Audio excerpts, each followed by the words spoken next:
Good morning, everybody. It is Hannah and Emerson. It is Hannah and my friends. So let's start and discuss for today.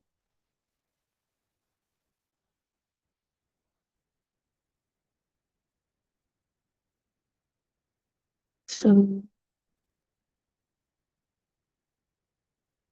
let us begin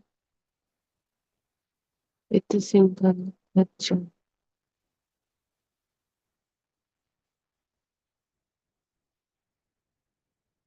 You may have noticed thoughts, okay, but have you observed it's not just simply the thought that appears, but also a feeling of an aura inside.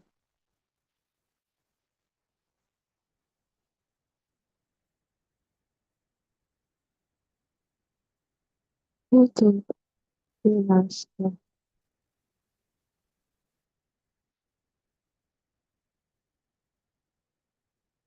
not the answer behind them,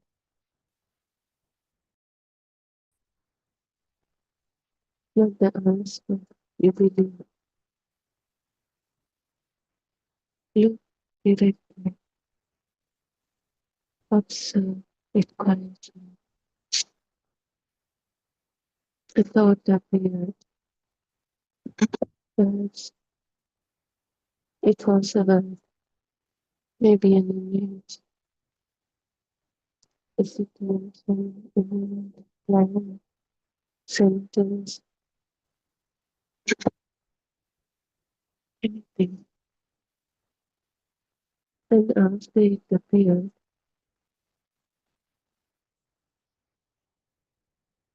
another thought reset. I thought that I am a thinker and doer alone is here. I thought that what they,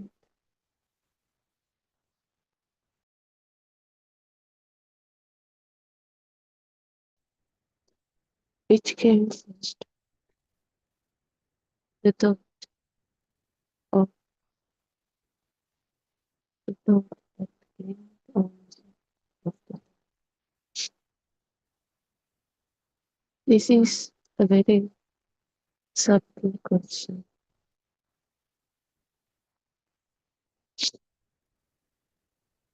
because we no longer assume that there is first a thinker, a doer, and then this thinker creates, produces thoughts. This thinker is the one who's doing this thinking process. We imagine I am, and then we think,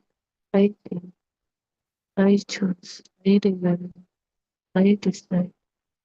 Everything that happens is done by this thing, thinker, this I, this self, this entity we believe. But what is the feeling of being the thinker is itself part of the thinking process.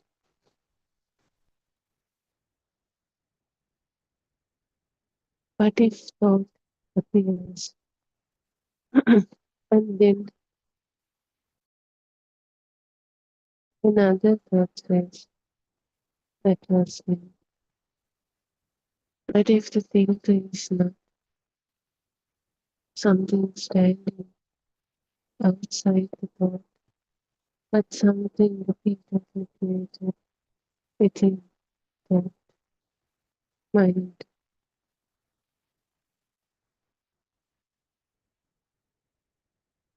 So today We look deep at this,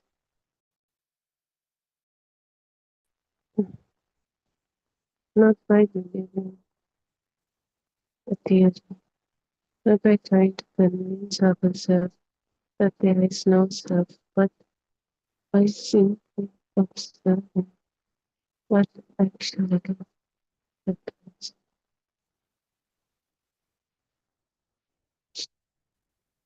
Right now, stop deliberately trying to think.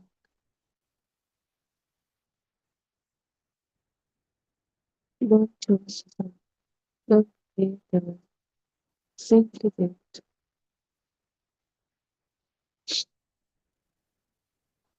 You will notice a thought will appear on its own.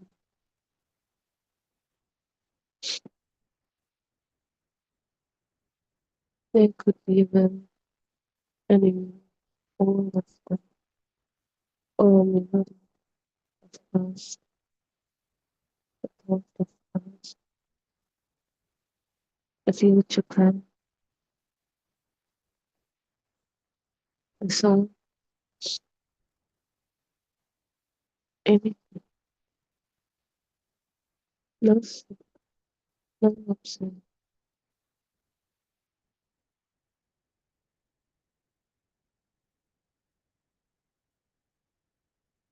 Declare no exam. What the thought would be before it appeared. Can we predict that thought before it appeared? This is the what, this is the next thought. This is what I'm going to think next. Can we do like that?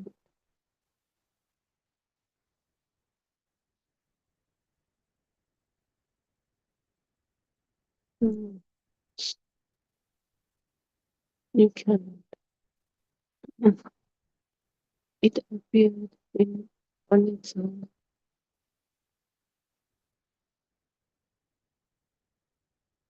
So it's clear that we cannot decide the next one.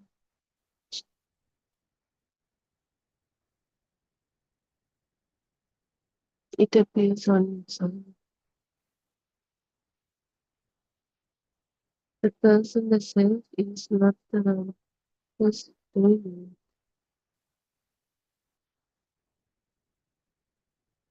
it. It appears as a part of the body, as part of the system,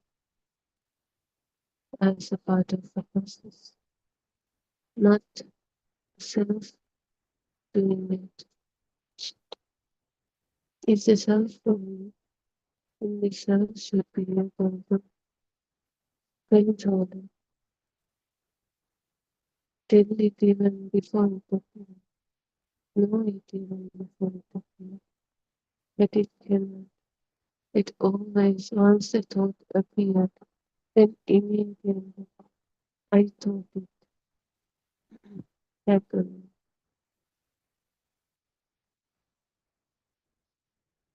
And the thing is, when it happens so fast,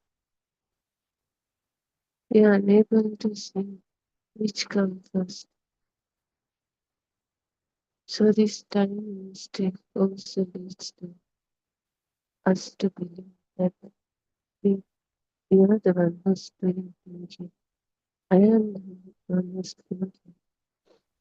But in reality,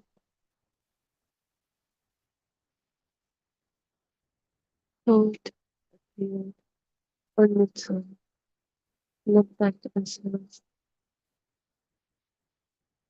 doing it.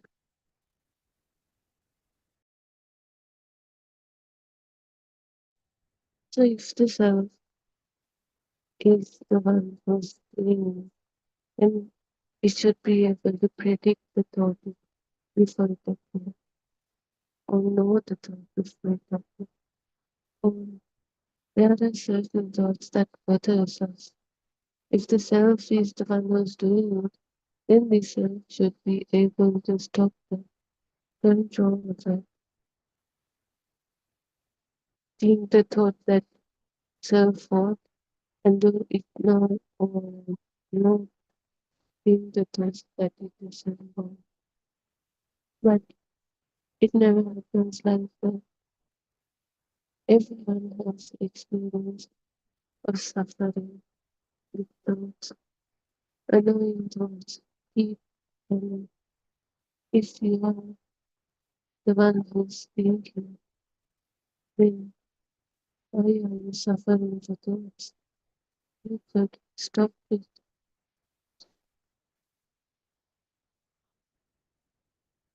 because from the beginning, we are not the ones who control the thoughts. We think we do, but not the truth. Thoughts abuse as part of the system. We cannot control them. We cannot stop them. That's why both good and bad annoying thoughts are there. Because if I am the one who's thinking,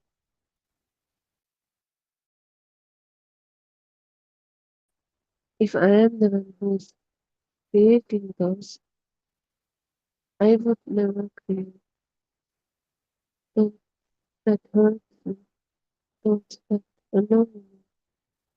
I would immediately filter them out.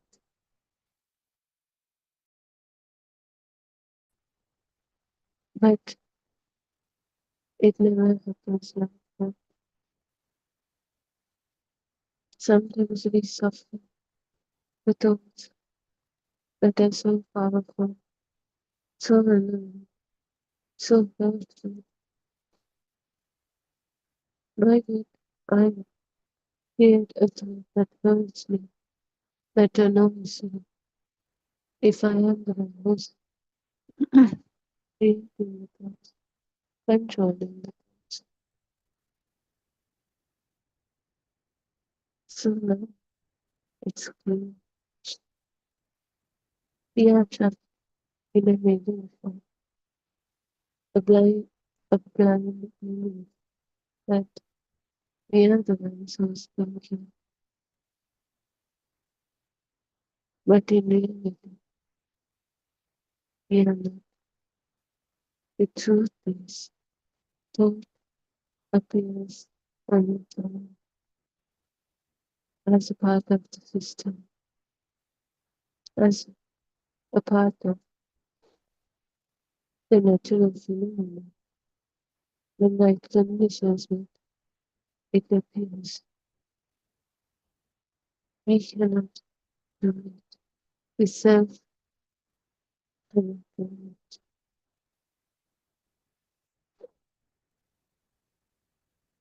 But still, we strongly feel, believe, deserve this. But the truth was always visible in front of us.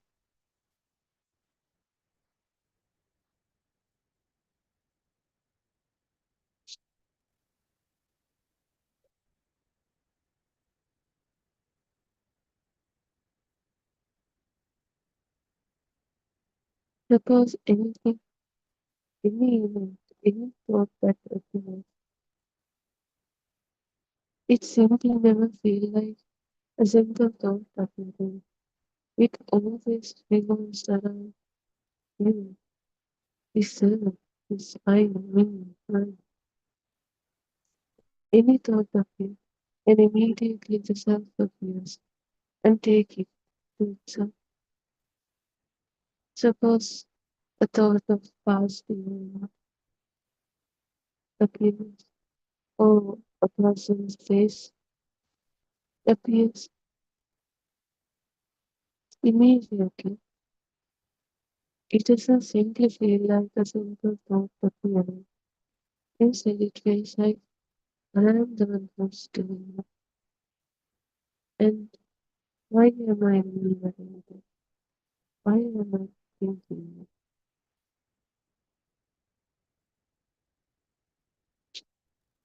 Notice the sequence.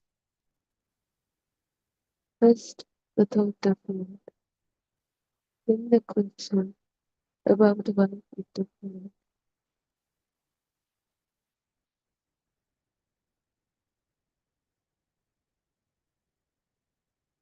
There is always this appearance. There is always this additional thought appears. A thought appears immediately with that the self appears, claiming the ownership. Any thought, whether it's a situation, whether it's a thinking process itself, whether it's an object, a thing out there, there is always this self behind it. I am seen, I am judging, I am owning, I am affected by the situation. I am doing, I am eating, I am feeling sad. It's always something happening as the part of the process, and immediately this self itself blames it as it.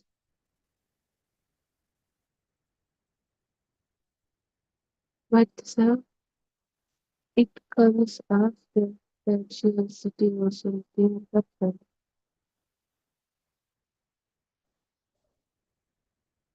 The only thing is, it happens so fast, it appears so fast. We know anything, it appears so fast. Because of that, because of the speed, we cannot figure out where actually those things it is it before or after. This creates the illusion, which makes the illusion stronger. That's why we couldn't figure out there is no self who's doing it. We were trapped in this good, in this illusion.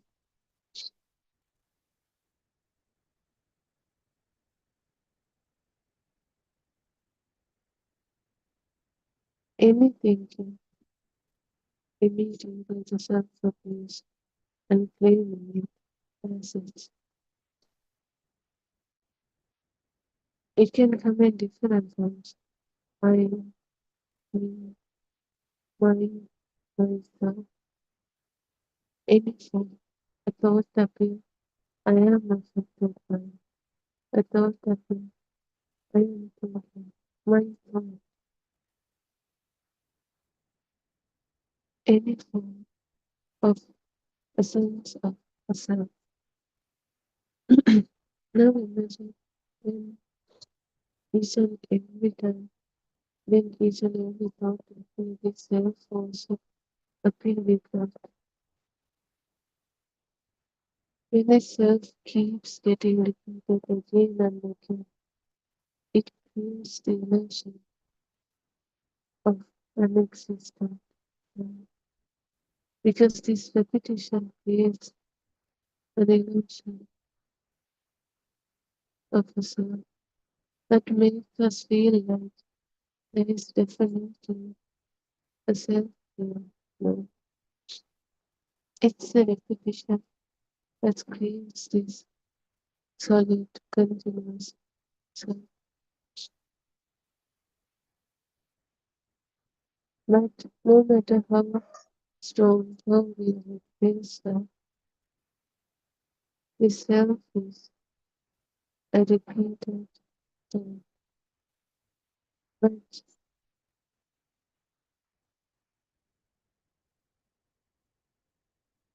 the number of repeated thoughts was more than the other one. It the self thought gets repeated before. So that's why it creates an illusion of the existence of Just believe the light one, where the thought keeps appearing again and again. We start to see this continuous self-existence and we start to snuggling manufacturing like more but we couldn't see the gaps that surface not of the instead we start to visualize this sense. The thought becomes powerful to the point it creates a ex- real thing, someone existing. Now it's not a simple labor thought anymore, but an entity that is really existing, doing things, controlling things, affected by things. That's how we feel it. But it's the announcement.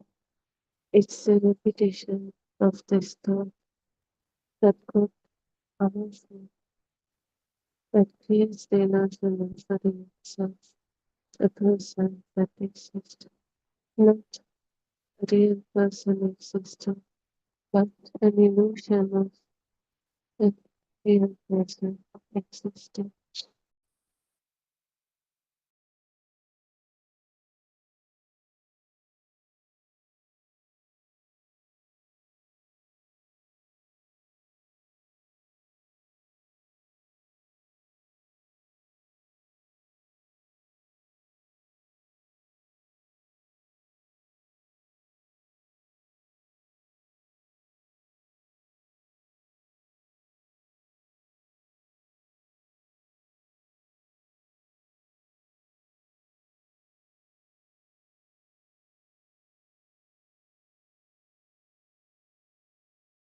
So now let's get back to the thought.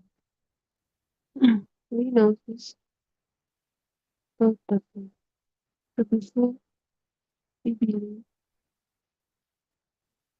this self is always living this thing in process. This self is almost creating thoughts. But now, if the self is not saying where did the thought come from? If we further investigate this carefully, thoughts do not appear randomly from absolute nothing.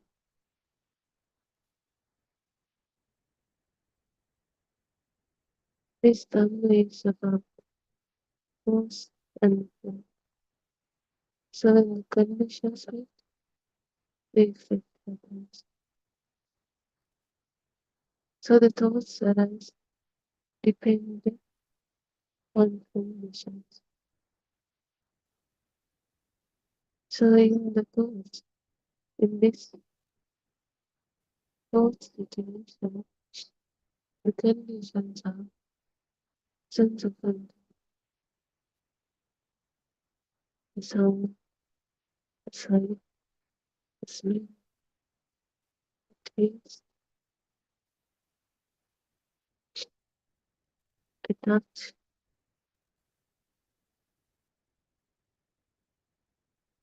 any of the five sense of contact, or another thought itself.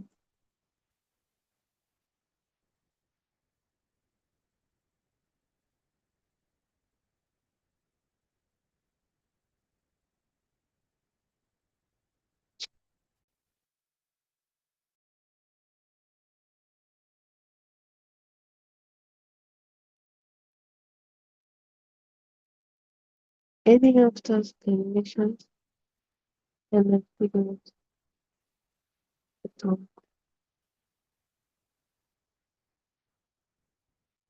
And does someone do it deliberately? No, it's a natural phenomenon. It is happening naturally in this body, in this system, automatically. When any of the sensor contact happens, it triggers the mind to create a thought at that time.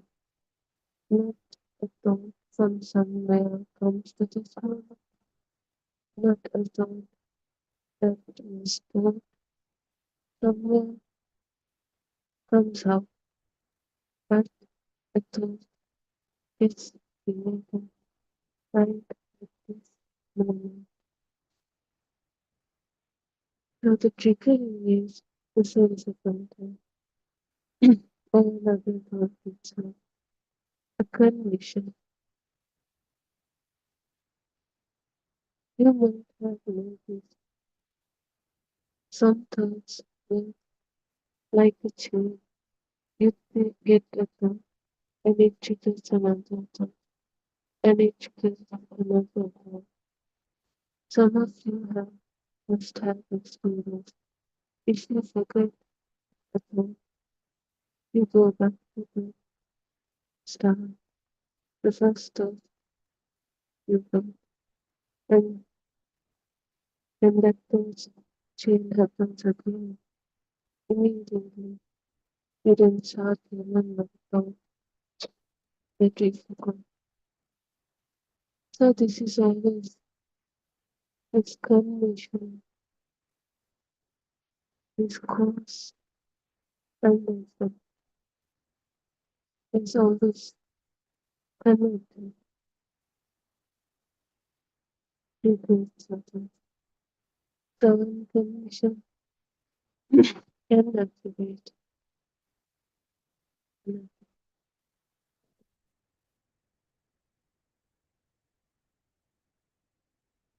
So how thought appears in our mind? We get a sense of contact. It resonates with previous experiences, and it doesn't. It's not normal. It's connected, linked, and has been a thought. A thought is created using that sense of contact. Now, it's not the sense of contact that appears, but the whole thought appears. So the previous thought resonates and aims to create this character. In here, the time doesn't matter. If it resonates with any time,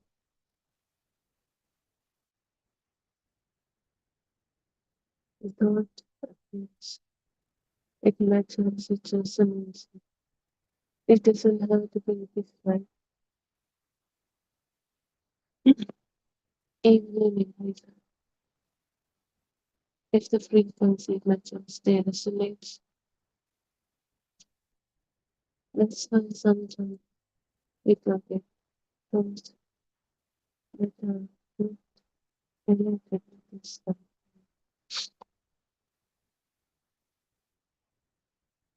So now the person and simple contact has triggered our way to create the thought. And everything is happening. It is resonating. Whether it's hearing, whether it's vision, whether it's smelling, tasting, the mind creating the thoughts, everything is happening through the resonating process. And from this interaction, the thought happens. There is this whole resonating process here. As the result of this process, this thought appears.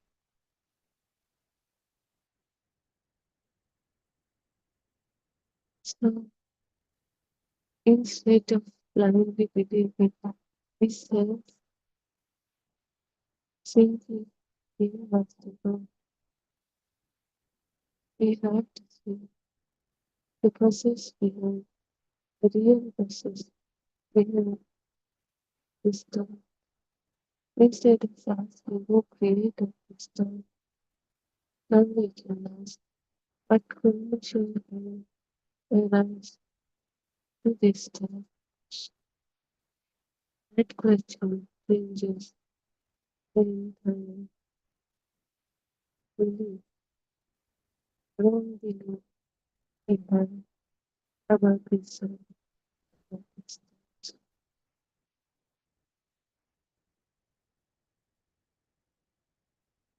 Okay, let's take an example. Imagine saying next week,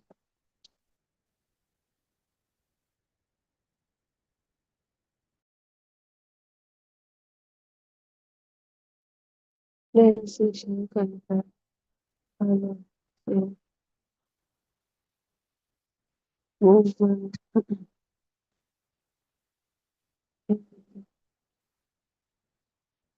Then recognition, fear. Dismiss the thought,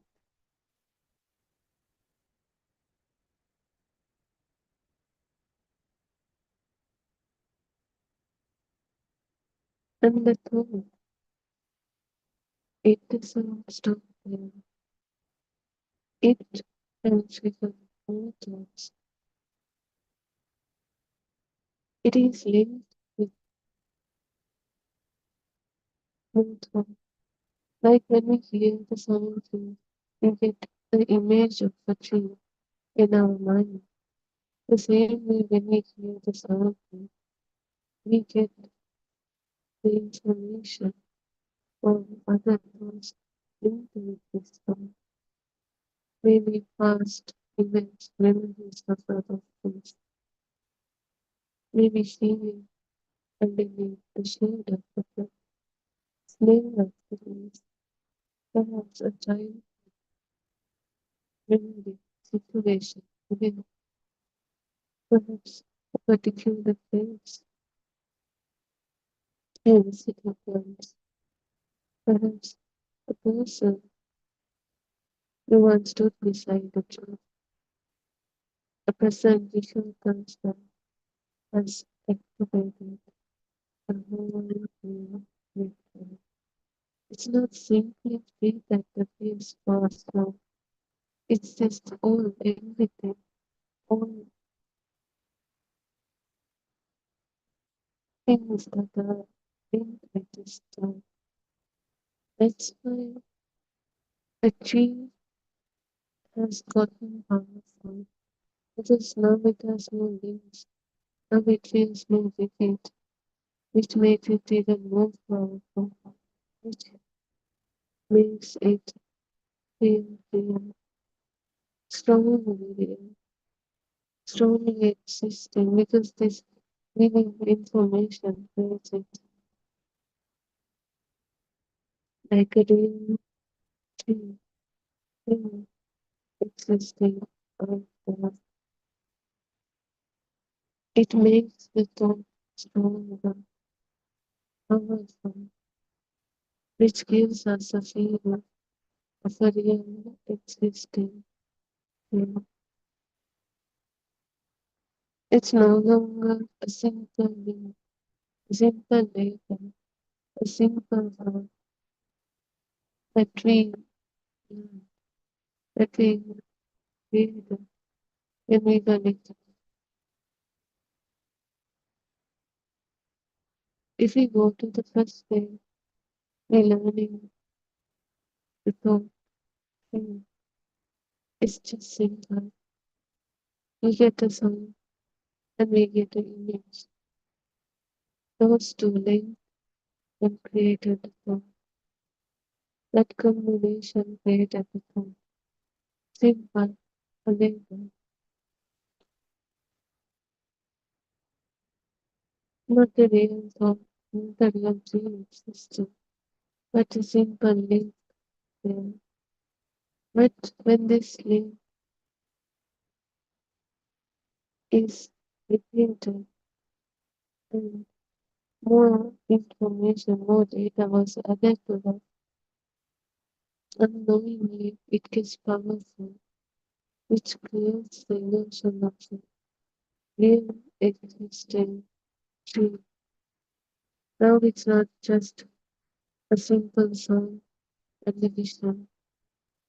Now it's an object that exists on its own, with more stories, with more links, with more information, data connected to.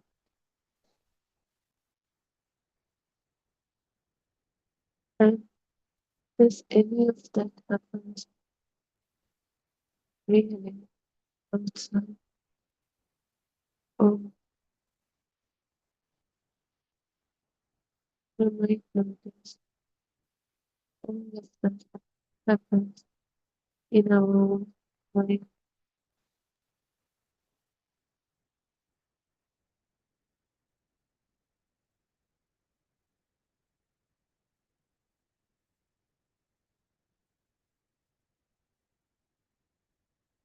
And the thing is, it's not just simply these thoughts and other connected thoughts out there, but also each behind each and every thought there's this sense. Any thought that you, any link that any story you, and the self is behind all of that. I am the one thinking, I am the one owning, I am the one doing, I am the one experienced. Oh, this reminds me of this thing.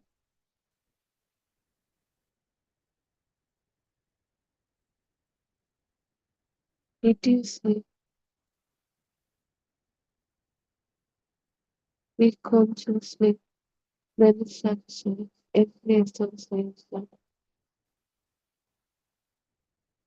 no, everything others in condition.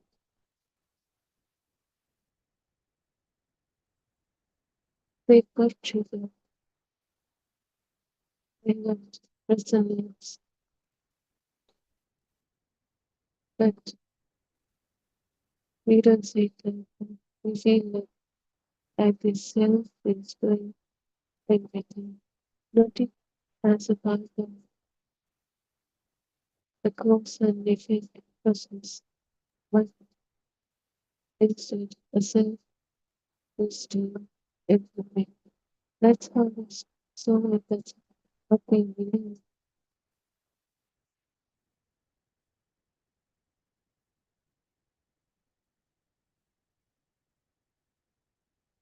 Our mind is a network of resonance.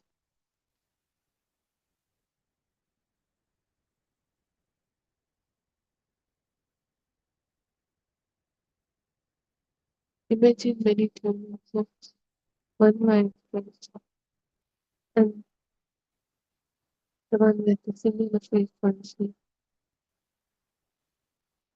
another one with something, then another. The original vibration did not happen as a physical object from one side into another. The presence of one vibration activated a corresponding other.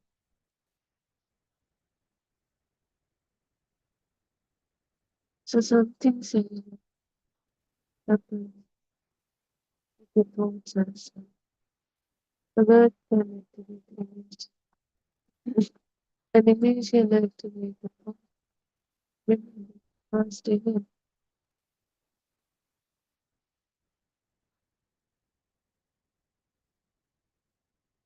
Or they can give us a feeling like it's happy or sad or hatred. And that can activate another thought, another story, another situation.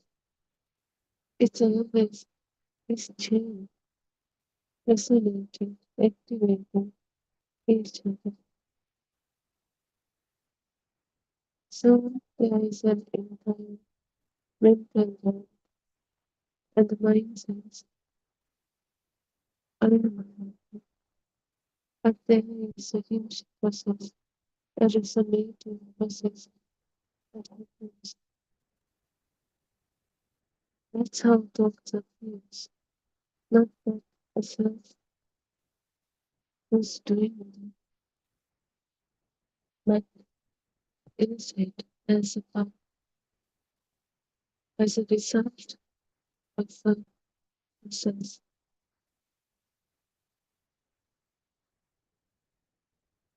It's always the cause, and the effect, not I am doing it, not self doing it.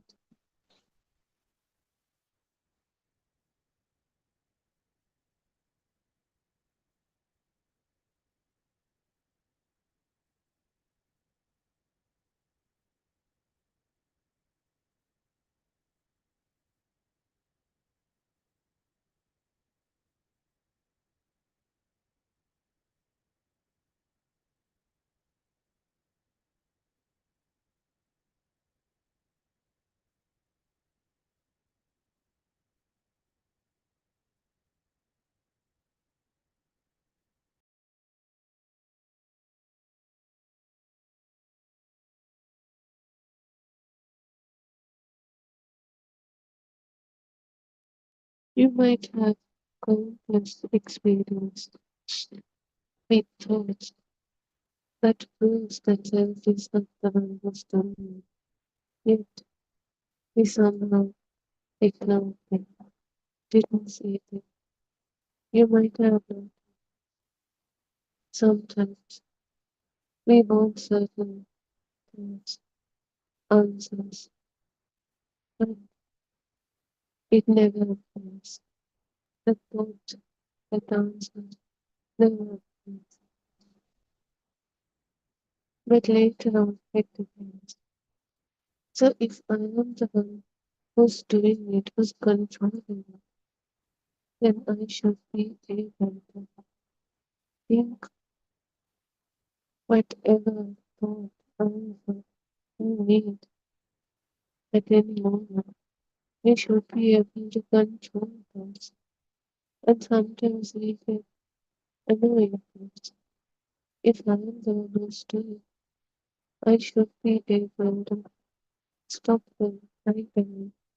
I should be able to control them right away.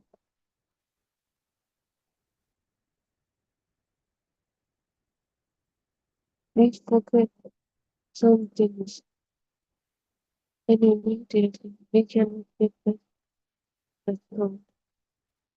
It takes a minute to do for that thought to appear. So if I am the one who's doing it, then that thought should be self-resolved. Me should be able to give that thought immediately. As you can see, there are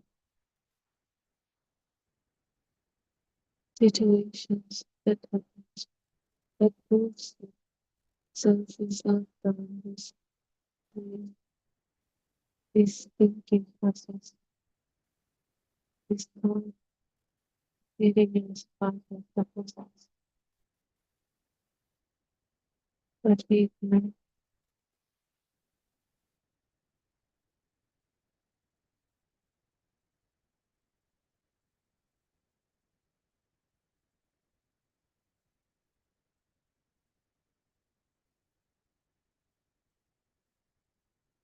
Sometimes we get surprised by our own thoughts, by our own answers. If there are always a conscious author standing behind every thought, why would we sometimes surprise ourselves? Why would thoughts appear that we did not expect?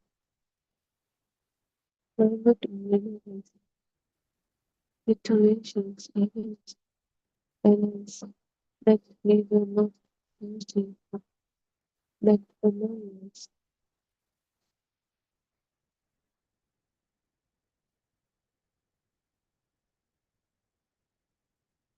And we didn't see it properly. This author, this owner, this self is not as separate from the process force as we believe. It's always a part of the process. Let's use the self is for power and with the strong perception. It created, it makes us feel like the self is separate from the thought process, thinking process. The self is a real entity that doing everything that gets affected by it.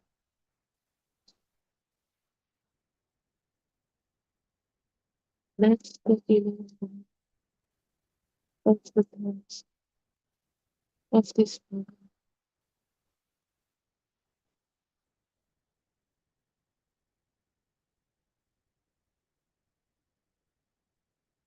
That's why we always feel there is this self who being able to control everything. But if we look carefully, if we see the process behind it, it breaks the fact that there is this self who is doing this thinking. In order to do that, we have to see the process clearly. And when we see the process, we start to notice the self is also part of this process, not as a separate entity that is doing things.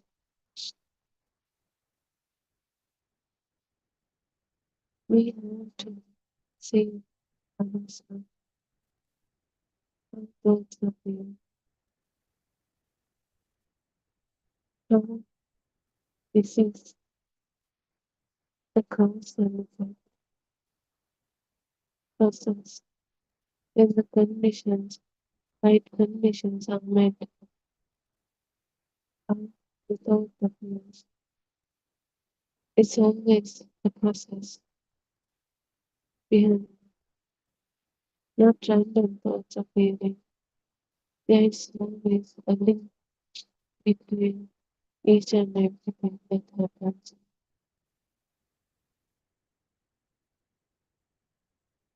There is no self that is doing.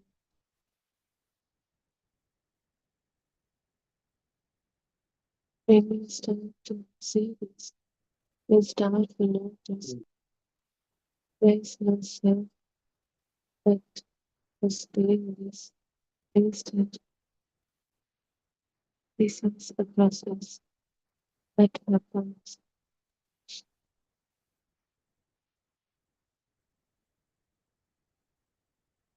with conditions. And like conditions are not, the effect happens.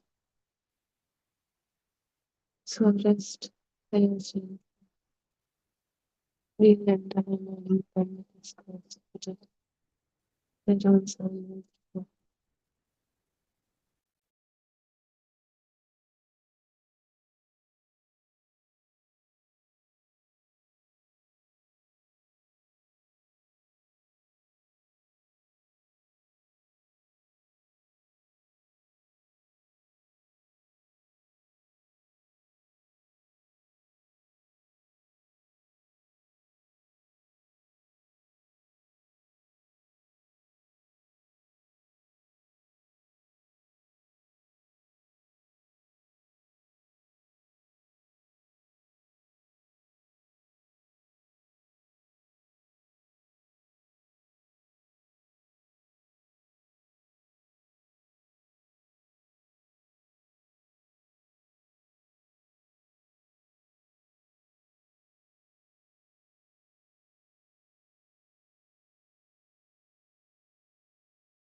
I worship Triple Gem with the greatest respect. I worship Aryan Wahanse, our noble friend, Thiruvan Saranai Aryan Wahanse. We always gratefully remember you, the way that you are guiding us, the way that you have explained this Dhamma in a very simple manner. Thiruvan Saranai. May our Dhamma friends who are listening be blessed by Triple Gem. May our friends who are helping with the technology be blessed by Triple Gem. So this is yet another session of our Buddothpado PeoTV YouTube channel, which is starting at 5 o'clock in the which is starting at 6 o'clock in the morning, going on until 10 o'clock in the night, and we are making an attempt within our capacity to convey some Dhamma knowledge, Dhamma facts to the English speaking community. So, because we know that there are many people who are not uh, speaking Sinhalese language, still they are looking for their uh, uh, path. They are trying to find a pathway.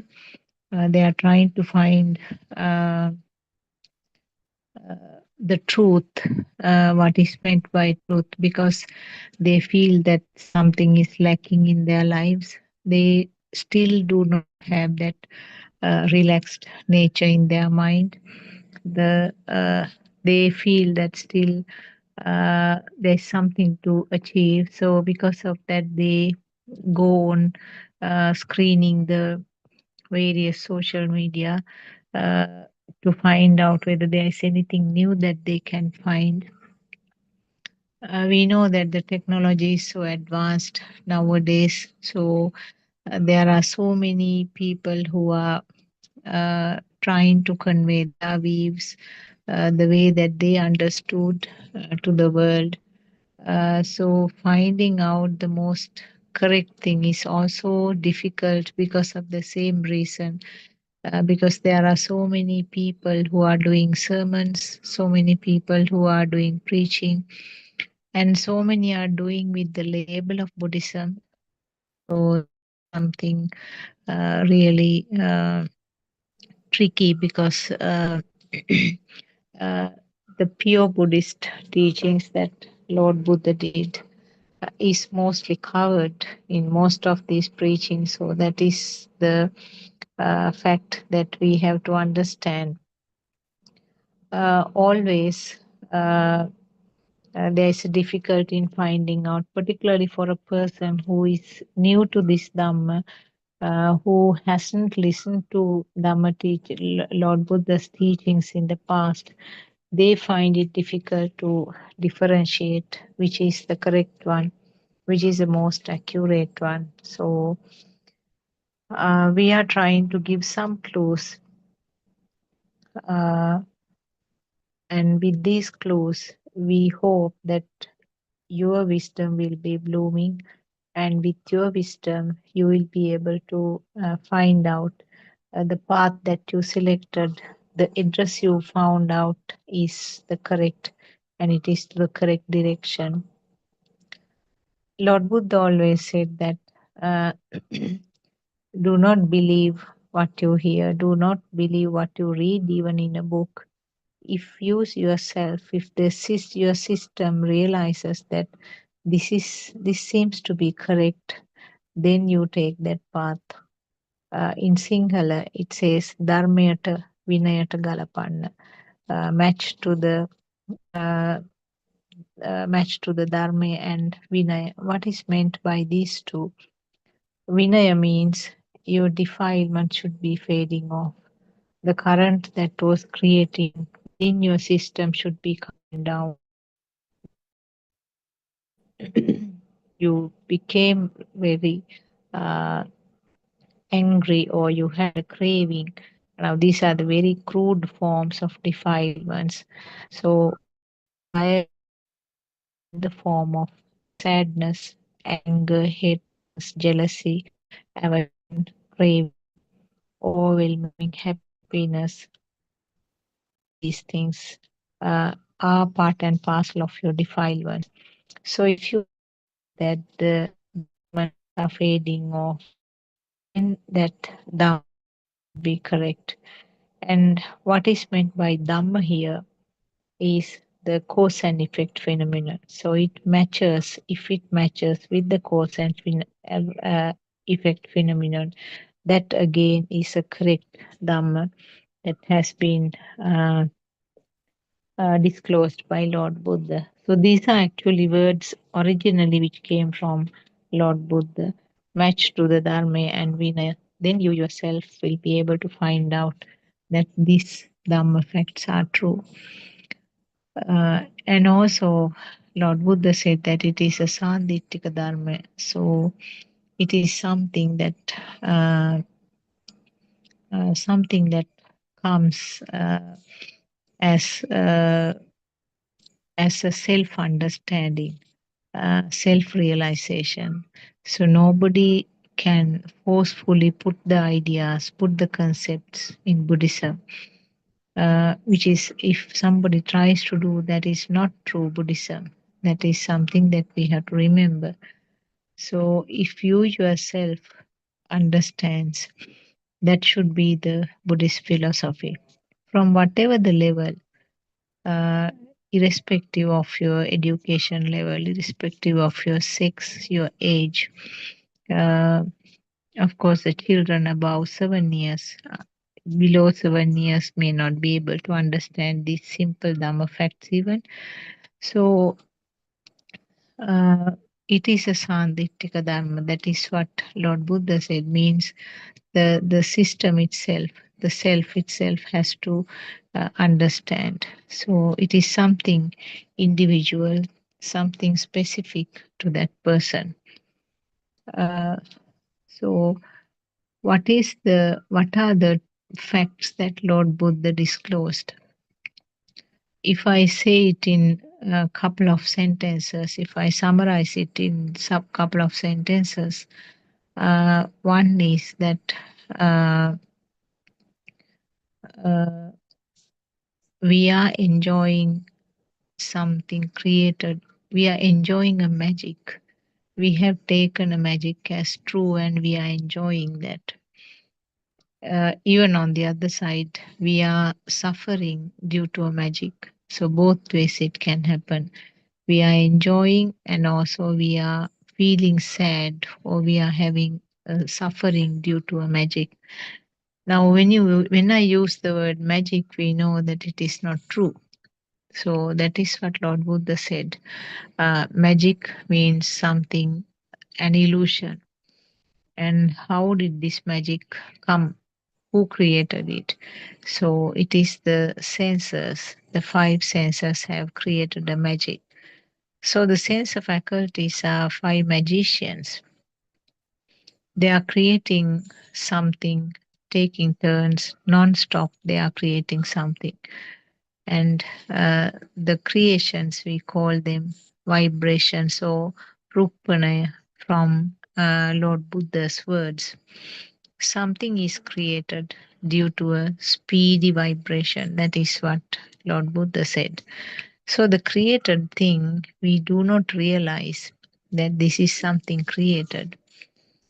When we feel it as real, when we take it as real, we act accordingly. So whatever is created without knowing that it is a creation or a magic, we tend to be attached to that. We tend to averse to that. We tend to like it. We enjoy all kinds of things can happen when you take something as true, isn't it? That is the nature of the mind, because mind like a changing pattern. Mind tend to switch from one to another. There's a changing pattern in these thoughts, and because of that changing pattern, a feeling of being alive is also coming there. So, who is alive? The alive feeling is given a name, myself. So it's me who is enjoying the whole world. So Lord Buddha completely slashed off this idea. There's no myself here. There's no existing world here. That is what Lord Buddha tried to disclose. So if there is no person here, there's no world to experience also. Because there is a self, there is a world to experience. So the two sides, duality is created at the point where this true fact is not understood. The true fact means the fact that uh, this is simply something created right now as a thought. So the thought is felt as real. Whatever you are looking around and seeing, whatever the sounds you hear, you feel them as if they are really existing outside, isn't it? So, how did you get that feeling? The feeling is not there if the sensor functions are not there. Now you are looking around, you see so many trees. Now I'm just telling you something that I am seeing. There are so many trees around me. Through the window, I can see. There are sounds of birds. There is a sound of a machine working in a nearby house. Now, these are all facts that I feel as if it is really there. Now, if I didn't have the eyes, I can't talk about seeing the trees around me, isn't it? Now, the fact that if I had eyes early and at the moment my eyes are not there, or I am keeping my eyes closed, still I can see the pictures, the trees as a thought in my mind. And the sound again, if the ears were deaf right now, but if I had that sound earlier, uh, still that sound can come up as a thought in your mind. So you have to go to a stage where you are blind from birth, you are deaf from birth. Then you can't talk about having any thoughts about the trees because you have no experience at all. You can't talk about the sound of the birds or the sound of the machine because you have never experienced them. So, something that you have never experienced, you can't talk about having it as a thought, isn't it? So, if the world is not there, if the trees, really looking trees and the really looking bird songs and the sound of the machine is not there, then there's no person to experience on this side, isn't it? So that is the basis of Lord Buddha's teaching. The five senses are creating something. We don't know whether it is the same thing that is outside. Certainly it is not, because when you have as a knowledge the fact that different animals do have different types of senses, then different animals are experiencing the so called outside world in completely different ways to each other. Then we have a question, which one is correct? There's no way of finding out what is the real world outside. May or may not be true. So there's no way of proving it, isn't it? So the Lord Buddha's what Lord Buddha said was, we are imprisoned in a world that is created by own system.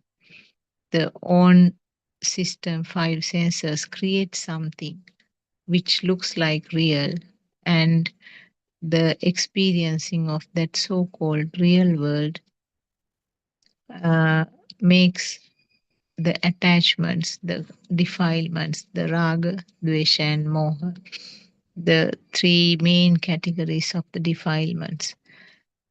The raga means a craving, Dvesha means aversion in very crude manner. Moha means a feeling of realness or existence. So we are being trapped in that own self-created cage. So that is why our R.N. Mahase said in his sermons, if there are 800 million people, I'm just telling you a figure, I may be wrong. In reality, I don't know exactly what is a number.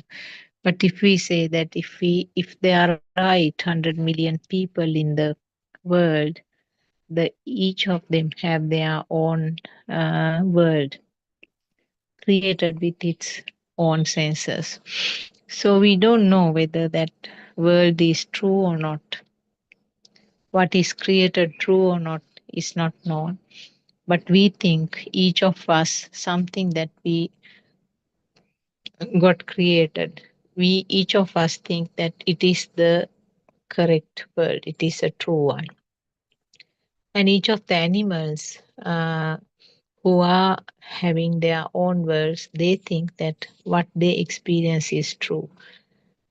So, this is what Lord Buddha tried to explain, that it is completely restricted or confined to the experience of the five senses.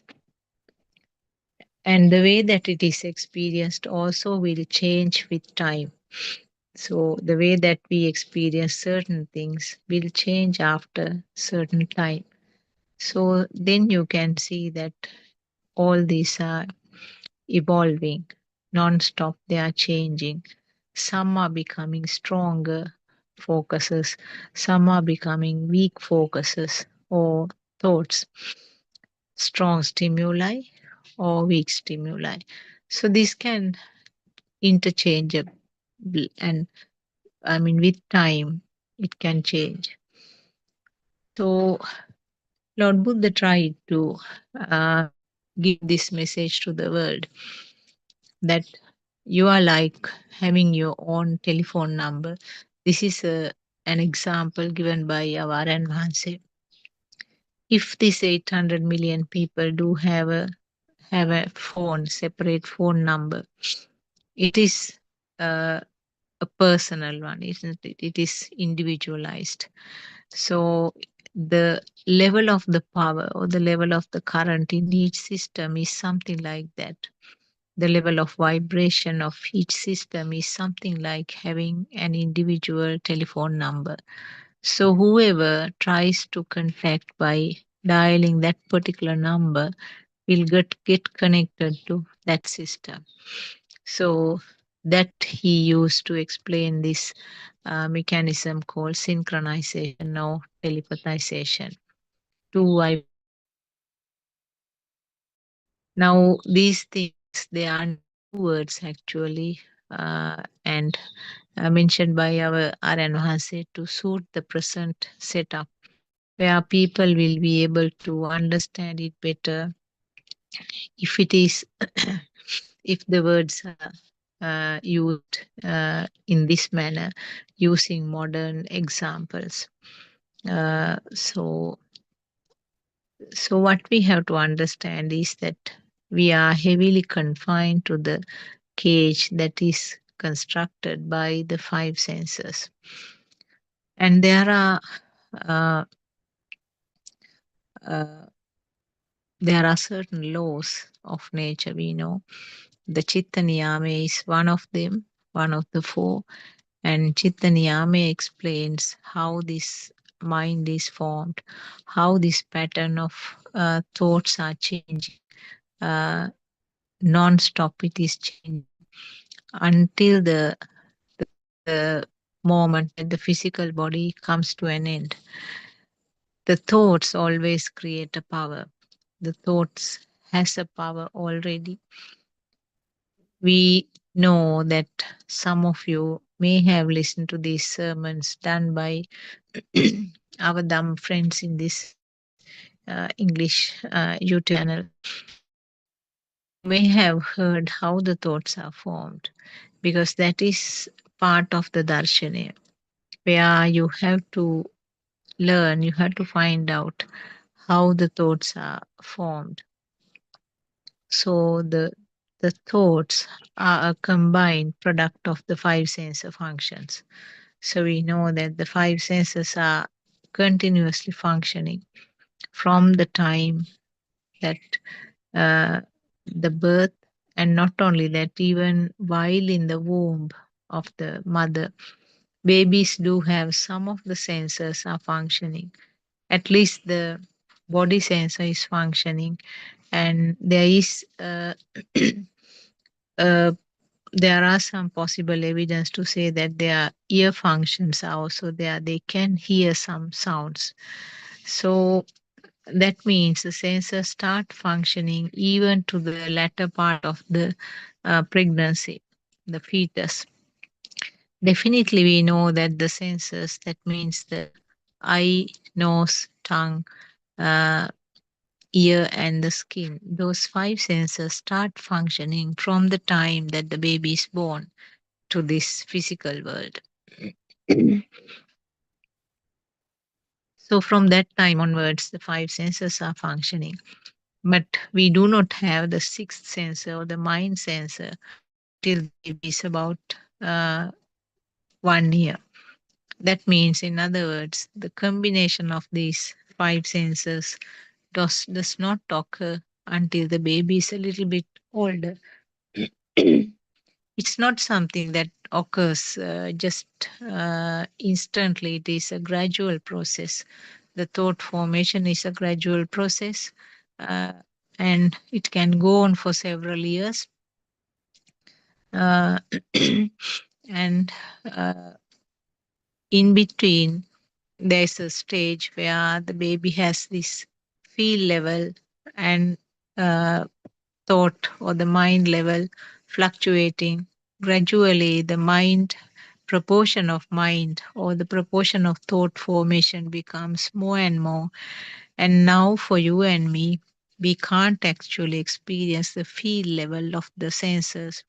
Now we have the fully formed thoughts now, because the feel level means the seeing to the eye, hearing to the ear, tasting a smell to the nose, feeling a smell to the nose, tasting some taste to the tongue, and touch sensation to the skin, which has the four components: the temperature, hardness or softness, that means the solid nature, liquid nature, and the nature of the air.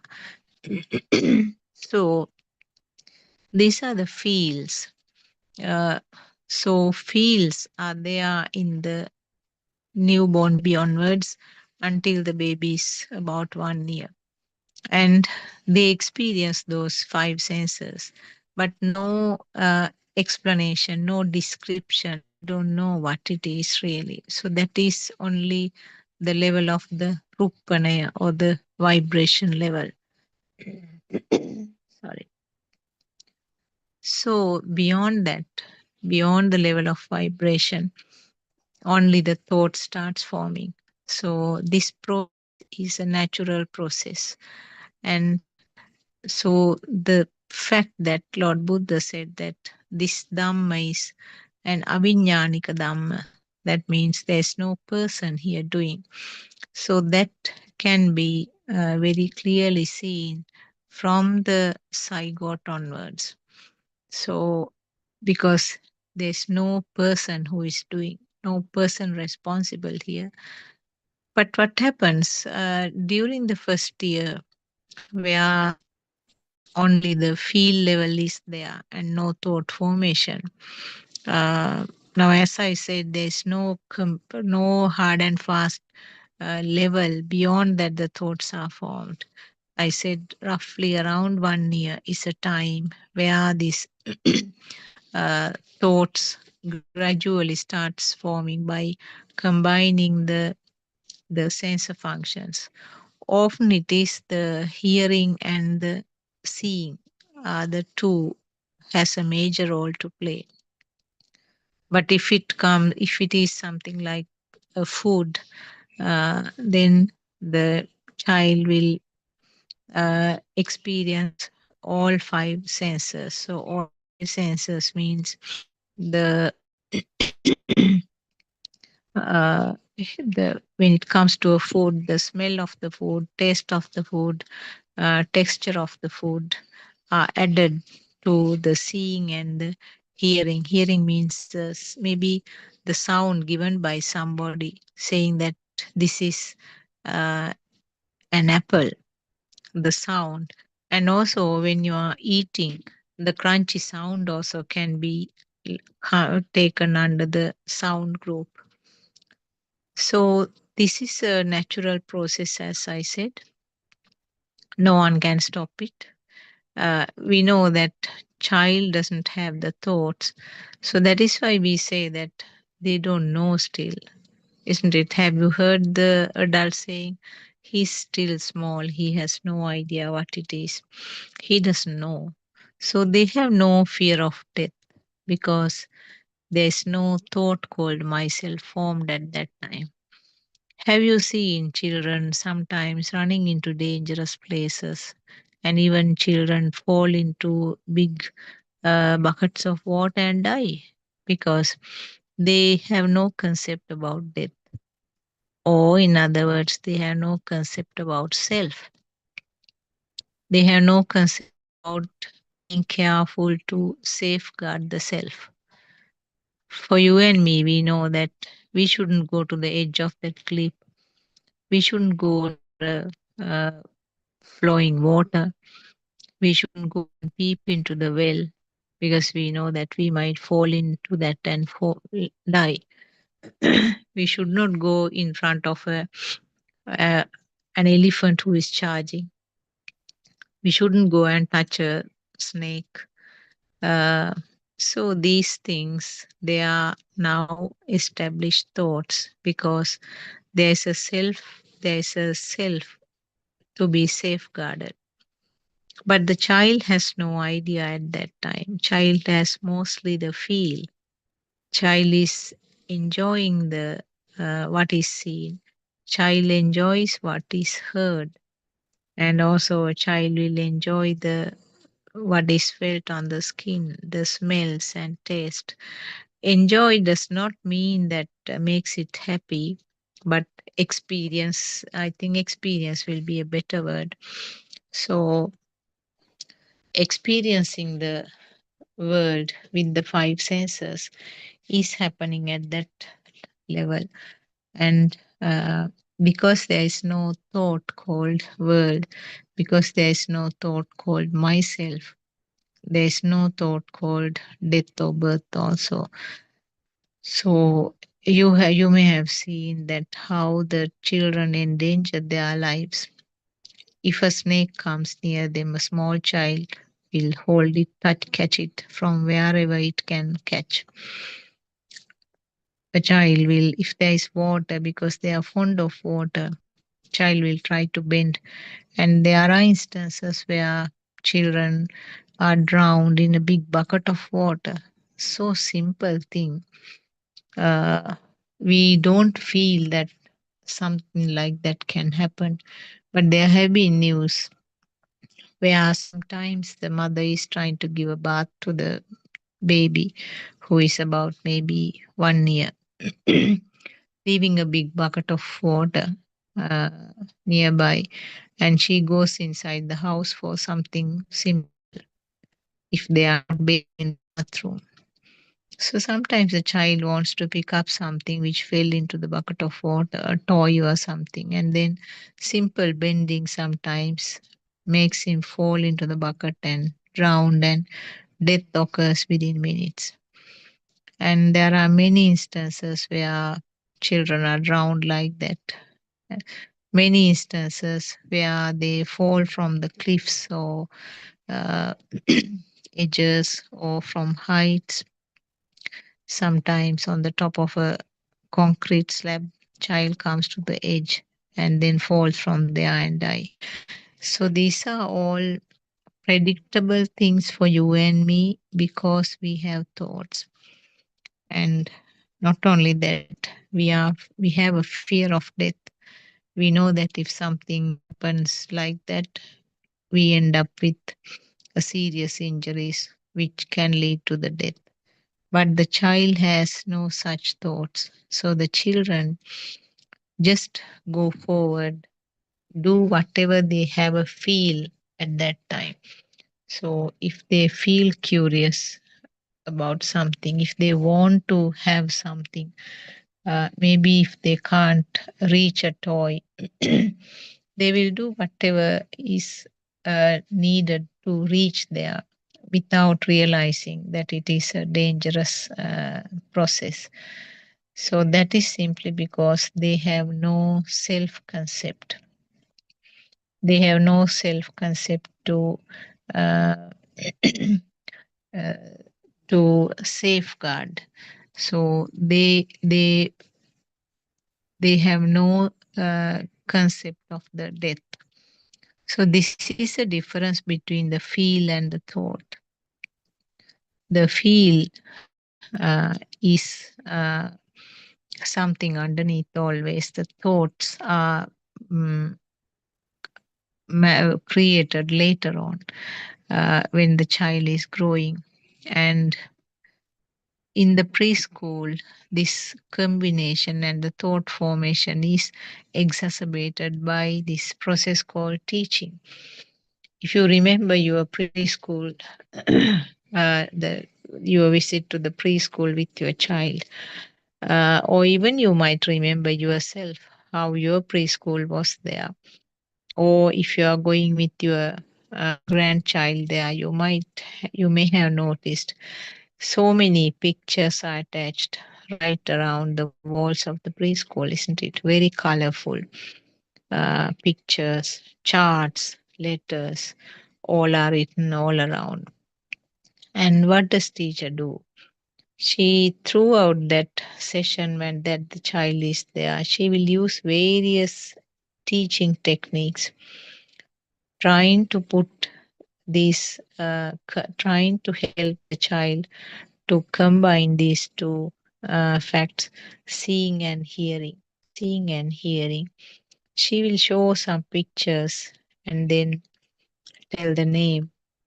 She will, next time, she will tell the name and ask the child to show the picture. So it is done in both ways. What is happening there? What happens is that you are making that thought stronger and stronger, isn't it? The very first day, a child may not be able to remember what was taught. So the teacher has to do it again and again. And not only that, the teacher says to the parents also, uh, get the child to do this homework and come. So this is a continuous reinforcement of the thought. That is how the thought becomes powerful. The each component of the sensor function itself has a power. It has a fine current. And adding up two currents together, which means the thought has a stronger current, which means the feeling of alive, feeling of real is there. So the teacher, if you remember the teaching techniques, uh, now if she wants to show the red color, she will first show a uh, red block maybe, or a piece of paper which is painted in red color. So she will give the sound and show the color red. This is red. Call it loud, loud, red. So the children will start telling it very loud, red. Now the seeing happens at the level of the eye, the sound happens at the level of the ear, because those two senses, the organs show some functional changes, the vibration. If that vibration does not occur, you can't talk about seeing, you can't talk about hearing, because the eye and the ear are functioning level, and because the two vibrated together, because all human children do have somewhat similar organs, uh, all of them experience in a close manner. It doesn't mean that 100% equal to each other, but somewhat close type of vibration occurs in human children when they are together and when this teacher is making this sound. The teacher's voice vibration becomes equal to the vibration of the child's ears. So you talk about the concept called hearing. And the color that is shown, that means the vibration of that paper, the red color, becomes equal to the vibration of the child's eye, and two vibrations become equal, and then you call I can see. The child can see it. But is there anything that was done by the child or the teacher? It's just a simple natural process, isn't it? Yes. So the teacher will continue to show these pictures, give the name, and next time she will name it and ask them to find it. She will say, show me the things in red color. Now it's going in the reverse order. What was shown was named. Now the name is given and the child is asked to show the color. So the child will point out to various things in red color in the classroom. Some may not get it. So those children will need reinforcement again. And this will happen next day also. Next day. Teacher will use different tactics. Find out the red color pencil and draw a line. So the children has to find the red, either the red pastel or the red color pencil and draw a line. So the ones who go wrong means that thought is not still strongly formed. So the teacher will show again, this is red color. And they are given homework also. Uh, Bring a red flower tomorrow. So they might go and tell the parents, teacher asked me to take a red flower. Okay, now the mother is also helping with the reinforcement. Anthuriums are there. This is red color. You can take the anthurium flower. Now, isn't this how all the thoughts that you and me are having got more and more powerful? More and more and more and more data are being introduced. So we learn the colors because the eye cannot understand, I cannot differentiate the colors. The the eye can recognize only the shapes. I can, well, I'm using EYI, the organ that you are having. So the EYI, I can see the shapes, but cannot differentiate the colors. So colors means a thought. So that includes the colors also are part of the world. So everything from the scratch has to be picked up and identified, and naming occurs with the help of the five senses. So this is a huge process from the time that the child had no idea about the uh, things beyond the five sensor fields up to the level that you and me are there learning a language and doing something called studying in the school, and some of you may be doing some jobs, and some of you may be in very high level of professions. So all these are gradual picking up of these sensor functions and gradual combination of the sensor functions, and more and more and more and more thoughts are formed. So when it comes to a food item, again the preschool, you know that they are preparing some simple food items to give an introduction to the child about various food items. I'm sure you might remember sometimes a child is asked to bring a fruit to make a fruit salad in the preschool.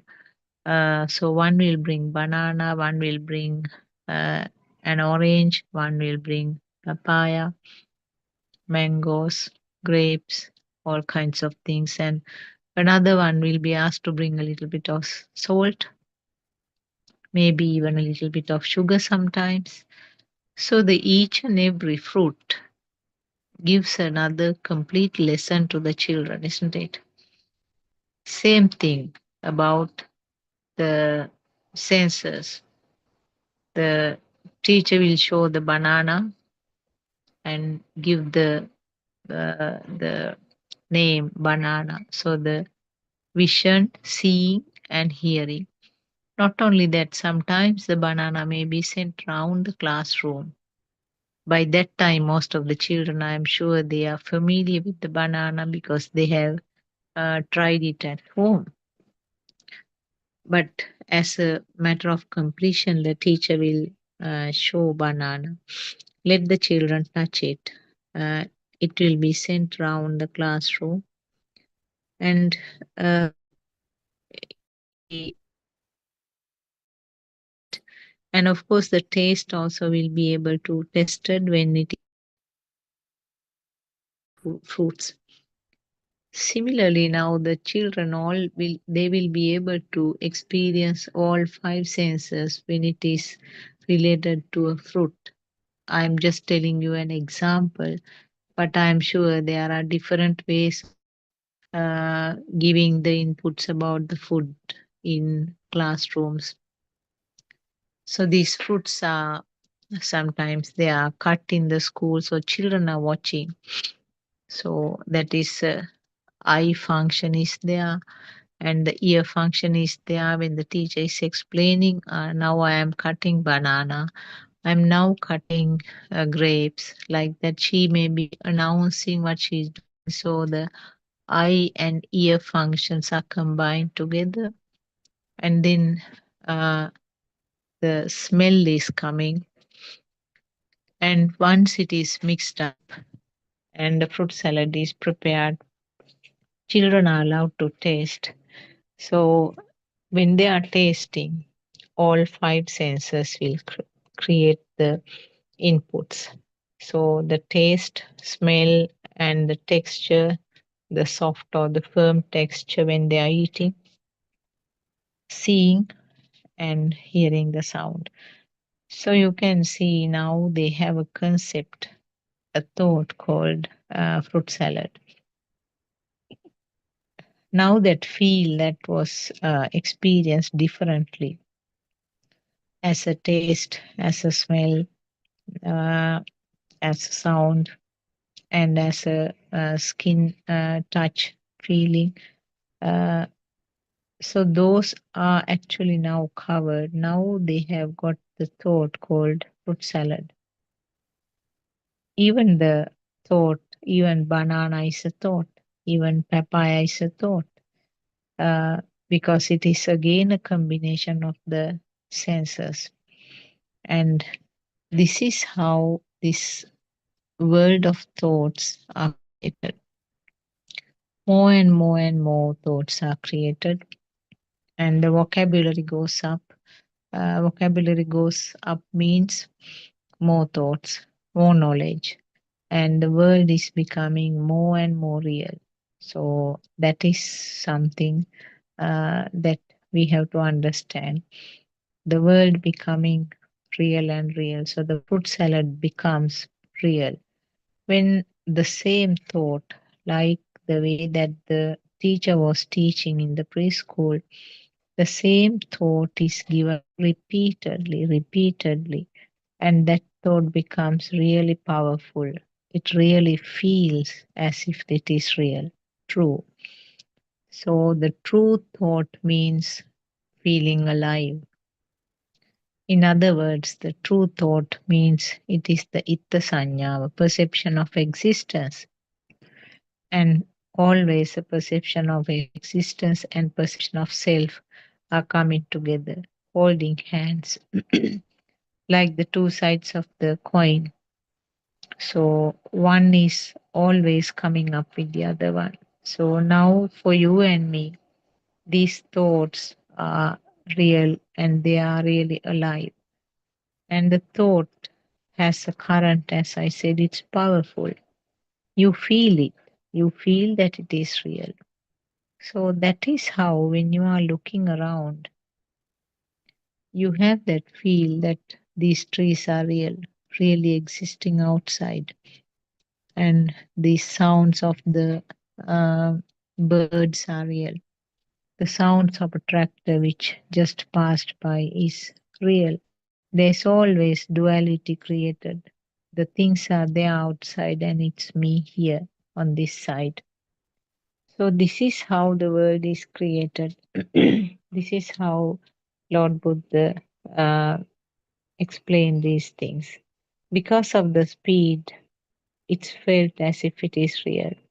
The speedy vibration or the speedy rupanaya, as Lord Buddha explained, speedy rupanaya leads to a rupa or a form.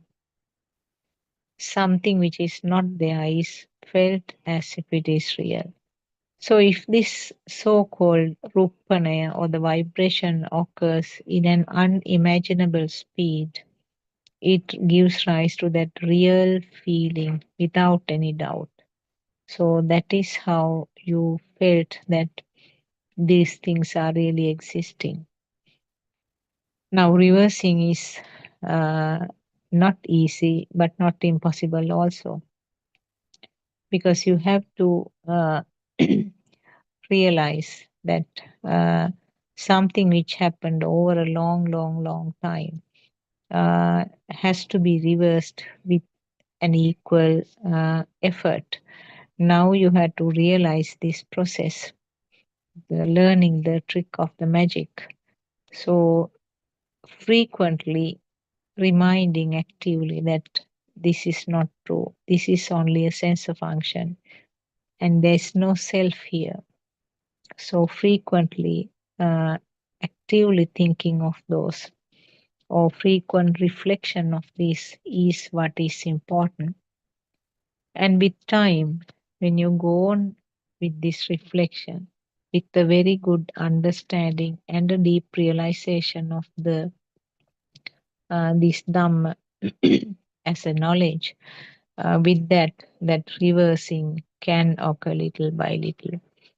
You will be experiencing the world in the same way, but as R.N. Mahansi frequently mentions, uh, there's no difference in the way that you are experiencing the world, but that power or the current that was there with each and every thought, making you feel that it is really existing, is the one uh, which dissolves little by little.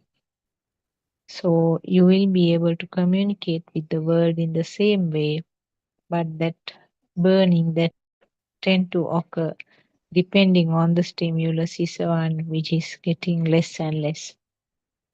So you can experience this comfort while you are alive. That is the beauty of it. We were talking about a nirvana that we could experience only when we die, but now it is not so. Now we know that this is something that can be experienced while you are alive. Within this life itself, you can experience these things, which is such a beautiful thing. Just uh, talking briefly about another fact that we are talking in Buddhist sermons. You may have heard the words the Shila, Samadhi, Prajna, those three. These are actually, I'm sure you may have heard these things. Uh, these are explained as the three strings which are twisted together to make a rope. So all three are actually needed to make that rope strong. But it's not happening one after the other. They all built up together. So what is the Sheila? The term I heard as a translation was the ethical conduct or virtue. Uh, so ethical conduct or the Sheila and the Samadhi is a mm, kind of mental peace, a concentration or a mental peace. And prajna, the most closest word is actually the wisdom.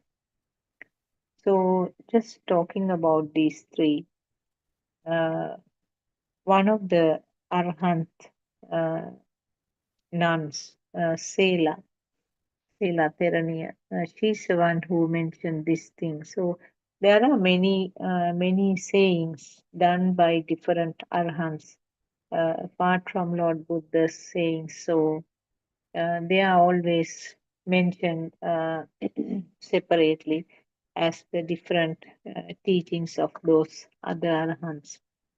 So Sela Terania or this arhant Sela uh, nun, she's the one who said about this Sila Samadhi Prajna. She said it is like three strings which are woven together to make a very strong uh, rope.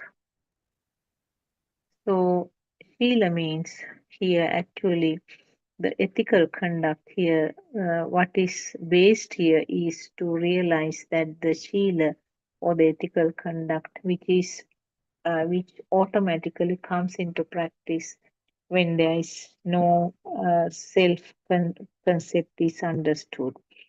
With a self, you can't talk about the exactly the correct Sheila that was mentioned by Lord Buddha. So the basic concept or the basic foundation of the Sheila should be uh, without a person. It's not a person who is there who is trying to have a correct or good ethical conduct. The ethical conduct automatically occurs when there is no self here. Same thing about the samadhi uh, or the mental peace or concentration. Here, what Lord Buddha exactly said was animitta samadhi. That means without a person, without a point of concentration, the the samadhi or the mental peace which comes in the system is what is explained by Lord Buddha. So that is an animitta samadhi, there where there is no focus. And thirdly, it is the wisdom or the prajna. The prajna means the fact that uh, uh, there is no truth in this self. There is no true self in this understanding that is the wisdom there. In other words, it's not that a person who is having the wisdom. There's no self who is having the development of the wisdom. The wisdom means that understanding the fact, uh, the realization of the fact that there is no truth in this, um, the things created by this consciousness. The vinyane or the consciousness is simply an illusion. So understanding that is a prajna. So sila samadhi prajna, the three things always, as I said, the basis should be that there is no self. The understanding that there is no uh, uh, wrong drushti or a misconception about the self, an existing self. In Buddhism, we also very often hear about unwholesome conducts. The we call them paspao. We teach about five things in that. So avoiding uh, or not getting involved with those unwholesome conducts is called Panchashila. So Shila again, here comes the ethical conduct, and the five ethical conducts which are very commonly explained in Buddhism is a very basic fact that even children learn it even from the small classes in the schools with the lesson of Buddhism. Uh, or in other words, uh, the Panchashila means we can also say five precepts or five virtues or five ethical conducts. But uh, remember, these five actually not unique to the Buddhism. And this is a very, very superficial layer, very, very superficial fact, uh, because uh, the Panchasila or these uh, five precepts or five ethical conducts has been in practice even at the time that the Prince Siddhartha was born. And we heard that we have heard that even when Queen Mahamaya, that is Prince Siddhartha's mother, she used to observe these ethical conducts, and she used to observe these uh, five precepts or the five ethical conducts. So it's not something confined to Buddhism, and it is a very basic fact that has been followed in many religions. I use the word many because not all the religions, uh, including Hinduism. So, uh, therefore, uh, abstaining from these unwholesome conducts uh, can good to can do good to a person, but they are the very solid and live person is there who is trying to follow these ethical conducts and trying to be good. So this is something very much superficial and not exactly what is unique to the Buddhism. Because in many religions they say that not to harm the others, spread your compassion to the others. So those things we hear very often in many other religions also. So if I briefly say this, what are these five ethical conducts that is being practiced uh, in many religions? The very first one is not to do any harm to another person's life. The Pali term is Panatipata Veramani Sikkhapadang Samadhyami. So, in other words, I do not intentionally do a bodily harm to another life. Uh, so, something that happens unknowingly, like while you are walking, sometimes you step on the little ants and they die. You didn't do it intentionally and you didn't know that there was an ant there. So that does not come under this ethical conduct or this panatipata, veramani sikkhapadam, samadhyami, that statement. So the second is the fact, the second ethical conduct is I do not take uh, anything that was not given to me and something that I knew that belongs to another person. So, in other words, if I use a simple word, stealing. So, stealing means taking something which you are not given willingly, and also you know that it belongs to that doesn't belong to you. I think that way it should be more correct.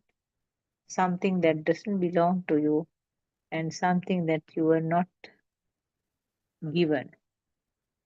So, stealing is a second ethical conduct. Uh, Third one is the sexual misconduct. Uh, so this again has a broad area to explain where in the societies in the past uh, there were some uh, ethics where in related to the married life, the people who were married were supposed to be loyal to the partner, and without the other partner's knowledge, if there was any kind of contact uh, with another person from the opposite sex with the intention of having any pleasure, so those are called sexual misconduct. But this this type of uh, practices is mostly unique to the human beings. We know that it is not unique to the animals, except of course there are very few species of animal who are very loyal to the partner. They remain only with one partner for the whole life. Uh, so this is the third misconduct, and we know that now the societies are changing and people are quite so called open about these things. People feel that these are not very serious issues. They are not the uh, unwholesome, they are not an unwholesome conduct to follow. Uh, so then the fourth unwholesome conduct is that uh, telling a lie. That is a simple explanation. If you use your words and tell something uh, with the intention of giving a wrong view, wrong idea to another person, so that is called telling a lie. Purposely, you are doing it purposely to mis- mislead the other person. So that is another verbal unwholesome conduct.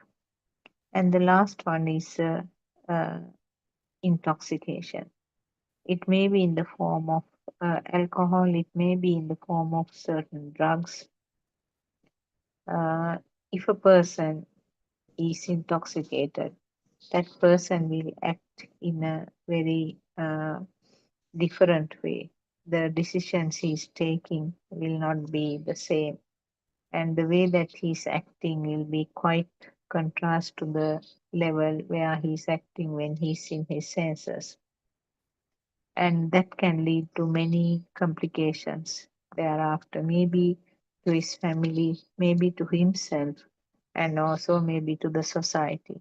We know that people who are intoxicated, they commit suicide sometimes with that confusion. They kill another person with that confusion, and they behave in very aggressive manner in that confusion. So these are the sequences of the intoxication. So the fifth unwholesome conduct is the intoxication. So these are five things, as I said, in very superficial manner, what is almost always remembered in Buddhism. But having said that, this was there even at the time that the Lord Buddha was born. So it is not completely uh, confined, restricted to the Buddhism. But on the other hand, now if you go to the deeper level of this, now we are trying to uh, understand that there is no self here, there is only a system here functioning. And we try to realize that when you understand the fact that it is only a system which is functioning, uh, the power a power is created in the system as a part of that uh, system function. The power is the one which leads to many sequelae thereafter, but there is no owner to this power. When you realize this fact, when you realize that this self is simply a wrong concept, a misconception, or a drushti, then it becomes very obvious that even this fire has no owner. Fire is created as a part of the system. When you rub two sticks together, there is a temple, heat created there, which is unavoidable. And when the heat is created, if you bring some dry piece of paper or a dried leaf, it can lead to some fire flames, isn't it? So the fire flame was just a result of the rubbing, and the sticks should be uh, dry enough, and the rubbing should be done fast, and some dried leaves or a dry piece of paper should be brought nearby to uh, lead to the fire at the end. So you can see that again another phenomenon that is explained in Buddhism, the cause and effect. When the causes are combined together or the causes met together, the appropriate effect comes, which is the fire. So in the same way, what we have to understand is this creation of the fire or the creation of the current or the power is also part and parcel of these causes, or in other words, the part and parcel of the system. So where is the self then? When you break this drushti, when you understand this fact very clearly, that there is no self here, but simply a function, a series of functions are happening, then that power itself, which was created as a result of the system, also starts coming down. Now, what happens at one point? This current, which used to come up with this system function, comes to a zero level. In other words, the power means actually the self or the defilements. Self is another word for the defilements. Defilements means in gross level raga, dvesha, and moha, three things. But when it uh, gets less and less, at one point it can become zero. So, in other words, the defilements are fading means the self is also fading little by little. Self is fading means finally only the system is functioning, just like a machine, just like a robot which has some data fed, and according to the data, the system is functioning. Then comes the question, then who is there to uh, avoid or abstain from unwholesome conducts? Now, abstaining has to be done with some effort when the self is there, isn't it? Now, for a person who is completely free of this current, which means Arhant actually, the most advanced level is the Arhant, who you can't call them people, you can't call them selves actually, because there is no self here, but it is just a mechanical things happening. They do have happiness, they do have sadness, but very superficial. They are just the products of the mind sensor. Because, like the eye experiencing shapes, the ears experiencing the sounds, the tongue experiencing the taste, nose experiencing the smells, and the skin experiencing the touch sensation. Like that, the mind is also experiencing the emotions. It can be happiness, sometimes an anger, sometimes sadness. So those things are there, but actually they do not have a power. They do not last very long.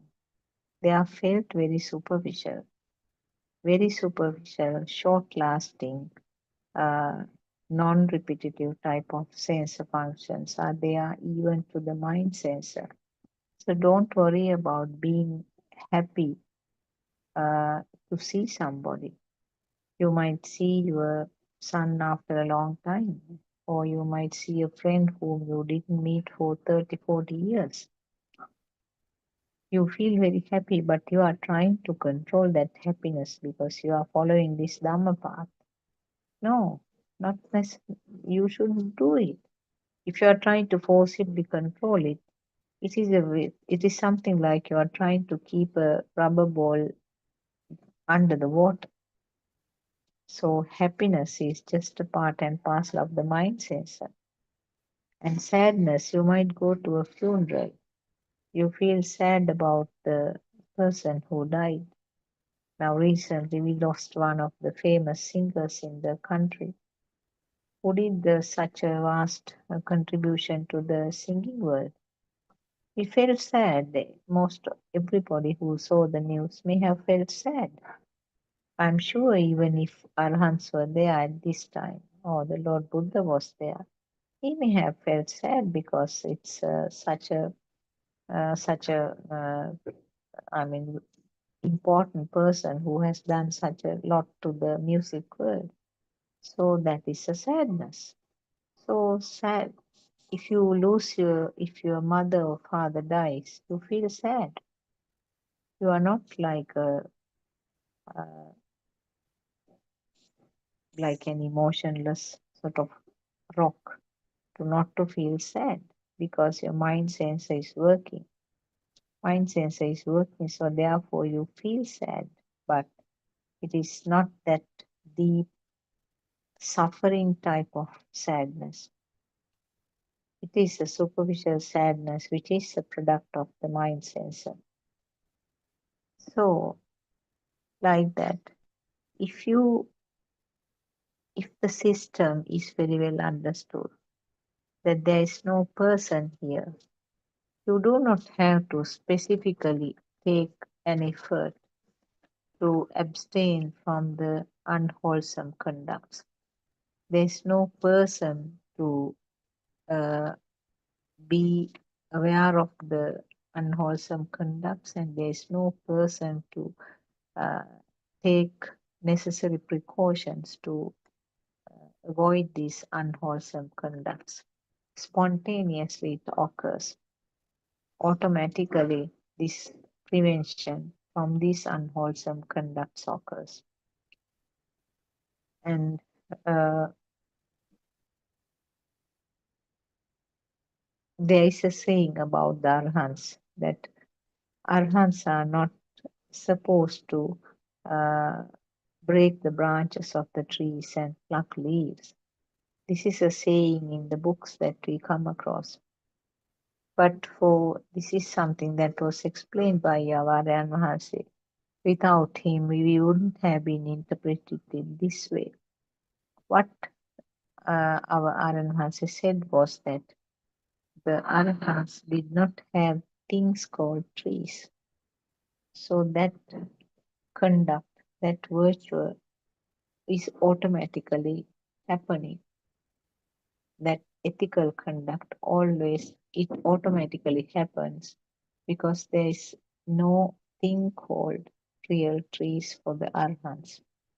This may be a little bit complex statement, which looks a bit deep and complex, but just think about it.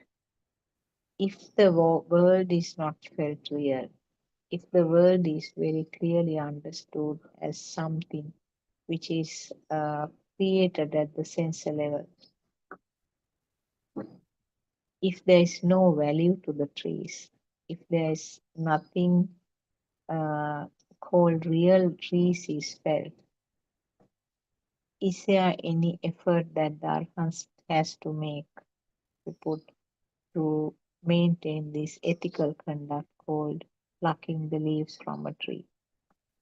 So this is a little deeper fact that I wanted to mention, something that we have heard from R.M. Mahanse.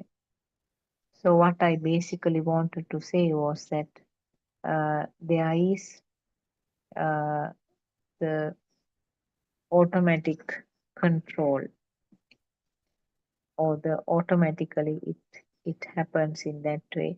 Automatically the ethical conduct happens.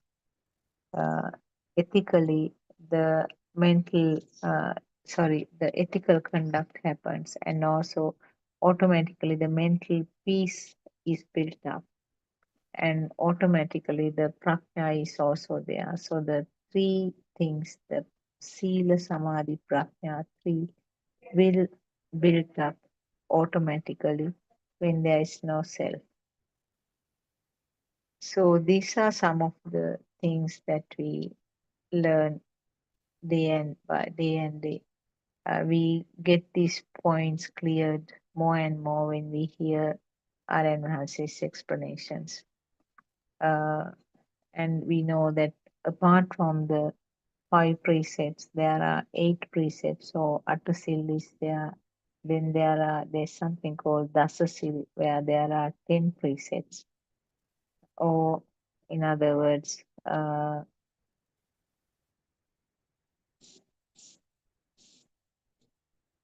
wholesome conducts. There are eight wholesome conducts, then 10 wholesome conducts, which are observed on specific days, particularly on the full moon Poya day in Sri Lankan society. But the truth is, actually, if there is no self, there is no one to conduct these, no one to do these unwholesome conducts, isn't it?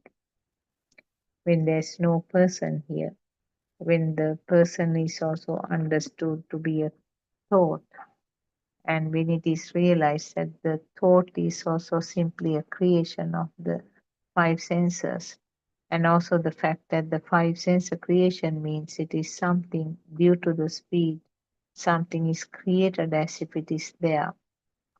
So then you become, you come to a zero level, the system comes to a zero level, because from the nothingness, this is being built up and finally felt as a self.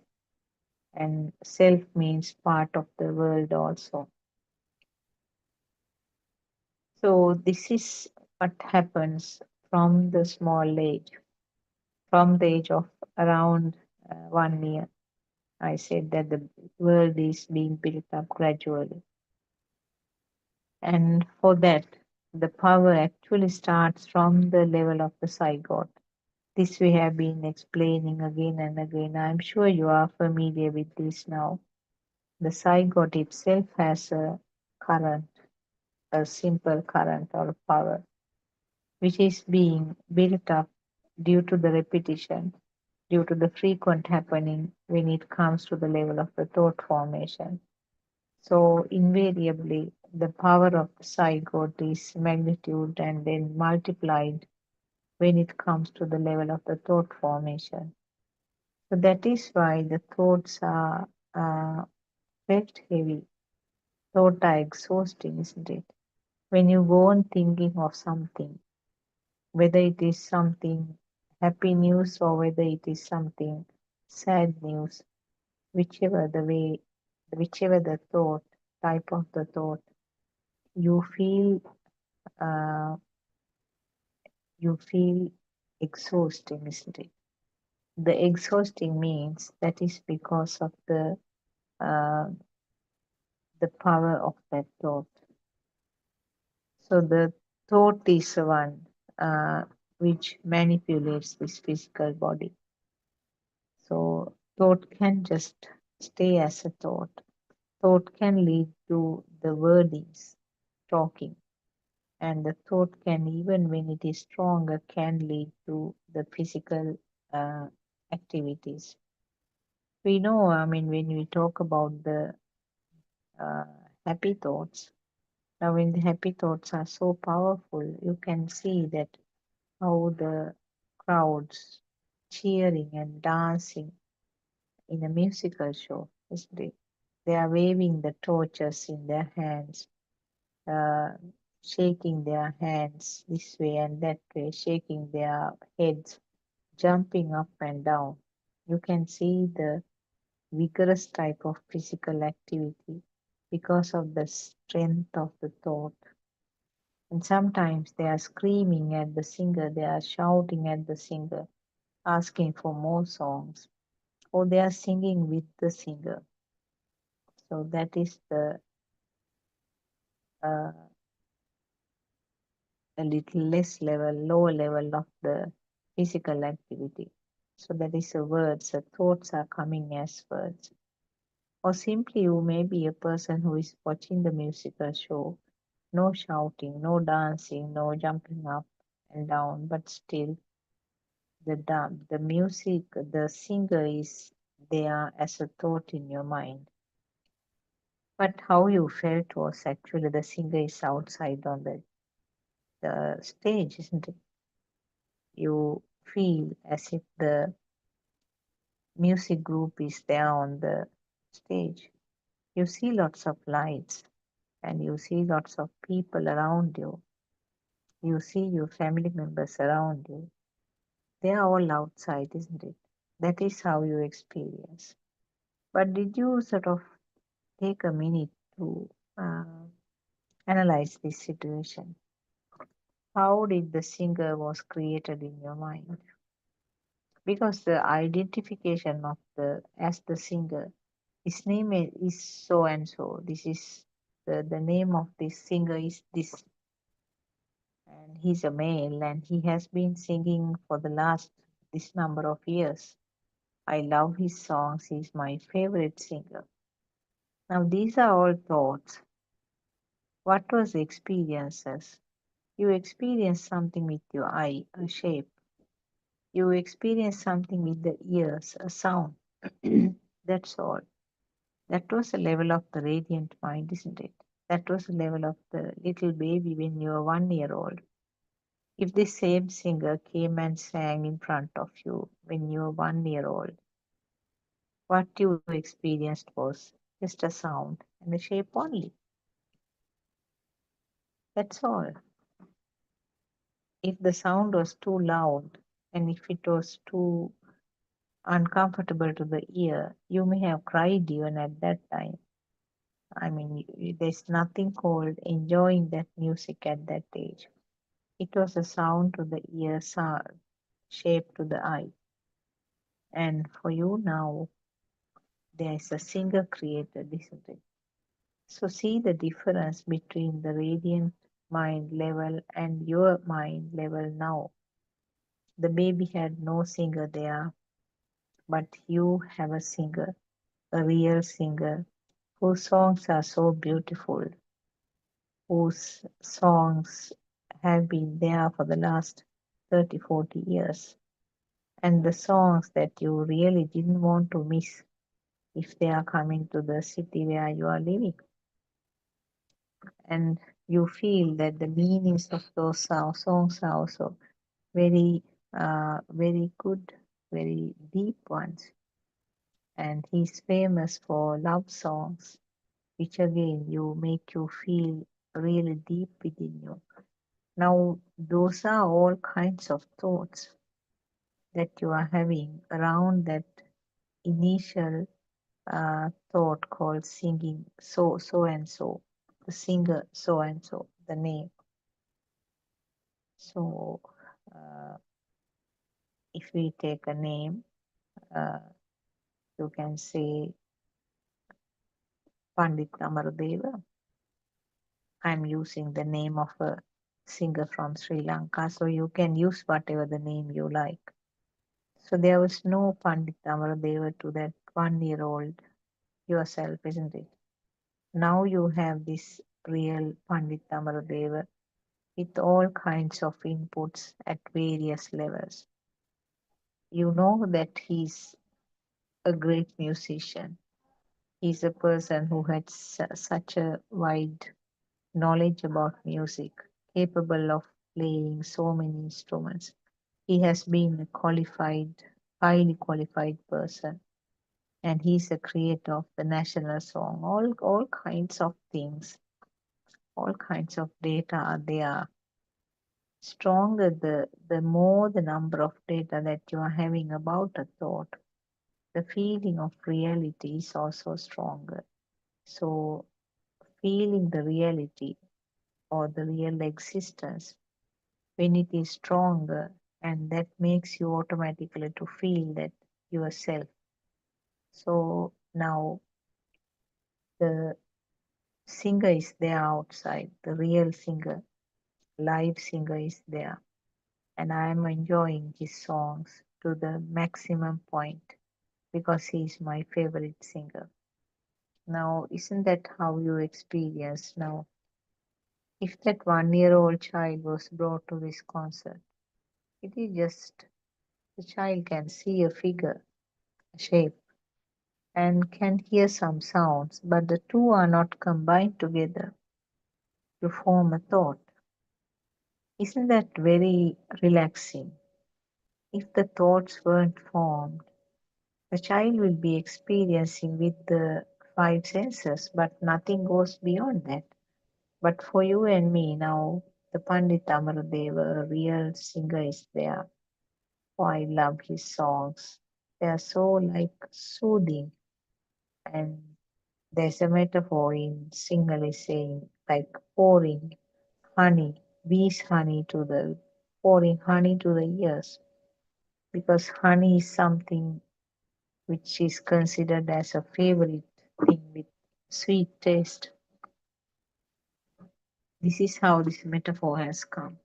His singing is something like pouring honey to the ear. So nice.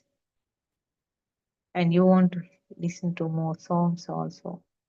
If he sings 5 songs, you wish, oh, if I could hear more songs from him. So there, the craving is also there. So this is how the very next moment when you hear about Pandit Amaradeva's concerts again, you are thinking of going there again. Of course, he's no more there with us now, but I'm just taking him as an example. So isn't this how the world is created to you?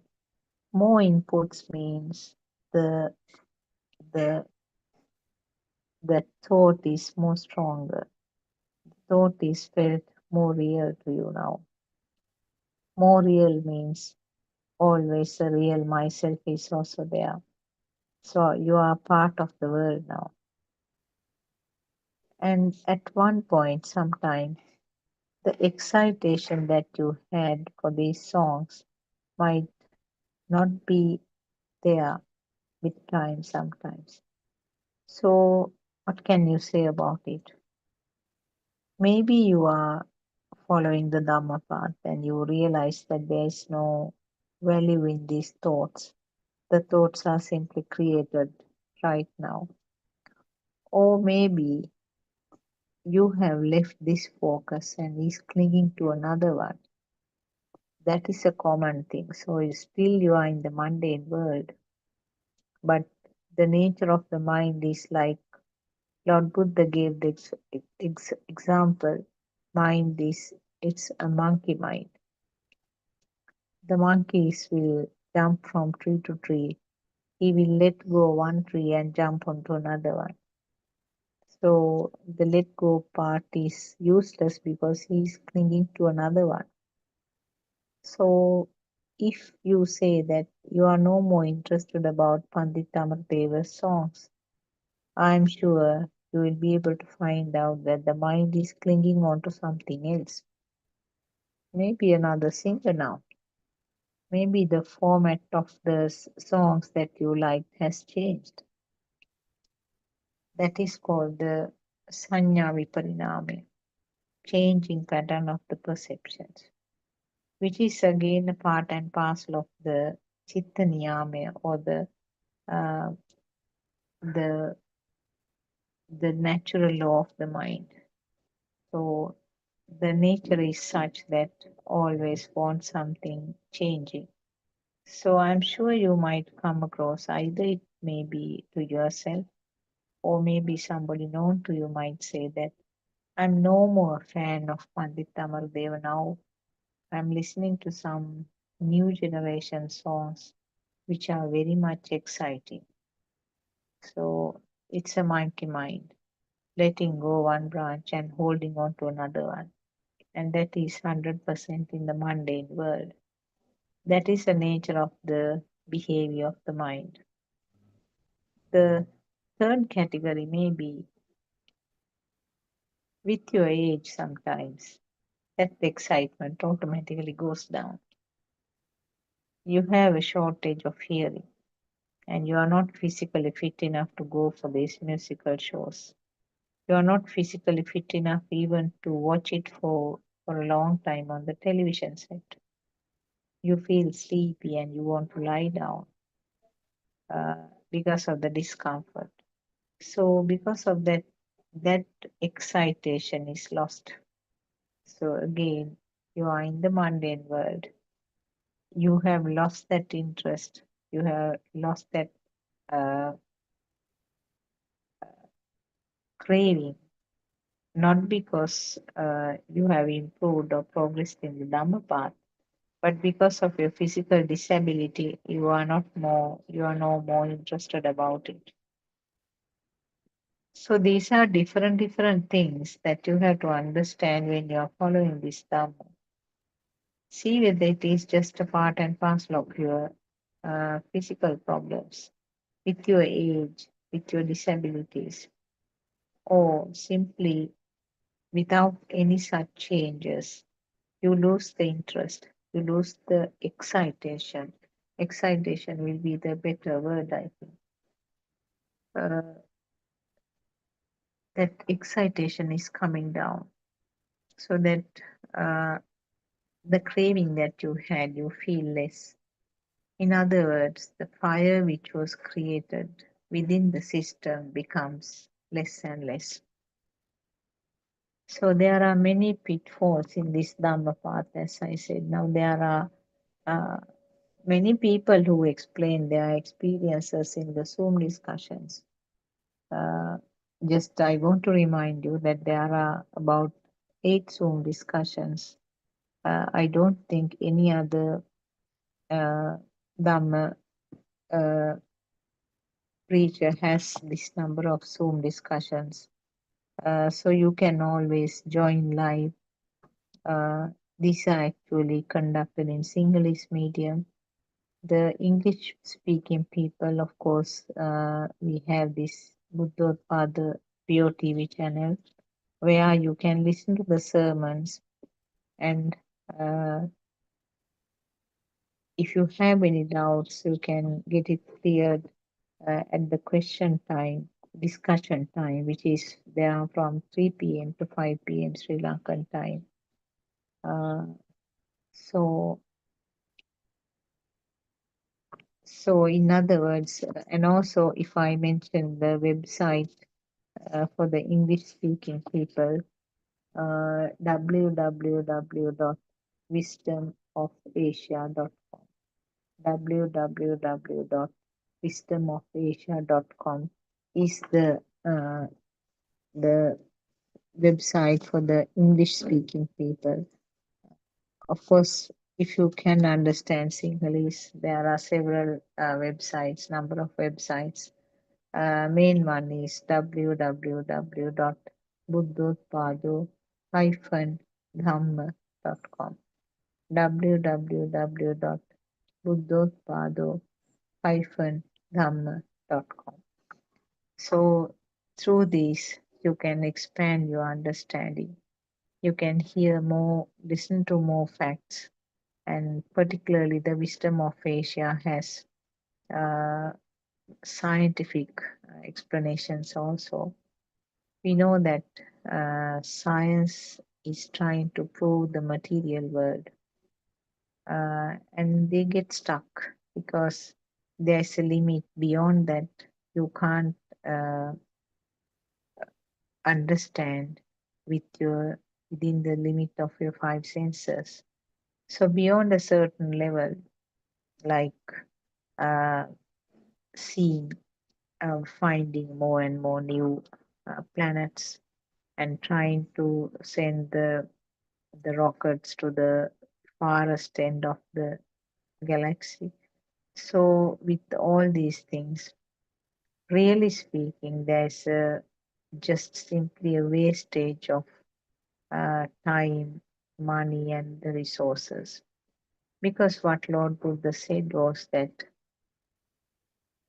the world is simply a creation in your mind. So within the limit of the five senses, what is created is we accept it as the world or the galaxy or the universe, whatever the term you are using.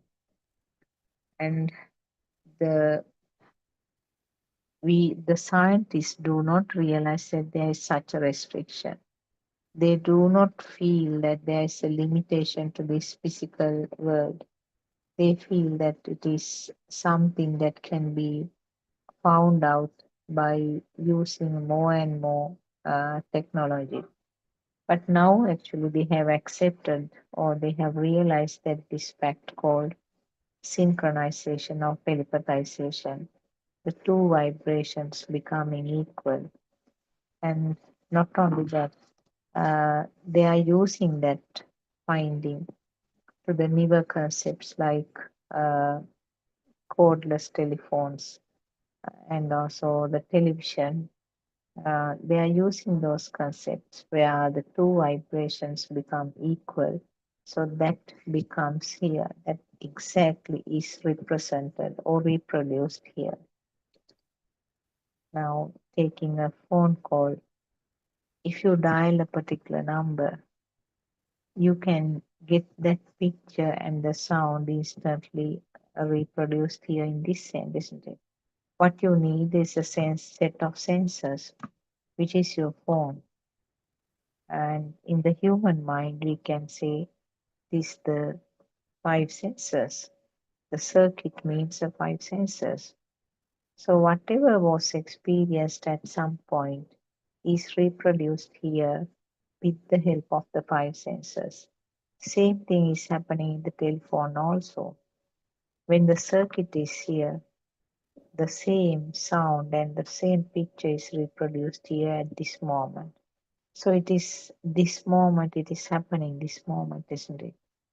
Same thing about the television set. The transmission center, the it has its own sound and the pictures. And if you have the appropriate circuit here, you will be able to get the same picture and the sound in your television set. And at some point, if this television set breaks down, and if you get a new television set, that means a new circuit, the same picture can be reproduced here again. And whether you are in this country, whether you are in USA, UK, if you have the same circuit, the same picture and the sound can be reproduced. So this is exactly similar to the synchronization or telepathization that is explained. So these examples are very beautiful and very simple and easy to understand. They are all from Aranahase, our noble friend, who is helping us in his maximum way to understand this Dhamma. So with uh, time, he's using more and more newer examples and trying to explain what these Dhamma teachings are. They are all truly, very correctly matching to Lord Buddha's teachings, which happened nearly 2,600 years ago. So, uh, we invite you to join us, invite you to listen to these Dhamma sermons. You will be able to realize that there is some difference in the routine sermons that you listen. Uh, and also, R.N. Mahanse also says, and Lord Buddha also initially said, come and see this Dhamma, Eva Balava, or Ehipassiko, in Sinhalese and Pali, respectively. So, Lord Buddha said that do not believe, uh, just come and experience it yourself. See whether your power or the current is coming down. If it is so, yes, then you can see that um, it is what you were looking for. So that is how the Buddhism is different from the other religions. And there are no strict rules, but uh, as one of uh, the ethical conducts, I would say, as one of the uh, agreements. We go to the temple. Most of the time, it is the full moon Poya day. People go there, do their offerings, and be blessed by the monks.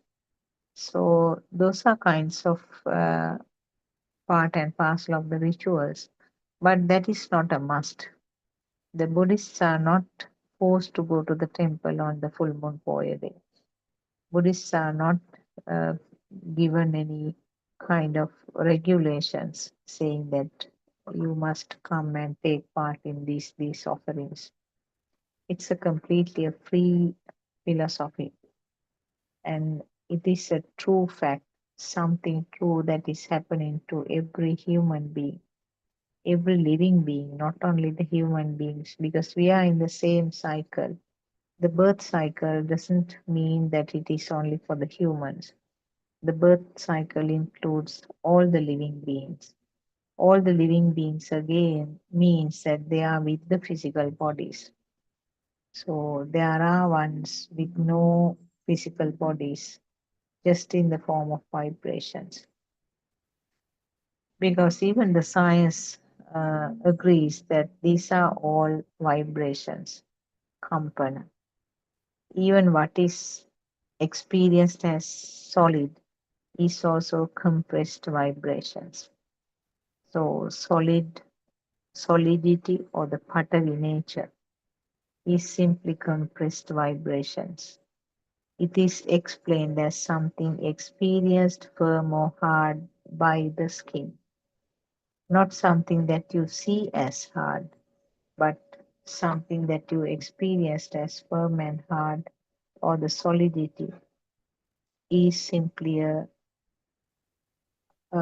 closely compressed vibrations. And the liquidity or the apo is a little loosely packed vibrations. And the nature of the air is also further loosely packed vibrations. And you know that the temperature is yet another different type of vibration. Light is another different type of a vibration. Sound is a different type of a vibration. And feeling the taste, feeling the smell, again, there are two different types of vibrations. So the vibrations combine to form another type of vibration, which we call thought. So the vibration just gives you the clue that it is not something permanent, isn't it? It is not something that can be experienced by the five senses. You can't see it, you can't touch it, you can't smell it, you can't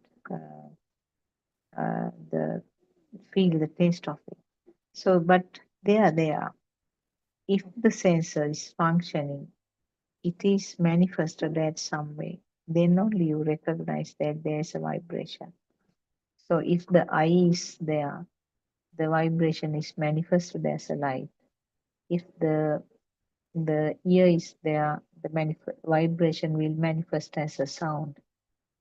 So similarly, the vibrations are manifested as taste, smell, and the bodily touch. So you need to have the particular sensor function to create it as and to be able to experience as something like that. Uh, Actually, these facts are not necessary for you to understand Nibbana. Long, Aranvahasi always says in his tours where he is going from village to village. He doesn't use this vibration word even. He never mentions that because he has the capacity, ability to explain the Dhamma according to that crowd. He will tell it in a different way for a group of university students, and for the village peasant type of crowd, it will be a different type of a sermon.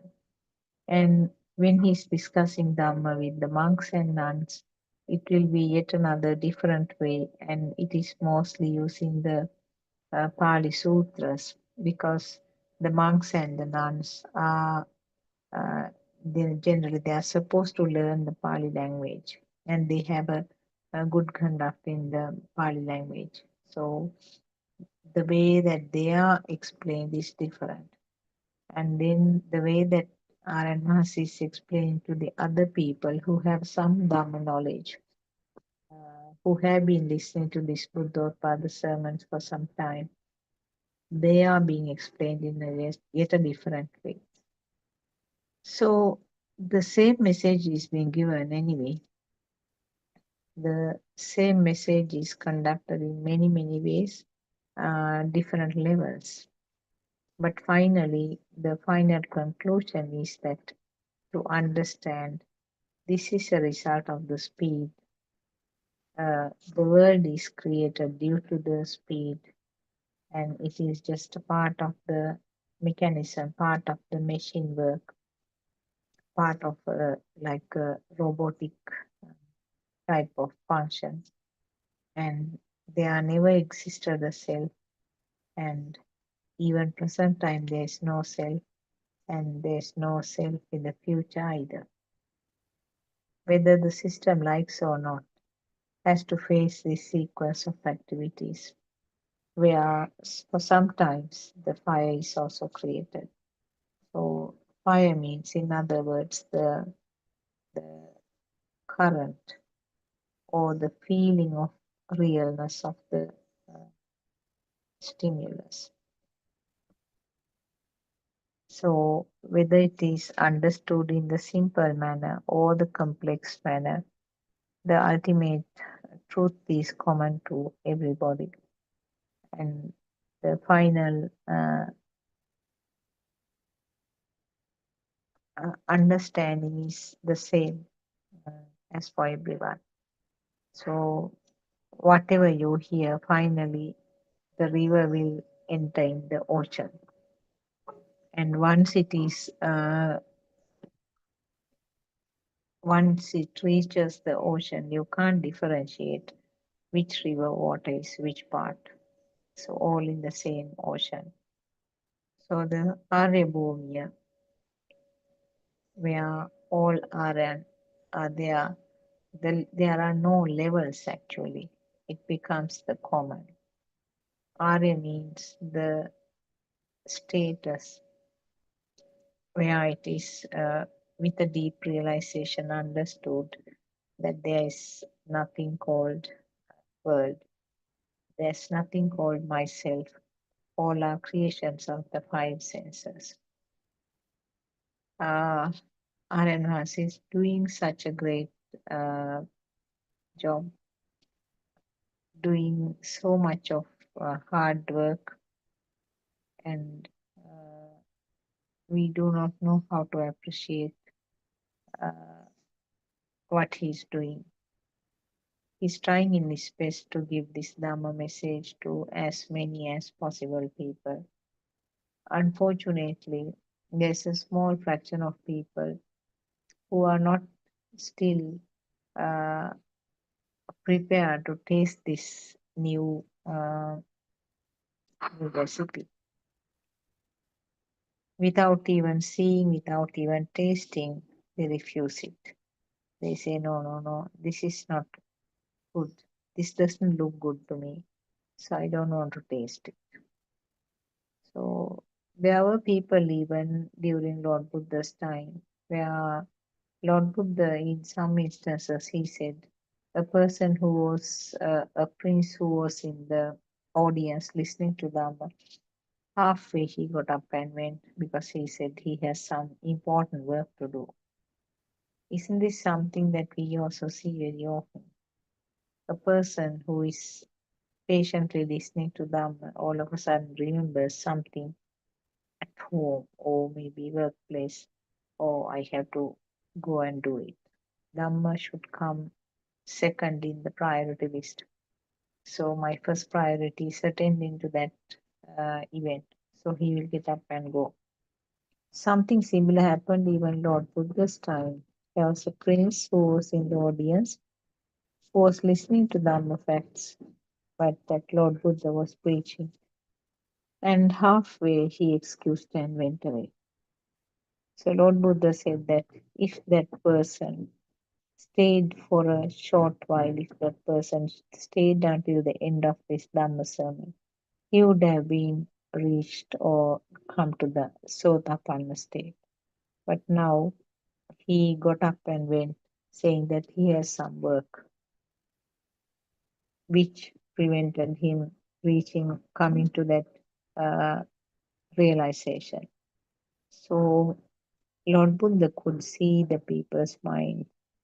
Lord Buddha could uh, sort of penetrate deep into those minds and understand what level he is.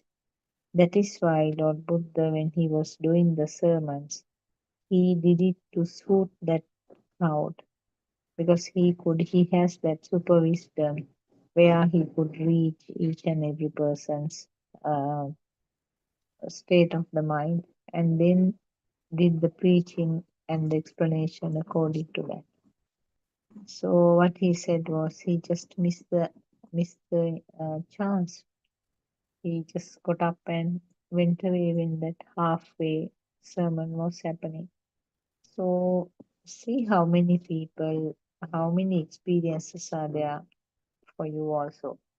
You may have seen sometimes some people in a Dhamma discussion, they say that I forgot to do this job at home. So please excuse me, and they will get up and go. I'm sure you have come across so many. So those also maybe some people like that prince, isn't it? They have the opportunity to listen to Dhamma. They are hearing that Dhamma facts, and still they are uh, the way of their sasava or the defilement, the sasa or the taints playing its role, that the thoughts come up to indicate that should get up and go. So see whether you are one of them. See whether you also have many other so-called priorities before uh, trying to listen to this Dhamma. Just leave about the deep realization, but at least listening. Listening plays a great role. So if you haven't had that chance, maybe you can make an effort to find out the links, or maybe you can join this Zoom discussion and try to understand what level of understanding is there within your system.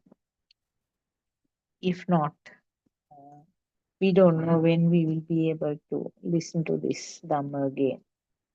So, Lord Buddha said that listening to Dhamma and also having the Noble Friends Association greatly helps for a person to understand this Dhamma. Because without a teacher, you can go astray at any time. So, you need the teacher's guide. You need to explain your experiences to the teacher and then get them corrected. Find out whether it is correct or not. What you experience. Uh, so I'm nearing the ending of my Zoom discussion. Uh, I worship Triple Gem with the greatest respect. I worship Aryan Mahanse, uh, who is actually visiting a city close to the city where I am. So we are hopefully will be meeting him tomorrow, which will be another exciting event because the way that we do not feel fed up of listening to the same Dhamma fact even from his the way that he's explaining. So it is such a fortune to listen to these Dhamma facts. So I worship you respectfully, Tilwan Saranayar and Hansa. May our friends who are listening be blessed by Triple Gem. May our friends who are helping with the technology be blessed by Triple Gem.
Thervan Sana Aaron Mahansa. Thervan Sana everybody. Let's continue with the book reading. The True Dhamma Has Awakened, Volume 1, page number 63. Mehenin Mahanse, yes, Honorable Sir, there should not be any connection with the action, but the action will happen on its own. Aaron Mahanse, a lot of things will happen. You will hear sounds. You will see things. Everything will happen. You will also laugh. You will also speak. Everything will happen with mindfulness. You should not generate more thoughts. Just let it go. Mehinin Mahanse, I understand, Honorable Sir. Aran Mahanse, if your thoughts don't disturb you, if it does not bother you, then the feeling of self is much less. If you are not affected by what is happening around you, that state is known as Akupameya Cheto Vimuktiya. When you are not at all affected by your thoughts and you have realized that there is nothing as good and bad, all these are only thoughts. That is the moment of awakening. You have realized the pure truth, the true nature of this illusion. This is the moment when you truly realized the illusion of the outside world and the illusion of the inside, the me concept. You don't get affected by thoughts. You have gone beyond the illusory nature of the mind. This moment is called Kriya Siddha. Then this state of Kriya Siddha, Prabhasvara Siddha, and this moment you carry on doing an action without thoughts brings about the moment of awakening to the pure truth. Prabhasvara Siddha means a pure mind without any trace of anger, jealousy, aversion, etc. No traces of taints or defilements. A newborn baby has a Prabhasvara Siddha. Mehinin Mahase, I understand, Honorable Sir. R.N. Mahase, so then, when you listen to sermons about Mohatata Avadiya or awakening to the moment, you should understand the difference between sihiya, awareness, and thoughts. Awareness is when you don't accept what is outside and what you feel as inside, or the me concept. You see the truth about thoughts, that thoughts too are a lie. When you are aware about the illusory nature of the thoughts, then you won't react towards the thoughts. When you see something, it is only seeing. There is nobody who sees it, neither is there anything to see. No more generation of more thoughts. No should you contemplate on thoughts. Mihinin Mahanse, yes, Honorable Sir. R.N. Mahanse, an amazing story about the mind has come to surface, has it not? All this time we have falsely believed that a self existed. When you realize the true nature of things, you feel very pure like a flower that is in bloom. You feel like the whole world opens up to you. You feel like your mind overflows without any blockages. You don't feel restricted to this body. Where am I? I am nowhere to be found. Now you experience the Buddha Swabhava. Buddha Swabhava means that there are no thoughts at this point of awakening to the moment. Where there are no thoughts, you have the most precious Buddha Swabhava. There are no feelings here.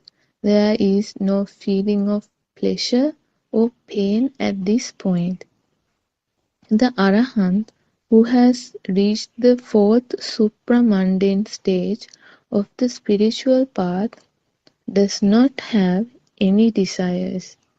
Arahant is a state of awareness where there is no person. The Buddha is also not a person or a human being. That non-existence and nothingness is the Buddha state. Within the Buddha state, a person cannot exist, and you cannot draw a picture or mold a statue because there is no person or shape. Nehining Manse, yes, Honorable Sir, Sadhu, Sadhu, Sadhu. Aran Mahanse, Devadatta, an enemy of the Buddha, saw the Buddha as a person. He tried to kill the Buddha so he could become the Buddha. He did not understand that the eradication of all defilements, taints such as excess greed, ill will, delusion, and anger brings about the state of the Buddha. The Buddha is not a person. Therun Sanai, everybody.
I just joined. Did we start did Shani read the discussion? Sorry, I just joined. Therun Sanai, Dr. Kokila. Yes, I have indeed. You have read it. Could you please Yes. like kind of give me some part of it? Like So it's a continuation of the previous discussion with Aryan Mahanse and that Mihinin Mahanse. yeah. Yes, and it was like continuing explaining about these thoughts and kriyasita. Mm-hmm. Yes, and it ended with the state, the Buddha state. Okay. Yes, So is the discussion actually over or is still continuing? still continuing. Right. Yeah, actually, so we will recapitulate everything and until our all Dhamma friends join, we'll continue to talk about Dhamma. And specifically, it's about the Kriyasita or the, what is the English word, Chani, that is used for Kriyasita in the book? What was the word that is used for that? It mentioned as Kriyasita. So there was no English word for that. Yes, It's okay. So so actually, so we talk about this, you know, when there's the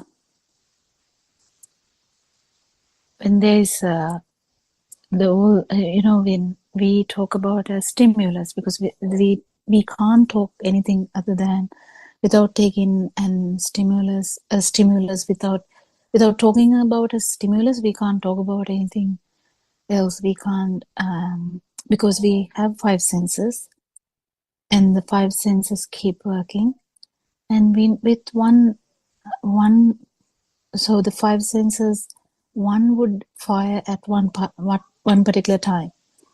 When one fires, it will definitely, in the baby in the cot, it will be just those fast vibrations in the eye, or fast vibrations of the skin, or fast vibrations of the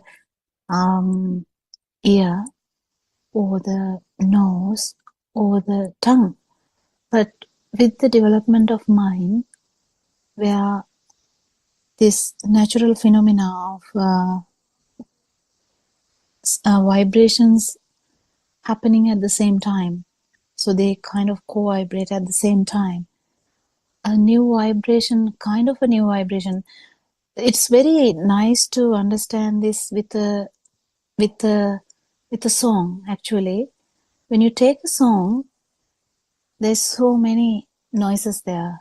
One time it's a piano, one time it's a violin, one time it's a drum. Kind of, there are so many, but when we kind of take the outcome, it will be a new music, new note, kind of new outcome. So likewise, when the sensory organs vibrate at the same time, they will vibrate simultaneously, and then it will give rise to a new understanding. That understanding will have a new perception. That's the important thing. So the new perception is, the red light in the traffic lights. In the traffic lights, the red light have a different perception. And in a machine, when the red light is firing, we know the machine is faulty. And in an there are so many types of markers in the vehicle, where there would be like a red marker coming up with some kind of sign saying there's a fault. Kind of this red light has been included in life with different perceptions, but if it is in the traffic light, it is taken as a stop sign, kind of stop. So, and the green light in the different scenarios would be giving you different perception, but in the road it will be the okay to go kind of thing. So likewise, this self perception, or or before going to self-perception, we'll talk about the mind perception or mind consciousness. So the thought that new vibration which formed with the uh, with the with these five senses vibrating together, it happened to be a new vibration, and it vibrates as with an autonomy, like it vibrates on its own. It starts to vibrate on its own. So then we call it, I remembered something, or it's a thought. So likewise, so this consciousness, which is very important to understand in Dhamma, where when we understand the mind, when we understand how the light happens, that we are actually understanding how the Rupana is, kind of how this happens, how the light is produced, how the sound is produced, how the thoughts are produced. But the consciousness means fast occurrence of the any of these vibrations. So we know that to even see the light, we have to have like a very fast vibration in the eye.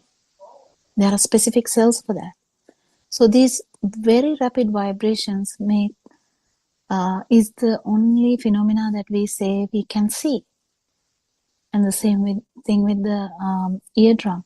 So when we talk about these vibrations, when these happen so fast,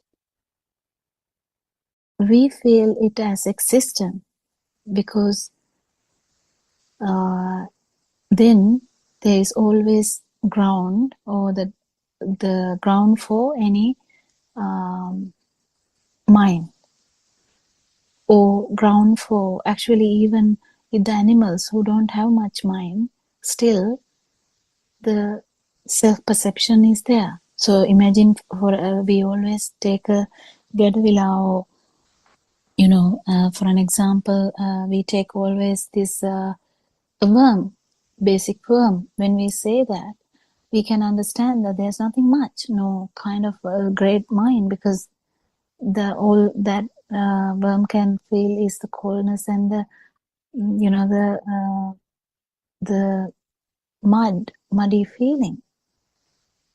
But even though we are the ones who are talking about coldness and muddy feeling in our mind, but actually what that animal feels is just a vibration. It's very important to understand this vibration part. It's just that they feel comfortable with that. When the skin is covered with watery mud, there is comfortable, some kind of comfortable feeling. So then when that mud layer is removed, the worm will actually try to go through the mud and go back to the mud layer again. So we can understand that there is a level of living, kind of the feel of living there, isn't it? So as everyone who is not listening to them, or like has never listened to them, they feel that every consciousness, or the eye consciousness, or ear consciousness, or body consciousness, or the mind consciousness, or we feel everything about these thoughts. We take it, we actually feel it as we are feeling it. That is where the ignorance is. So when ignorance is there, when we take it as we feel it, without any knowledge, even the worm does it and we do it, and then when it comes to the mind, it is manifested more than that. So when someone understands Dhamma, what happens is the actual worm can't understand this, but the actual the human with a great mind, who has a very great mind, where the thinking ability or kind of putting these things together, there's a massive ability that this kind of species have, human species have. With that ability, we can understand that there had been some process. There had been a process, and this process work, this consciousness work without anyone. Actually, it is not done by me, it is not done by anyone else. That's what one Venerable told in Buddha's time. So then how does it arise? It arises because of the rapid vibration. So no one is the fault. But the problem is when there is telepathization of a vibration to one particular form, like one particular being, with whatever the organ system, then that organ system, the manifestations begin to mature, and the sense of existence becomes very stronger. Every stimuli confirms the existence field. So this circle will be getting confirmed every time we do whatever. So with the mind, our actually this original vibration which happened to the human fetus actually can get very worse as well. With the vibration can get much like higher, leading to lower realms, because there is kind of building up of defilements, because everything is real. Then we get the idea that it is me who is listening, it is me who is seeing, it is me who is feeling, and on top of that there is a massive problem where it is me who is thinking. So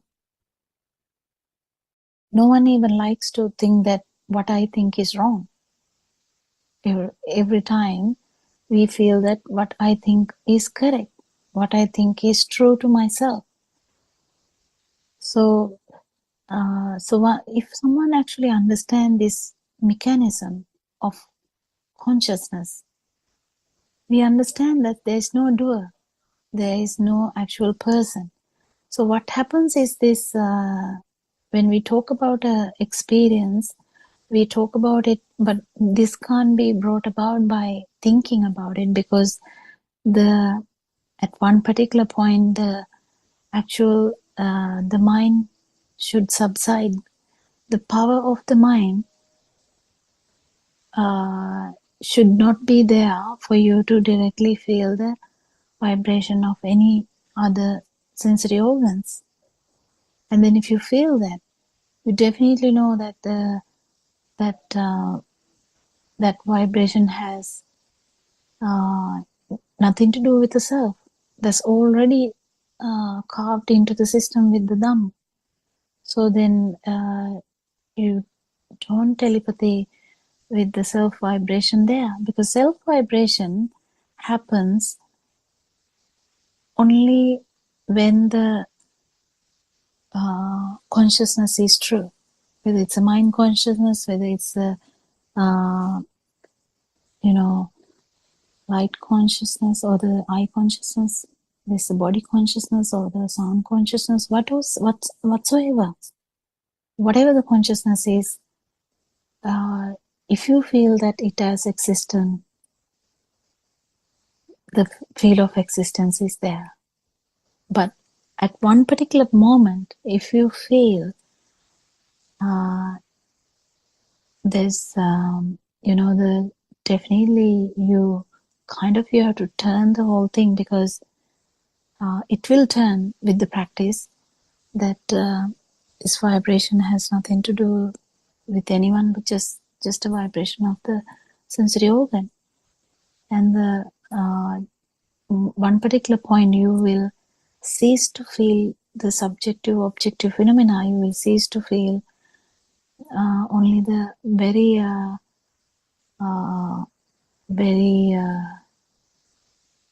very low level of stimulus, whether it's a sound or whether it's the light whatsoever, or the body vibration.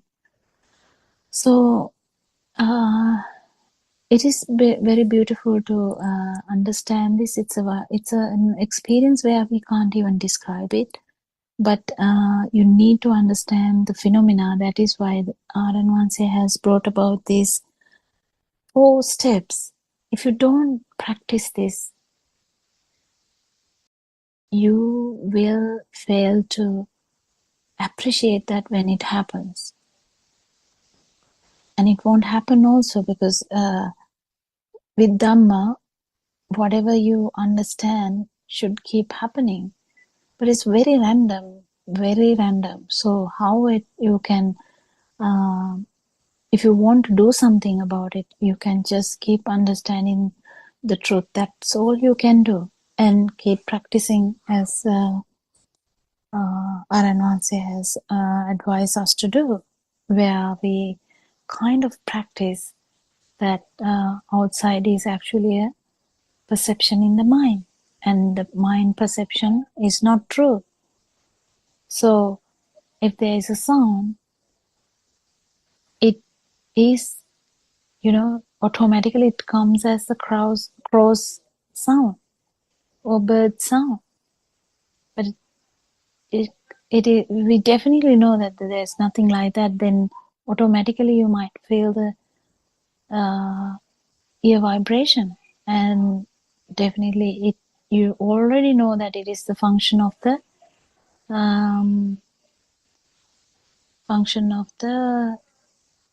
ear. Same with the walking meditation.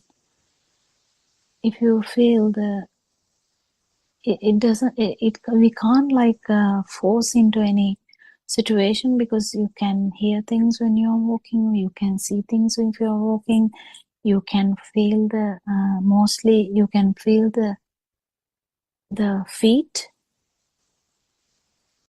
the sole, you can feel the sole. But if you actually feel it as the sole of your feet, you are still in the mind bubble. But then if you actually realize that not actually realize, but if you feel that it is, the mind is not a thing, you might directly feel the organ, the sensory organ of the skin. And as definitely as we discuss, if we can turn it, in the sense it is turned, because we are practicing this now. We're practicing day by day. We practice that any vibration we feel, any consciousness we feel, is the function of the. That's the third one. It's a function of the organ only. Whatever you feel, it is the organ function only. Whether it's the eye, whether it's the ear, whether it's the tongue, whether it's the smell, or whether it's the body, the skin. You can't actually taste or feel or actually entertain the vibration. What you actually entertain is pineapple. You can't entertain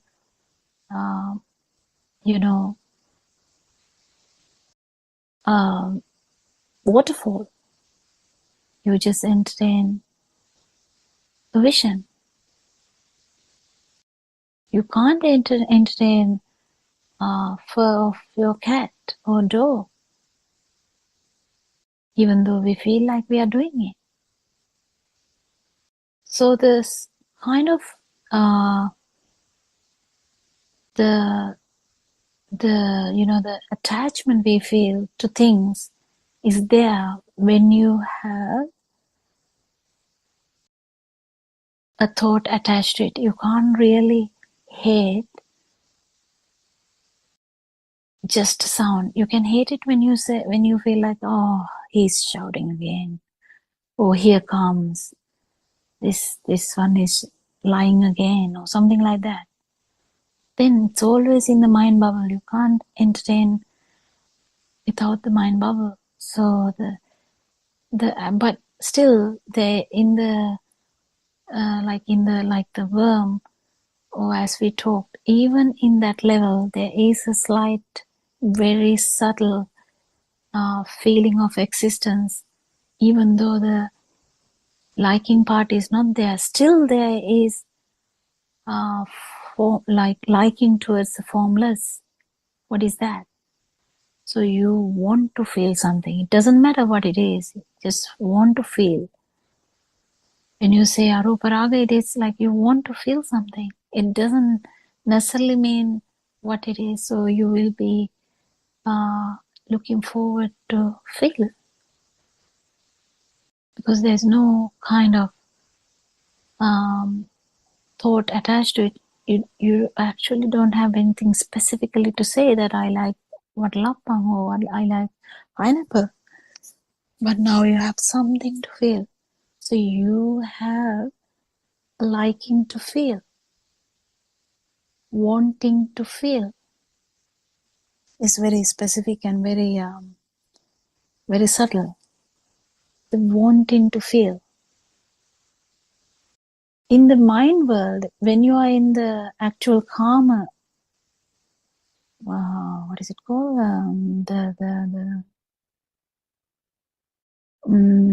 I forgot the word. The karma loka. Sensual world. Yeah, the sensual world. We are actually, we need to touch things to feel it. You know, I have to hug my child.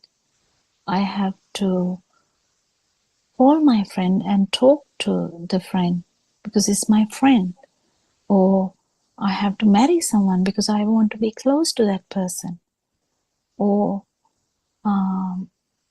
you want to do something because you feel like you have to do that because of that person.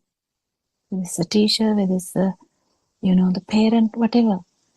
So when you are in the sensual world, the whole thing is you need to actually do something to find them, touch them, feel them, see them. You do a lot of things because you feel that person is out there. That thing is out there in the outside. I'm here. I have to go to, if you talk about in Sri Lanka, if you want to see someone specifically, you have to go to Colombo and see it because the person is in Colombo. So you need to go to Colombo to see the person. Likewise, there's always something to do because you want to do something, or because the person is or thing is in the outside. But when you understand that everything is actually a perception, you still do things because you have to take the kids to the school. Yeah, you take the kids to the school. That doesn't matter. But you don't feel it as real. You keep doing things, but you don't take it as real. Then the actual what happens to the mind, the self vibration, it actually keep dropping because there's no abhisankarana or the propelling effect anymore. You don't need to that kamaraga means you like actual things. In that it's kind of, you like persons, you like food, you like incense sticks, or you like the samanpichama, or whatever the flower, this rose, you like the what kotu, whatever. So it has to have some kind of measuring effect because it's out there. But when you come to the form world, it's actually maintaining the mind. You maintain kind of the mind. It's not, you're not doing it thinking, but you just kind of maintain that. The mind, you like the mind. The mind bubble is very strong because all the perceptions are still valuable. So the mind bubble is valuable. So you like forms, kind of you want forms in the sense you actually still have the potential for having a kind of a bigger vibration still because you're still in the mind world. So the mind world means you still have the potential to be born in a realm. It can't be that bad as the sensual world realm, but still there is a birth. Even with the, when you come to the feel level, the desire to feel something, it doesn't necessarily mean anything, but desire. You have the, you would like to feel feeling. Next one, next one, next one, next one, next one, like that. It doesn't necessarily mean anything like patalapang or pineapple or flower or, you know, the garden or son, daughter, husband, wife, your teacher, whatever. It doesn't necessarily matter, but then you like, you would have a desire to feel. So desire for the mind is quite different to desire to feel. But then because someone has started this path with the understanding that we were talking about before, we kind of now has practiced so much, you would come to a point where you will feel the non-vibration. But then when you feel the non-vibration, the most important factor or vibrating with the Buddha's vibration is the main importance is you understand that particular moment, because you don't feel as existing, you feel directly that you kind of, you don't need any evidence now, because you know that there was nobody when the stimuli is not taken as real. It can be in the feel level, it can be in the form level, it can be in the sensual level. If the sensual level is there, both form and formless are there. If someone has understood that the sensual world is actually just a perception, you might actually feel much happier, much calmer, and you know that what you are dealing. If you are hitting someone, you are actually hitting your own perception. How funny is that? If you are actually blaming someone, you are blaming yourself, because you're actually blaming a perception. So who is blaming who? Who is shouting at who? Who is killing who? It's really tricky, isn't it? You try to kill a rabbit. Can we kill a rabbit? We can't really kill a rabbit. But then we are actually trying to do something to something outside. But then we don't understand. We are trying to actually, like, without our, like, due to the ignorance, we think that we are actually doing something, yes, that can harm something, yes. But the dilemma is that you're actually bringing upon a bad vibration due to the trying to, you're just fighting with your own perceptions. When we understand this, we just give up. What's the use of that? If you're so imagine you have to lie. It's very difficult to lie now because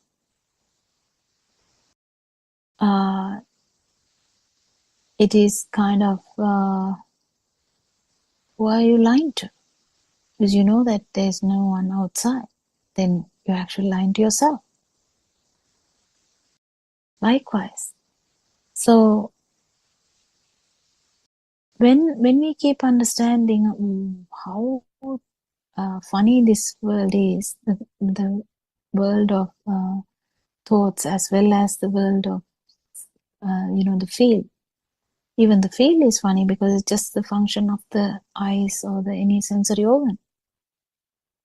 So it's very important to keep understanding this. I think some Dhamma friends have joined, so it's really good if you can join in.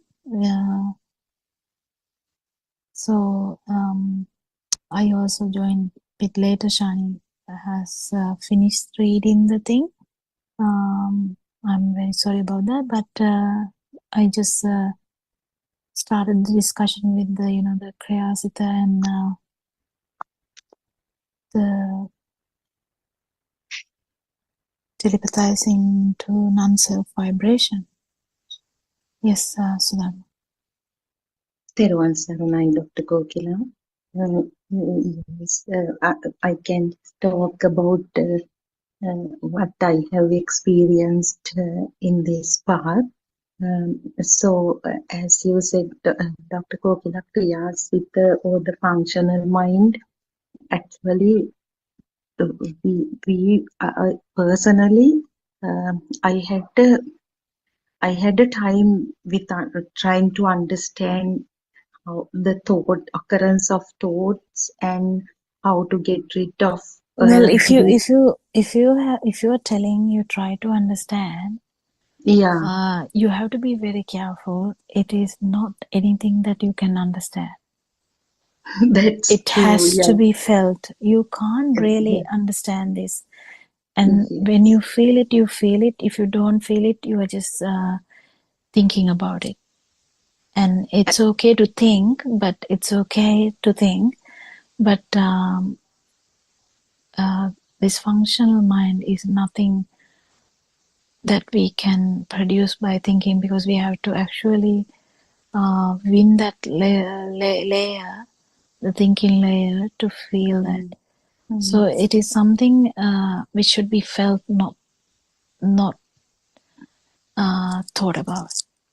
Just wanted to add something there. Sorry. Yes, thank you very much, Dr. Kokila. I was referring to understanding the mind and how thoughts occurred, because earlier when we were involving in concentration meditation, we were really disturbed by thoughts, like when we were like focusing on the edge of the nose or upper lip, and the moment another thought occurs, we like felt very guilty. I felt very guilty, thinking, okay, it's my problem. This thought occurs, now I have failed to concentrate on this, to maintain this one pointed concentration. So we were really disturbed, and because that was the only path open for us, because we were strictly asked to follow concentration meditation, then next thing will happen. So you will realize that was the advice at that time. And then when this beautiful knowledge came, that when we came to know there's no one, but occurrence of thoughts itself is nature, it's a natural phenomena. Like it was for everybody, I think, who follows this Dhamma, this freed us from lot of trouble, lot of stress, lot of tension we had, because meditation we did under tension in a way, because we had to be seated in a certain position, and to control our mind. The person was very strict with the mind and got really disturbed when thoughts occurred. But when we understood this mechanism, actually, I referred to initially as action mind. I'm sorry, I was trying to tell this, understanding this mechanism and the mind consciousness, how the thought occurred as a natural phenomenon. It released us from that burden, and with this Dhamma, actually, when Aryan Wahanse said, you can't do anything, let it happen. Other than you have to know the mechanism, then not to rush, not to make effort unnecessarily, like because as Buddha himself has said, one should look for Dhamma as someone who has got who has caught fire in head, like we have heard such a thing. So that is true. We have to look for it, run here and there, until we find the true Buddha word, true Dhamma. So the moment we heard it, we felt that everybody, whoever speaks in the Zoom discussion, say, in the first sermon itself, I came to know that this is the true Buddhism.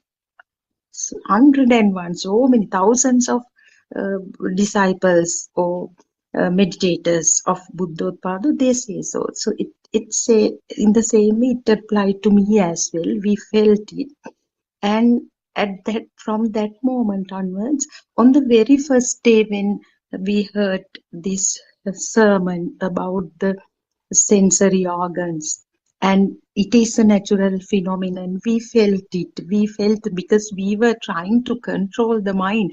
Sometimes very bad, really bad thoughts, we at this age never want to think us, but certain stuff, honestly speaking, they occurred in the mind, and so we all the time we felt guilty. Why is this? Why is this? Why is it? But when we know that they are the just like, if our eyes are functioning properly, we cannot, no one, because there is no self anyway, uh, we cannot prevent seeing stuff, things however vibrate, and that natural phenomenon occurs, this resonance. And if the eye is functioning well, if certain telling vibrations are around, we cannot prevent hearing. The body consciousness, it's the same. Smelling, it's the same. So same phenomenon is applicable to the mind also. So with that, with this burden we had regarding the thought occurrence, this feeling guilty and trying to control, wondering why this is, all thoughts, we got liberated from them. And then the more when we go in deeper and deeper, trying actually basically everyday revealing experiences of ours whatsoever, that we we could like analyze, or we could see through them, I should say, not analyze, with the everyday incidents that we could see through them. We used to then and there join the Zoom discussions and reveal it to you all. And Aryan Wahanse then and there, he actually um, opened our eyes, pointed out, this is not the way, this is not the way. So actually, Dr. Kokila, until very recent, when once actually you said, then why do you forget the self part? You are trying to really liberate from the external, but you never talk about the self and that adding value to that, then it is incomplete. So you open my eyes on that day, and from there onwards, this actually I know, although there is no person, it was actually next level after that, because the say how the presence of the self vibration and the attributing value in the thought and all got cleared. And now uh, I have experienced recently uh, how actually I can confidently say it's a nirvana experience for a moment I had, because I faced some incident, something I can exactly share it with you as well. Early in the morning when I opened the door, I found that one of my shoes was missing. I know it was expensive, cannot buy it here, and one of my favorite, and it's gone. And then actually I perceived it, and I didn't contemplate even. I saw that it's missing, and at the same time I saw the gate had been open overnight, and then definitely a stray dog has taken it. That was also I knew. But earlier, in one such incident earlier, in the main road, I found such a missing shoe without any damage. Although the stray dog had taken, it was there. So I actually and walked down, and I saw the shoe, but it was eaten by them. It's damaged. I just put it on there was a place to put that, and I put it there. Came, and it was it was so normal an incident. I was not at all bothered. It even the person, even the feeling, oh, I didn't get disturbed with this, that didn't occur. That's the beauty of it. But in a previous occasion, couple of days before, we had an event in the school. I was supposed to go to the stage with the chief guest, and I was supposed to hand over the certificate and the medal for that lady to present to the winners. Unfortunately, uh, what happened was all the competitors were crowd coming to me, and I don't want to give details, but anyway, it's just an incident because that person was not maintaining eye contact with the person who gets on the stage, and not showing that it's not smiling and not go. Normally, the guest is supposed to shake hands, and then I must give the award or the certificate to that person. But all were coming to me. I got really upset at that moment. I was like, world became so real to me, because there it was an all island event and all were there. I was kind of embarrassed. The self was there also, and later I somehow managed to convince the other person, and it went. That happened with the first few names. So even after coming home, I had that. So it is all because both events would have, I mean, happened ignorantly. Both these incidents, if not for this Dhamm. So the in the first incident, actually, that burden, that heaviness was, even after coming home also it was there, and I couldn't, on that day I couldn't talk to the Zoom also. I was so upset. So it felt there, and when you asked a question also, I said nothing comes to me. I don't know, that heavy thought is still there. So after a couple of days that happened, and the other incident, it was not a thing to me. And just later, when I using my mind, I just compared. That is also not necessary. But I just wanted to share so that you also can explain and correct me Yeah, further. so Yeah. Dharma, there Yes. just see, I'm trying to explain a thing here. Yes, doctor. What you explain is kind of the state when the outside doesn't matter to you. Yes. It's not the Buddha status you're talking about. It's about the status Yes. where you don't feel the you don't feel the value of anything. Yes. Yes. Yeah, but that's still when you talk about in that, it's kind of a phala sabhava, but it's in that status, kind of you don't feel the outside. Yes, Dr. Kokila. Yeah, but Actually, it yeah. is actually still, if you one day if you have to feel this, you still inside the mind bubble. Hmm. Hmm. You still Thank you. inside the mind bubble. Yes. Then one day you have to have this understanding. One day, if you actually come out of the mind bubble, that's in one particular moment. It's not like a longer time like that, because it can last longer with the subsequently if it keep happening, but if the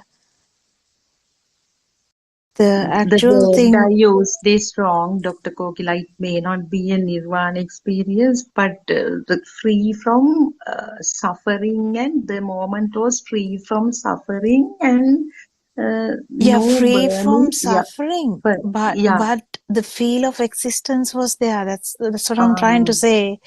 hmm. So it's really, really important. It's a bit tricky also, can't explain also.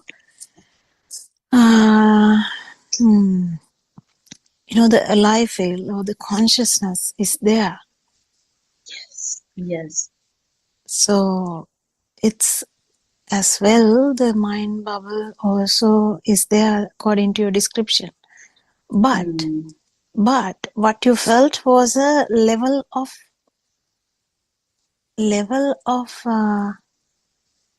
it's kind of a what do you call it? Pala means what is the it's a It's frozen. I don't know what it is, but anyway, the Yeah, kind of it's the outcome. outcome. Yeah, outcome. Yeah. It's the outcome. It's the Hmm. outcome that you didn't feel any value. Hmm. Yes. You didn't feel the value of the shoe or the dog or the whatever. But Yes. the experience is quite different when you come out of the mind. Kind Yes, of Dr. not when you come out. All these words are so bad. It's even useless to talk about it. But the experience is different when the liberation of mind. The experience is different. But you have to have the level that you told just now is needed for you to feel the other one. Do you understand? Yes, Dr. Kokila, that's very clear to me. I felt the difference. Yeah, somehow I am unable to explain because I because people like you know what this Buddha experience is, but I don't know. But what I wanted to tell was that it was not as bad as the prior experiences, so normal other kind of even minor things Yeah. happen. It is really Yeah, nice. It is really nice yeah. because that's where actual person who has some kind of experience, because this is now not, this is transient, isn't it? It can Hmm. change next time. Hmm. If something happens, it can change. But Hmm. if you have this non-self experience, this whole the The outside doesn't really matter now. That's the exact feeling you will get. Outside will not matter.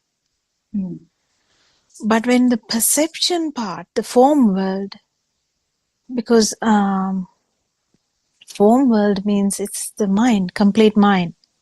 There's no value, it's the sensual world. So the experience is really good because you have not felt the sensual world. Do you understand? Yes, Dr. Kokila. Because you feel so light because of that. Doctor, could you please explain a bit more about this mind bubble that you use it? I know it's to help us understand it better, but yesterday also I wanted to ask for further explanation here. You use the word bubble to show that we always get stuck in that sense. Yeah, kind of, because you Yeah. open the door. There were so many stuff that happened. Yeah. And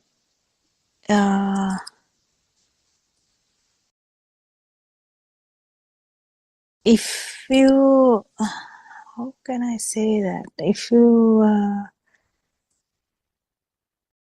the form world has all the perceptions. The door, the opening the door. Yes. But the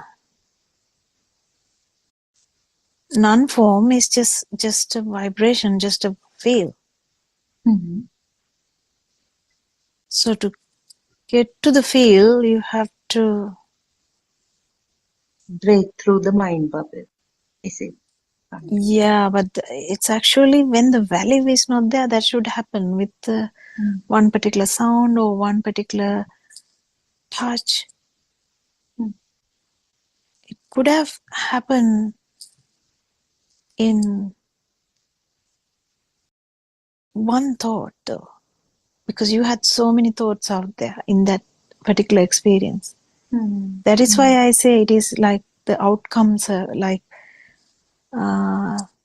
thing where you didn't feel anything about the sensual world, so you're like you don't feel any value, so you're kind of very light, but you still have a description about this. Yes, using thoughts and the mind. But the now, feel has no description. That's where all of us struggle to explain. That's where you can't explain the feel. Can you explain the salt? Oh, it is. That part, that part, you can't explain it. Then even that part should be understood, or perhaps must have had a practice before to understand that it's the vibration of the tongue. Then only the non-vibration arises. It's just one particular moment.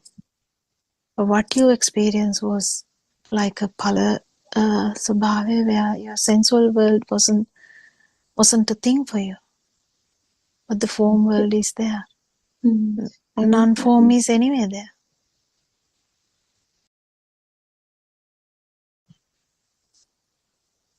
Yes, Dr. Kokila, and one thing came self-evident to me. These experiences occur in a moment that we never expected. Yes, 100%, 100%.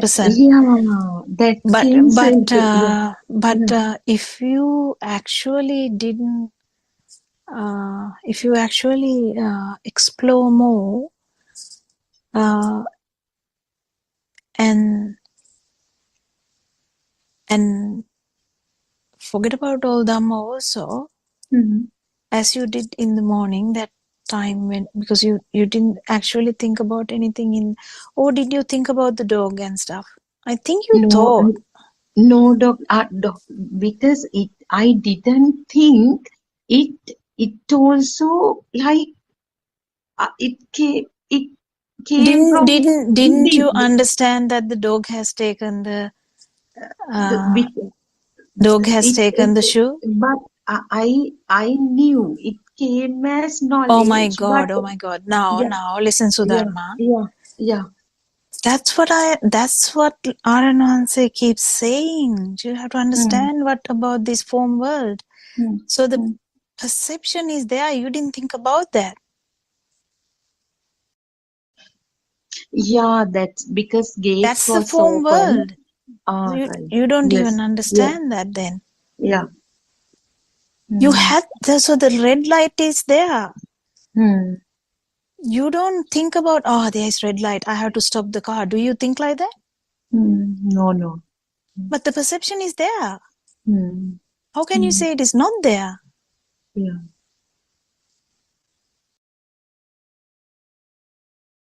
Perception in the sense, Dr. Kokila, there was no burning that There is no where, burning because there was yeah. no sensual world. That's what I'm saying. Hmm. That's the Hmm. level that you Yeah. experience. Yeah. But you are Oh, still in now, the form world. now I understand how stupid I've been to use that word, the perfect experience. So now I got it, Dr. The form was there because I knew what has happened, but only the burning was not there.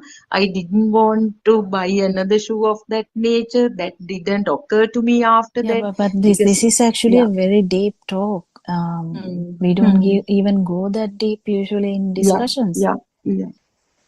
So what you have to understand is take it so Hmm. leisurely. Don't take this Yes. too seriously because whatever, if you are looking for experience, it will never come. Calm. That's what. Like in the morning, that you didn't expect the shoe to go anywhere. You Hmm. didn't Hmm. expect the gate to be open. You didn't Yeah. expect the dog to bite it or whatever. Hmm. But you Hmm. had all the perceptions there. But in the form world, if you come out of the form world, it's a kind of a like an experience you have never had before. If you come out of the form world, it will be Hmm. just a, like consciousness, like a like a child, because child didn't know that the dog has taken the Hmm. imagine baby on in the cot Yeah. goes to the doorstep. Will the baby on the cot feel all of any of these things? No, we'll notice that, but still No, the form in world that will not level. be there, but they will Hmm. feel something. Hmm. They will feel the cold air and they will cry because the cold air is too cold when the door is open. I'm just giving an example for you to understand the non-form Hmm. world. Non-form. What is it called? Formless. Formless. Yeah. The formless is such a thing. So you have to come to from the form to the formless and then understand that formless is just a organ specific thing, and that's where the non-vibration arises. So how can I explain that more than that? I don't know. I don't think it is possible. No, doctor, there will be a day. It's all right because I am not at that level also. No, with Yeah, that. but that That. even those thinking doesn't help here. Yeah. So you should understand Hmm. whatever Hmm. the thinking doesn't help, because thinking helps only the form world or sensual world. Yes. Yes.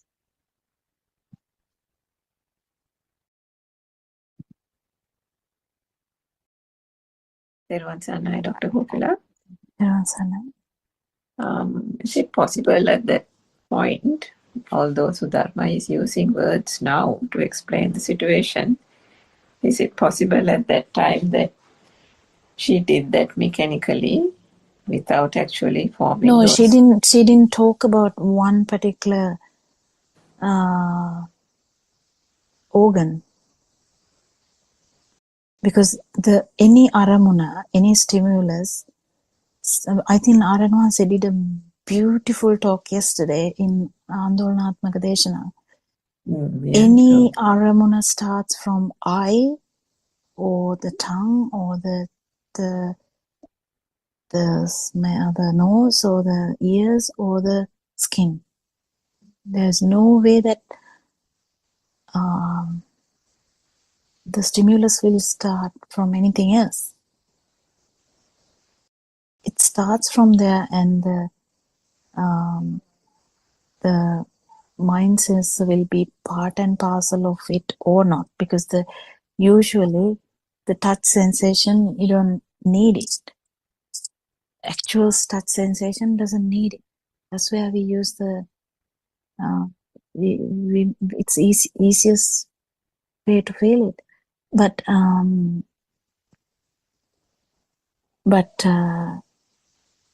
the way she sounded it, only I can say. I mean, Aran Manse might say something else, but the way she voiced it, how I know is that because she knew that whatever happened,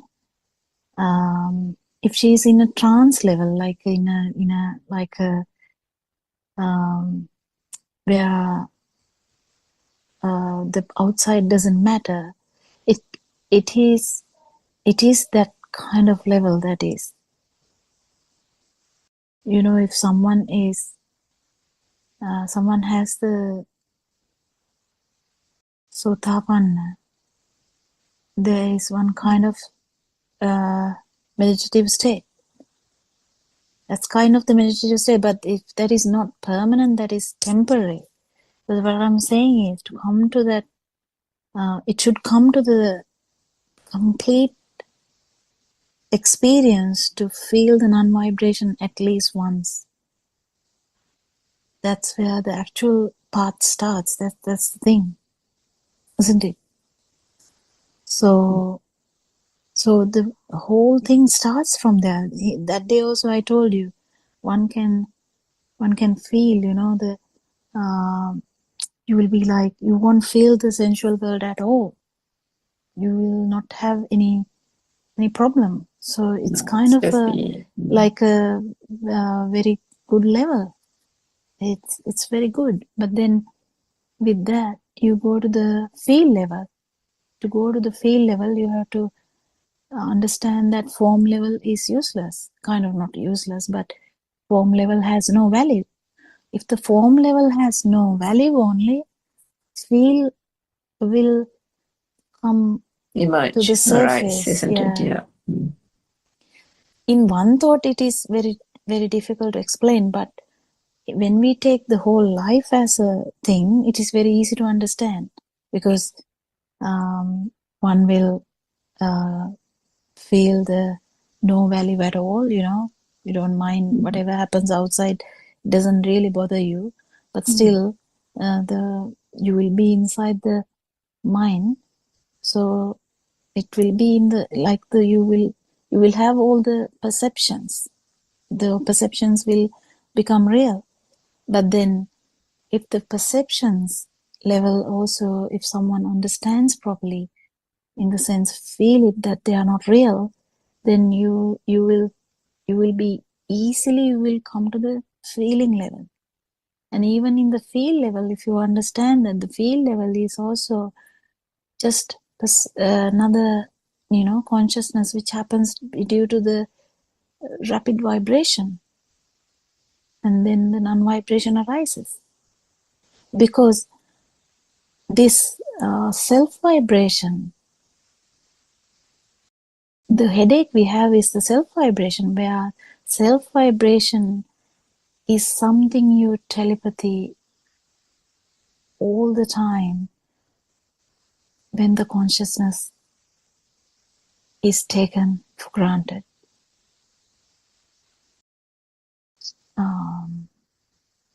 Taken as real. You can't do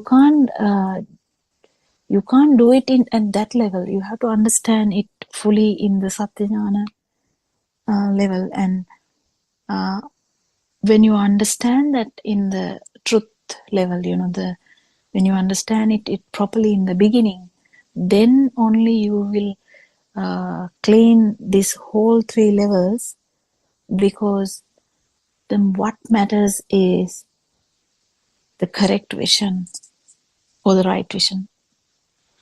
So without the right vision, whatever you feel is misunderstood everywhere. So the form level you will feel as it's your form level, the sensual world you will feel as real. You know, you will have your brother, you will have your pet dog, you will have your son, you will have your husband, you will have the car, you will have the house, you will have your job, whatever. But the value that you will have them anyway. I mean, you are not going to lose them just because you are understanding a Dhamma. But what will happen is the value of them will be gone. You will feel so light when you feel that there's no value in the outside. Definitely, you are going to feel very light, 100%. I think we are running into the other Zoom discussion, aren't we? Yeah, I think we just passed it that time. Yes. Oh, sorry. So I thank Shani for starting the Zoom discussion as usual, and I thank all the Dhamma friends for coming to discuss this beautiful Dhamma, and we'll continue tomorrow, and we'll worship Aran Wanse for sharing this noble truth with us. As usual, we salute you, Aran Wanse, Tharun Sanai. Tharun Sanai, everyone. Therwan Sarnai, Dr. Kokila. Therwan Sarnai, Dhamma friends. තෙරුවන් සරණයි.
Good afternoon, everybody.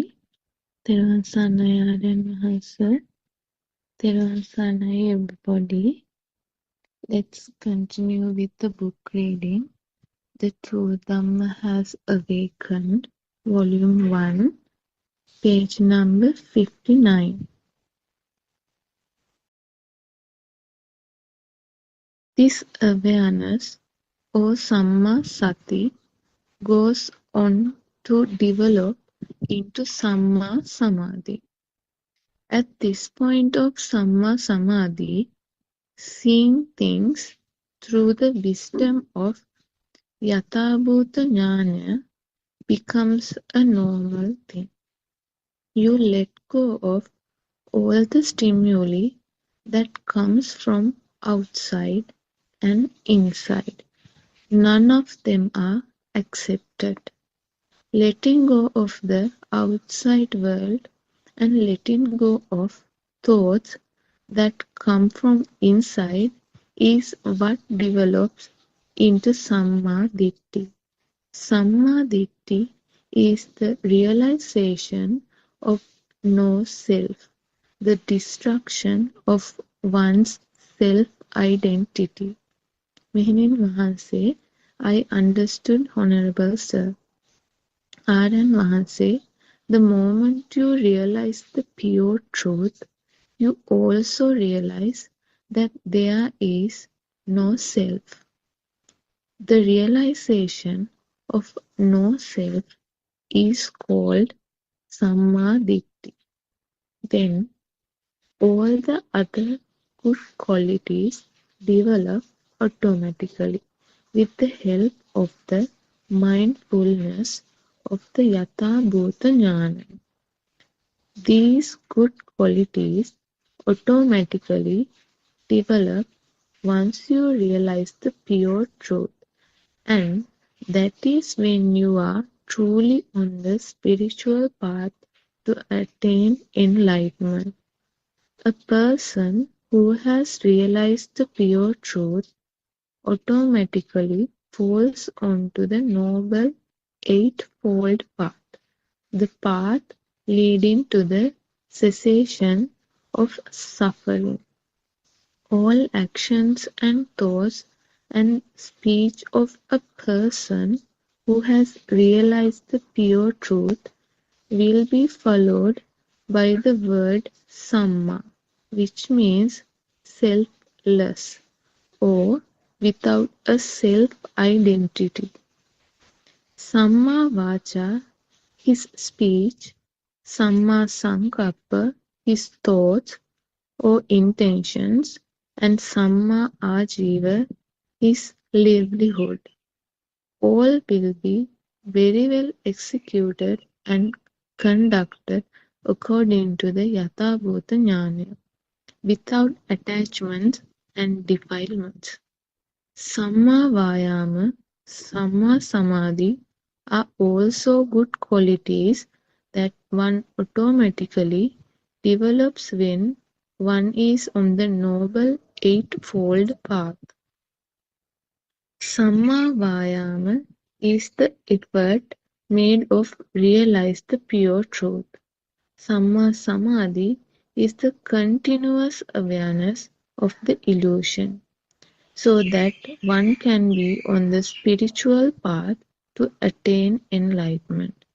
Meaning Mahanse, you could use the rule of Pratyakshava in everything you do in your life. Meaning Mahanse, yes, Honorable Sir, everything is clear to me. Aryan Mahanse, meaning Mahanse, according to the level you are at now, I feel that you are knowledgeable enough to start practicing wisdom of Yathabhuta Jnana in your daily life. Meaning Mahanse, sadhu, sadhu, sadhu. Yes, Honorable Sir. Also, if you can explain to me what it means by Kriya Sit, please. Aryan Mahanse, Meaning Mahanse, these are not very strange things to understand. Once you realize the pure truth, your thoughts will be very pure, without defilements, greed, ill will, and delusion.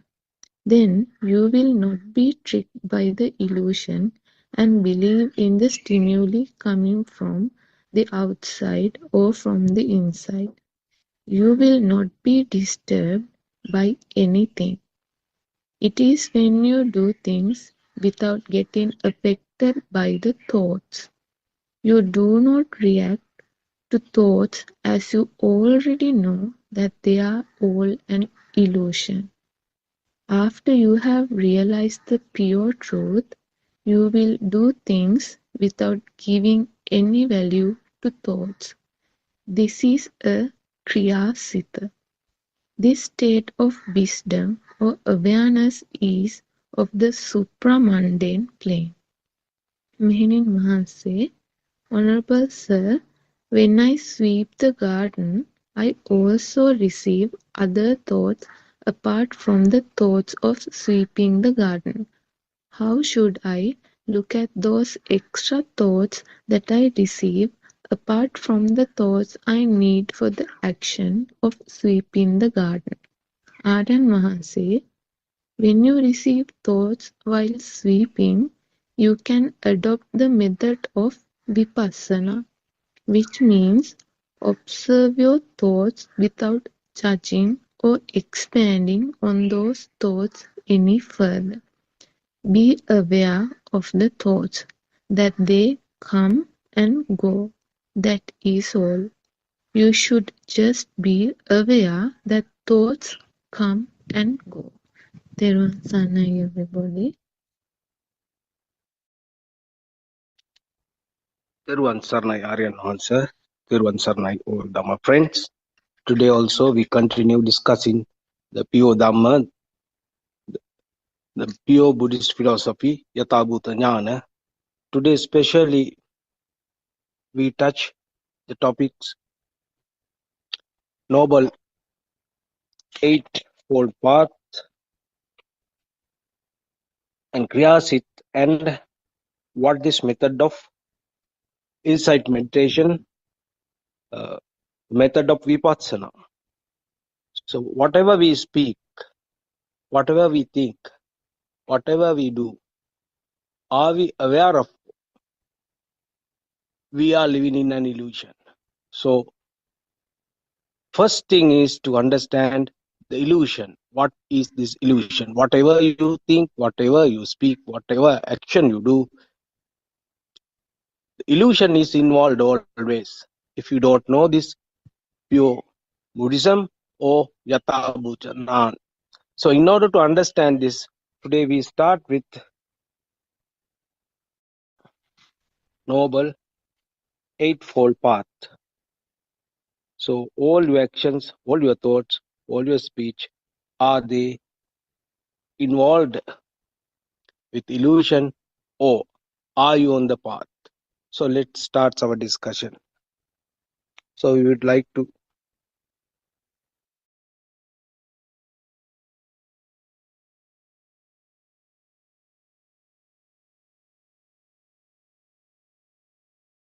Thirvan Sarnai, everyone.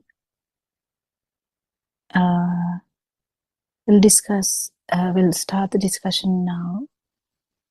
And thank you, Shani, for sharing those statements in the book. So it's very important to understand the right vision. Without right vision, there's no, none of these things do not matter. So the right vision is where actually we have problems too. So when we actually listen to Dhamma, we have been talking about this right vision for a long time now. But for the English listeners, we will recapitulate. So the right vision is what actually happens here. Because of the delusion, because of the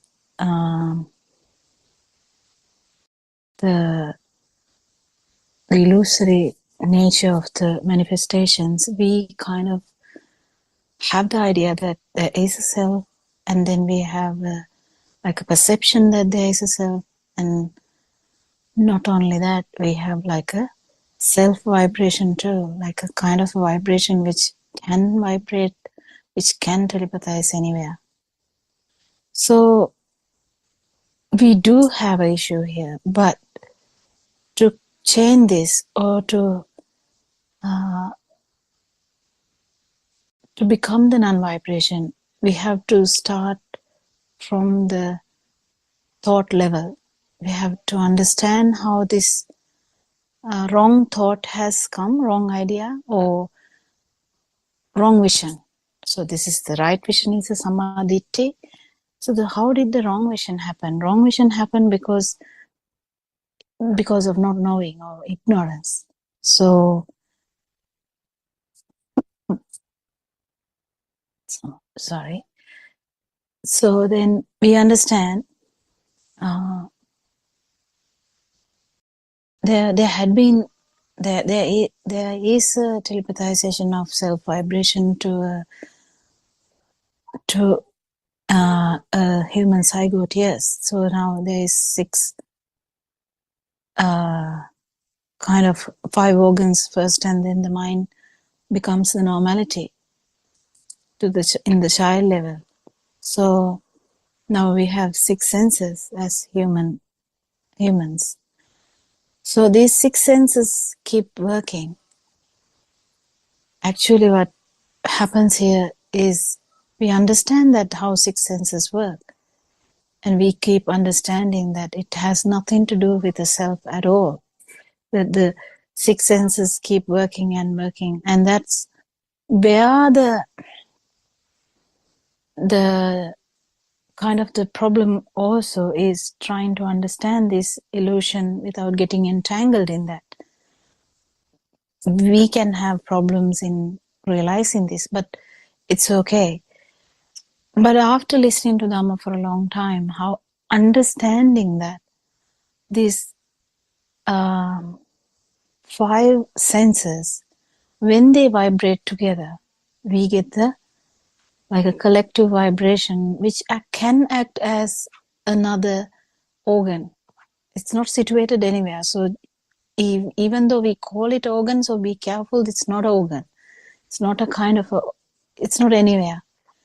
It's just that 5 senses are vibrate, when they vibrate together, the vibrations coalesce into one kind of another vibration, but it has all the features of that, those 5 types of vibrations. Actually, it is 8 because the body vibrations are like 4 types, like the fluidity, the solidity, and the cold and the hot temperature. So that's how it becomes 8, because we have smell and the taste and the light and the sound. So this thought vibration or the mind, it's not situated anywhere, but it keeps vibrating in a different way, in the sense it can vibrate on its own. That's where we tell, I suddenly remembered something. That's how it happens, nothing else. So we understand this automatic process. It fuels itself. But what fed the idea of self is when we take this as happening to someone, or when we take actually this as real. Because these are manifestations, yes, but they are just manifestations where it's just constructed.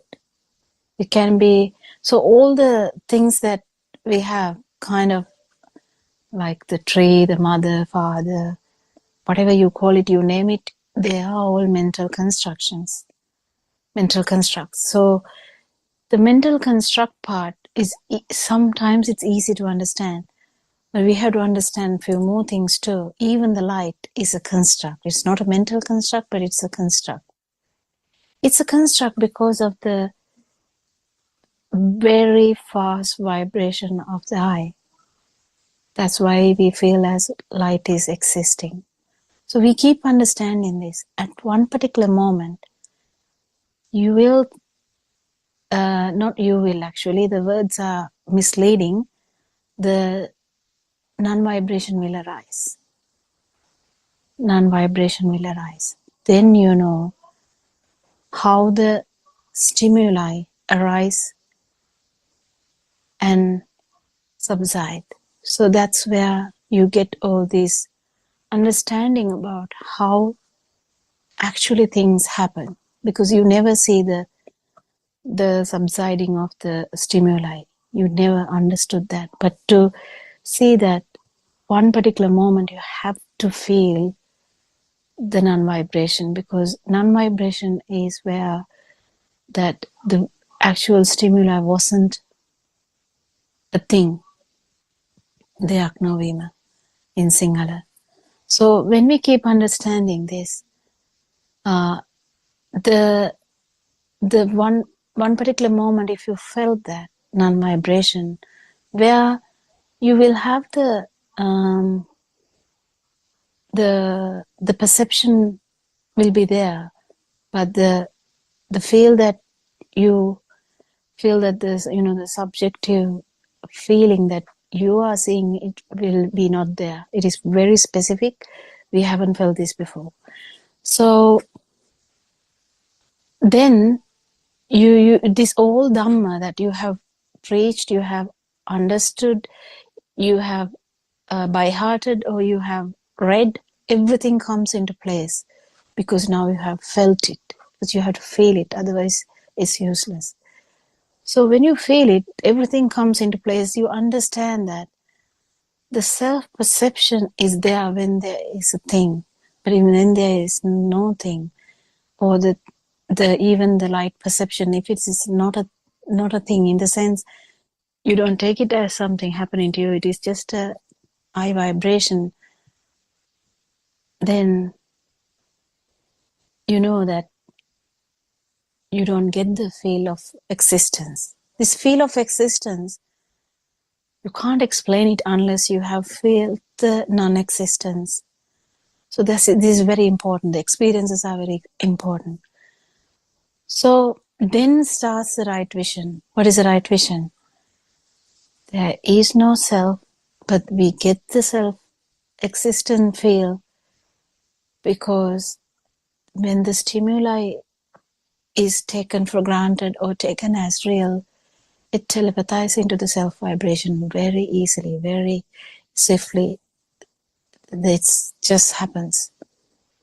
But if it is not a thing, there's no place for the self vibration. There's no place when there is no ignorance. There's no place for tanha or the craving. That same thing. It is the self vibration is the craving. So it's you have to try and understand these, similar wordings. So it's very important to understand then how this is going to develop after right vision. Now this is coming to place. It's like a small light now. You have seen the light. You know that there is no self. But now again you're feeling the self. That's fine. But you know that there is no self. How? By experience. So then the eightfold path starts now, because you do things, you think, there's no self in that. You talk, there's no self in that. It takes some time for you to feel all these things.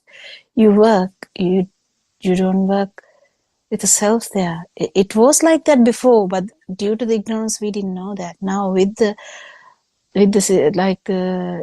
dwindling of the ignorance, you can feel the truth with the Samma Ditti, Samma Sankappa, Samma Vacha, Samma Kamanta, Samma Ajiva, Samma Vacha, Samma Sati. What is Samma Sati? So the Samma Sati is the one we were trying to talk yesterday, where there is awareness, but that awareness has no self-identity. This is very, very important, because long time in the world, before this Dharma come out, people had wrong vision with the awareness. So you have the wrong vision that there is someone here, kind of, you don't understand any of those things, and you have a full awareness of things.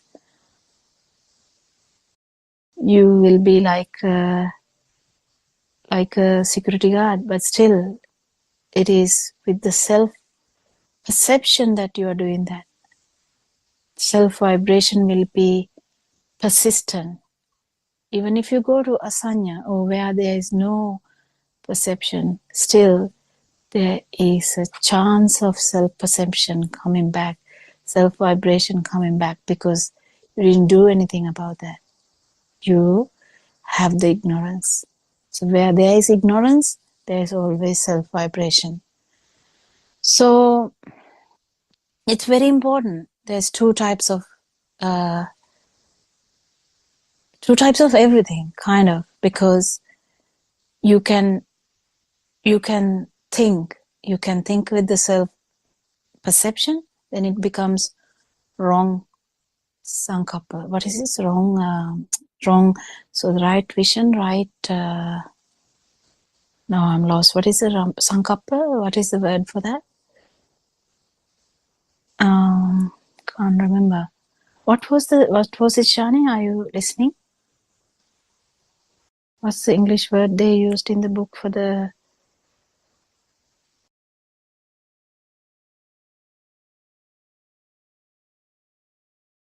It's okay. So any of these things, you can have it with wrong vision too. Just wanted to tell you. So the wrong vision can have any of these things. You will be working, you will be thinking, you will be talking, you will be doing everything you will be doing. But here with the samadhi or right vision, everything changes.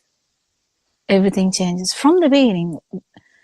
That starts to happen. It can be in different stages, but it starts to happen.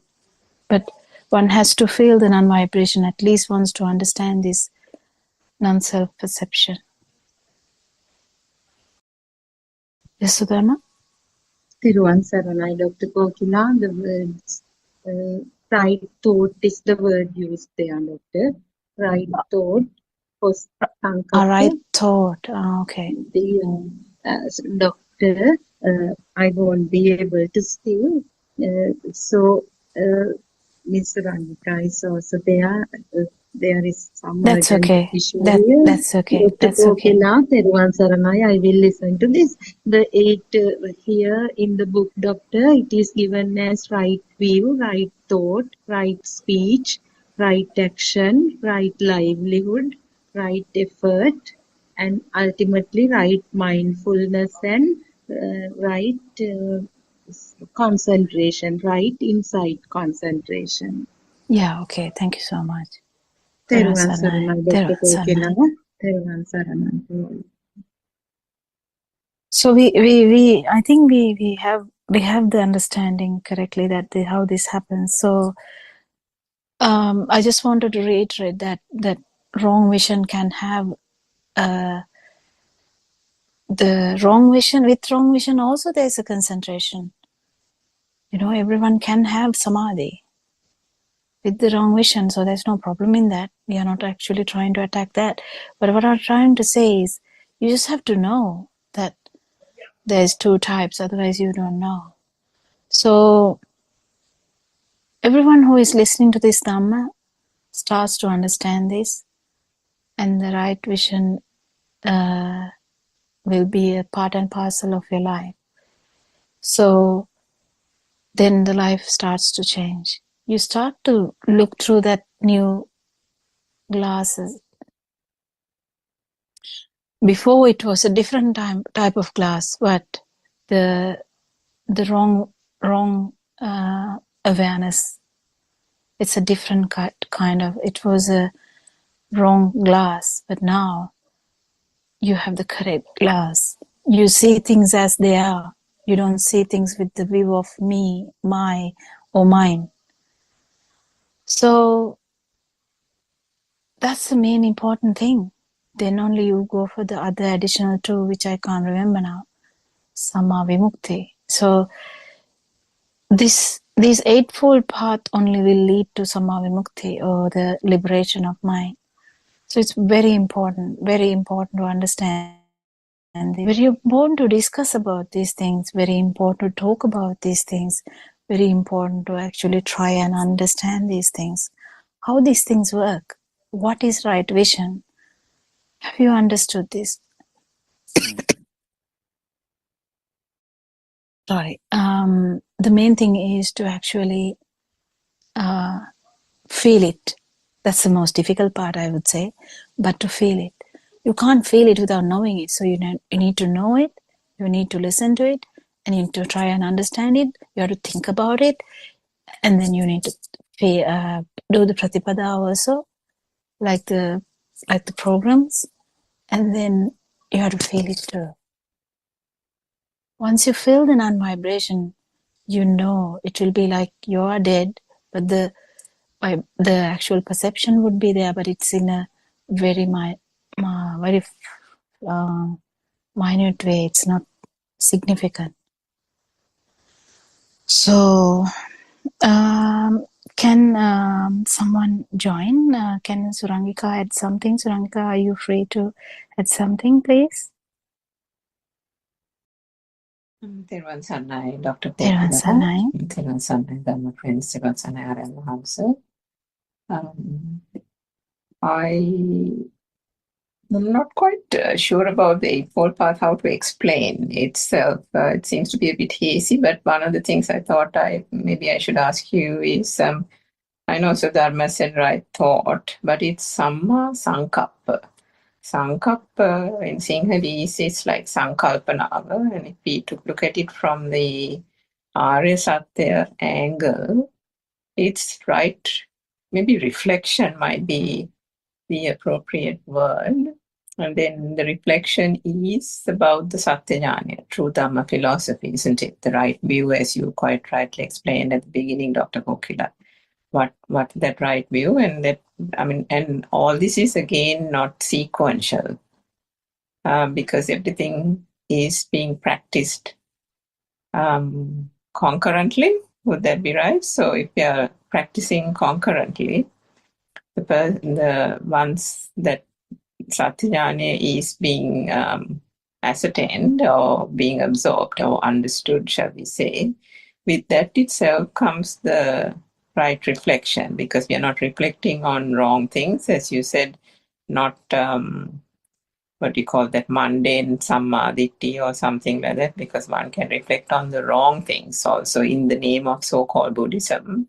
There have been teachings in the past, and that is why this is so valuable, because now we have come, as Aryan Vahse has promulgated the core teachings and the correct teachings of the Buddha. So before that, also people have been reflecting, thinking that they are reflecting on the correct teachings, but and the reason why there has not been any progress towards liberation of mind is because they have not actually understood the whole core concept of there not being an external world, and how this whole self-perception came about. So with this true Dhamma, the right view, comes the right reflection, one can say, and then with that the right livelihood, the right effort, all the other aspects. Isn't that so, Dr. Kokila? Well, this can be misunderstood also, because the right word is misunderstood already, because right and wrong is there. We are not talking about the right and wrong, because it is already used now in English language. It is already used. There are things that are right, there are things that are wrong, but here in Lord Buddha's Dhamma, it's actually about the self-perception and non-self-perception. So it is very important to understand that what is right view, because it's not, it is right too, yeah, it is correct one too, but the wrong view, the right view, when we say that, it's actually about the truth. What happens here? What happens actually here? There is only a vibration of the six sensory organs, that's all. Five sensory organs with the mind vibration. So the kind of the words can be misleading when you say right concepts or right thought or right thinking or whatever. When you say that, it's actually can be told like, I think we can say, as you said too, thinking in the right direction, where true Dhamma is, thinking about right direction is also, you can say, because that's in Marga. So yes, it is okay. I think it is okay. So the thinking in the right... Sorry, just on that point, so that right thought, the way I was trying to approach it was, so when you say right thought, again, I mean, these words can be misleading, because sabbe sankhara anicca, I mean, every thought is a construct, isn't it? Every thought, there is no substance. Every thought is not real, meaning in the sense that it's a construct, as you said, from the speedy vibration of the senses. And in that sense, when you say right thought, it's as if, okay, there are right thoughts and then there are wrong thoughts, whereas that's not the case. That's the thing. So it is When you say misleading, the reflection, words. it's much better, because then this whole fact that there is no self-perception, which is the cornerstone of these true Dhamma teachings, then can come to the surface, isn't it? Because the right reflection means the view is also that there is no self-perception. That underlying thing is all constantly is there right through the Eightfold Path. The reflection is also that there is no self-perception.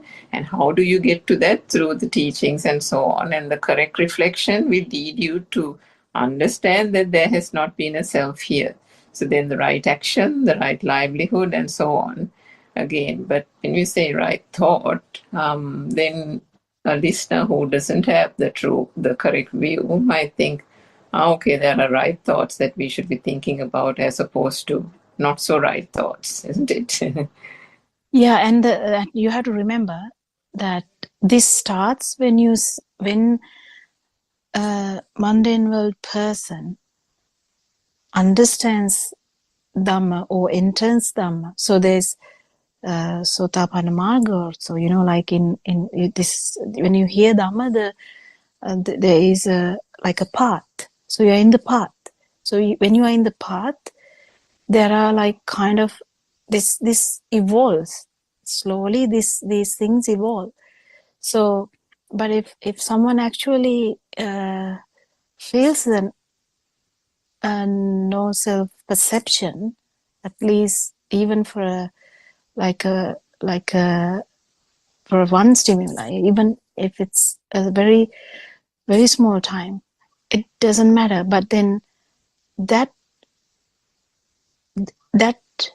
particular system, it is already kind of, there is a thing that person, the self-thought, or any thought in that sense, chair, mother, father, whatever that, that the outside doesn't really matter then. The outside, in the sense, it's the kind of the thought level directed towards the outside or projected towards outside. I mean, it's very difficult to explain this, but what I'm trying to say is, then already the self-thought is shattered, or it's kind of upside down now, because as Aranwanse is saying in the Sinhala sermons, the fish only knows about the sensation of water. But if there was an event that happened, that the fish was able to jump up and feel the air, then fish have an experience of what is different to what is normality to the fish normally. It's normal is the water. So for us also, the normality was the self-perception. In the sense, it is. The normality is the self-perception. But for a second, if you, in the sense not you, but that non-self-perception arises because that stimulus was not taken for granted, or stimulus wasn't a thing, then what happens is the non-self-perception, it's an experience. So then the complete the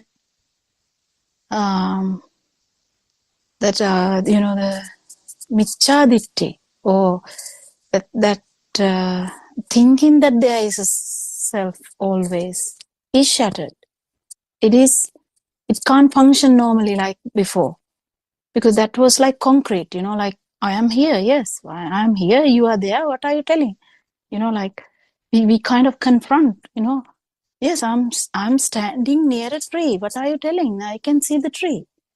But then with this no self-perception arises, and then now there is a new normal, because person can't actually say that very confidently anymore, because that person has felt it. So that's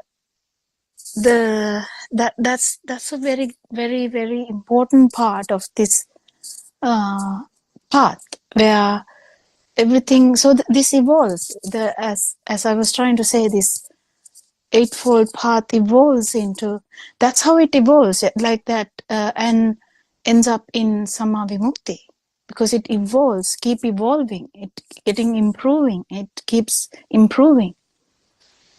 So as you said, we can't actually like separate them from one another, but the way you look at the life changes, the way you look at even the thoughts changes, the way you look at the livelihood changes, the way everything changes because of that non-self perception. And it doesn't stop there, because non-self perception, with listening to Dhamma, with the help of the noble friend, it keeps improving. And Lord Buddha assures you, gives an insurance. Yes, if one feels it, that person definitely will end up with the non-vibration, will become the non-vibration, isn't it? So this path is kind of like another program that Lord Buddha put down to explain how this evolves, and that this program itself is not true. I mean, not true in the sense, it's just another way of explaining, like skandha. Skandha is another way of explaining. We can explain it in different ways, so that people keep understanding that it's an evolving process. So if the sammaditthi or right vision is there, it will keep evolving, it will keep improving, it will keep adding to the same abhisankarana will keep happening to the now self vibration too, because that's how you become the no self vibration, isn't it? So it's an evolving process. As you said, you can't say like this will stop here. No, you actually can't say anything like that. But the final outcome would be the liberation of mind. And yeah, Suranika, you can add more to that if it's a very good discussion.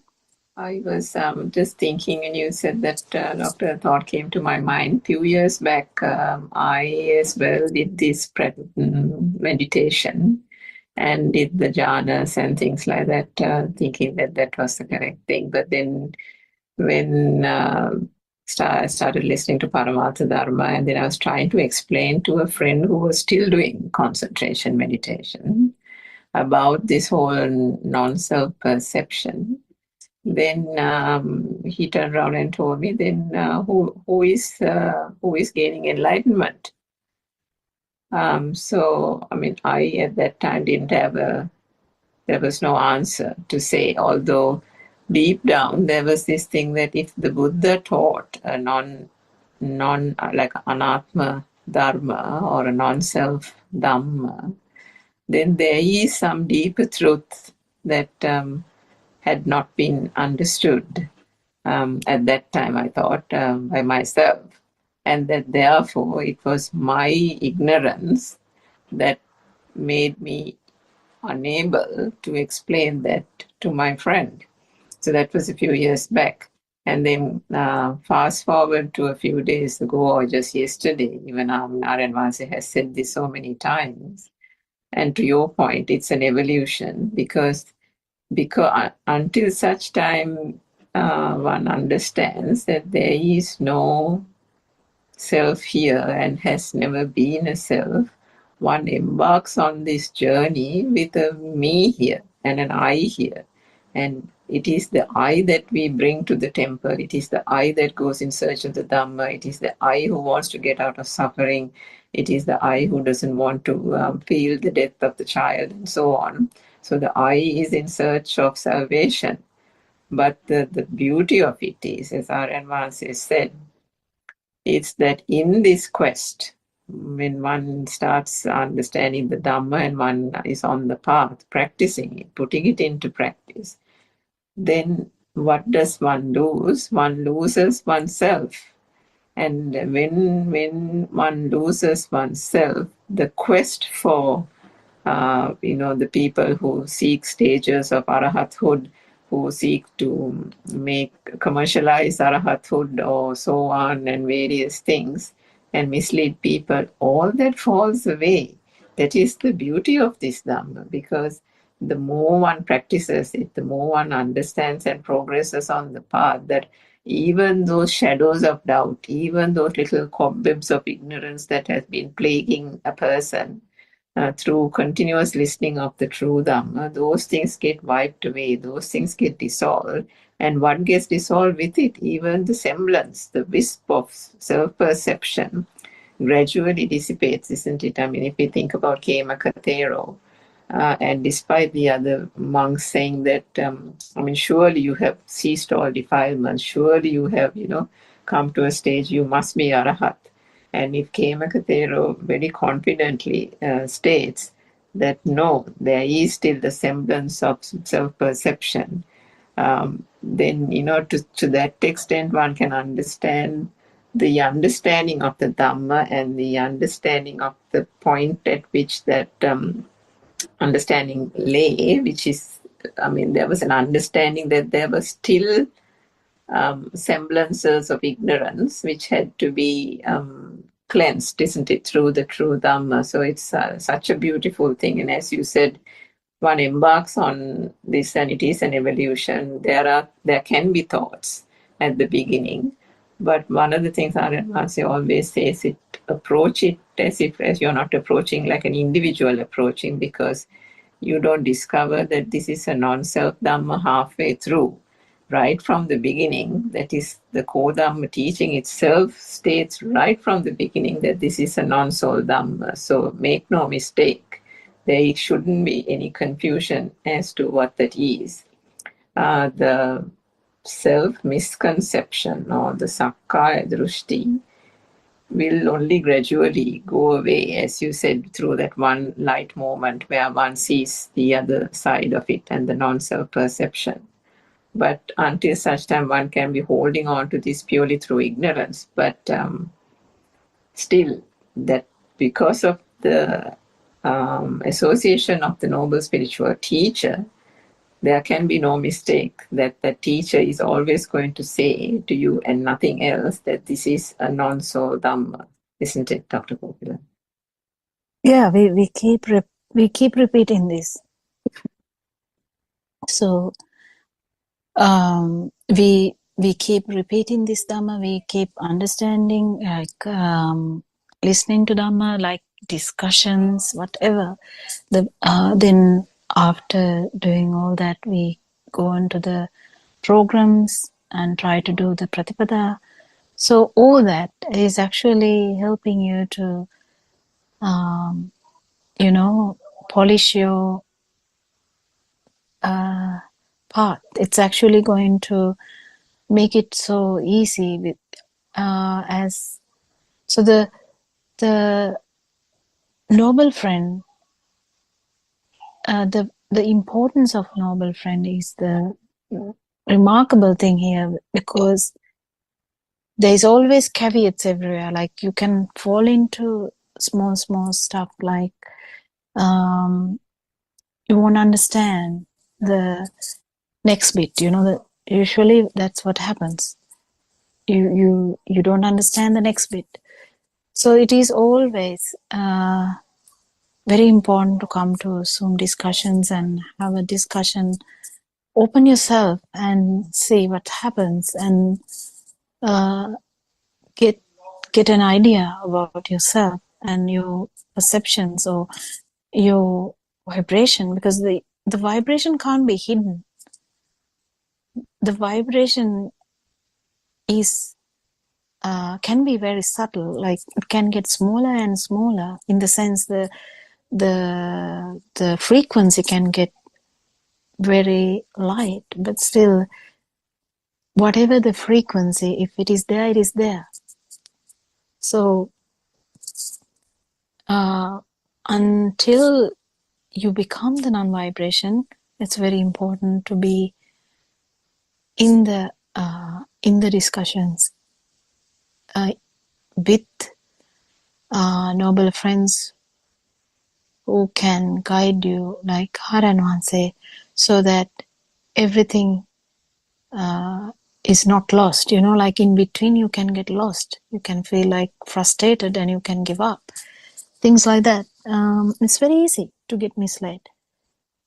Easy to give up also, because we are very, very fond of giving up, because we don't give up actual we don't give up the self-perception, we give up things. So we give up like thinking, oh, this is too difficult for me, or something like that.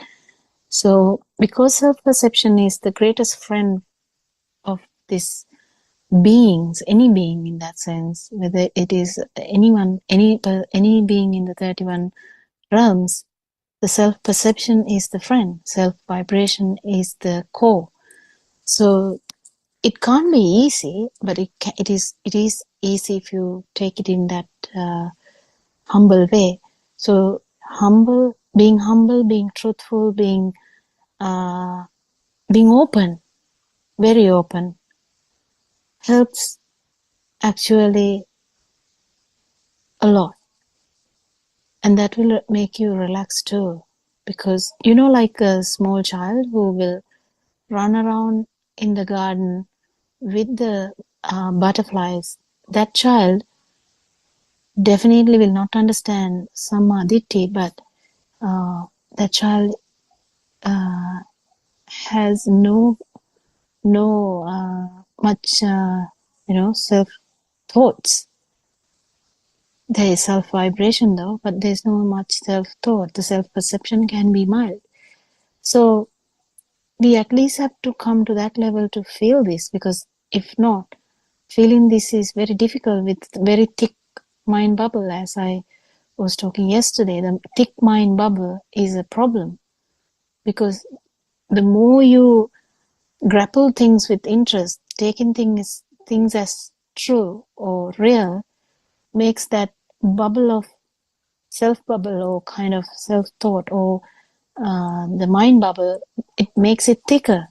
So if you are open person, kind of open, humble, and open to discussions, open to criticism, like a constructive criticism, it should be constructive criticism. It can't be like you might feel it as a directed criticism, but actually with RN, or in the sense the people who listen to Dhamma, it should be a constructive criticism, where that that the noble friend is criticizing you to do something better. If you don't know, then you can get really agitated and upset if you don't know that it's a constructive criticism. So you have to be careful in every step in here. And if you are not sure, then you have to open up and ask, I felt this. Why did I feel this? Oh, I'm feeling this and I feel uncomfortable. And why am I feeling this? So the constructive criticism part is important for us to understand our self-vibration. And you can do it yourself, but sometimes you need a bit of a, like a push from the noble friend. That push, if you are not in this path properly, like the footing is not concrete enough, or the footing is not, if it is very slippery, you can actually slip away from the path fully and think about the criticism as a very bad criticism directed towards someone. But it's actually not directed towards someone. It is directed towards the self-vibration. Actually, it is difficult. It is difficult to take constructive criticism. If you take it, it's directed to you. But if you feel that it is directed to that self-vibration, which is a problem to all of us, then you can take it very gracefully. Take it gracefully. Try to take it gracefully. These discussions actually mold you into a beautiful human being, where you can feel everything, and the correct view or the right view is the beginning of this path, until such time until you see, kind of feel this non-self vibration, we have slippery path. It's a slippery path. You can slip away. You can lose your track. You can run in a different path. You can get lost. You can get blinded by, stuff.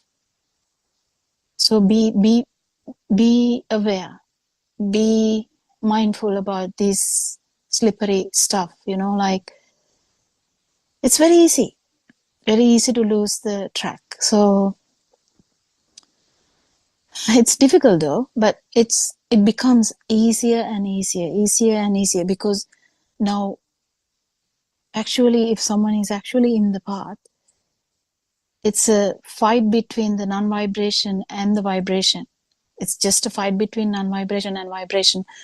So then the constructive criticism actually is taken so gracefully that you feel so happy about that, because that attacks that vibration,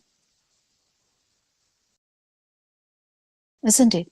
Whether it's the ego or the whatever, it doesn't matter. It attacks that vibration. And here we are in the fight.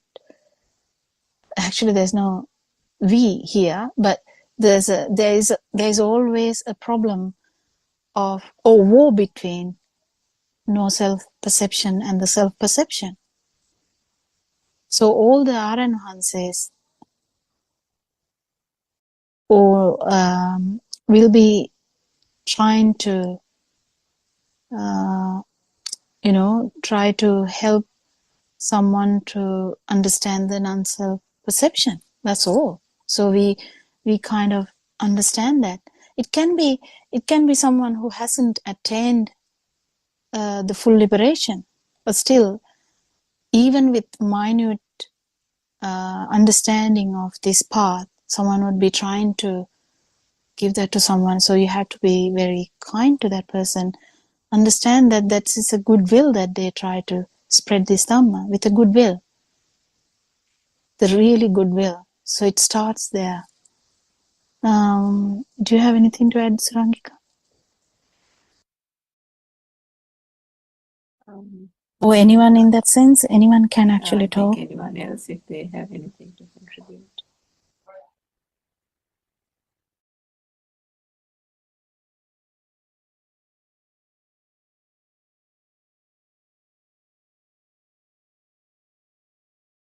I think the next part of what Shani was reading, Dr. Kokila, was, I think, the action mind. So if you can explain a little bit more on that. Yeah, action mind also starts from right view. Even that keep evolving, actually, because, even a person who has just, like the fish who jumped out from the water for a fraction of a second, like that, even that person who will have an idea about no self-perception is the self-thought is shattered. The thought that there is someone, which is like carved into our life, like it's dissolving now. It has dissolved now. Actually, if you feel it, it's completely, that thought is not there anymore. But you still perceive it. Self-perception is there until you become an arahant, but the thought is not there. So when the thought is not there, whatever the stimuli, that stimuli will the power that had with the thought is not there. So it starts there, but it keep evolving, because once you the thoughts, the outside is not taken for granted, but still the perceptions will be important, and the person will be inside the mind bubble kind of thing. Sorry. Then even if a person is able to understand that the thoughts are just perceptions, and you you kind of get the immune to that problem too. Like you don't get, the thoughts are not valid to you, then that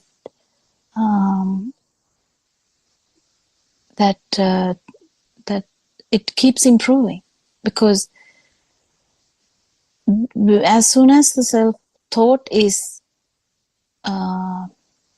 broken, or the effect of that thought, there's so much abhisankarana, or the kind of propelling effect of this thought. I am there, I am here, I'm the one who has to live next 10 years or something like that. I don't know. We can tell so much things about I. So that propelling effect is not there anymore. So then it's kind of a kriyasita from that beginning. Aranwansi has been telling this for some time, but the actual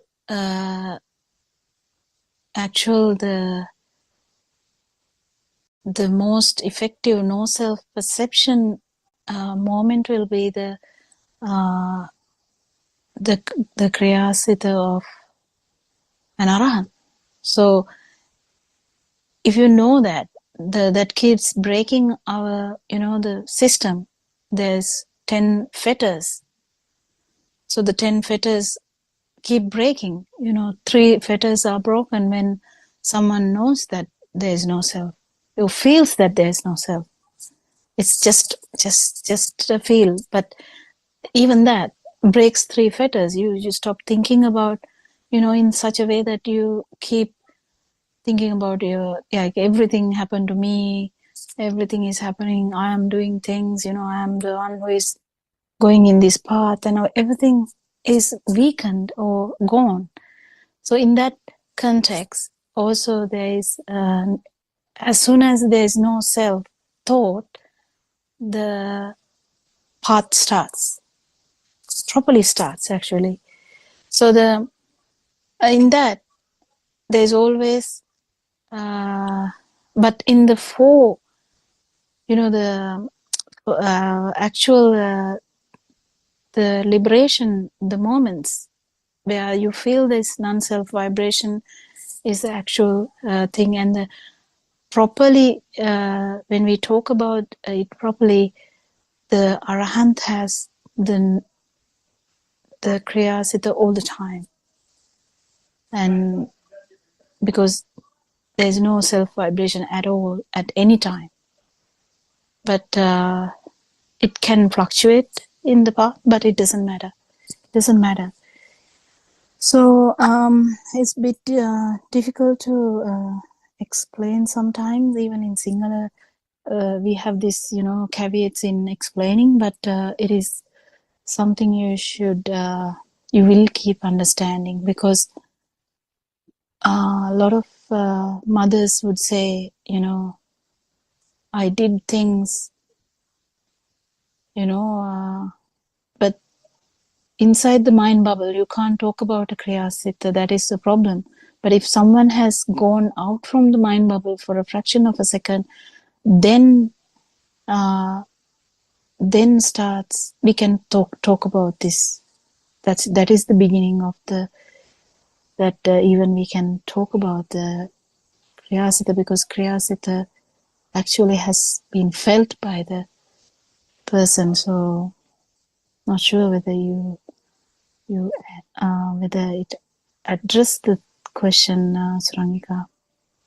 So when this avadiya or super awareness is being talked about, Dr. Kokila, what Aryan Mahanse also says and recently discussed quite a lot as well, is that if in this moment and there's an experience only of this moment's thought, there is no burning, there is no, that thought and the object of that thought does not become a thing, then there is liberation, right? So in that sense, when one says that thought, there is no self-vibration, because there has been no value given to that thought, and it is at that point, because there is no self-vibration, there is an incapacity to telepathize with the previous vibration, because every moment is a telepathization of vibrations, and that is where the sensory perception is just a sensory perception. What shall I say? Nasanni kind of thing, which Yeah, but the thing is, this starts from no self vibration as well. That is the thing. If how do I say? If someone has the idea of no self vibration, only you can talk about this thing. So there is always problems in here when we try to talk about that. So, but what we tell in there too, people can actually go in this path and actually go into the level of, with Dhamma, we go into the level of even, very minute, in 31 realms, we know that there is very sukuma. I don't know how to say sukuma, but how do you say sukuma? Very refined. Very refined levels, Vibrations. Yeah. So your vibration becomes refined anyway. And it becomes refined and refined and refined and refined. There's always the correct view, even though you haven't felt it. There is, you have understood it. So it becomes refined and refined and refined. In one particular moment, if you feel it, you know it. So that's how it will go on. So there's no caveat anywhere in that sense. Do you understand? So that's why we don't interfere with a person who is going to feel that refined status anyway, because that's going to happen, because we keep understanding that the thoughts are not true. Then you actually become, your vibration is going to get refined, so refined, you feel lighter.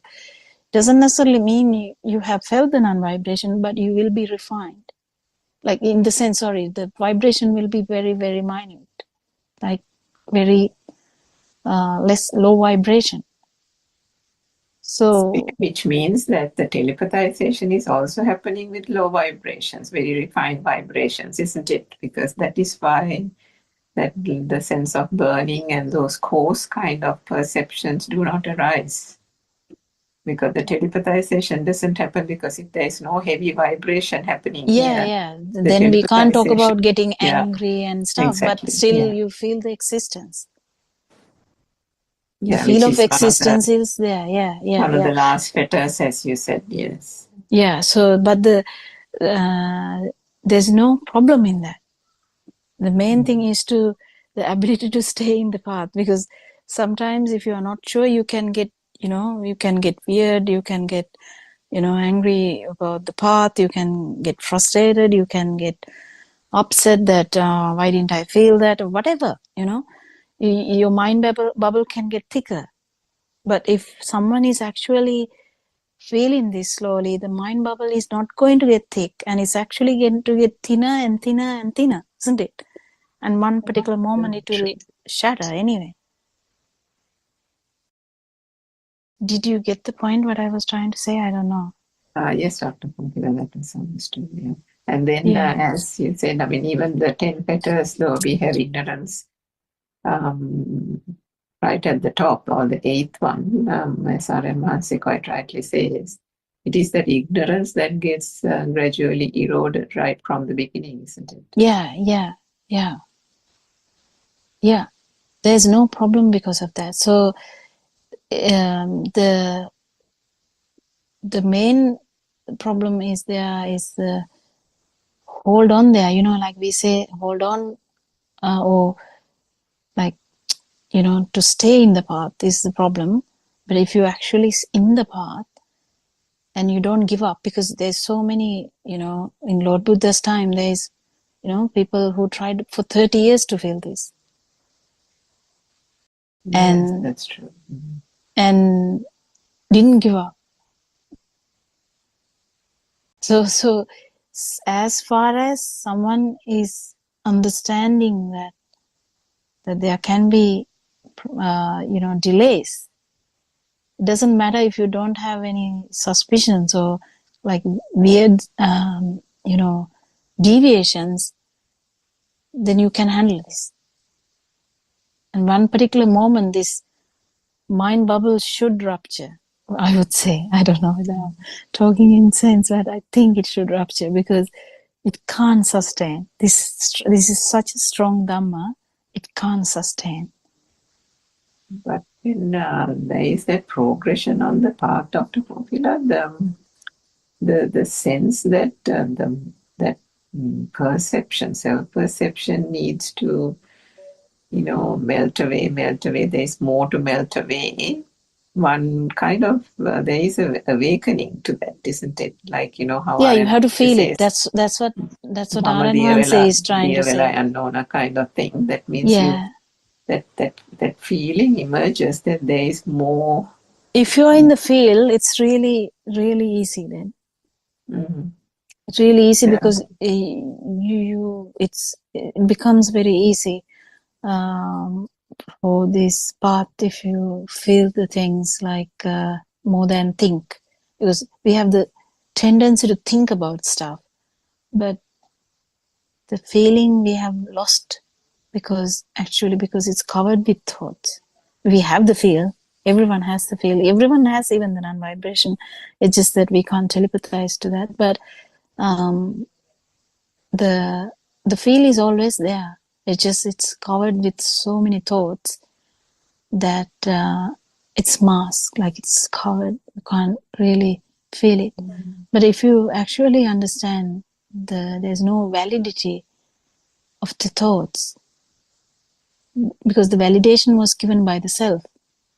And then when the self-thought is getting shattered, the validity given to thoughts, like any thought in that sense, is slowly dissolving. And the mind bubble, the thickness is dissolving. And you feel more and more, day by day, you feel more and more.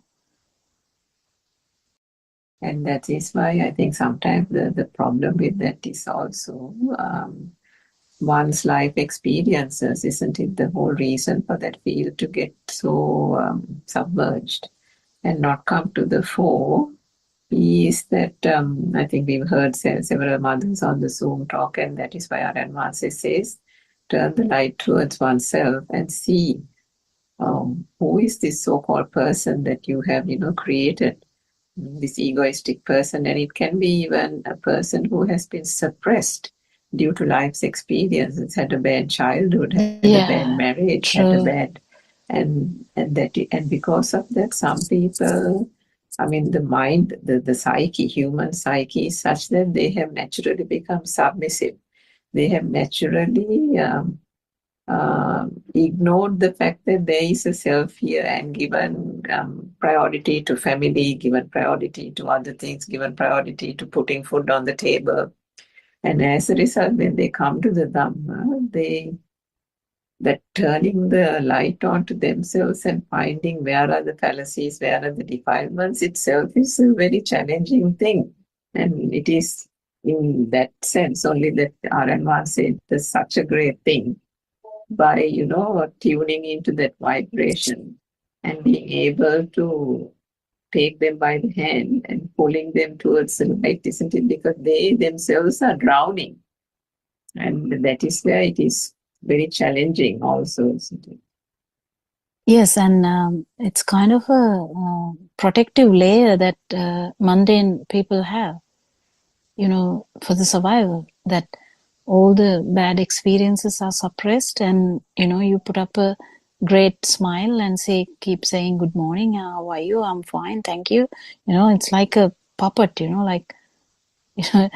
it's very funny, even though inside you are like crying, you keep up with a beautiful smile and keep talking nonsense. And half of the day you don't know that you were actually acting. This is not even talking about the acting where we talk about this is different kind of acting, actually, because we do act in the normal life too, like kind of, even when you, like, imagine you are with your sadness, that is also acting. That's why we are saying it's a film. But then in the film, we can build up another film where you actually act to show that other people that you are okay, you know.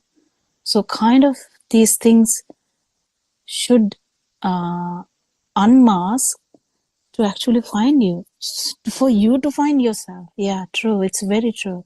It's such a beautiful thing to feel you, because you don't know you. Once you feel you, then you have to understand it's only vibration of your six senses that was there, because you misunderstood the whole time that there is you. But if you are actually suppressing the vibration, then how can I find the self vibration? It's all, you know, packed and put in a safe, because you are afraid that something will happen to that self vibration. So you put up a brave face, keep doing stuff, you know. You can be the mother, you can be the father, you can be the president of some country, whatever. I think we are running into the next Zoom discussion. I think we had a very good discussion today. We'll continue to have a good discussion. I invite everyone who can speak English to come and join us. We keep talking and hope someone will try to understand and join. Thank you, Shani, for starting, and thank you, Mr. Bernard, for organizing this talk. ආරයන් වහන්සේට නමස්කාර වේවා. තෙරුවන් සරණයි everyone. Therwan Sarnai, Dr. Kokila. Therwan Sarnai, Aryan Mahanse, and all Dhamma friends. Therwan Sarnai. Therwan Sarnai Aryan Mahanse, Therwan Sarnai Dhamma friends.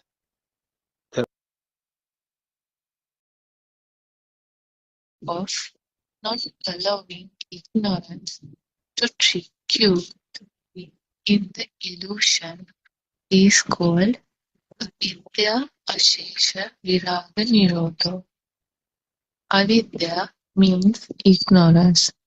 He will not believe in the outside, and he will not believe that there is a life in what you see.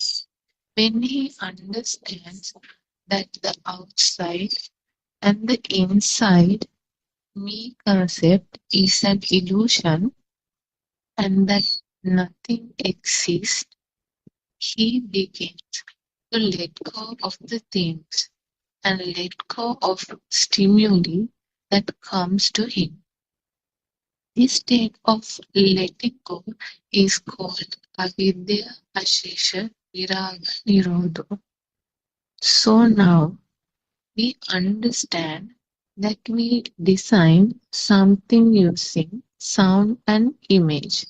This designing of something out of nothing is called sankara. We create sankara due to our ignorance. Meaning Mahanse, yes, honorables, Pardon Mahanse, anything that you feel comes from your seeing, hearing, smell sense, touch sense, and mind consciousness. This feeling is felt by your vijnana, also known as your mind consciousness.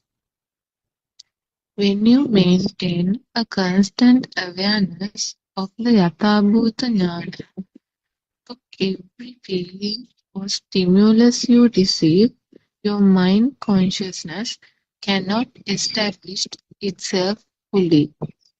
If you maintain an awareness not to believe the outside, believe the inside, or in the illusory self that we feel, then the mind consciousness has nothing left to design and produce as a thing.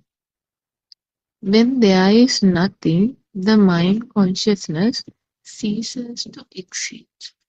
At this moment, this is the moment of pure truth. This moment of pure truth is felt by your awareness.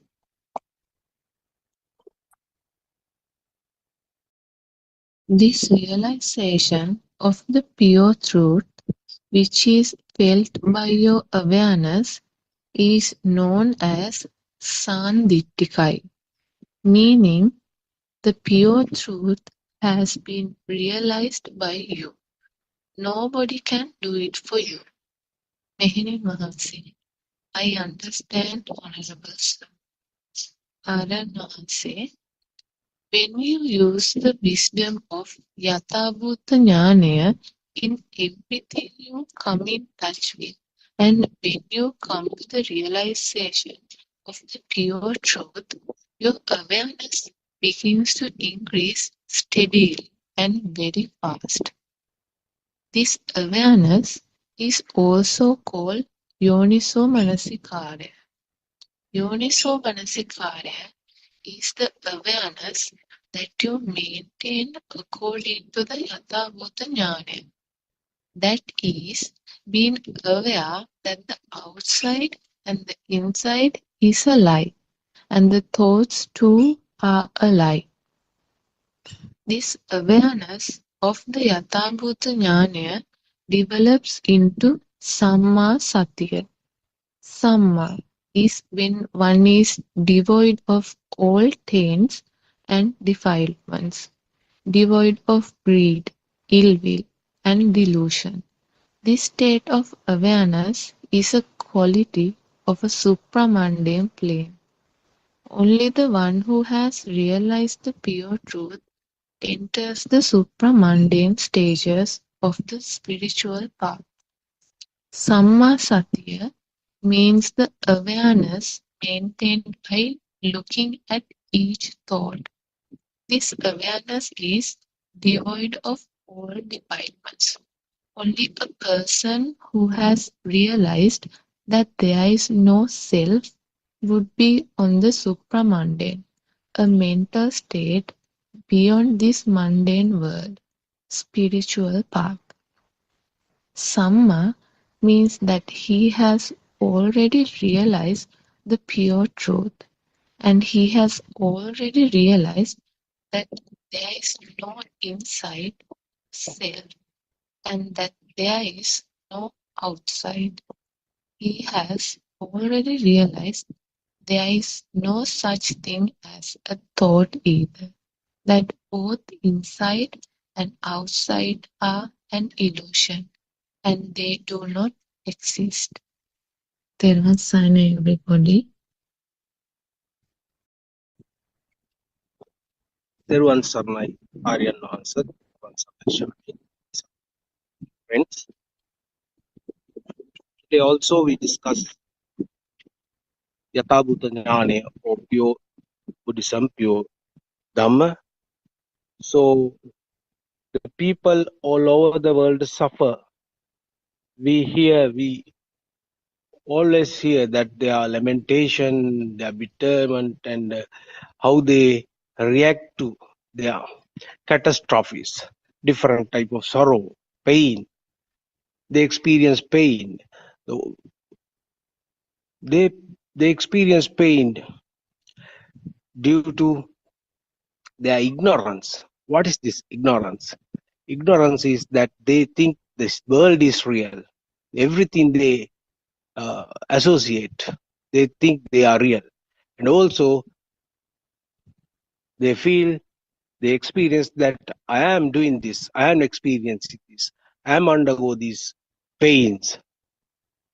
So what we are doing, what we are doing here is to help you, to explain you, to get rid of this delusion or illusion and live as a free human being. All these thoughts, whatever that create in your mind, the mental construct, they are not true, they are lies. These lies lead you to ignorance. So you live in darkness, ignorance, and you don't know what is happening. You don't know who you are.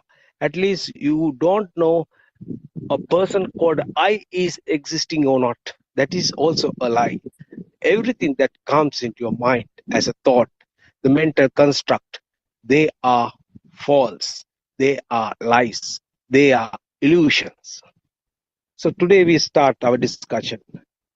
So how to get rid of this illusion and how to experience freedom of mind.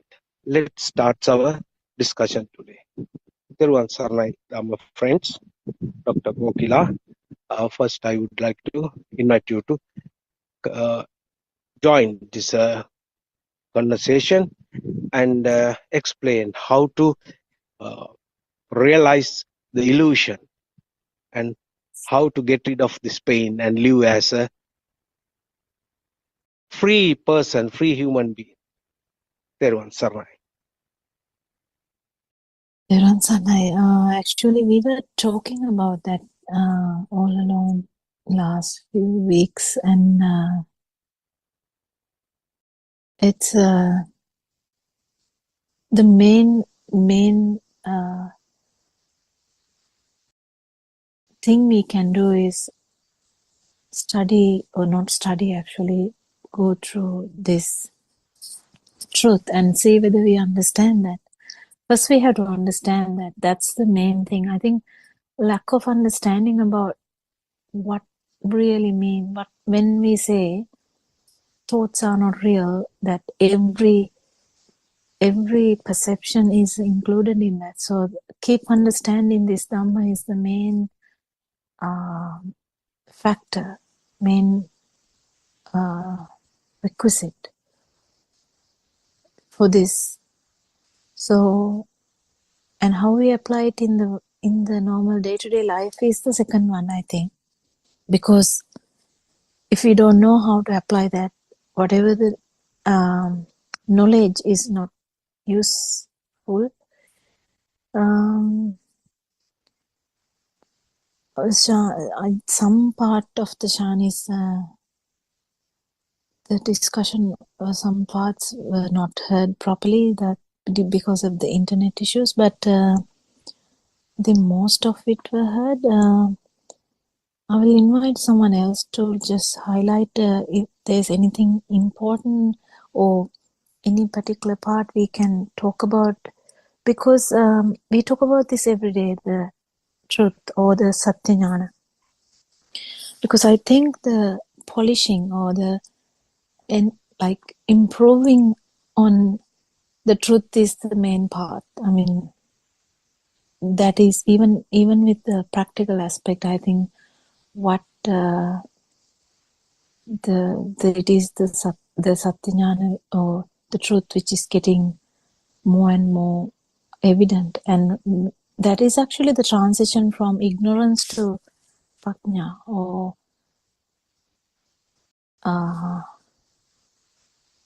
what is prajna? I'm not sure, but the actual truth about what is happening here. So transition, that's how the transition is happening. Can someone add something so that we can continue to talk about someone who is having the book can add some parts of it that Shani was reading, so that we can highlight, because we are talking about this every day. What is Satyajnana? What is the truth? And where the ignorance keep playing a part in every aspect. Whether we talk about the actual real, like feeling that the tree is outside, or when we feel like that perception is real, and when we feel that the consciousness are real. So these are the three layers that we talk about every day, every time, in every Zoom discussion. We keep talking about these things, how these things bring about the feeling of existence. So the feel of existence is a product of rapid vibration. Feel of existence is due to the ignorance that if we don't know that it is due to the rapid vibration. So this has not, no one has done this. Not you, not anyone else has, is the reason for this vibration or the rapidity of the vibration. So it's very important to keep understanding this truth. Like at one particular point, it's only one stimulus, and there's always like a river. The water is flowing. That is what the river is called. Like same, the similar phenomenon is happening here. The particular flowing of the stimulus is what is called mind. But actual feel is also what we call consciousness, is also a product of the rapidity of the vibration of our sensory organs. So if we keep understanding this, there's nothing much actually. The thing is, we take this either too seriously or too lightly. Think we miss things. Can anyone add something to that so that we can keep continuing? Therwan Sannai. තෙරුවන් සරණයි doctor කෝකිලා ආනන්දසේන නමස්කාර වේවා. තෙරුවන් සරණයි to all Dhamma friends.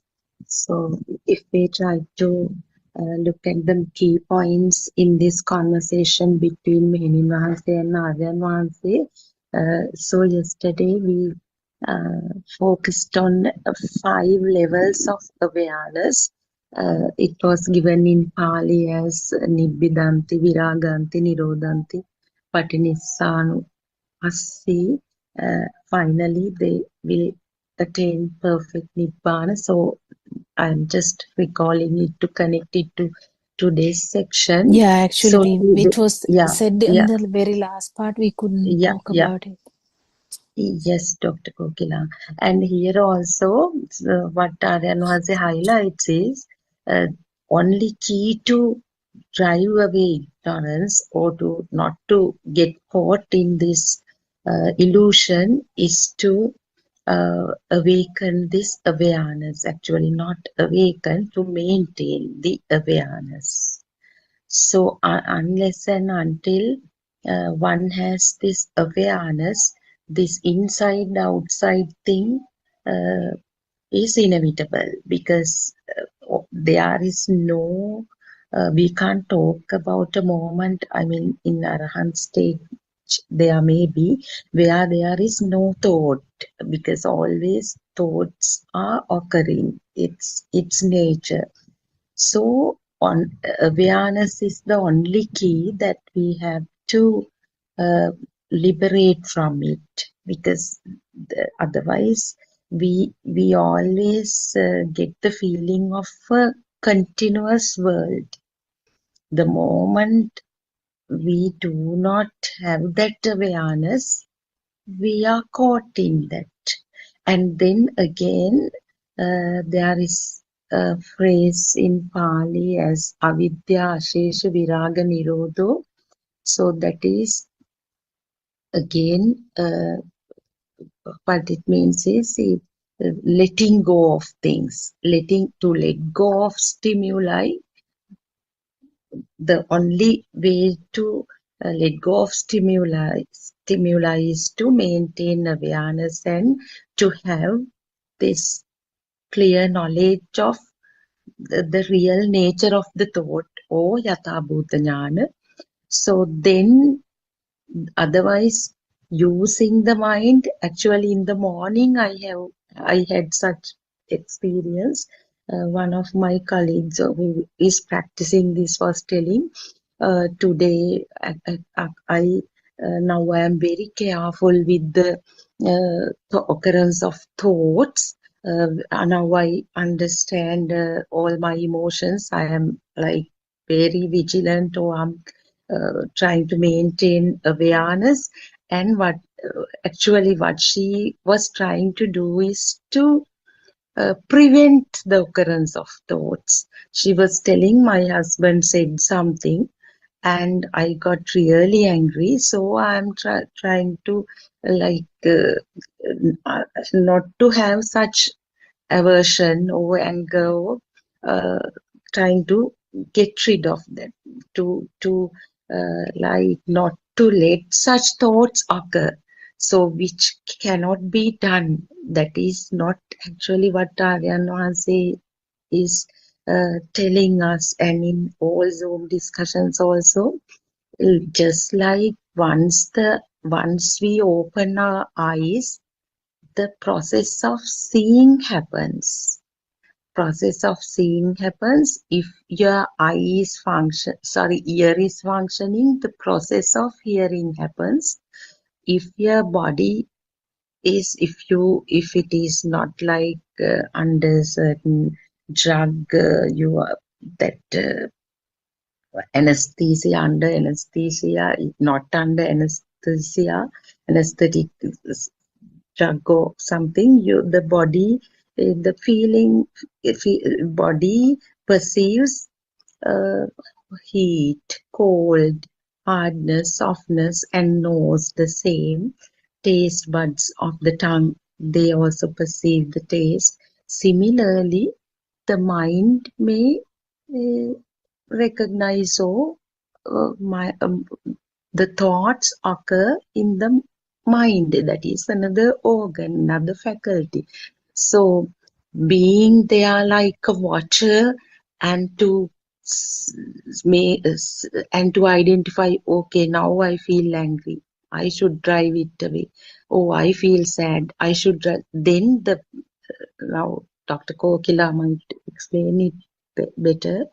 The person is trying to, the self is there, who is having a, like we say, like some weapon, and trying to attack the mind, or trying to chase away the thoughts. It's that is again, Aryan Maharshi says, not to take Dhamma as you take the tail of the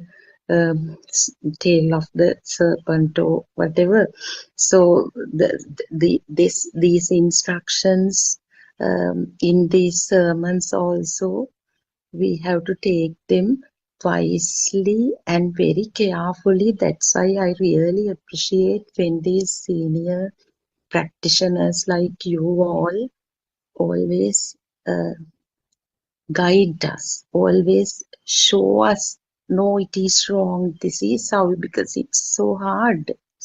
We realize stuff, but still next moment, in this thought, we are experiencing Nibbana. Next thought may be another lower realm. So that is the nature of, because this journey, when we realize this further, we feel the need of the noble teacher or noble friends, or uh, other other practitioners.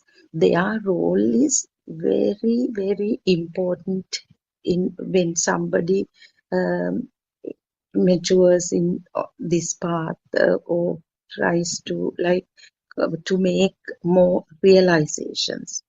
So here, so I was focusing on this awareness, same factor, and then this awareness is again to see the design that we have, this design of combination of sound and color, or the name and form.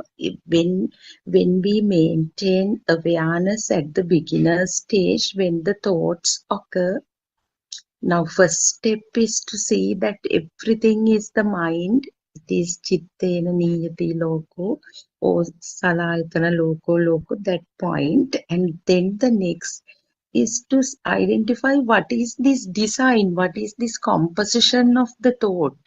So when someone maintains awareness, and that true knowledge of true Dhamma, or Yathabhuta Jnana, it becomes evident, okay, there is a design, this name and form combination. So whatever we see, whatever we hear, so it is the repetition of everyday Dhamma point that we do not hear the sound of the crow. Uh, it is the design, the sound. Now Aryan Hansi says the three beautiful things that open my eyes in very recently are the points when Aryan Hansi says there is nothing called light, there is nothing called sound, and when Dr. Kokila said there is nothing called self vibration, it is also a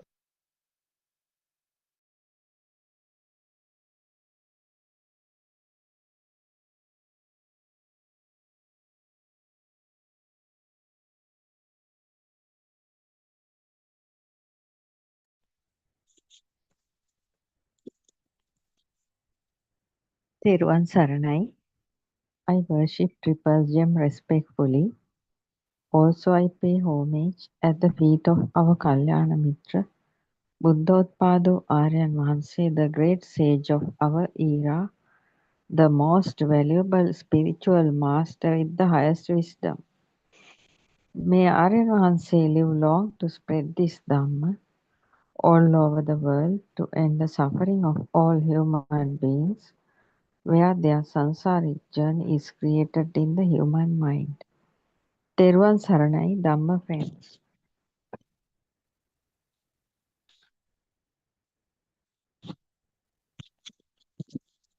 I take this opportunity to bow down to our great spiritual leader, Buddothpado Aryan Vahanse, the great sage of this era, because Buddothpado Aryan Vahanse is the spiritual master who has shown us the ultimate path to realization based on Lord Buddha's true teachings.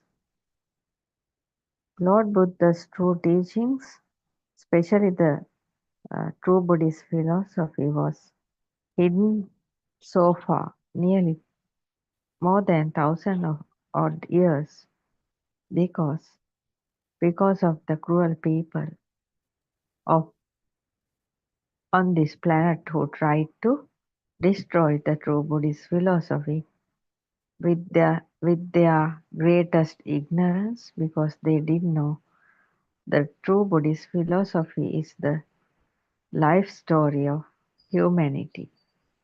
Buddothpado Aryan Vahanse, after trying more than 30 years, realized the ultimate bliss of Nibbana and found the true teachings of Lord Buddha. Even in the Sutra Pitaka, nobody can explain Sutra, Abhidharma and Vinaya very well, because only the spiritual masters with highest wisdom, that means only the enlightened, fully enlightened spiritual masters are able to read the Pali Canon and understand the hidden meanings. That is why this Lord Buddha's Dhamma came through teacher to pupils system. In so many years, without even writing on books, this Dhamma came like that. So many hundreds of years, thousands of years. But unfortunately, the Arahants were no more at a stage of this human history. Arahants were vanished because the true Dhamma was hidden. The true Buddhist philosophy was hidden from the human realm because of the ignorance people's activities. So Buddothpado Aryan Mahanse also tried the concentration meditation like all the others did so far, according to Hindu Veda. But actually, nobody could understood. The Lord Buddha has taught us Dhamma where no self Dhamma. Actually, Lord Buddha has taught us no self Dhamma, but in Hindu Veda meditations, the while doing the meditations, the self is there. So with the self view, nobody is able to go beyond the three realms: human realm, form realm, and non-form realm. So, so thousands of people died in faraway monasteries, faraway forest monasteries. So many Buddhist monks and so many Hindus are also died by doing this one-pointedness meditation unknowingly, because they actually meditated until the end of their life, but actually speaking, they are gaining only a concentration, not permanent. It's for a small time period. But somebody who has practiced that Hindu Veda meditations, who tried hard and uh, reached the non-form level, but actually form realm, sensual realm, form realm, passing sensual realm, form realm, and non-form, reach the non-form realm. But still there is a self according to that Hindu Veda meditation. But Lord Buddha didn't say so. Lord Buddha tried these uh, practices before attaining Nibbana and finally found that is not the path. Lord Buddha went to 8 teachers to try to understand this Hindu Veda meditations. And Lord Buddha also reached the non-form realm with self and finally found that is not the path to go beyond self-view and self-perception and self-vibration. The main teachings of Lord Buddha is uh, redeeming from self-view, self-vibration, and self-perception. So, Buddothpado Aryan Mahanse, after trying 30 odd years, finally found this true, true, true meditation. That means not the Hindu Veda meditation, the Lord Buddha's meditation, that is Vidarshana meditation, insight meditation, Vidarshana meditation. Actually, Vidarshana meditation, nobody is sitting in the posture and not doing it. No need meditative posture to practice Vidarshana, the insight meditations. Lord Buddha has taught us to do it while in our day-to-day activities.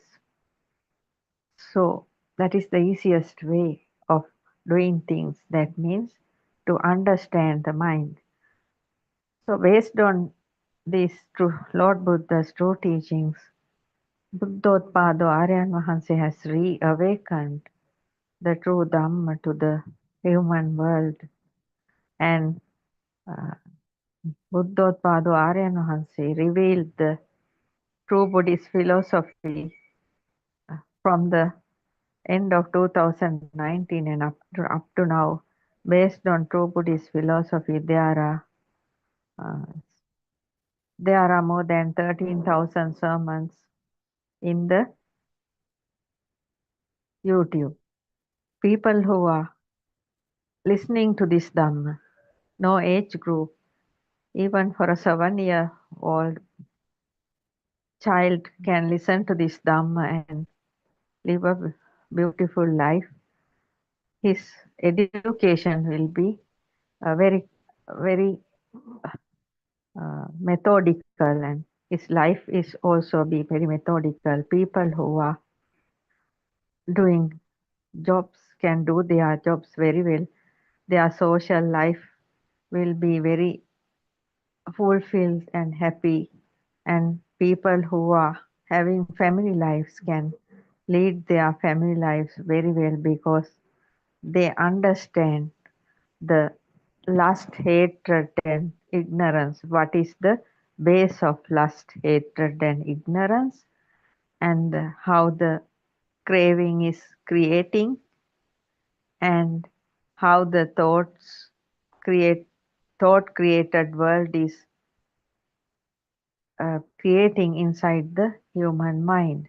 So based on these two teachings of Lord Buddha, Buddothpado Aryan Mahansya, the Shravaka Buddha of this era, who is trying to give this true, ultimate truth of realization to the whole world and make this world as a very peaceful and happy human realm. So according to Buddothpado Aryan Mahansya's the true Dhamma, I am trying to explain. Nibbana is near you, self-translated Dhamma facts. Aryan Mahansya is explaining in that Dhamma. See your mind, actually, see your mind. If it is a sound, it occurred in your mind. It is Sota Vijnana, ear consciousness. If it is a smell, it occurred in the mind. It is nose consciousness. It is a form created in the mind. It is an eye consciousness. Created in the mind means some passa, that is touched, became sensitive, delighted, gone to a knowing. That means when we are feeling something, we recognize it and finally we are knowing what it is. This is what happened with the touch, feeling, recognition and knowing is called aggregates. The aggregates. Each and every thought created in our mind has 5 aggregates. That is Rupa, Vedana, Sanya, Sankara, Vijnana according to Dhamma. And the meanings of those are form, feeling, perceptions, mental constructions and mind consciousness. Actually, a newborn baby in a cot came to this world with a radiant mind, and the baby can hear, feel, and see, but baby has no proper mind to understand things. When the baby is growing up, parents and teachers and people around the baby is used to feeding the conceptual, conventional data into the baby's mind. That is how the baby is getting to know about this human realm, this world. And baby thinks the parents are showing the baby taken in front of a mirror, and they shows the baby, this is you, this is baby, and this is baby's mother, father, baby's house, garden, table, toys, and things like that. Then that is how baby is realizing the duality. Actually speaking, the duality is the illusion created in the human mind. Because of the duality, human beings are suffering until the time of the death. Finally, what happened? Only one thing, that is sensitivity. Sensitivity is equal to aggregates. Aggregates are means feeling, recognition, and knowing. In Dhamma it says, Skandhanam patibhavo, ayatanam patilabho, ayam uchchati jati. In this world, birth of tree, birth of dog, birth of man, all these are creating due to the existence, creation. There is an arising and ceasing of these. Each and every thought, you can just see your mind. You have to keep your awareness to your mind. Then you can understand every fraction of the second. Thoughts are arising and ceasing based on stimuli. In Dhamma, arising means uppada, ceasing means bhanga. To understand, to see your mind, you have to sit in a quiet place for at least about 10 minutes and close your eyes. This is not a meditation, this is just keeping your awareness. When you close your eyes and keep your attention to your mind, you can see clearly how thoughts are appearing. At first, there are so many thousands of thoughts arising and ceasing in very fast. You can't realize what it is. But when you continuously look at the mind, thought processes, the speed of thought processes are getting slower. Then 10 minutes per day, the next day. In about 7-8 days, when you practice this, you can see your thought processes are slowing. Then you can understand what type of thought is appearing and ceasing. But you can't see the ceasing thought very clearly, but you can uh, see the arising thought, because when a thought is arising and it will suddenly vanish without your knowing, and another one is arising. But when you keep your awareness to this thought process, you can understand your thought process is thought power is getting lower and speed is getting lower, and there is a gap between two thoughts, like a motor car going on a highway, on a road, and for a certain period of time, 1 or 2 seconds later, another motor vehicle is going on that road. In between those two motor vehicles, you can see a gap. Like that, in that same way, you can see your mind, how the thoughts are appearing and disappearing. When one thought appeared and disappeared, then there is a small gap, and then another thought is appearing and disappearing. In this gap, that means after a thought arising and ceasing, a small gap, a dark space is there. In that, there are no thoughts. That is uh, the action mind. So in Dhamma it says, Utpada Titi Bhanga. This is described in Majja Sutra. Utpada means a thought is arising. Titi means that arising thought is slowly vanishing, and a small gap you can see, and then Banga, the thought, is uh, ceasing. So, this is described in Madhya Sutra. When you realize, when you understand your thought processes are arising and ceasing, you can feel the calmness in your mind. That means you can, the pressure of thoughts are not there. Actually speaking, nobody can give you the calmness.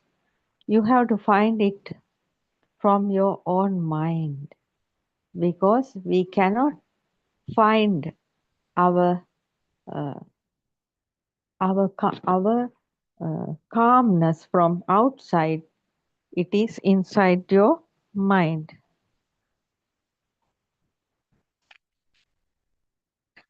When the two extremes, illusions, are not existing, middle also not there. That means the human realm people are thinking there is an outside world, and there is a seeker, there is a person here, the self here. Those are the duality.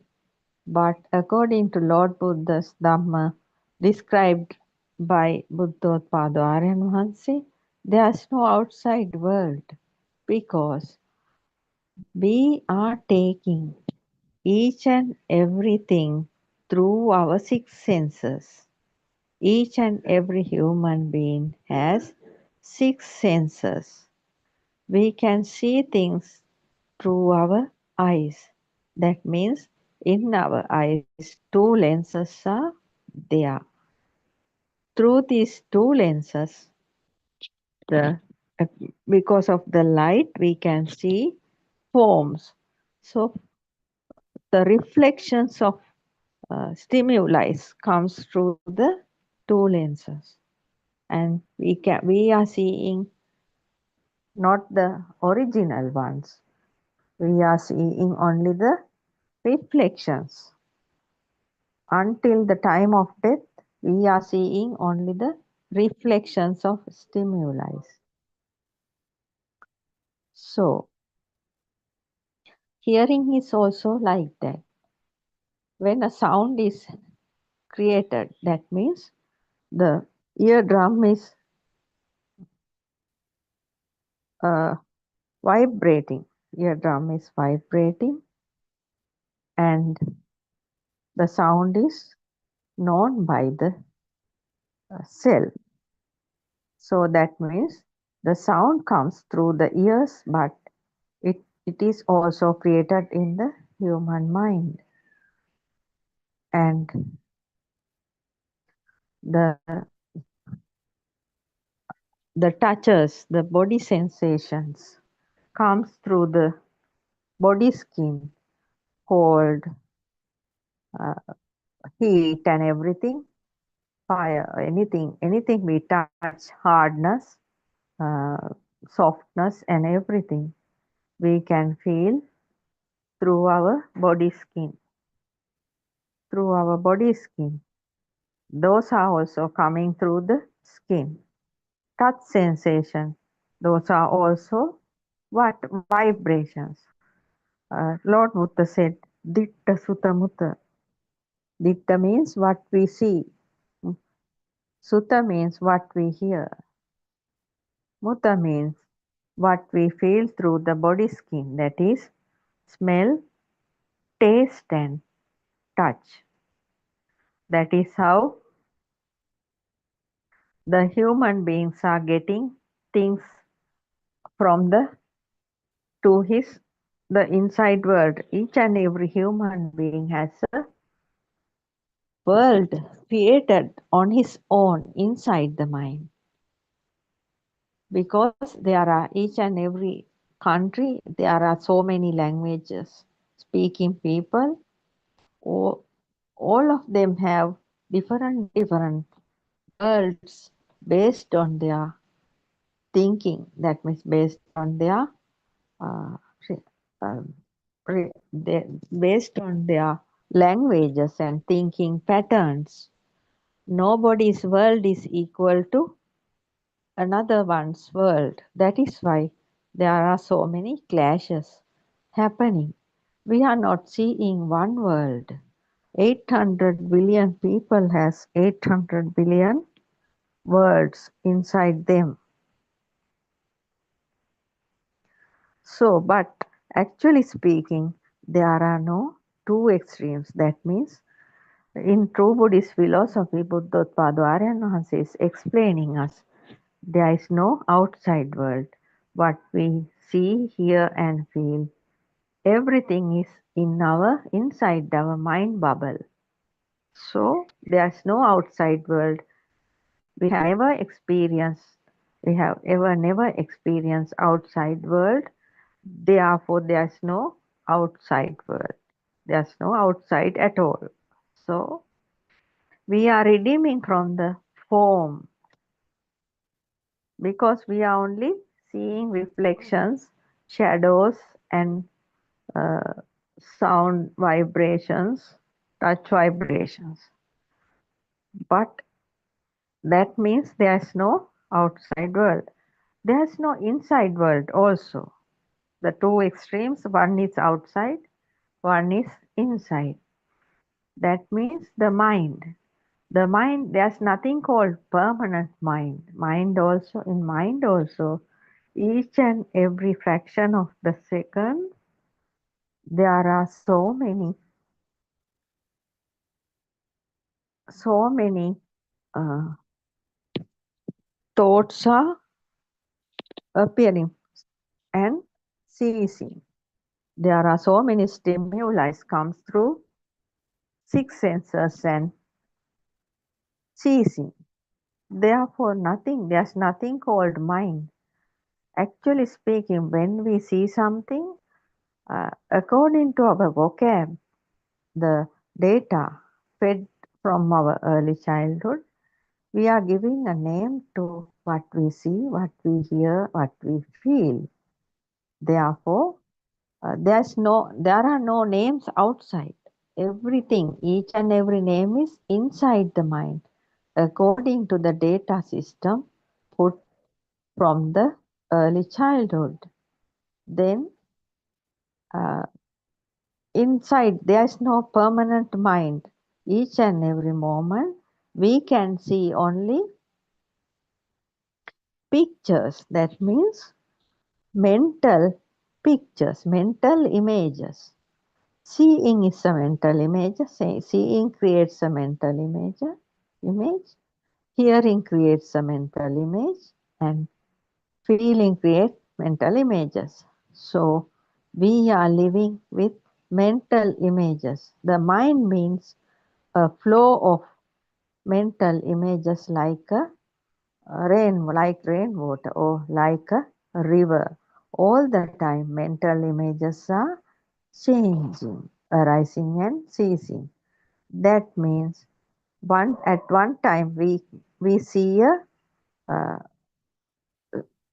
seeing mind, then again hearing mind, then again touching mind, feeling mind. So mind is changing like a circle machine. That means there is no permanent mind. Mind is just arising and ceasing all the time. So that means there's no permanent mind, and uh, there's no permanent mind, and therefore we are redeeming from the name.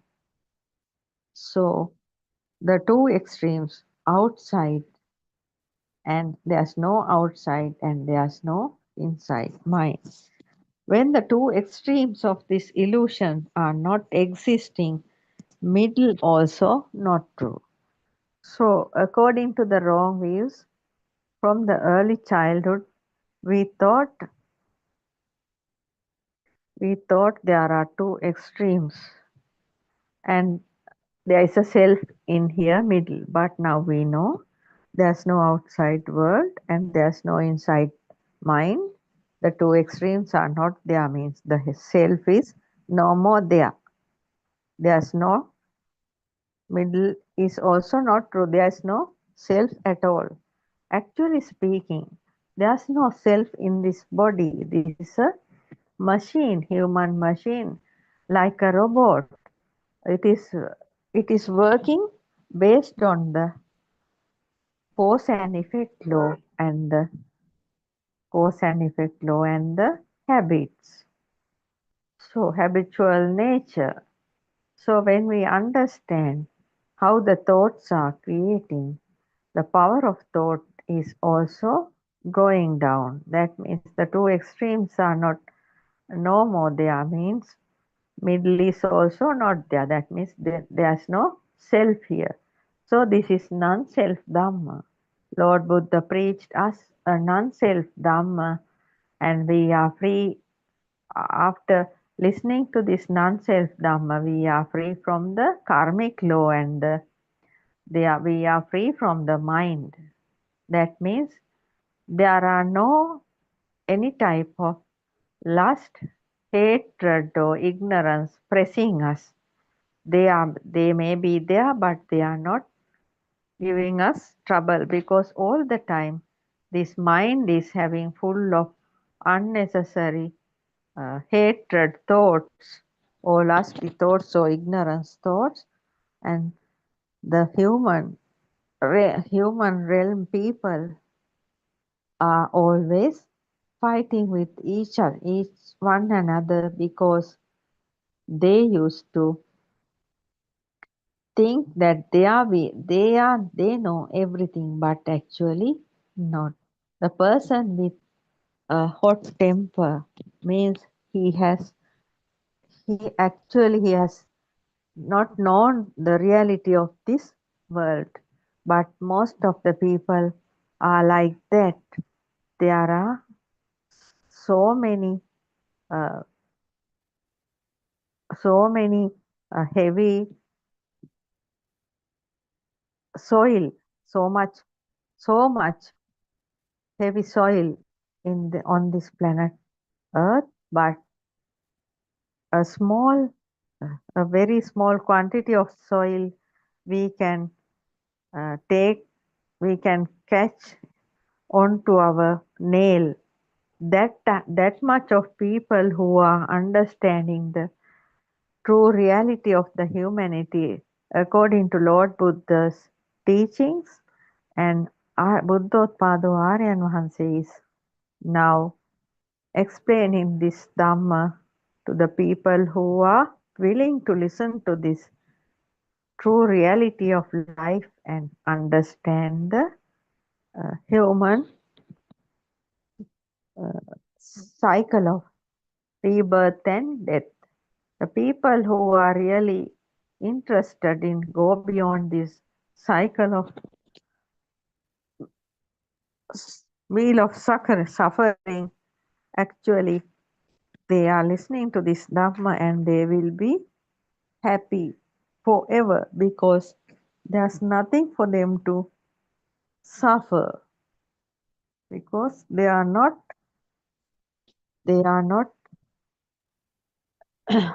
having so many thinking patterns and wrong beliefs. They are not big headed, they are down to earth. After listening to this Dhamma, people will become down to earth, because they understand there's no self to maintain. Each and every maintaining self is vanishing, and the seekers who are listening to this Dhamma, living a very peaceful and calm life, and there is no death for them. They become eternal. They are going beyond the death. There is no death for them, or there is no rebirth for them. Can recognize this point of redeeming from the mind. Yes. While when redeeming from the mind, seekers can understand this point. This is the entrance of Arya Bhumi, pure land. Yes, because where there are no much of thoughts. The seeker who enters into this entrance will not fall by the illusion of human realm. He will never ever suffer again in that plane of worldling. Yes. Each and everything we see, we hear, and we feel is a vibration, vibratory nature. Actually speaking, light is also not true.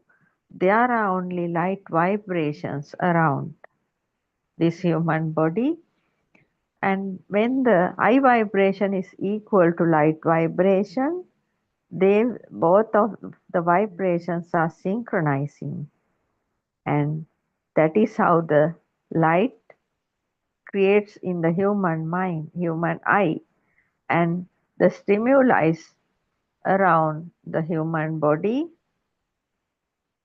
will also synchronize that way. When the eye vibration, light vibration is equal to the stimuli vibrations around, we are able to see things. So that is why we are always seeing reflections.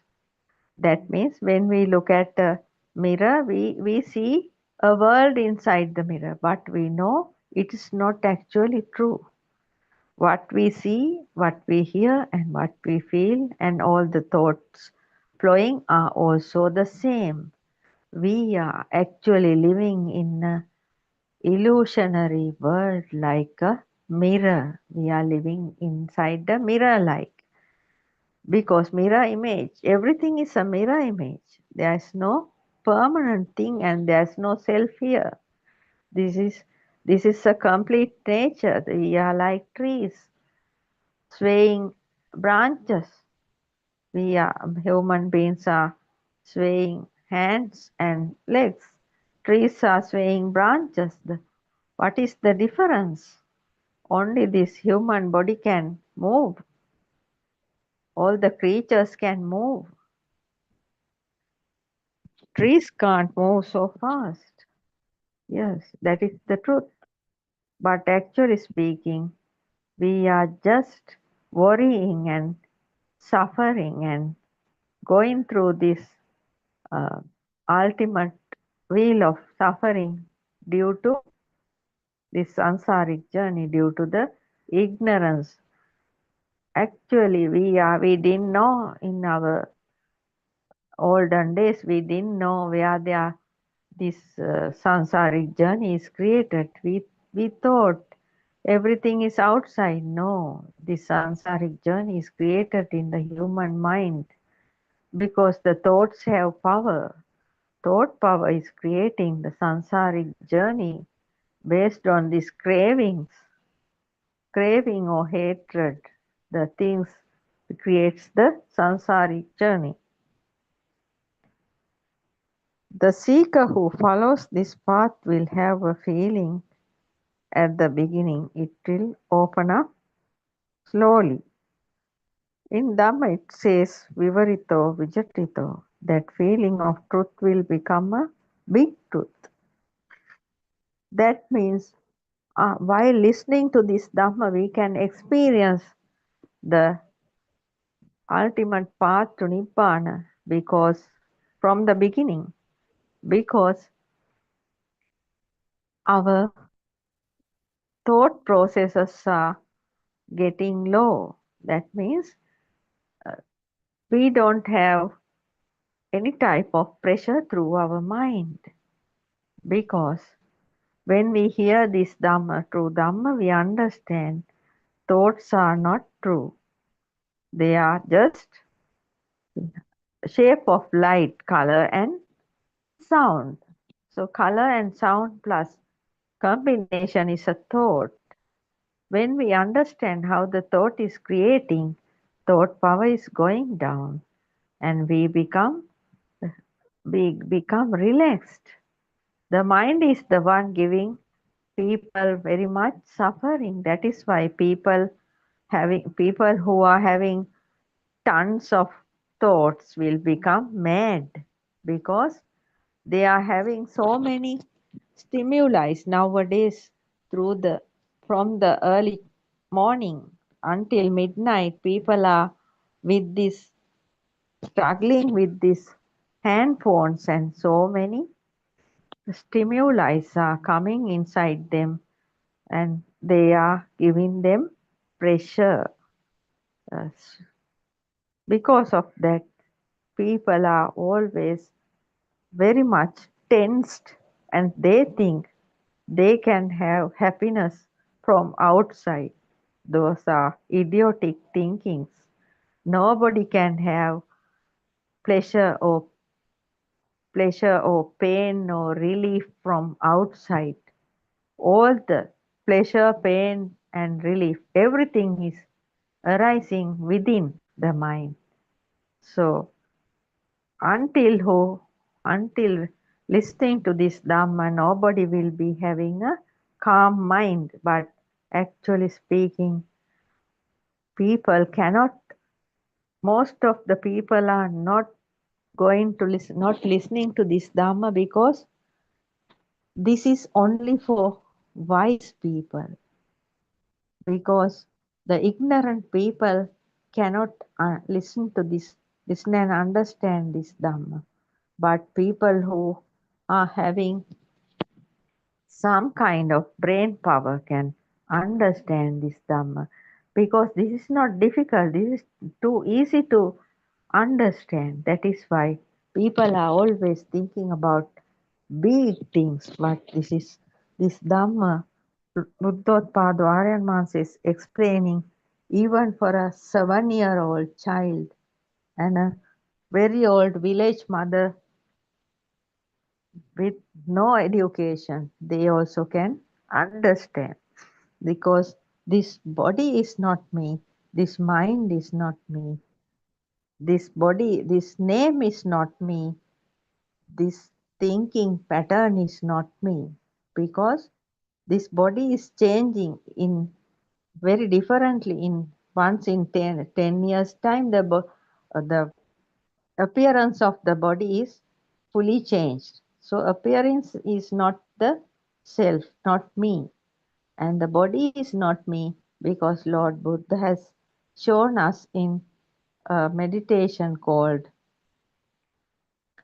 30, Lord Buddha separated this body into 32 pieces and asked from the clergy, in which part there is me, there is self? No, not in any parts there is no self. But because of the wrong views, wrong way of thinking, we are believing and we are thinking this body is me. Actually not. This body is not me. There's no me here. There's no self here. This is a complete nature. This is a complete nature. The Lord Buddha and Buddothpado Aryan Master is showing us to become the nature and live a very peaceful and fulfilled life with pleasure.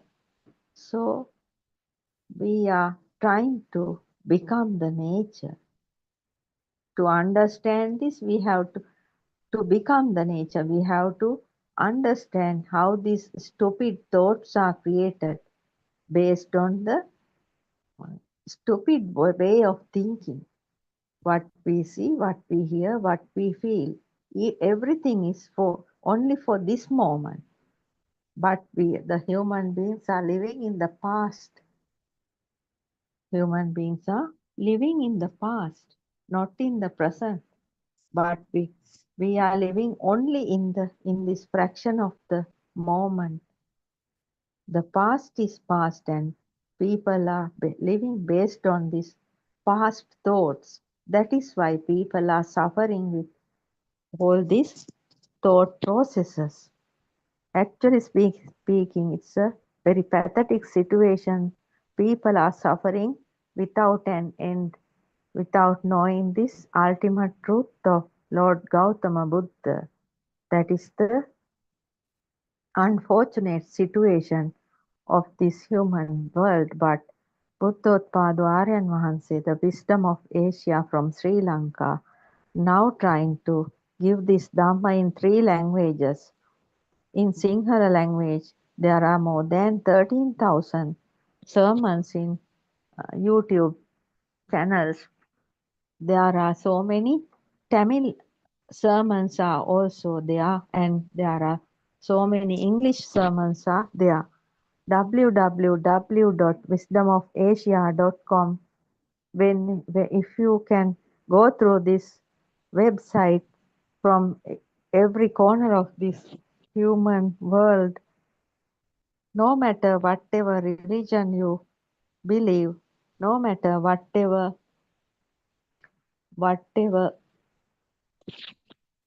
color of skin you have, no matter whatever education you have, educated or uneducated, if you can speak English, you can listen to this Dhamma from any part of the world.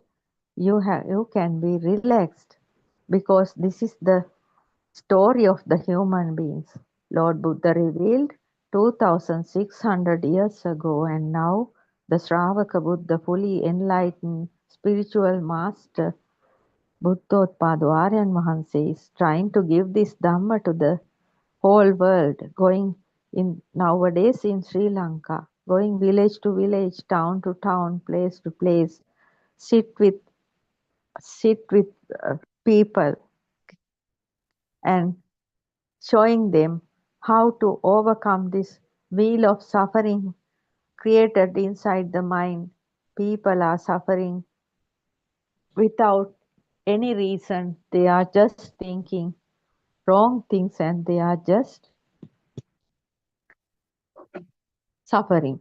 But actually, for the past 50 years, we didn't have such a good spiritual master.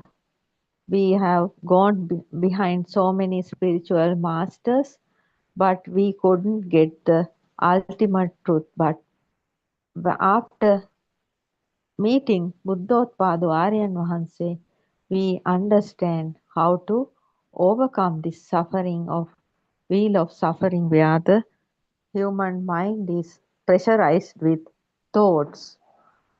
If the thought power is low, actually speaking, we didn't know earlier, the like gravity power, electricity power, thoughts have power.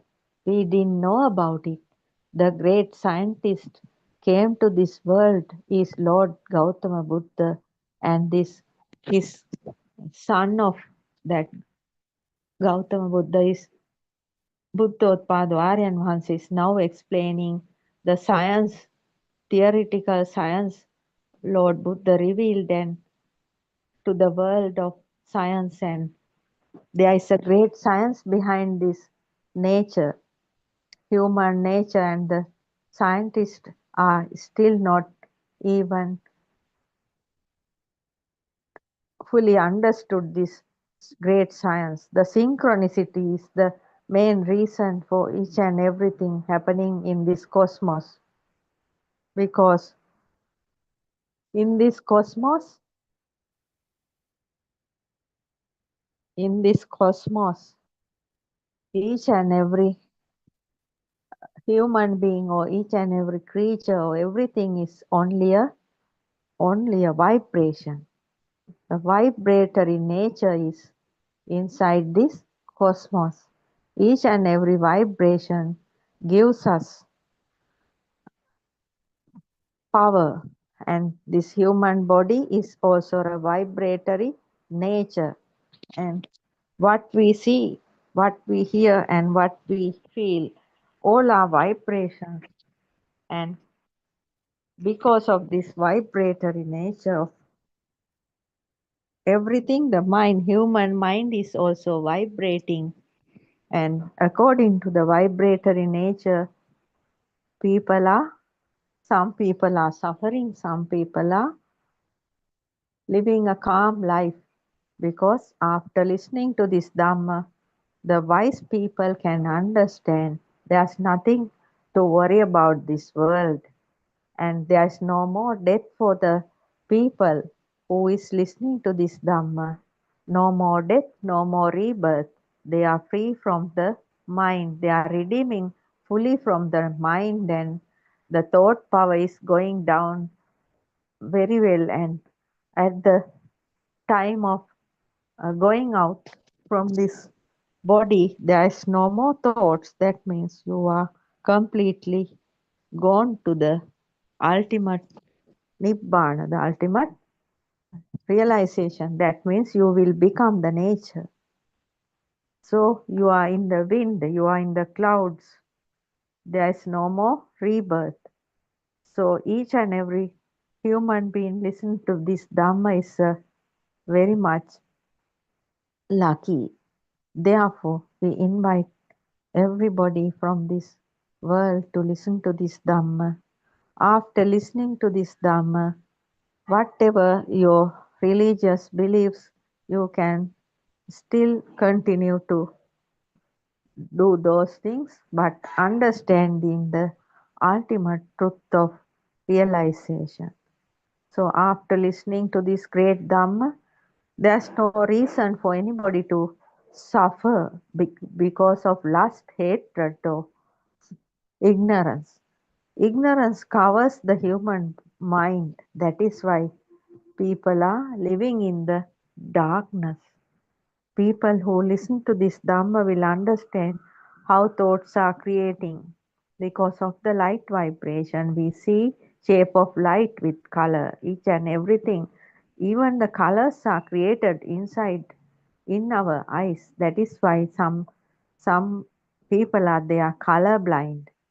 So that means according to the possibility of seeing only we see things. According to the possibility of hearing, we are hearing things. According to the possibility of feeling things, we are feeling things. We came to this world not to suffer. We came to this world with a high mind, high brain power to go beyond this samsaric journey, not to continue the samsaric journey, not to continue this wheel of suffering. Because the people who are listening to this Dhamma, as soon as possible, they are redeeming from the human realm. That means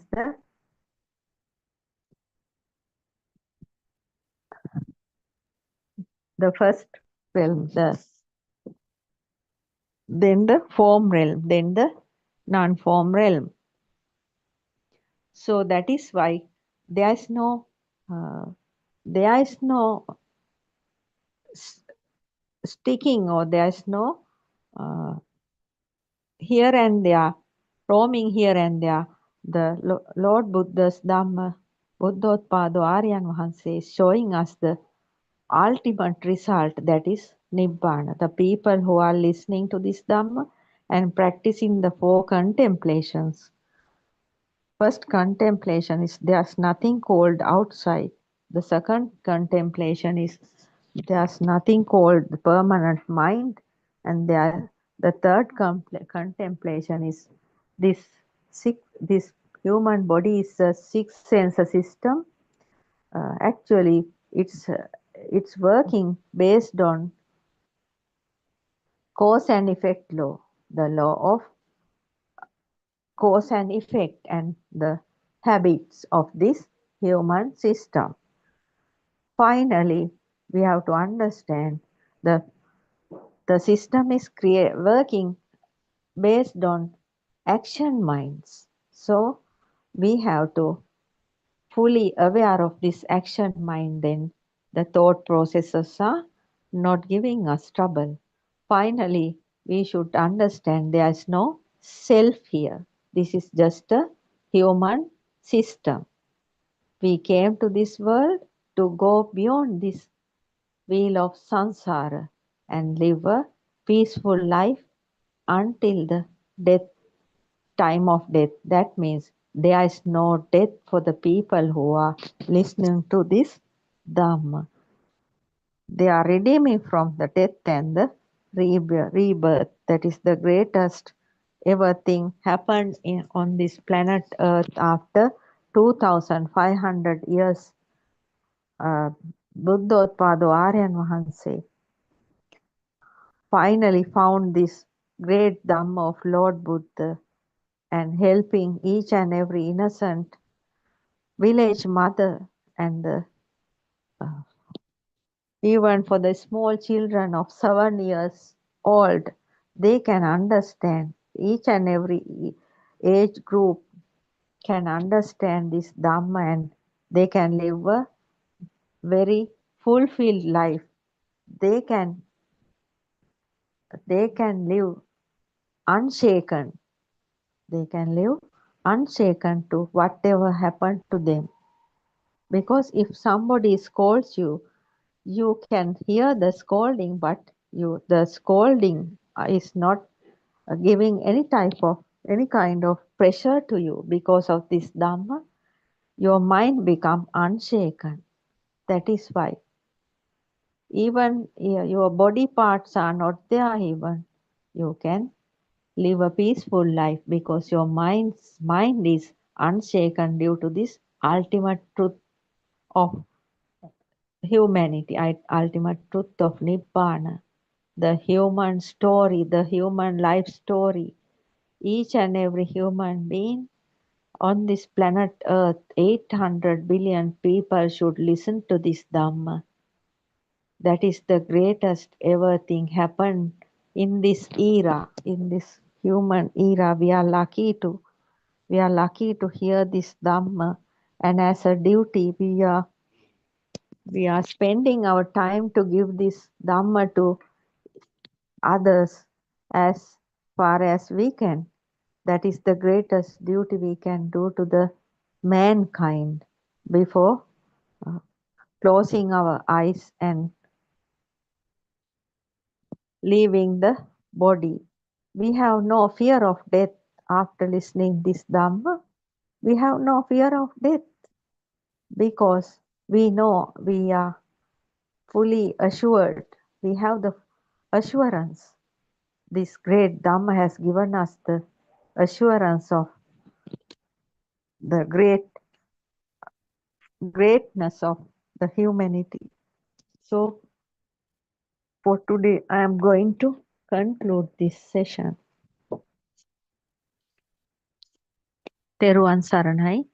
I worship Triple Gem respectfully. Also, I pay homage at the feet of our Kalyana Mitra, Buddothpado Aryan Vahanse, the great sage of our era, the most valuable spiritual master with the highest wisdom.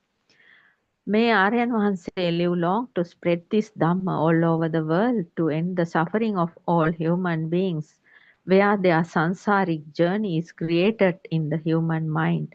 Teruvan Saranai, Dhamma friends.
May the Noble Triple Gem bless you and welcome to the Buddothpado PeoTV Dhamma discussion. This Dhamma discussion happens daily from 3 p.m. to 5 p.m. from Sri Lanka time under the guidance of our spiritual teacher Buddothpado Aryan Hanse.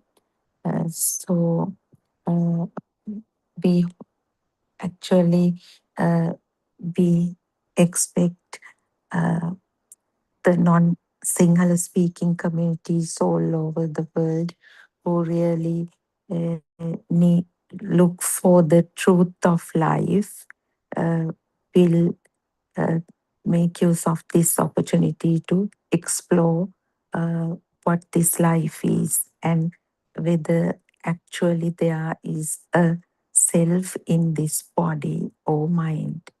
So, under the Buddhothpado logo, there are a lot of opportunities available for the seekers of truth. It is worth mentioning about the websites available for you.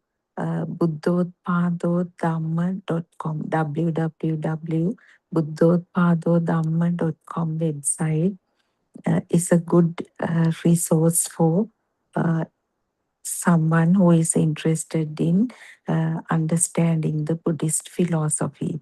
There are more than 15,000 sermons, including Zoom discussions.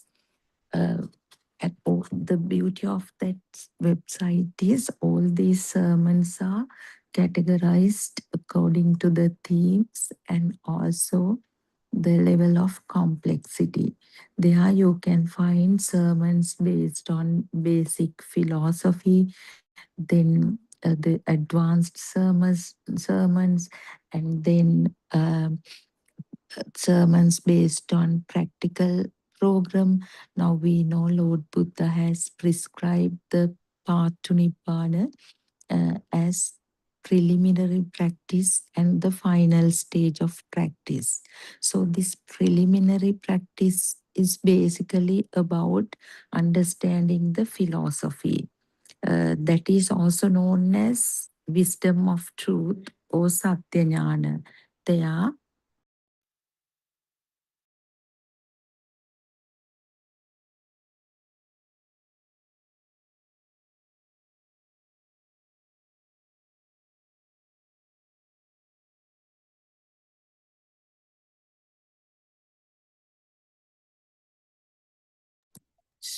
so Satya, Krutya, Krutak, the path prescribed by Lord Buddha for anyone to attain Nibbana consists of this basically the uh, three levels as preliminary and final. So preliminary practice level is the Satya Jnana, that is understanding the philosophy. And the final stage of practice is again divided into two levels as Krutya and Krutak. Krutya level is where you practice consciously the certain points of contemplation, like kamatahan. In an artificially created environment, you may practice this consciously, whatever is prescribed by or recommended by the spiritual teacher. There, you will see the Dhamma or the knowledge of Dhamma or the knowledge of philosophy through your practical day-to-day life. That is, I mean, in the second level, you do it in an you may allocate some time for that. You are aware that you are practicing this kamatan.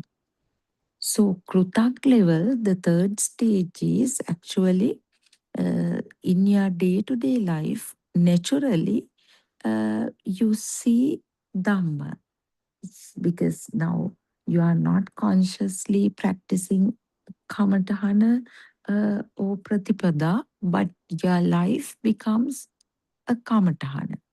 So that is the ultimate goal. So gradually, you will experience how things happen without the involvement of a self, without the feeling that I'm doing things, I'm experiencing things, or I'm listening to Dhamma even. So that I, me, my concept will gradually dilute, it will fade away. So this path is to fully realize that this is a system, but not a person. So if you listen to sermons conducted by our spiritual teacher nowadays in his door-to-door Dhamma uh, sermon or Dhamma program, he beautifully explains how come there is no self in this body, mind, or any other, I mean, b- belief. If you have any kind of belief that there is a self, he will uh, definitely address all those issues and help you to realize there is no self. So that understanding is important because it would help you to get rid of this self view. So self view is actually a belief, but the next level uh, will be addressing the self perception. It is a deeper level. It is the feeling of existence that you feel, not only you, all beings feel that they exist. So, having said that, I welcome all of you to this Dhamma forum.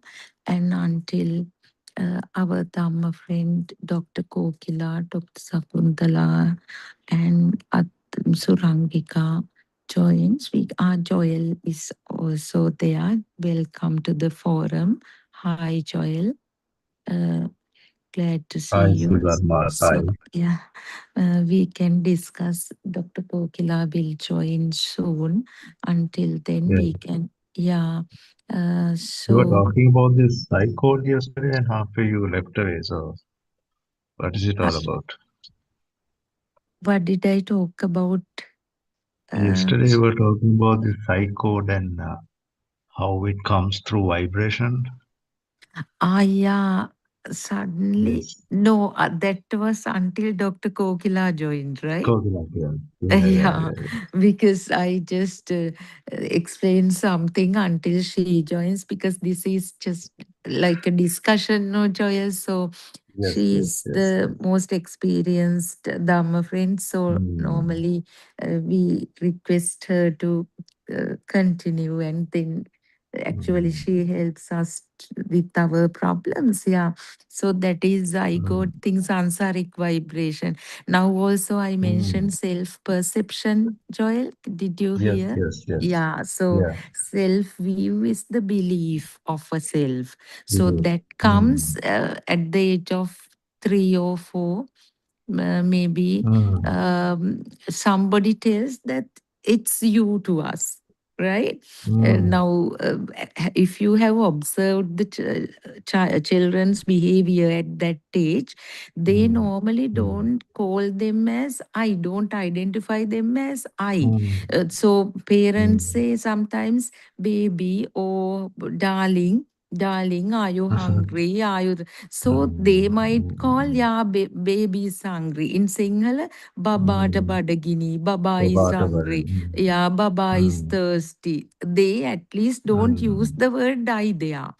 But Mm. gradually they feel, they, when they get more exposure to the family, so Mm. he or she hears parents referring to them as I.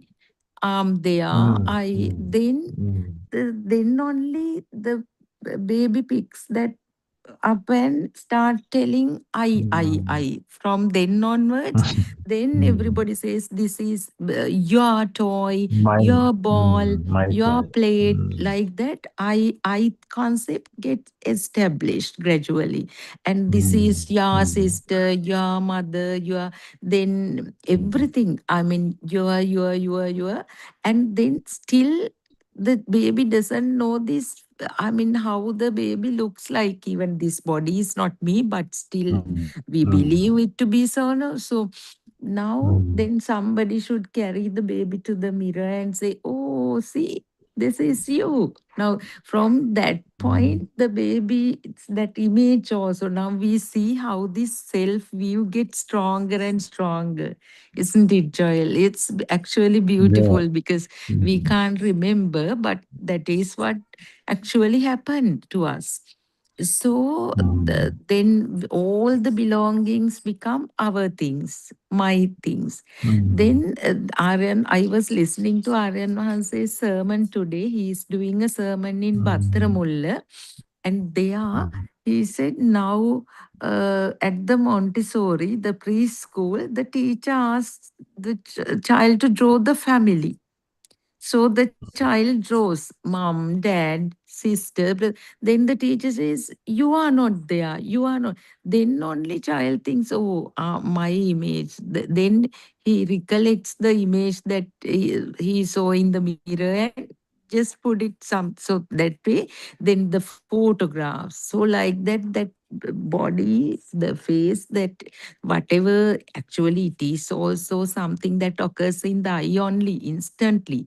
It then and there Mm. it disappears, no, because whatever occurs in the eye, this vibration, that interaction, that story yesterday also we talked about that lightning and then window shutter, that phenomenon synchronization. Due to that only, any kind of any formation happens in relation to any sense faculty. To eye, light; to ear, sounds; to nose, the smell; Mm. to tongue, the taste; to the body is the biggest organ or the sensory faculty. So this all Mm. sensations has this softness, hardness, heat, cold, Mm. so on and so forth. So that ways the self you get stronger and stronger.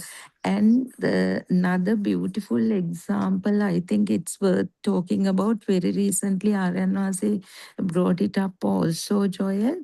Now at preschool, or in preschools also, now there, let's imagine there are 10 children in a group. Mm. Those 10 kids, uh, just imagine one of their erasers, um, uh, no, all of them lost something. Let's think it's the Mm. eraser. For that, Mm. 10 people respond differently. One kid may Mm. push the other one and shout, "You threw it down," or "You took it." Another person may Mm. not notice it even. Mm. For one child, it wouldn't be a problem. The other one, I have seen small children, if they see, if they drop something, they just they just stand on it and stamp their feet Mm. on it, and they show their Yeah. anger. So Mm. how does it come? They are just small Mm. children, no? That comes from that vibration that telepathized into the zygote. Mm. Got it? Mm. That is that power. Yeah. Yeah. Yeah. Yeah. Mm. So that's beautiful, isn't it? With that all, we can explain any action, any response of any, Mm. I mean, system in human with that, because that Mm. power that's telepathized into the zygote rises with each stimulus. Do you see the Mm. beauty of Mm. this story of Mm. life? Mm. Actually, the Yeah. story of Yeah. life, Joel. When Mm. Naryanase Mm. said that, it was, I thought, actually still it is the most beautiful revelation of Dhamma, because it is actually initially Lord Buddha explained it. Now Arana says somehow has got it back, no, and is giving it to us. Otherwise it was hidden from the world, no, for so long.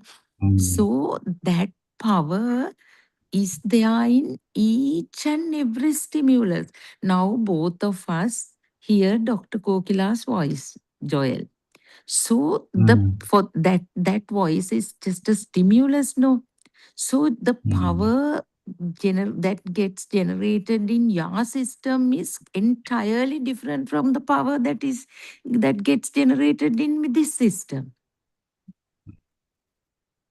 When we hear the same voice, even why? Your sansaric power is different from this system samsaric power. Yeah. Now, just imagine all three of us or four of us see the same flower, maybe a rose, right? When that stimulus occur, the power, it's just a thought, no. So the thought Yeah. power that gets generated in three systems is entirely different, because it is affected by that samsaric power. Not affected actually, it is that samsaric vibratory power that arises now also. You, Understood. yeah, I am actually unable to explain it that much, Joel. But if you talk to Aryan Wahanse, or Aryan Wahanse actually, and Dr. Kokila, you can ask from Dr. Sakuntala even. They will explain it better. But that when we see this big picture, there are no gaps, Joel. We beautifully see what has happened to us and what's this life and what is happening after death. So now that is beautifully connecting, no. Now that way the power got telepathized into the zygote. It was always in the vibratory nature, so it is a vibration. Now also it is occurring and ceasing, occurring and ceasing, occurring and ceasing in relation to the sense faculties. Finally, when so with truth, the beauty of this is when we see the truth, Joel, that it is a system only, this is a mechanism, that power naturally diminishes. If we Yeah. believe that it's me, actually now we know it is like the wind blows, rivers flow, landslides occur, and the Yeah.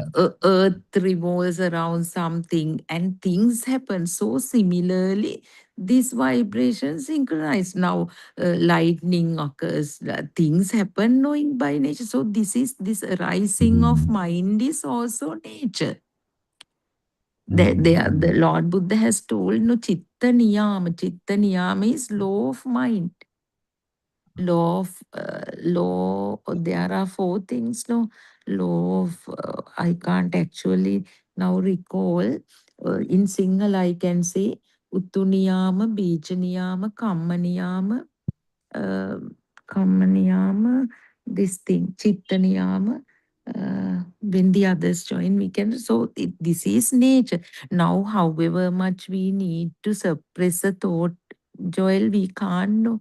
There are so many things that we don't want to think about. We believe that we are thinking, but Right. it is the law of mind. Yes. So on Teruvan Dr. Saranai, Dr. Kokila, Teruvan Saranai. Thiruvan Saranai, what is the discussion? Discussion, doctor, that how that taint power got telepathized into the Oh, zygote, yeah, and that was how good. it is reflected in each and every thought, and how people, not people, all living beings are different from one another due to that power, doctor. Please explain, if you can explain it further, it would be useful. Joel is interested in that, actually, to Did know. Joel ask a question? No, yesterday actually I was talking about that all by myself. So he was there, and that's why he asked about it, doctor. Yeah. Yeah. Can you rephrase it, Jay?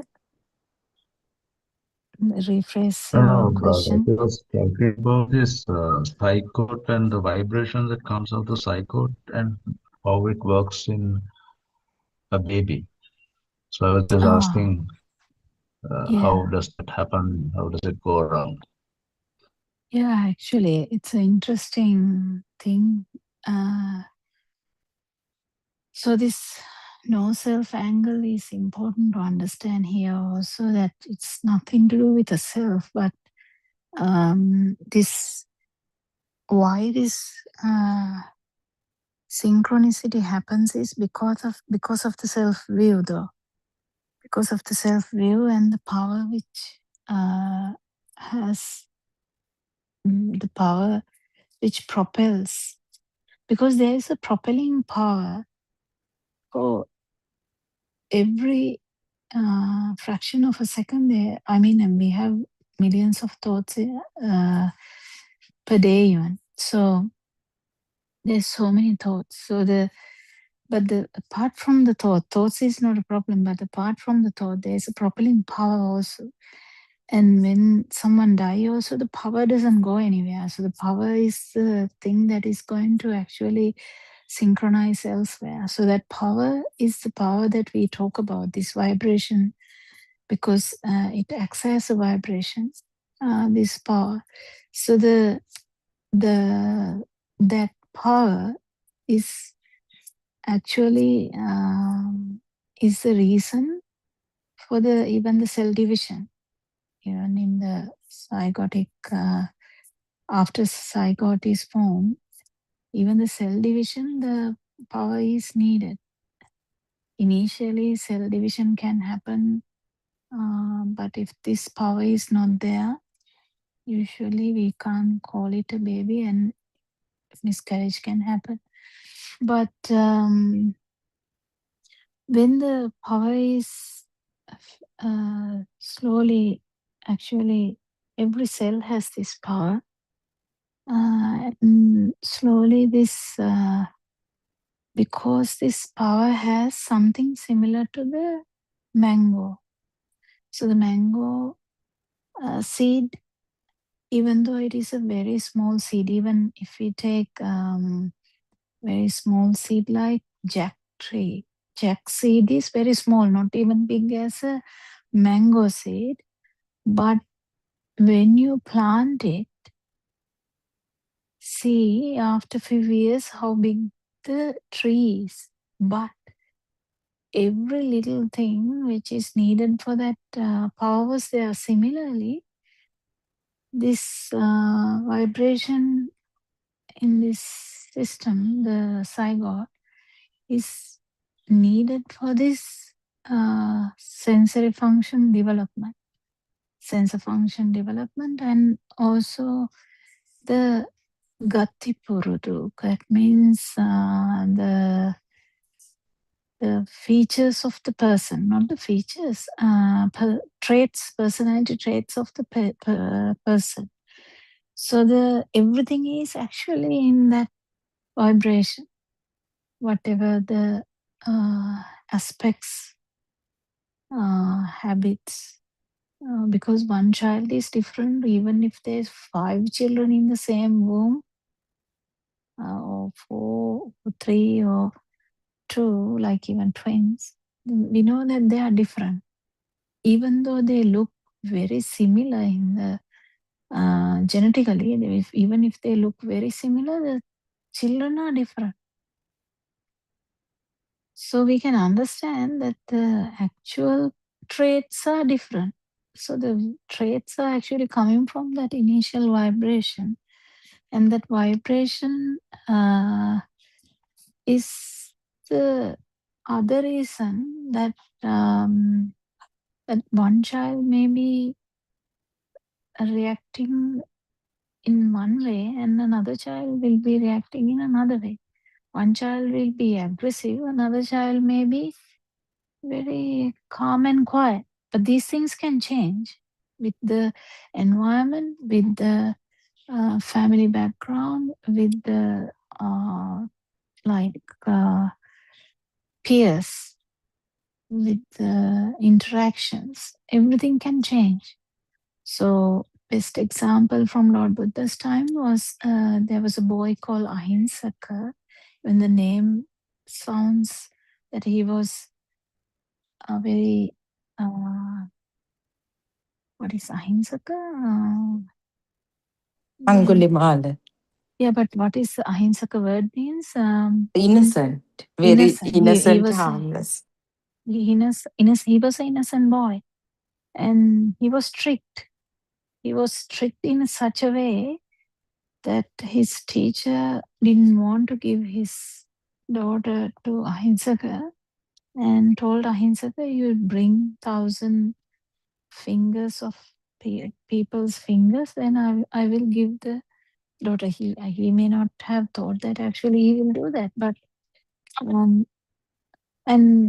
he continued to do that. So he actually changed from the word innocent. He actually kept changing. Actually, he became a killer. So those things can happen. So initially he was actually a normal, kind, harmless, innocent boy. So these things can happen. So I'm not talking about that. When I'm talking about psychote level, actually that vibration, initial vibration, is the vibration we are talking about. Because this repetition of stimuli, due to the repeated exposure to something, anyone can change. Any vibration can change. It can change for good, it can change for bad. It doesn't matter. The initial vibration is the one we are talking about. So this vibration is the actual the reason for the samsara that Lord Buddha talks about. Even Hindus, actually, they also, I think, believe in that there is kind of a samsaric pattern. So this why we can make because the scientific data, science usually this people usually shrug. The scientists usually shrug when they will just shrug away like where's the proving part that to say, but the proving is coming actually because of the people saying the prior births. They children telling prior birth experiences, and even when they research about that and when the things match, they are speechless. So the scientists are a bit not in this samsaric thing. They are actually yet to understand this vibration. But I think they are, because they are coming to that because of the things that they keep understanding about this quantum physics. Actually, in quantum physics, latest findings are also actually tallying with these phenomena, because one vibration here, even if it is it can coexist in a similar manner if it is vibrating in the same frequency. So like that, there are so many findings which they are finding, and they are investigating the consciousness as well. But no one has been able to actually explain this samsaric pattern because they didn't know how to explain that. But definitely, if you investigate 1,000 children, you will find out, even within the same family or outside the family or within the same village or even within the same like a school, like a boarding place, if they are exposed to same culture, same environmental factors. So because you have to actually put one other factor stable, if you keep all the, like in a research, if you stabilize all the other factors like the environment, exposure, friendships, everything, if you stabilize them, you can understand that there is differences in children. So before even getting ruined by the society, there are the changes. So what is the change? What is the difference between one having one kind of output and another having another kind of output? Why someone is more able to comprehend something, why someone is not? Why someone is not able to sit for a few minutes, and why the other person can sit for hours and listen to something? Or how these things change. So that's the basic rationale about this vibration. But this vibration, actually, why this is happening, well, that is the reason that what is the reason for this recurrent pattern? That's the investigation that Lord Buddha did. So he wanted to find out what is the reason why people keep suffering like this. Why there is a samsaric journey and why people keep suffering. Because even though there is subtle happiness in little things, like 99% of the time there is suffering, either body suffering or the mental suffering, or like samsaric journey, you can't really communicate and like really understand what time the suffering is happening. In a like a mundane way, I'm talking about the suffering. Suffering can be very deep, but if you keep understanding so the Lord Buddha wanted to investigate why this vibration is continuing like this, like a string, why it is continuing. So when that was investigated, he found out there is a reason for this vibration to go on like this without stopping from one birth to another. That the reason is actually the self-view. That's what he found out, why this propelling power is there. The propelling power is actually there because this vibratory nature is taken as a self. The life field is taken as a self. Because wherever the life field is there, the organism or the animal or the human, whatever being, organism feels that it's living. Because of that, there is a view. View can be nicely explained only in the humans, because humans can think nicely. But even the animal, if you think about any animal, they also have the fear of death. Fear of death is actually due to this alive field, taken as it is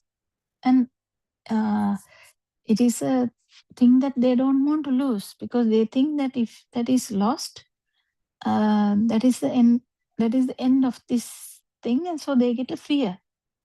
But the humans, when it comes to humans, there is a massive advantage for the humans, because humans have a sixth sense system, which is not the other five, not like the other five sense systems. Sixth one is the mind, and the mind means actually there's no mind. There's no organ called mind. It's actually co-vibration of the other five senses systems. So imagine one organ vibrates in the alpha and the other one is vibrating in the beta. It's like alpha beta, but it's not alpha beta. So it's like another theta kind of vibration. So it's a different vibration, totally different vibration. That is what is called mind. So that means if we take the first human mind vibration like mother, mum, or amma, or ma, that you have a vision, you look at something, and you have an understanding. You hear a word also associated with that, and you have a sense of that person also, touch, temperature, smell, sound, everything comes together. Now there is a mind which is formed, which is ma or amma or mother. So that one, that is the beginning of this mind world. This world, mind actually do a like a bigger trick than the other or sense organs. Other sense organs, it's similar to the animals. They also like different animals have different variations. Like the bat have the another variant like the radar, but actually humans doesn't have that kind of radars kind of thing. But most of the all the sensor systems can be understood by this human system. And the human system, when the mind is formed, that has this vibration as well. So what happened to the initial vibration? Now we'll go back to that initial vibration. What is happening with that is every time there is a vibration in the sensor system, this vibration is also is vibrating. Why? Because this vibration is, you can't really differentiate between this vibration and the sensor system vibration.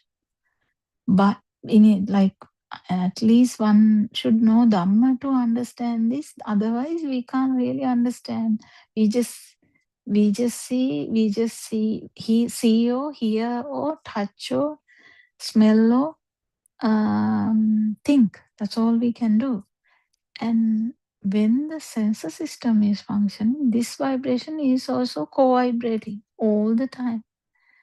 So that's why every time you see something, definitely when it becomes a thing, when you feel like it is felt as separated, this life feel is also coming with this vibration is also there. All the time it is there. But the separation should happen, then only you get this. As every time you feel something separated, we call it deyak wenawa, but when it is felt as something, whether it is the light, whether it is the sound, whether it is the smell, whether it is the taste, whether it is the touch or temperature, or whether it's the mind, doesn't matter. Whatever the vibration, when it is felt as something, this vibration is also coming with that. That's why this alive feel is part and parcel of this, not alive feel, this power. Actually, we can't call it alive feel. Alive feel maintaining power, because there's a propelling power, as I said, because this we have an understanding that it is me within the mind, and now there is a propelling power to maintain this alive field. So this continues, and in every animal also this continues. And when we try to understand the now there is a mind aspect as well, where Lord Buddha explains that there are higher beings than humans. That is actually explained through the mind faction, because the mind, when this mind is actually, when you can actually understand this through the human mind, because human mind actually can have these levels of vibration, the sensual world, the Brahma or the form level, They're all higher. There are higher beings as well. We can't really say they are not there because it's a vibratory level. But this every vibration, this one vibration that we are talking about is associated with the one vibration. So what is the big deal about Buddhist philosophy is actually finding this one vibration. So this one vibration, which is the culprit for the samsaric journey, and actually understanding, fully realizing that this is the one which gave this whole trouble. And when this is realized, what happens is nothing happens to this system, but what happens is the propelling power starts to cease. That's why when the propelling power is not there, that's why we call it there is no continuation of this samsaric suffering after that. That is the reason, because the propelling power is actually due to the self-view, which has never been addressed before. Only humans can do this because human power, the human mind has such a power that actually they can exceed the mind, understanding this and feel all the vibratory levels as well as the non-vibration. Because this non-vibration means when you actually understand this full Dhamma, that there is no self, there is a speed of sensory systems, and that is the only reason that there have been a misunderstanding like this. If we keep understanding this, actually beyond the 31 realms, you can actually feel the non-vibration as well. That is actually a release from this vibration. Nothing happens to the superficial dream. Superficial dream will continue. Yeah, whatever the functions will continue. Is that just that the egoism we talked about? The egoism is also, I told you yesterday, the superficial egoism that we talk about is not the egoism in the deeper aspects. Deeper aspects is actually this vibratory nature of this system that we catch. But in the superficial level, that's we can call it egoism in the superficial level, where you feel like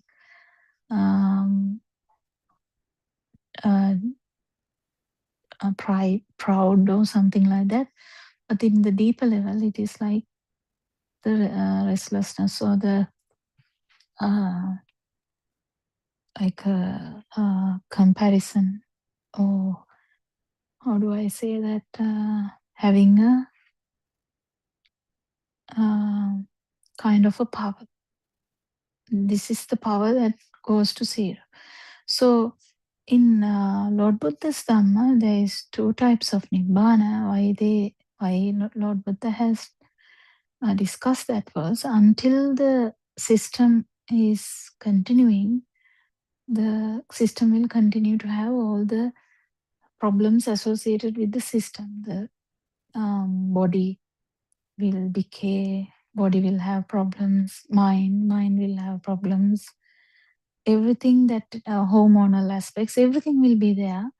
Only thing that is lacking in an arahant, when they are actually living in this system, is klesha parinirvana, where this power is not there.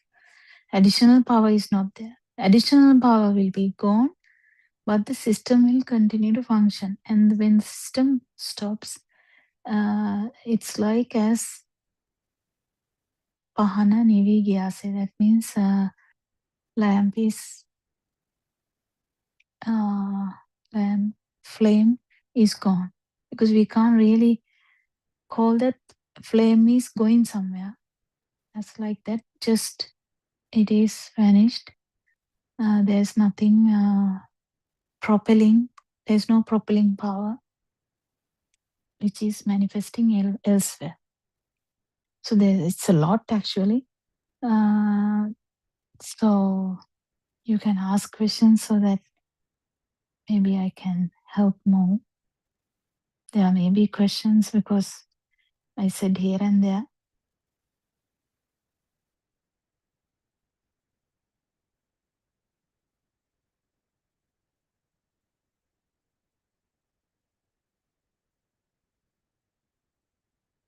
Anything, Joel?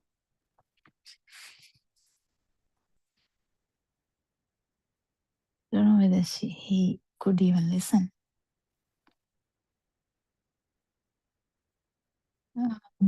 Are you there, Sudharma? Yeah, doctor, I was listening to that. Joel must be busy. Yeah, it's beautiful.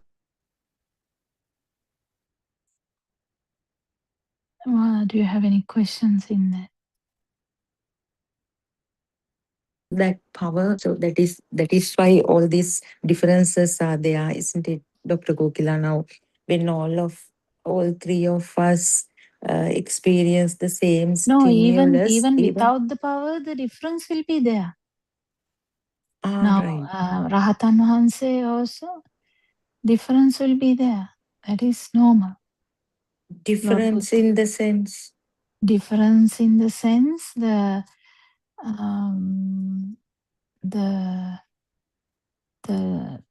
how do I say that? The patterns that what they can do. Yeah, the abilities, they have different abilities. They will be there. I didn't really mean that, doctor. I meant the thought power that when Thought we power will not be there. Yeah, thought power. Now, the excitation levels will be different. Now, three of us seeing the same flower, that same stimulus would be experienced with three different levels of power due to that samsaric vibratory power. Yeah. Yeah. But once now all of us have heard this Dhamma. Yeah. So there is a kind of a calming down anyway. Yeah. Because all three of us have heard Dhamma and have heard that it's a kind of a creation of the sensory system. This world is a creation of the sensory system. Whether you see a flower, or whether you see a beautiful woman, or whether you see a ugly accident, or I can't say ugly, horrible accident, or whether you are seeing a like a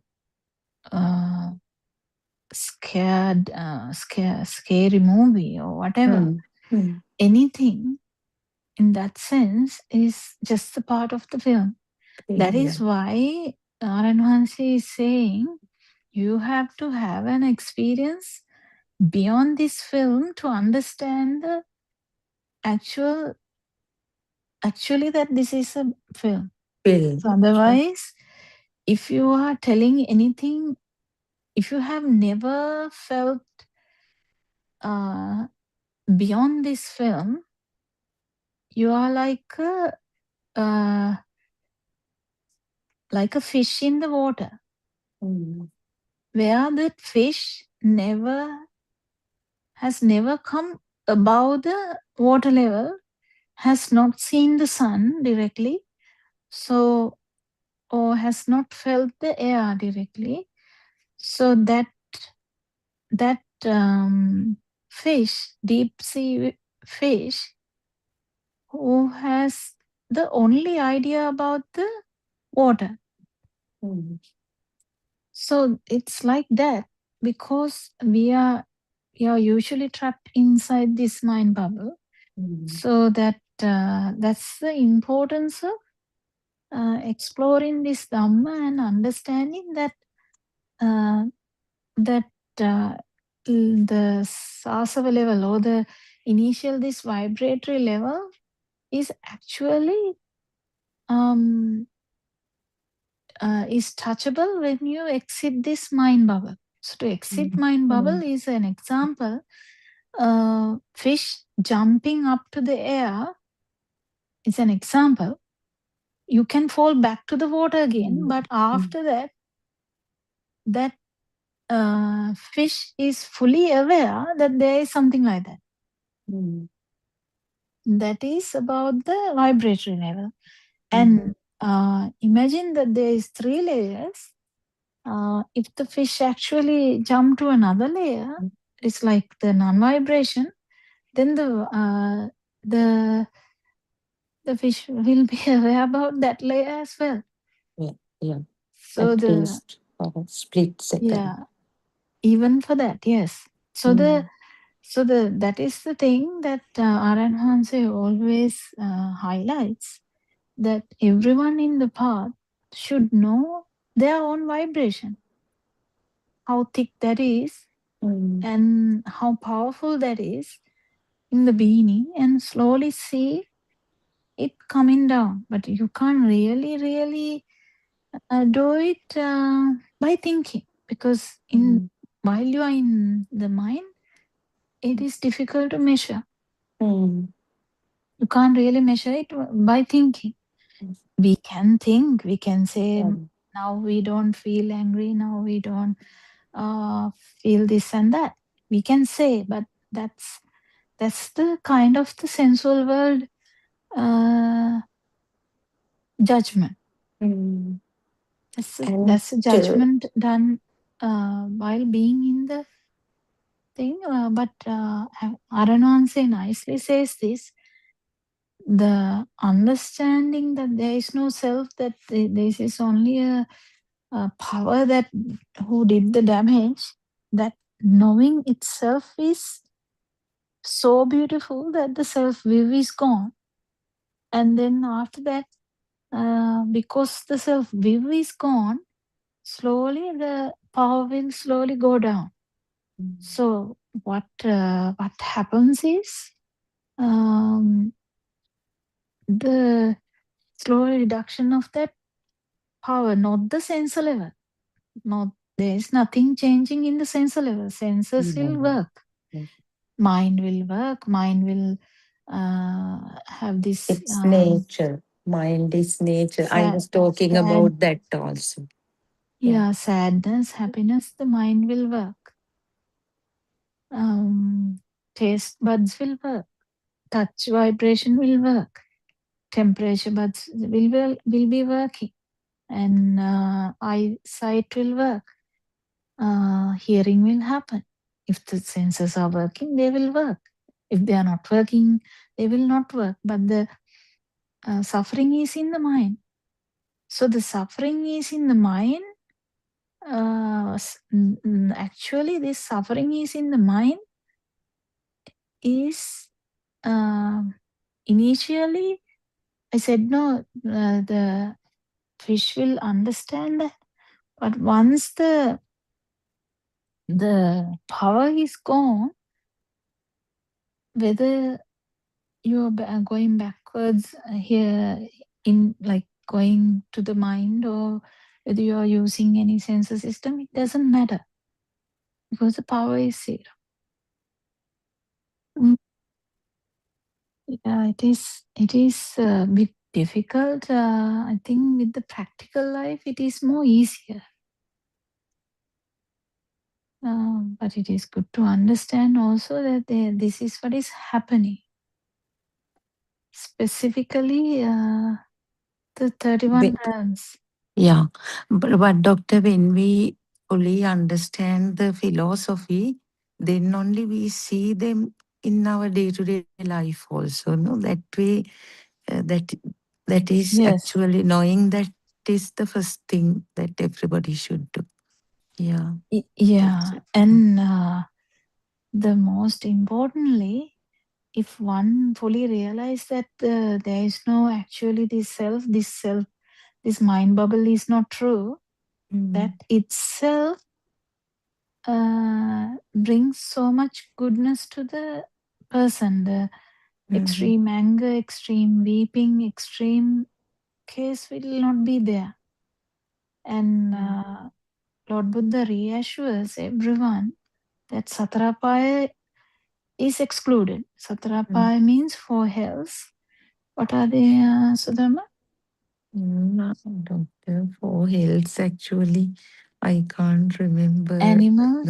Is it animals? Not animals. Aviti, Mahanaraka. So that thing I know, there are four such names for four hills. Then comes the hungry ghost realm, Preta. Then comes the animal realm. Then the human. Then six heavens, then form worlds, whatever the number, I can't remember, then the non-form. So altogether it's 31.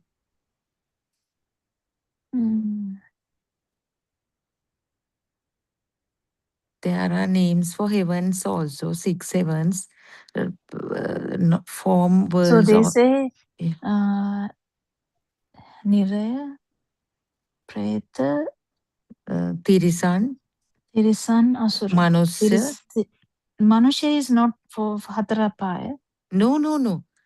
Yeah, I'm is telling not four Hatara. lower realms is exempted when someone fully understand that this mind bubble is not true. Like this vibe, there is no self. Mind bubble is not true. Yeah. And the actual reason is this power. When someone understands this, there is no reason for that person to vibrate in these levels. Not after death, even now. At this moment. Doctor, excuse me, now the self view gets generated with the thought creation. However, before Asayupata, before the I functions, and when somebody introduces from that point only this duality. No, that is sanya. Yeah. Sanya. Yeah, but up to that level, from the birth zygote level up to that preschool level, what operates That is is the the taint vibration. vibration, sansaric power, self perception. Yeah, there is comes no with manifestation. No manifestation. But the child, there is always tendency to cling to things. That even the child in the cot will grab mother's finger or turn to mother's side looking for the warmth. So that tendency to get attached to things comes with that samsaric, that power, isn't it, doctor? Yeah. Teruvan Saranai, doctor. May I leave? Yeah, So okay. that's the way. But Surangika won't be there today. I'm not sure. No, I don't know. List there. Yeah, okay. Teruvan Saranai. Teruvan Saranai.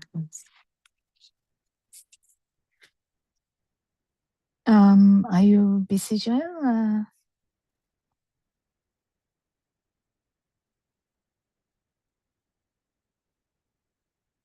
You may be busy. So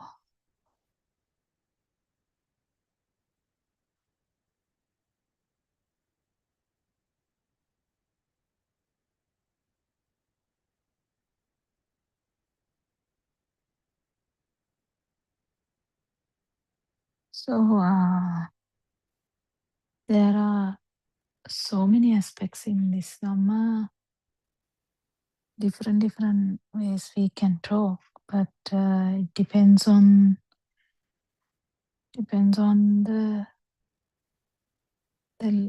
level of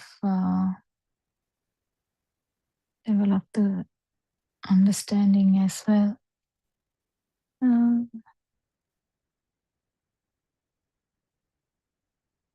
You can ask questions, well, if you have the ability, if you're not busy. So, the other thing about this sensual world is this: when the dream comes true. Yes, Joel. You can tell anything. Yeah, okay. So the sensual world, specifically sensual world, because sensual world includes the, according to Lord Buddha's classification, the humans also fall into the sensual world. And but this understanding about this vibration, or the reason for this dream. So the creation of these sense of faculties, and how these sense of faculties bring about a beautiful dream of mother, father, house, family, friends, then work, home. It's a beautiful one. You don't have to change any of that. You just continue to understand how it is formed by this sense of faculties. This is actually even discussed with the scientists as well. Because they are actually finding other like ways of putting a chip into the system and finding out newer ways of newer sense of faculties. So the whatever the sense of faculties are producing, it is just we can either add something, or you can lose something. If you go blind, you just lose one aspect. But the main thing you have to understand is, even if you go blind, if you have seen the light before, the light perception will be there. Even if you go blind from today onwards, the light perception will be there. So when someone says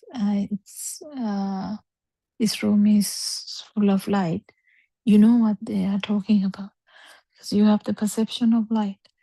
So likewise, there's a perception of self. This is the most difficult aspect we struggle to understand. So as of every perception, so the mother perception is not the actual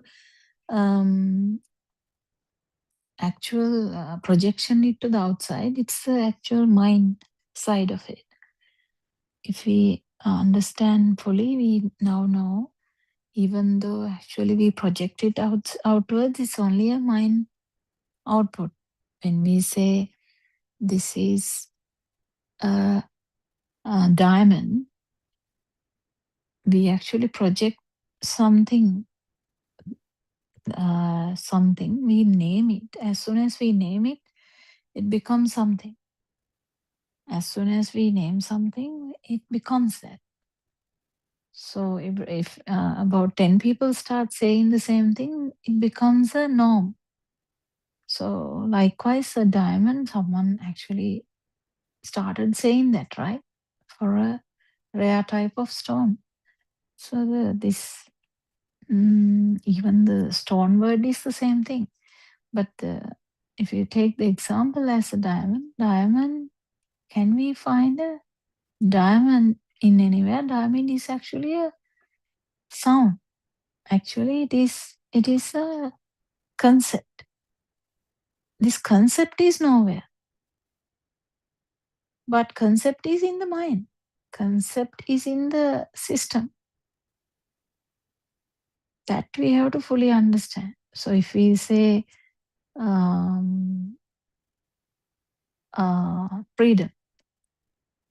freedom, it's much more difficult, because the diamond, you can show something. This is the diamond, and show with your finger to a showcase and say that's a diamond. This is a gem, that's a diamond. We can say that, right? But even that is wrong, because actually that's a concept. We have made it's okay. It's okay to make 1,000 definitions, but we need to understand that this actual sadness is coming from these concepts. As soon as we find out the diamond is lost, we are worried. We are not worried when just a stone is lost. But we are worried when we are worried about the diamond, losing of a diamond. So that's the important aspects where the diamond is looking so powerful. Diamond is looking so valuable. How the diamond got that trouble is because of the concept that it is very valuable. But before that, it was just a stone. Even the word stone is the same thing. So we keep understanding how diamond got that power.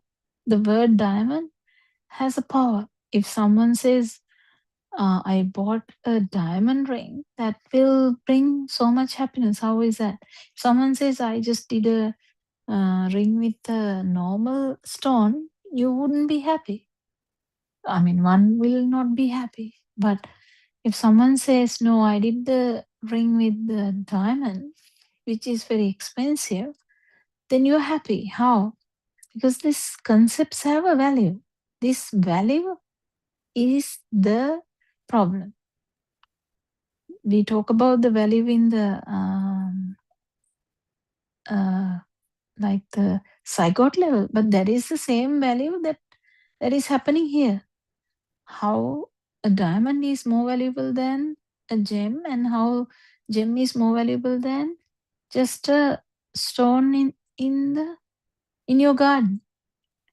No one actually keeps a stone in your garden inside your home unless it is like a beautiful thing for you. So that's what I'm saying. So the concepts, this every word has a meaning and has a weight. It's weighing a lot. So if someone says, I hate you, that carries so much weight. Someone says you are a bad person, that carries so much weight. Because it's not like, even if same words, if someone says in a language that you can't understand, there's no weight because you didn't understand it. So the actual thing is, this power is depicted or can be demonstrated in that concept. This we have to understand. This creation. What is the creation? What is the mind? Mind is the actual, this vibration. It's actually a wave. Mind is a wave. How is it formed? With these words. Can you see that? It's so beautiful to understand this mind. Mind is a wave full of words. A language. If you don't have a language, you can't really have a mind, the human mind specifically.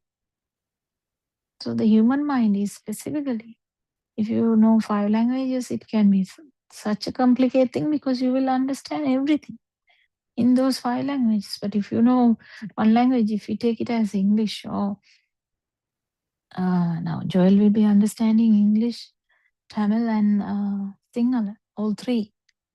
So even if someone comes here and say something in Tamil that I don't understand, but Joel will understand, and like that, there's so much weight in that. So he will understand that person is shouting. I might say it from the tone, but I might not know what is being said.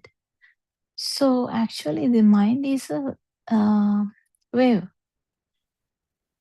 It's very important to understand this, that the mind is a wave, and there's actually, you can't impose this organ for that. It's not like a thing. It's not situated anywhere. It is happening when the sensual functions are working. When you see something, you see a chair, or you see your mother. How did you see a mother? How did you see a sound? But you see a sound. Someone is shouting and saying you are a donkey, and then suddenly the donkey becomes very harsh because you have idea, I'm not a donkey, I'm a human. So you have like a big like a power in that, because there is a picture associated with that. He just said the sound, but it doesn't become just a sound. When the outside is true to us, when the outside this self view is there, everything becomes important. Everything becomes important. Every word becomes important. Every concept becomes important. But if you understand this Dhamma, this concept of like the language output or this mind wave, you understand that it's just a word, it's just a way of communication, yes. But because it is taken as so real, this whether the sound is sounded as a donkey or whether the sound is like my father or my mother, or whether the sound is like a song, whether the sound is like a prayer. Yeah, so many different outcomes, right? Prayer can be so charming. A song can be so soothing. Another moment, another sound can be so harsh. Someone shouting may be so harsh. How is that happening? Because the concepts bring so much weight on that. So even if the same word is spoken by same person, the tone also has a different weightage. Someone says donkey. The friend might say the donkey in a loveliest way, and another person might say donkey in a angry way. And so the tone also carries this. There's so many aspects to this. So the same word, the tone can be different. Because friends used to say anything, right? Friends would say a lot of things in a friendly way, and there's no weight to that. You're not crying the next moment. But if another person is saying in the same word, but be used in a different tone, again the weight is there. So this, if someone understands this Dhamma properly, this, you understand this sound, this mind is not true. Mind wave is actually sound. That's what you are understanding here. Surangika Theruvan Sanne.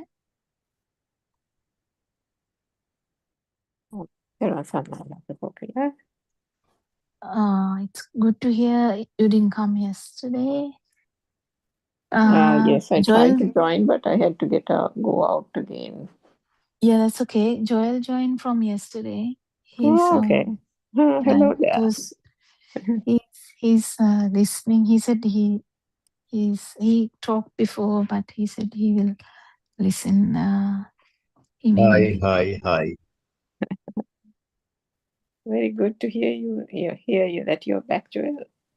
Yeah, he's doing the 4 stage, the contemplations also. Okay, excellent. Yeah, it was lovely. So Surangika, do you have anything? Because I was talking about this, how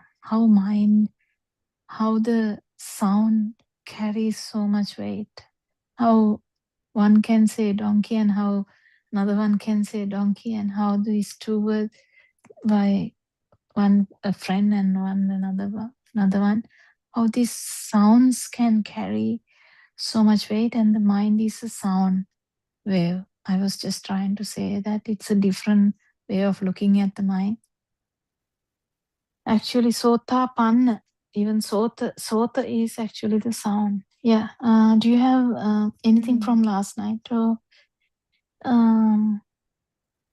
anything to add? I think last night can't remember what happened last night. It was not magical like the night before, I think. No, I don't think there was anything. Oh, actually, the Dilshan person spoke, and there was a little. Was that the same Dilshan who spoke a few days ago? Yeah, I think it was Because that the sounds person, but differ. also there was that person again. I think he's also from Korea, Niduk, Yeah, Niduk, yeah. who spoke, and what I think he was trying to say was that he was not going into the field, but I think there was some conversation about that part, saying that it's not something that can be acquired, because if one is consciously or unconsciously doing it, that's not something that would arise anyway, isn't it? Yeah. I was actually talking about that this with the example of the fish, because just imagine you take the 3 levels of arupa, and the arupa is the non-form and the non-vibration. If you take the vibration and the vibration with form, vibration without form, and non-vibration, actually vibration with form is so captivating that we can't exit to the vibration without form, right? So Yeah, I mean, it seems to be the central question these days, isn't it, Doctor? Central question, yeah. Lots of people, lots of followers are now bordering in the form realm and the formless realm. And it's actually, I think, probably top of mind for everyone, thinking, how do you actually touch the field? How do you actually get to that so-called, what do you call sukha in English? That kind of lightness. It's not lightness, it's not happiness, it's there are no words to it according to the big Aryan teacher. says sukha is non-vibration. So, so the field also has that problem there. Yeah, but the non-vibration, when you say it in English, doesn't give that same meaning as it does in Sukha, no? Because now with the way Swarnamali explains that. Yes. I don't know how to say that in Bit of a English. challenge, isn't it? Yeah. Because blissful, I don't know. It's a blissful state without self. Happiness without self. You know that the when something doesn't become a thing, that is where I think people get confused, because in that form realm, the good and the bad both are not a thing. So there is that kind of neutralization of neutralization. It's not as if the sensory functions are not felt, but the emotional up and down, ups and downs that have besetted this system from childhood days is now gone. So just imagine that being gone has such a profound impact that people are getting stuck there for that reason. But what Aranvansa and Swarnamali say is that if that is the form realm, coming to the point of the arupa, the formless, means something so beyond the basic sensory perceptions as well, isn't it? Beyond the mind bubble. That's why I use that word, because I don't have any other. I don't have any other word to say that, because it's kind of like that. It's like you completely come out of the water level, the fish example. But actually, because Aranvanse is talking about arupa in such a big way, today only I realized that we can actually put it into 3 levels. For the fish, so the fish, because the fish come into the arupa is not the nibbana. Yeah, so Dr. Kokila, sorry, on the fish, maybe for the benefit of Joel, did you explain that fish example before? And I actually did, but I can repeat it because of now if we take it this mind level, where the house is there, the work is there, friends are there, family is there, that is the world of the fish. So the water is the world of the fish actually. So that's the example. So the water that is felt by the fish example is to this sensual world where you have a whole family thing and the house thing and up and down, good, bad, everything is there in that. But arupa has nothing. Arupa has no form at all. It's just a feel only.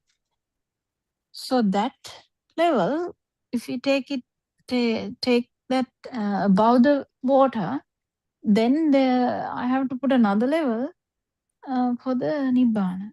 That's what I was trying to say. So what you're saying is the formless realm is when the fish is out of the water. Yes. Then what is the I have to form put realm is when the fish is in the water. No, that is sensual realm. No. Sensual world, it is the same thing, but without the value. Still, mind bubble. Water is mind bubble. So the fish in the water is the sensual realm. As and well then as the form realm. Because the form realm, the form realm has this form where the light is there, the sound is there, everything is there. Even though value is not there, doesn't matter. Yeah, everything is there. Everything is there. That's why Aranhansi keep telling, no, when you try to say something, it is in the form level. Right. Okay. Yeah. So well, maybe the fish example then doesn't cut it. But what was that thing where Sonamali said that first you are the fish, and everything has become real around you. Basically, the world is the water, right? The water world that the fish lives in. Then was that other part that she said in another example where she said, then you're on the back of the fish, but you're still in the water. I didn't actually compare to that. I was talking about the old example Aranhanse took to talk about the Sotapanna. Because Sotapanna, he said, no, it's just Sotapanna Phala, creation level where you jump to the level of non-vibration, but you're back in the water. He said that long time ago. No, I didn't actually relate to the other example, because it will all confuse. But actually, the non-form, maybe non-form can be discussed in such a way, like she said. So she said, I think 3 instances. One was the fish in the water. The second one was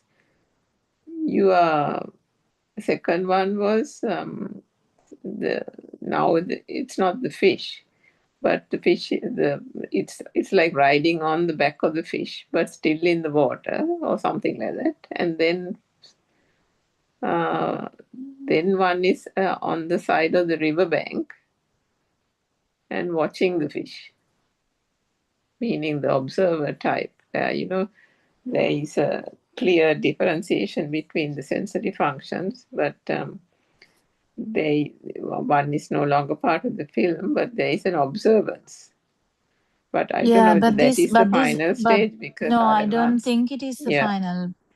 Because Aranhansi says, no, the observer stage is also transcended. Yes, observer part will be gone, because we can't really call the, you can't be really calling that there's an observing thing. observing. Yeah, but in things. one instance, Aryan Mahans also said, and this is, probably Yeah, it's very difficult. it comes from one's experience as well, that, whilst you are not an observer, there is a quiet awareness, isn't it?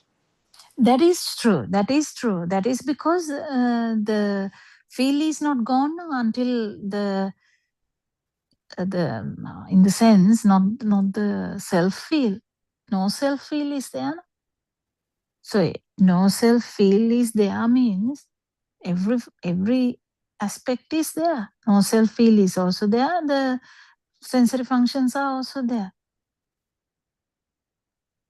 Sensory functions will be there. So, but I can't really say that there is attention to that specifically. Monitoring aspect is not there. Monitoring aspect is gone in an arahant. So that part can be touched anyway, isn't it? Because sometimes when one is, say, engaged in work, there is just the work, and the work is being done. No, nothing is becoming a thing, and there is no contemplation of the Dhamma either. But everything is like, it's just happening. And there is no contemplation that this is work and this is what you call Shabda Varna or light and sound or anything like that. Something is coming, the work is being done, someone is calling, the call is being answered, the email is being answered, the text is whatever. There's a meeting, you get onto the meeting, and then whatever. So those things are done. No contemplation of the Dhamma whatsoever, but neither is any of those things becoming a thing. So then that's a transcendence to that extent, isn't it? From any of those moments. But the difference is that at any point something can become a thing, which is the differentiation between the follower on the path and the Arahat. Yeah, but as I say every time, the sasava level, feeling the sasava level is the thing. Like that's why I said now the non-form, because Aranwansi is highlighting it, I'm bringing it up because feeling the non-form is a big deal because of the finding the sasava is in that level. Yeah, yesterday I think he said the Itta Sanyava is in the Arupe. Yeah, 100%. Now that part I don't think it clicked. I mean, obviously we know that the alive feeling is the Atma thing, Aropane. No, I mean that is also in different stages, isn't it? Atmi Aropane can be in different stages. No? So that Itta Sanyava that he said, the sense of existence, sorry, to say that's it in English. Arupa, yeah. The sense of existence is actually the feel of existence. No? So that actually makes sense, isn't it? Yeah, The feel is the non-form, yeah. That is the thing that, did you find your sasava question comes now. Comes from there. Yeah. But then that is the other question also, isn't it, Dr. Gokila? How does one find the taint, the sasava? That you have to actually keep on observing the behavioral. Not keep on observing. Find moments that the mind power is so low that it can happen. You can't really do anything else, I don't think. Because sometimes if now this quiet observation of the mind, which is not really observing, not really controlling. That should be dropped. Yeah, no. What I'm saying is like, how Swarnamali explained, that it's actually very, very fine, but it can be done. And the fact that, there must be confidence to allow the mind sensor to experience those emotions, whether it is even if it is an irritation, even if it I is actually a tension. Told Champa also, like, let everything happen. Yeah. I told Champa also, because I'm telling it to everyone, let everything happen and see the feel, how because that vibration should be there for you to feel the whatever.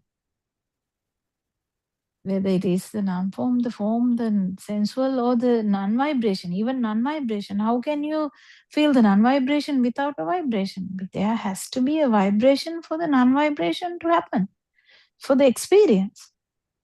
Whether it is coming established or not, it's a different thing.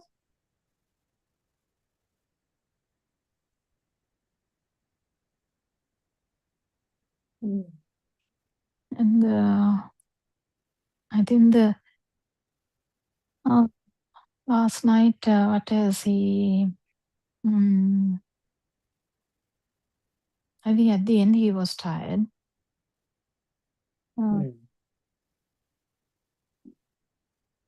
Yeah, I think he said certain things to me. Look, I can't remember now actually.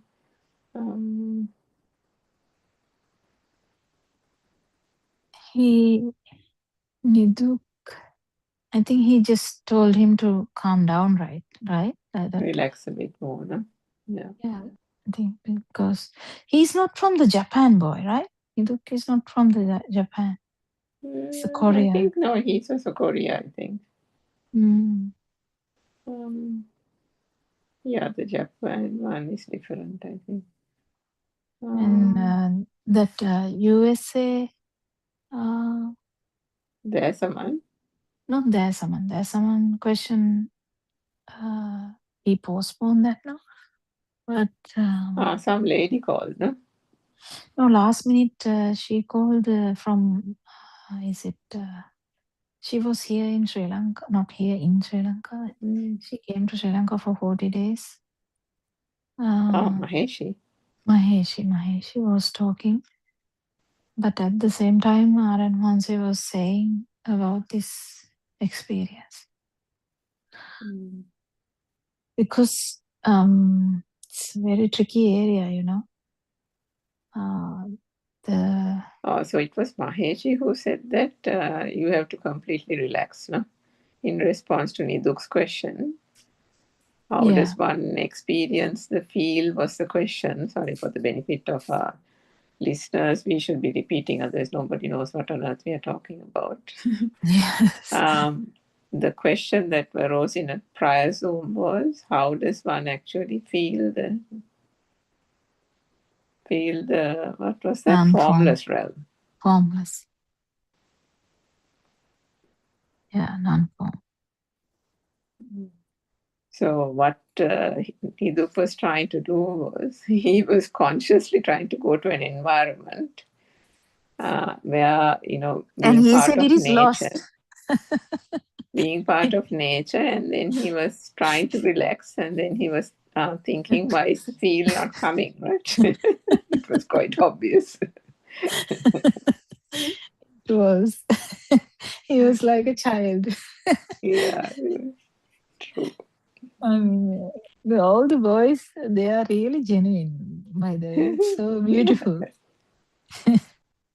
They really actually genuinely talk about what is happening. Once I went and it is worse than. That's right. I think day before the Dilshan was, or yesterday maybe, he was saying, and I'm quoting, I feel the thoughts are near my nose. Oh dear.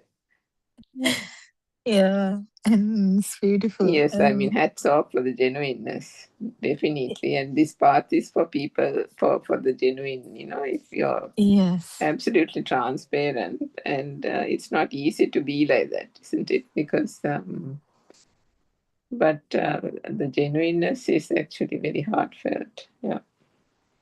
Yeah. Yeah, it's very good. And then, but there are so many aspects, even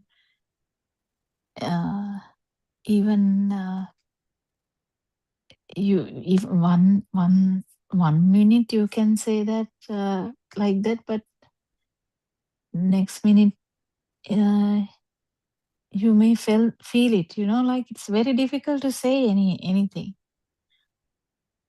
because the best thing is to relax. Yes. Yeah, Yes, they because need to that relax. form thing that you said, because, yeah, that there is such a relief, isn't it? That the sensual world is no longer true, that the form realm is also, not that it is, there's nothing to savor or whatever in it, but it is comfortable. Mm. So that is where the languishing kind of thing happens. But then at the same time, even if the follower with the correct Buddhist philosophy understanding does know that there is another realm to transcend, there is nothing that can be done, No, that's the is the thing. question. And then with that Sunet's discussion 2 days He was ago, fully unaware. where, yeah, so there, I mean, again, for the benefit of the listeners of this Zoom, that question that arose was where a person recounted his experience, and then the teacher said, you have not uh, turned your attention to the fact that there is the third and final realm that has to be also transcended, which is the formless realm. Because the so-called blissful state of, I don't know, some kind of blissful state that is experienced when that realm is transcended is not evident in the way that person spoke, which means that there was, R&Vans or the teacher said there was a certain amount of heaviness in the voice, isn't it? Not enough lightness, and that blissful feeling that generally would have been detected through the voice was not coming through. The story doesn't match the vibration, I think. I think Yeah, that's that. yeah, the thing is, yeah, if one, it's like the, yeah, if you Because the don't know. story is actually from an arahant's point of view. No, a lot of mothers also Mm, start saying that මුකුත්ම දෙයක් වෙන්නේ නැහැ ආරයන් වහන්සේ then රහත් වෙලා. yeah. But So then then he asks about this thing and everyone is puzzled. yeah, so it's like a quandary, isn't it? Quandary. Where in one sense, in one sense, one knows that there is a formless realm that has to be touched and then transcended, and then there's nothing that can be done about it, and either. So it is just the awareness. But then, when Arenvans and Sonamali told him, "You're not even aware of that. You're not aware of a formless realm." What did they expect him to do? Just be aware, is it? No, he has to actually try and understand about the zygote level. I mean, he has never. I specifically remember whenever I try to bring it up, he shrugs it off, like go backwards to the vibratory level. Long time ago, though, he must have listened to Dhamma after that for a long time because he hasn't come for discussions for a long time. Yes, so But that brings me to that question about how do you detect the taints. So that is, I suppose, in the day-to-day activity, Dr. Kokila, there can be moments where no, this but he system... hasn't done the actual even contemplation even. Because if he had done the contemplation, he should know that this mind bubble is not what Aran Wahanse is talking about.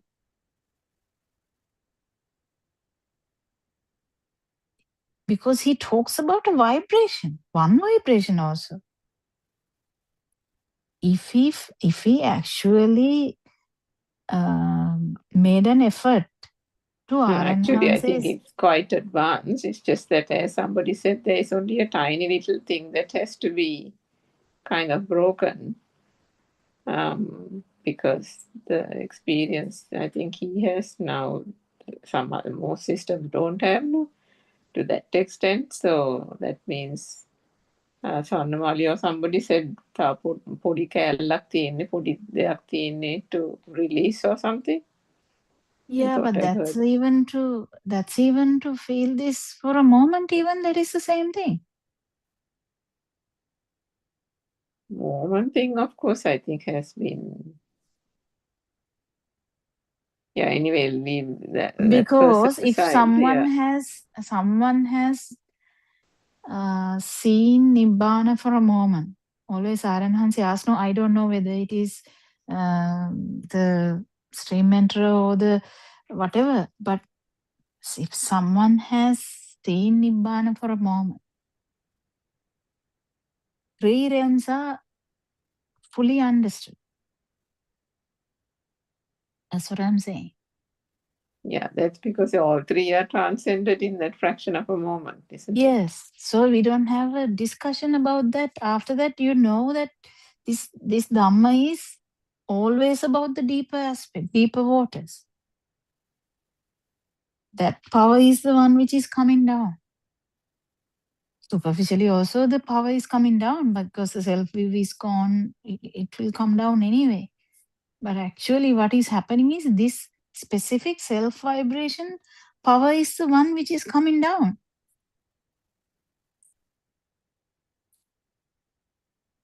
Sansaric power. Today, I think he talked about that in Patramulla. I think I haven't listened. I'm just right at the beginning part only still. I just joined in the mid kind of and listened to a little bit. And he was talking about that. I think because in the morning he didn't do a big discussion. He didn't. It was Asanti who was doing the discussion. So that's what I'm saying. So this question about Rupa Arupa thing and that there is a beyond thing is an experience, even though you haven't become that.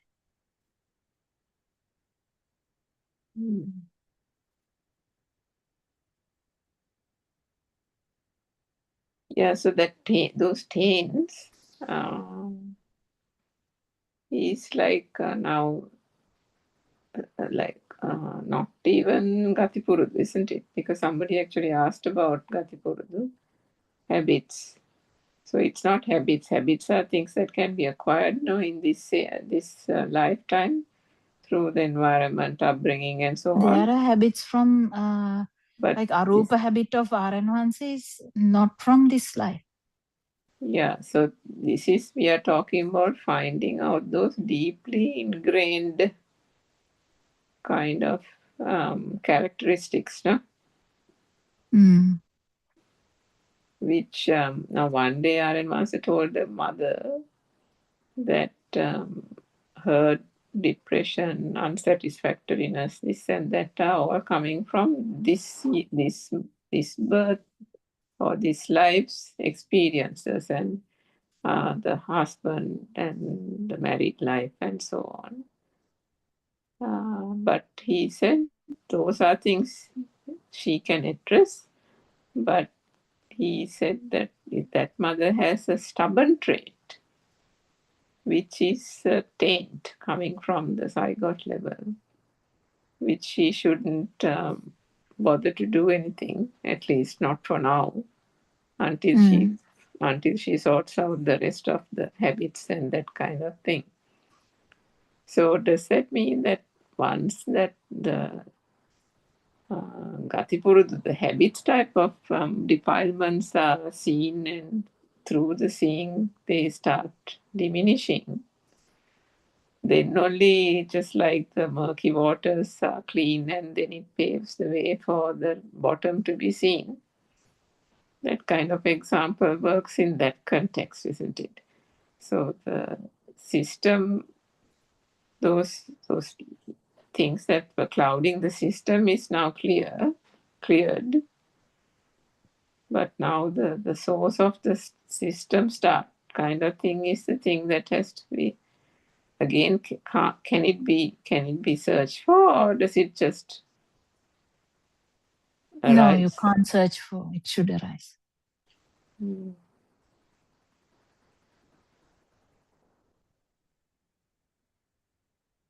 Because the search is from the mind.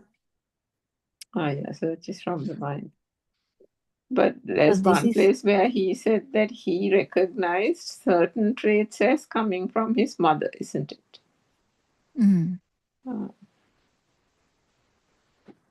I think one thing was the stubbornness. The other thing was even the hardworking nature of the mother also.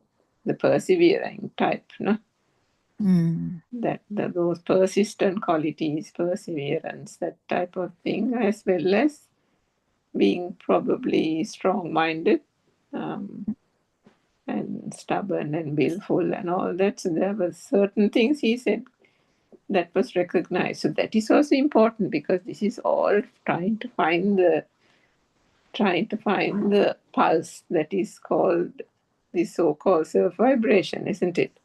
Yeah. So to put the finger on the pulse, there has to be a clearing away of what is coming from, what is a habit, what is coming from the father, mother's DNA, RNA, and so on, isn't it?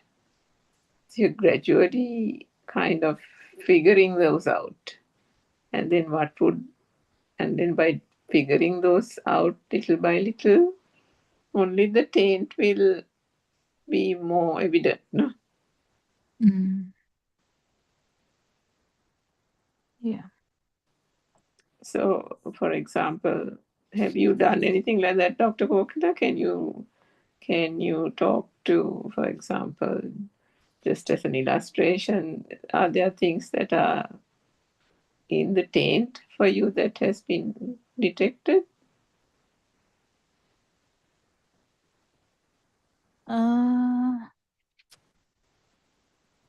Actually,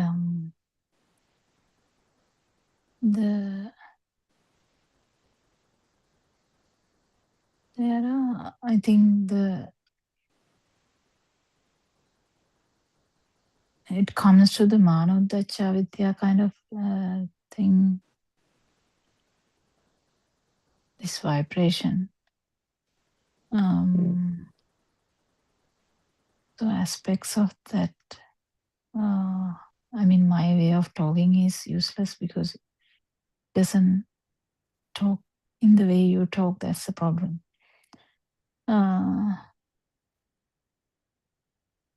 Because it's about the life feel.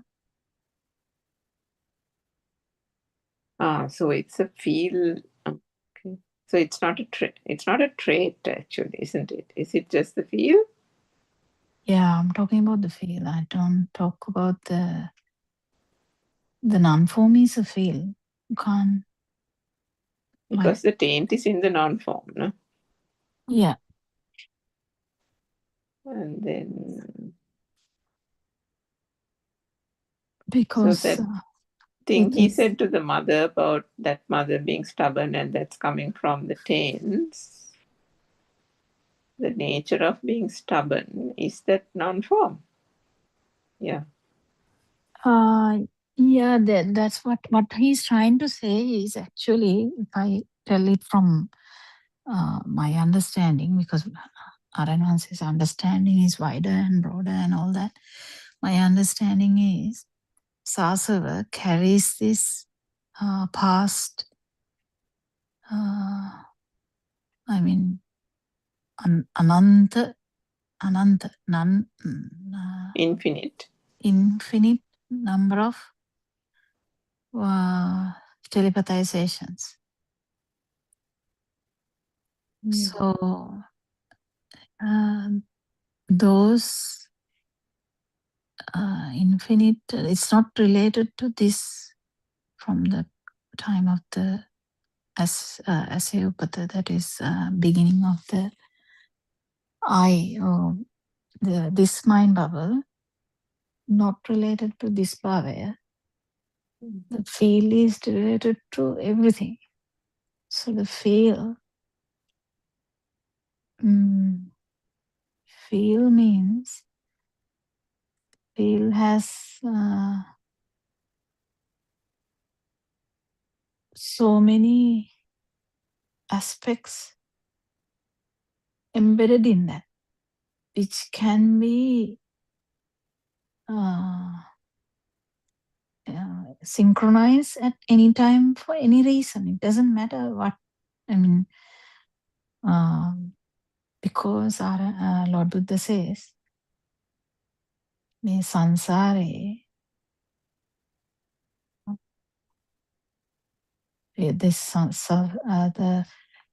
the samsaric journey, there is enough experiences, right? Like whether it's form or non-form or niraya, mostly niraya, mostly for health. There's enough experiences. So any experience of the higher realms can be experienced. So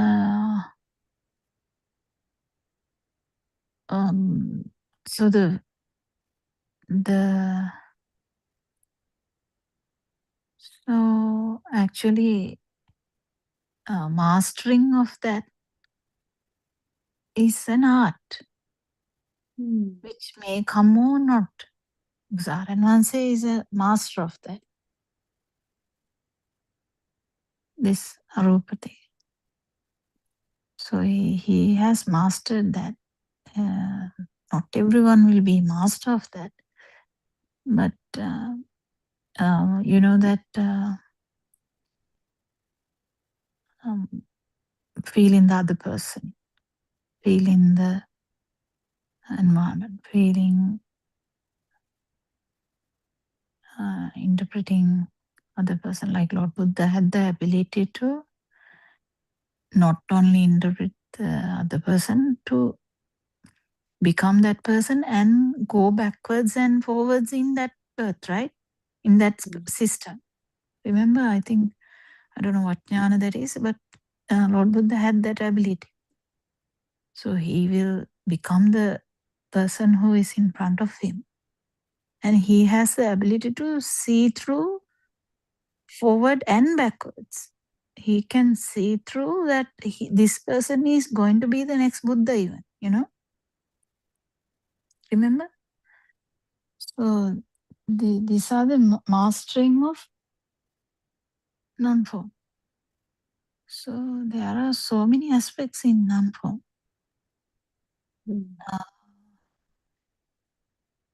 So this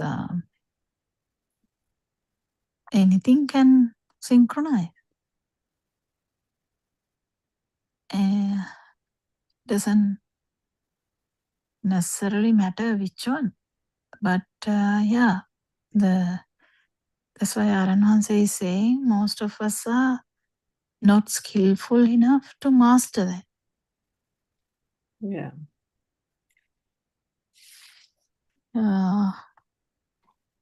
Yeah, which is true.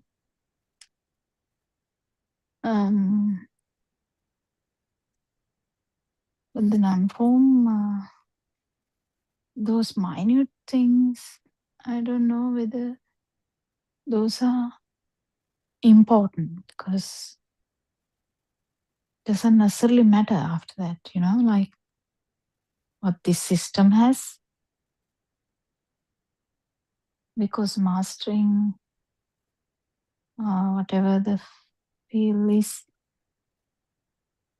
according to that system. Like Mugalan Hamdro master Dirdi means again the same thing, like abilities, right? So like that, there are so many different abilities. But everyone has done the zeroing of this vibration. Every Arahant has done the zeroing of this vibration or non-vibration and has become the non-vibration. But every other aspect is there. They have the ability to handle this any vibration, handle any vibration in that sense. But not all did that, remember? Not all did that. There's no talk about some arahants. But specific arahants had specific abilities. So these are the mastering of the non-fear, no fear, or the non-form. Because this synchronizing to the other system is the non-form. Because it's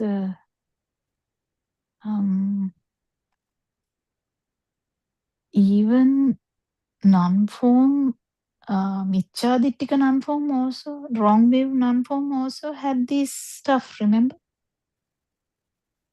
They also had these abilities, but completely Lord Buddha's Dhamma is different. Lord Buddha's Dhamma is complete no power. Because when Naranwanse told me that there is massive power, if someone is in Arupa Dhyana, there's massive power to maintain that. In the Rupa Dhyana. No, Arupa Dhyana. Rupa Dhyana. Non-form Dhyana, there's a massive power to maintain that. That's why it is there for like 80 kalpas also. So he said it can end up in Nire because of the Mendamas that is sees the power manifest into the other extreme.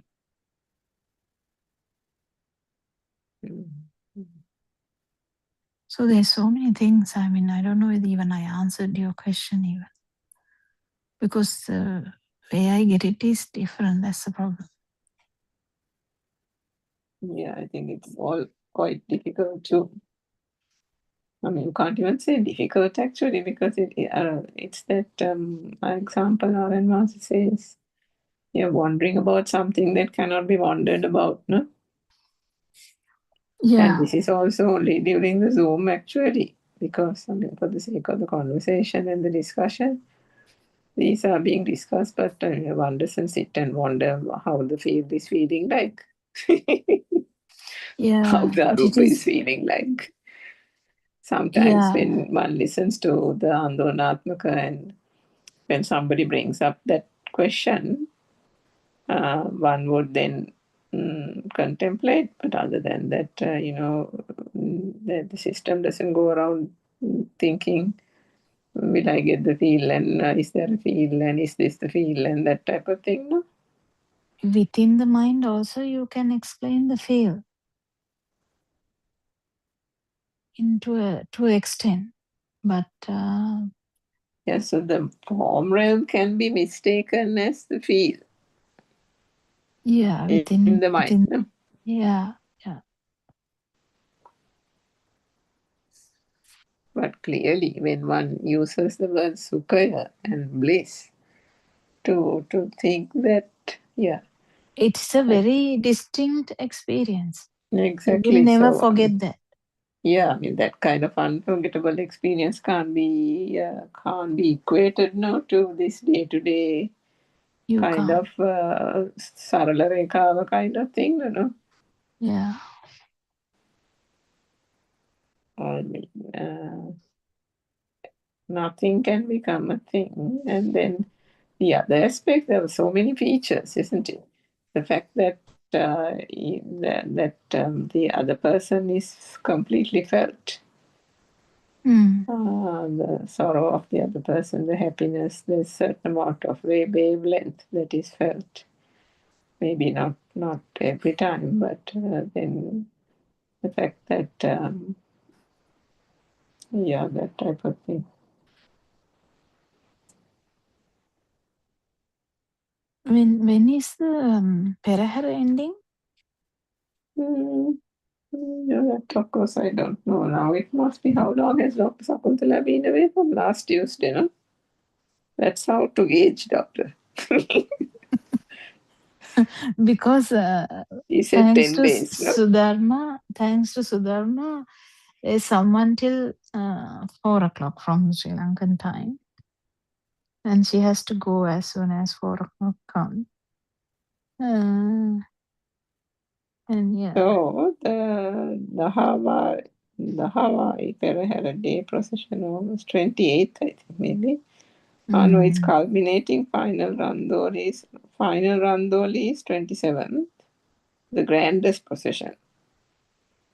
And then there is the water cutting on 27th, and then there is a final Perahera on the 28th. So maybe 28th then. Yeah, 28th that is is exactly this 10 coming days. Friday. Yeah. Okay, I think we have come to the end of the time. Yeah, okay. Thank you so much. Thank you, Aranwans, for your noble guidance. Thank you, Dhamma friends, for joining. I'm really happy that even Joel is joining here and there. Thank you so Yeah, I much. mean, that gives an opportunity to go through the basics again also, isn't it, Doctor? Yeah, actually we talked in the first hour. Yeah. Okay, thank you, Dr. Kokila. Thank you very much.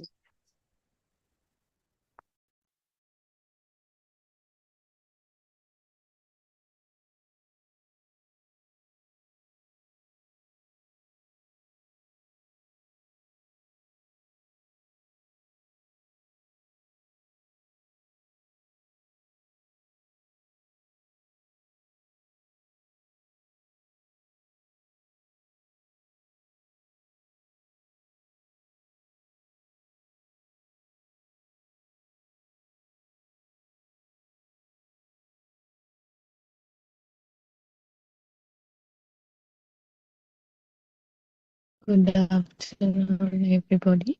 Therun Sanayaran Mahansa. Therun Sana, everybody. Let's continue with the book reading.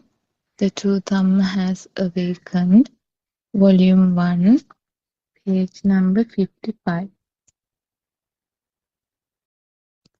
Then the Buddha asked, if the seeing is not permanent, it is an illusion, and if it is a suffering, then can we assign a life to what we see?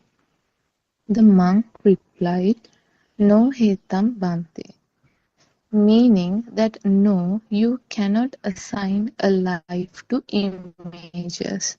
What the Buddha teaches us is that this is an anatma dharmaya. There is no life in what we see and feel. There isn't a self either. Idang pachetavaya means that there is nothing exists. This universal law is very complex. Now let us see. Is there anyone anywhere?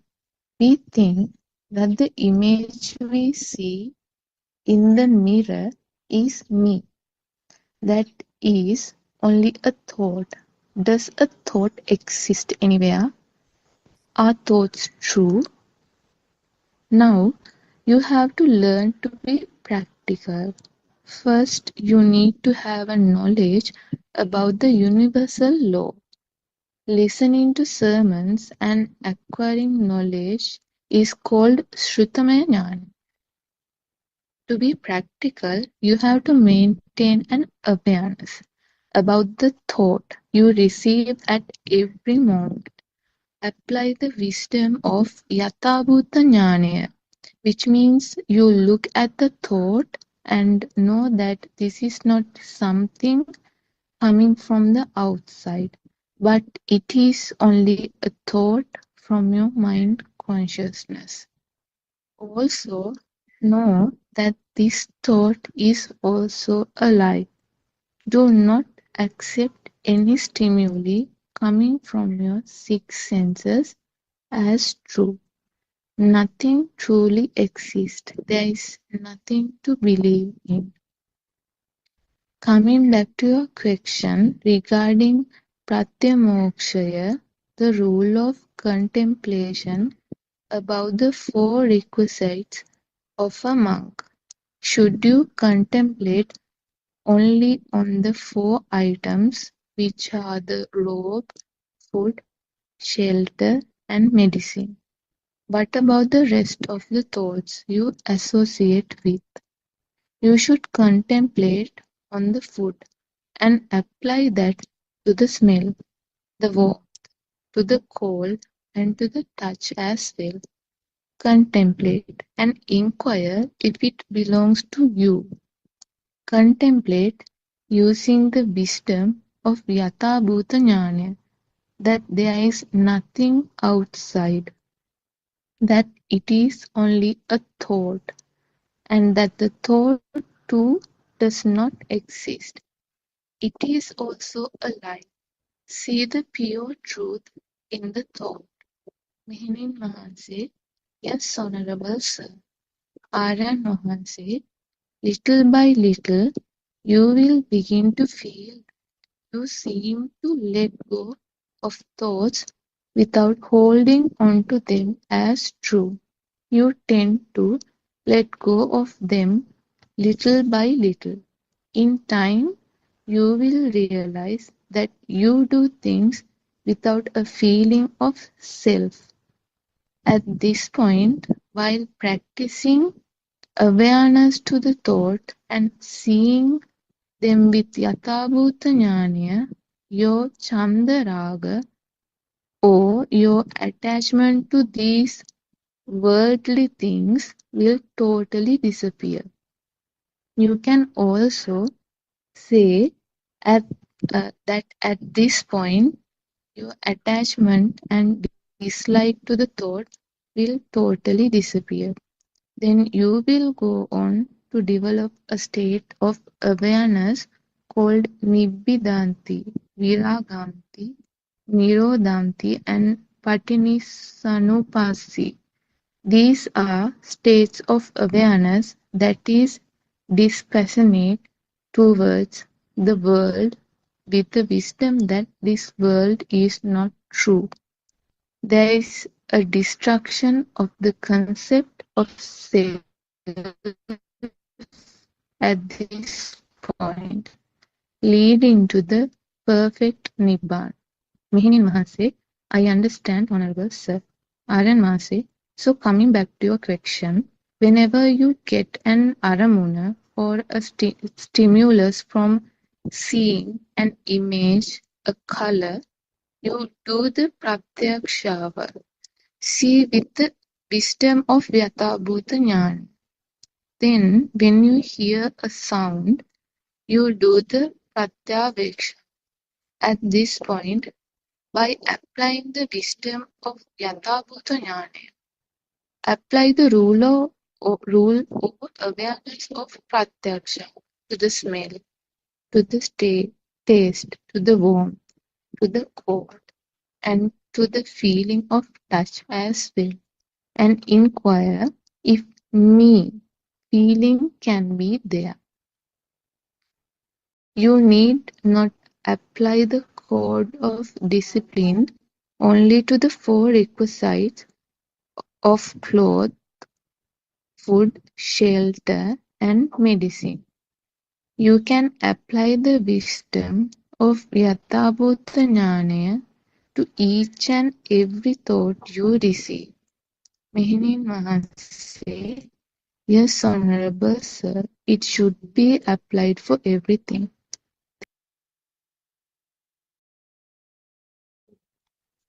Teruvan Sarnai, again answer. Teruvan Sarnai Shani, thank you for reading that portion from Book 1, Volume 1. So we still, the Aryan Vanse explains how the thought is formed and how we should analyze the thought and understand that there is nobody and nothing in that particular thought. So that we can understand our existence is an illusion and the outside world which we are thinking that is existing, that is also an illusion.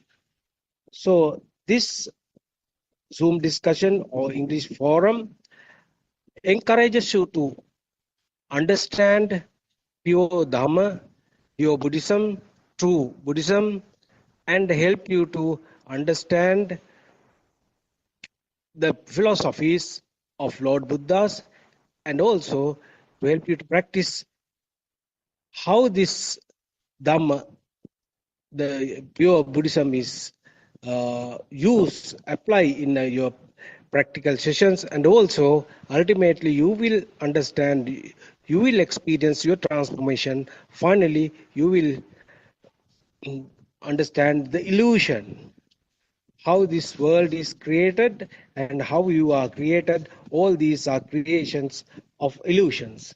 So then there is nobody. Then when there is nobody, there is no suffering. That means you experience the freedom of your mind. So this is how we help you to understand and help you to experience how to become free from all suffering and free from all illusions, and finally you can experience the freedom of your mind. So we'll start our discussion now. We see today our doctor has joined, Dr. Kokila. So I would like to invite her to contribute to this forum. Thiruvan Saranai, Dr. Kokila. Thiruvan Saranai. We'll worship Aranwanse and we'll start the discussion with Shani's explanation. So Shani was talking about how truth can be practiced with Pratyaveksha. I'm not sure what's the English word for that, but how would you do that? So we can apply this to anything and everything. So that's what the actual meaning is. That what Aranwanse was trying to tell, because it's, imagine a person or a monk would come out of the place that they live and start walking towards the village with the plate or the I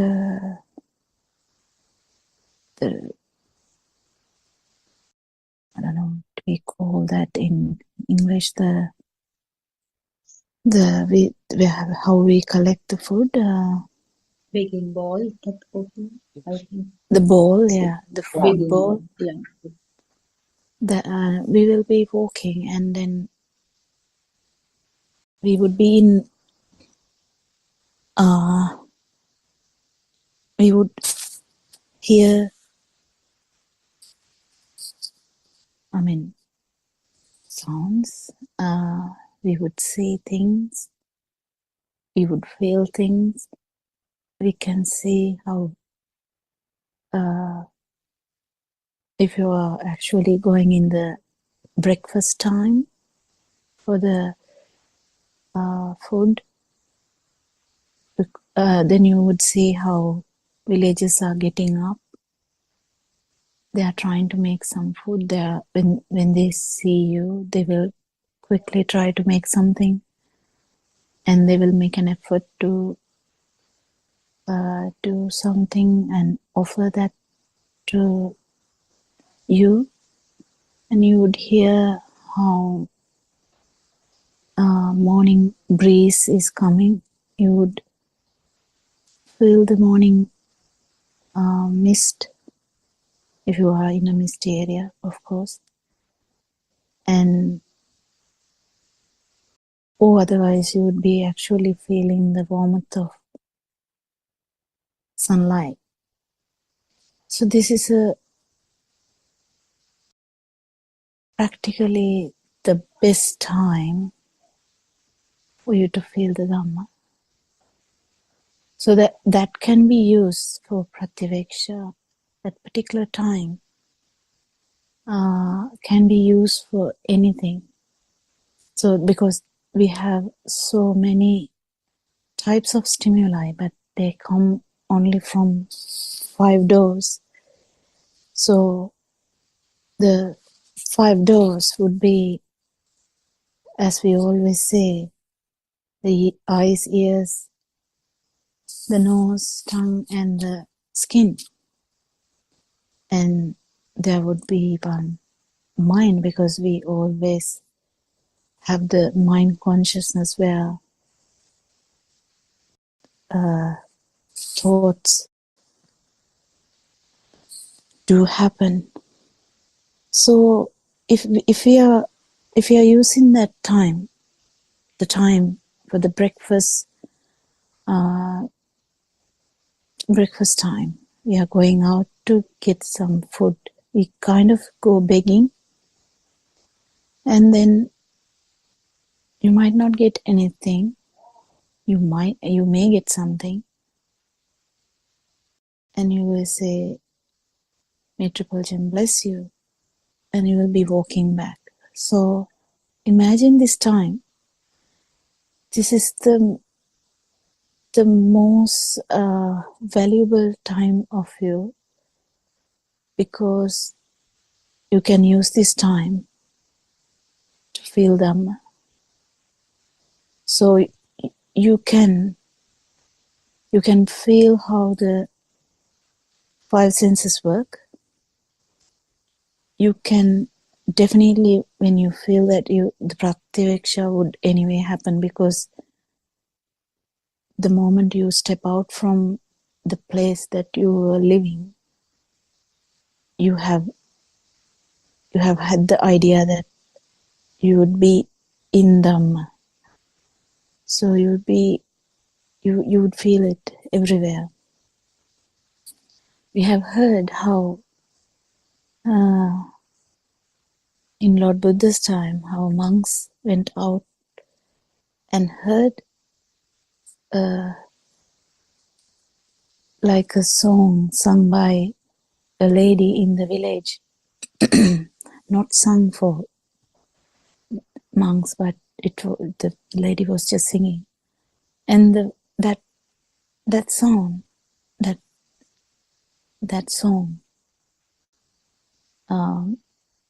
made them to understand how this vibration is made, and how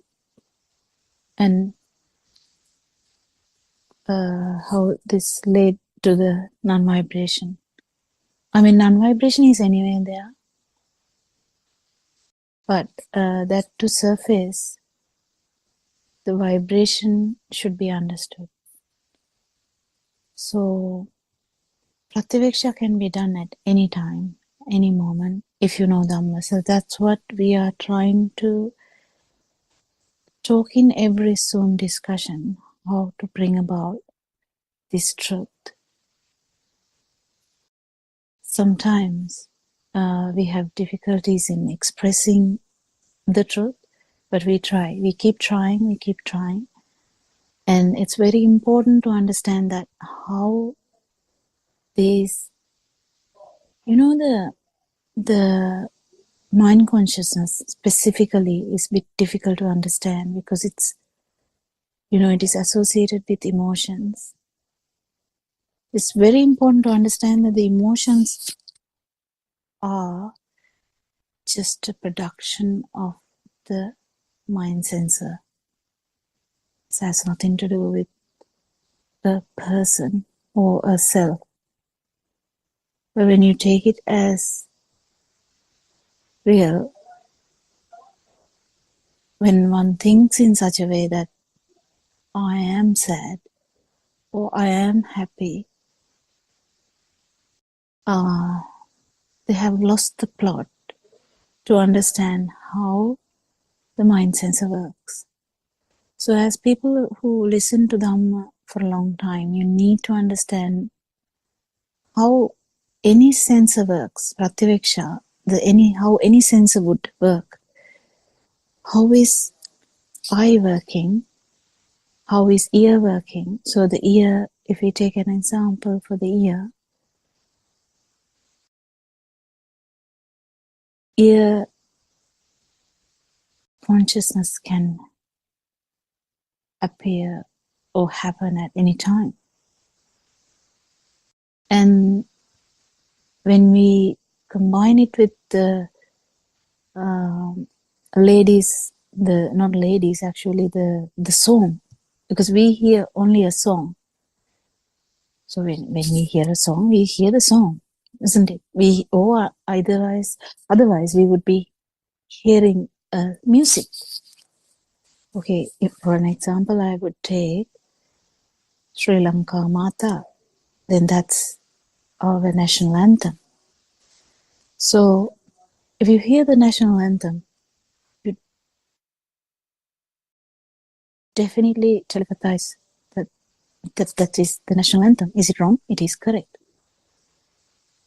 But that's the thing. But the song itself, there's no song there, is it? Like if you play a music,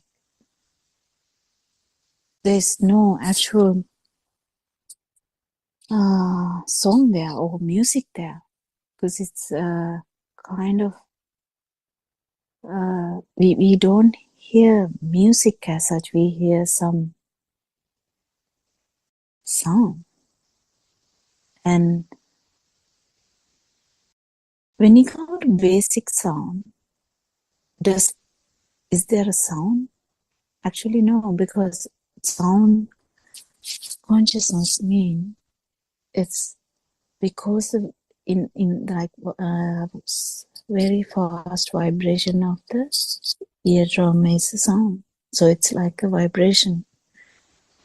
So is that happening because there's self there? No, it's just a mechanism. Just happens. But as soon as there is a doer or a subject-object phenomena, everything gets complicated. What happens there is there's just a rising of a ear vibration.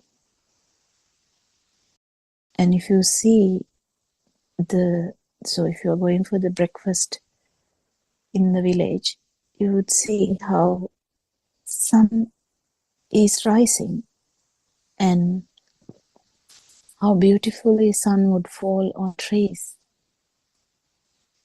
But when you look at that, do we actually see anything like that? The view itself, like the view itself had so many stuff in that, isn't it? The sun rays falling on trees. Isn't that beautiful? It is beautiful. But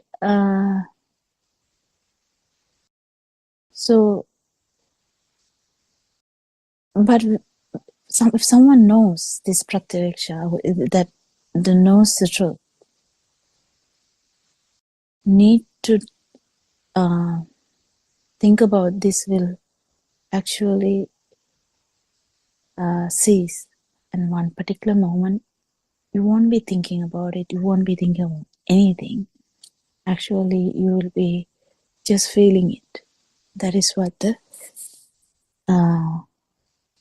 so you're not feeling the sound, actually you're feeling the non-vibration. If you get the opportunity to see the vibration in that angle. So there is always a chance to do pratyaksha in your life at any time of the day. Anytime when there is a stimulus, there is a chance of doing pratyaksha. I don't know what is the English word for that, but it's like looking at a stimulus in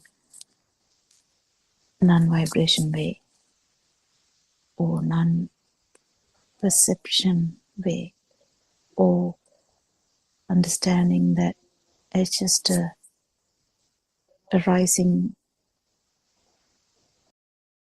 of a stimulus, how that arises. So that's it. So the person who went out for breakfast with the football may have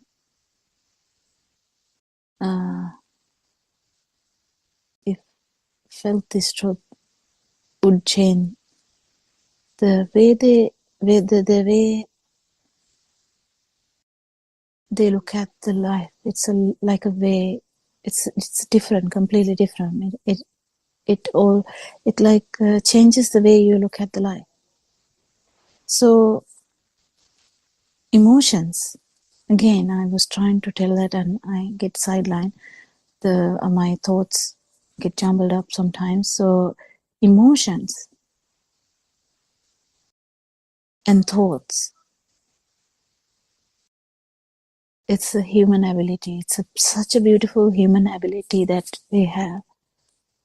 If not for that, we will be like just like animals, because even animals have emotions, but they are more hormonal than the mind, because the mother, when the animal mother might cry for the cubs for some time, and after that go on with the life as usual. But if the animal is reminded of the cubs again, then cub can get into that mode again. We have seen like documentaries where some animals will stay. So if they lose the owner who they have fallen in love with, the dog, just for an example, dog, the owner is dead, but the dog will be just sitting somewhere like completely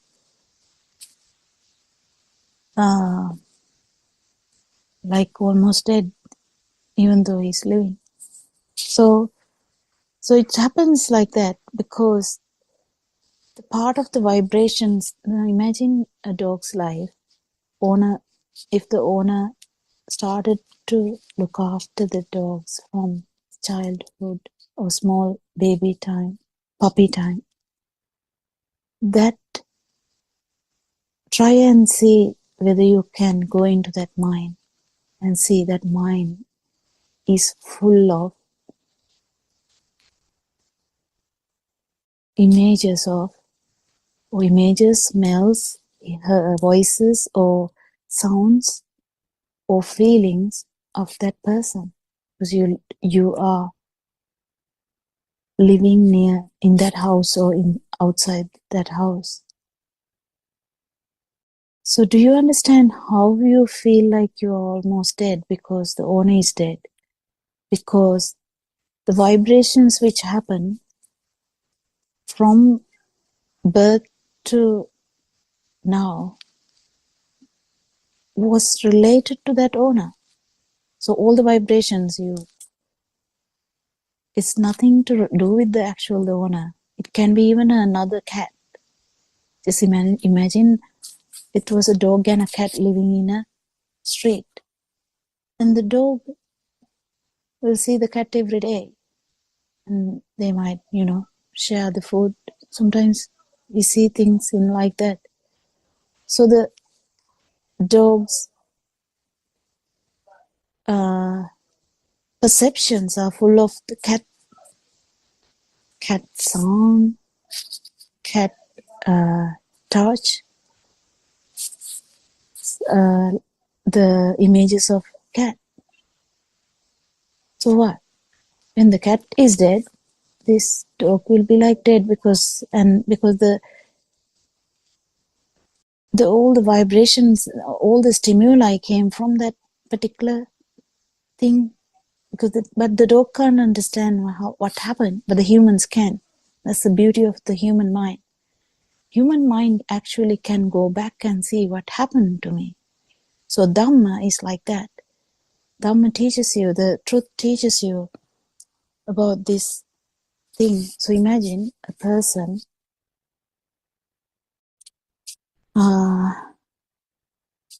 lives with parents for about 20 years, and the perceptions of the child is full of, stimuli. Life is a bunch of stimuli, isn't it? Yeah. So the stimuli are full of stuff. What? Father, something to do with the sound of the father, sound of the images of the father. So the mind is full of father, or mind is full of the mother, or mind is full of the siblings, or the school, or like that. But it will keep moving. So the interests keep changing. It keeps shifting. So slowly that interest will die down and you start your like own family, as we call it. Then there's a husband. There are kids. So 50-year-old or 70-year-old mother, 50-year-old mother will have mother and father who are old now, and also son and daughter. So all the perceptions around them, they are like real to them, the person. So once, if you're very close to the mother, the stimuli would be around mother all the time. Or if you're really angry with one person, stimuli would be with that angry person all the time. That's how it happens. Whether you love the person or hate the person, it doesn't matter, because that shows you how much the stimuli, how many times that stimuli around that particular stimuli. It's the dad or the, you know. So likewise, even though the interest keeps shifting, because you're not that interested about parents that much, but you have so much other stimuli now. So you have to keep understanding that what is life. Life is like changing of stimuli, and we call it life. Sanya Abhisankan. It keeps changing. It keeps actually adding up. So the little baby, the mother has such a beautiful memories about the baby. But then baby is now like a 20-year-old son. Mother has so many things, so many stimuli now around that story. And it feels like an immense thing to the mother. And if the mother is in the nursing home now, like 70-year-old, and mother is in the nursing home, all the children are like big but can't look after the mother. Just imagine how the burden of the memories, even though they can't see the kids now, the memories, the stimuli which happened before, the thoughts which happened before, the person will start to go back to them to live, because they want to like touch on these things. So that's what the life is. But the good thing about this truth is that understanding that how this worked, this living works, and what really happened in this film, what did we take it as real though? So are these all stimuli real, or is it just keep happening until the respiration stops or breathing stops? So someone can join me now from now on, so we can add on to that.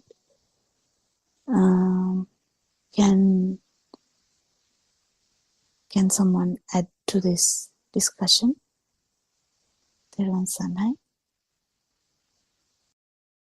Is Veronica here?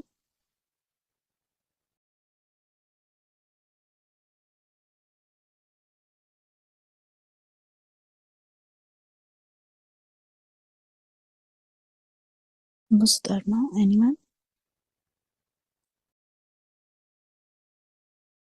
It's beautiful to understand how this works, how even the emotions would be burning you. So as soon as you remember your son, even though the son is not there, you imagine in a nursing home that you can't touch the son, you hug the sun, you can't see the sun, you can't hear his voice, you can't smell your sun. But now the mind works. How?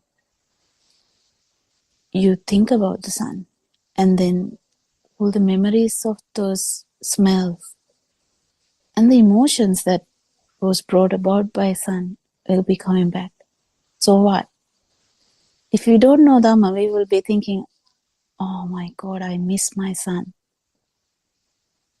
I miss my son. That's how it is misinterpreted. I miss my son. Is this abnormal to think about son? It's not abnormal, because if you see a boy cleaning the nursing home and that boy is similar age to the son, you might just, it will bring back the memories of the son. So is it normal? It's normal, because that's how telepathy works. So what is actually about this self-perception is, as soon as you that another person, the cleaner, reminded you of your young son, because that cleaner is also in that age, just imagine. So the problem is not that synchronicity. Problem is the synchronicity of the self-perception at the same time, because you feel that as real.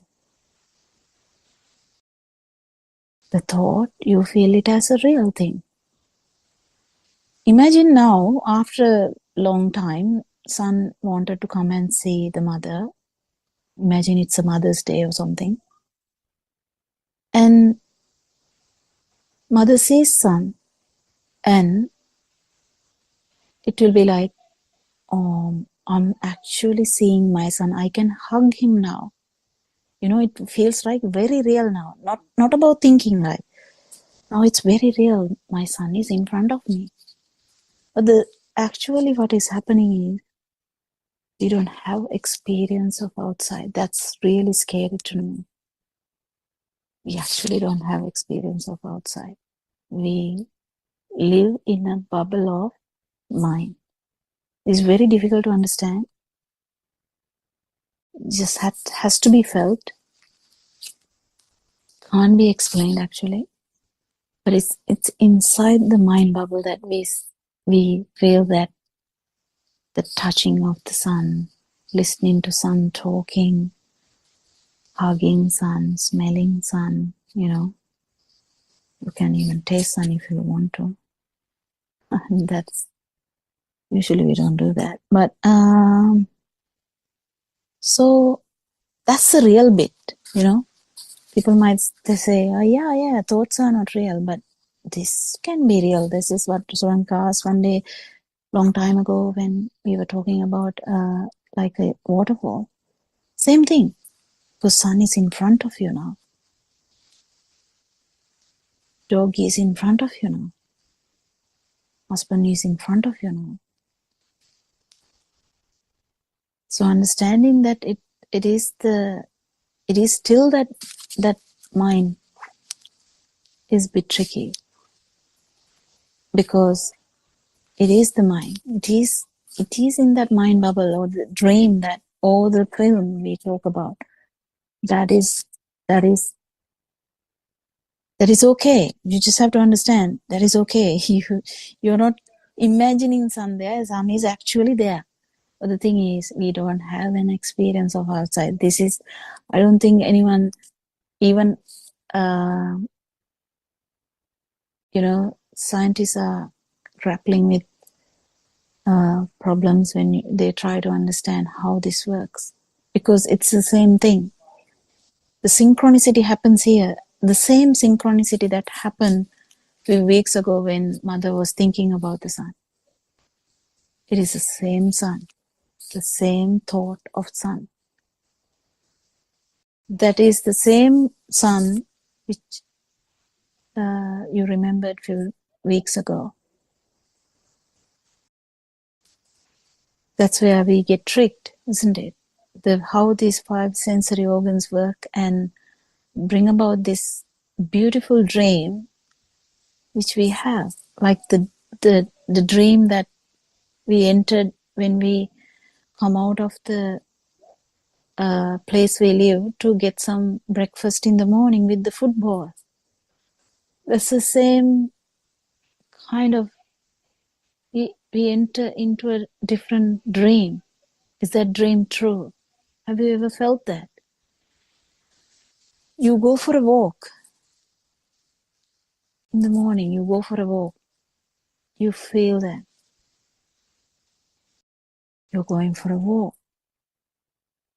You feel the vibration. If you're walking in the same path every day, you know there's a bend here, there's a steep here, there are some trees in this side. Other people will be walking in the other side. You can say hi. Hi, how are you? And good morning. You'll keep walking. But is this film true?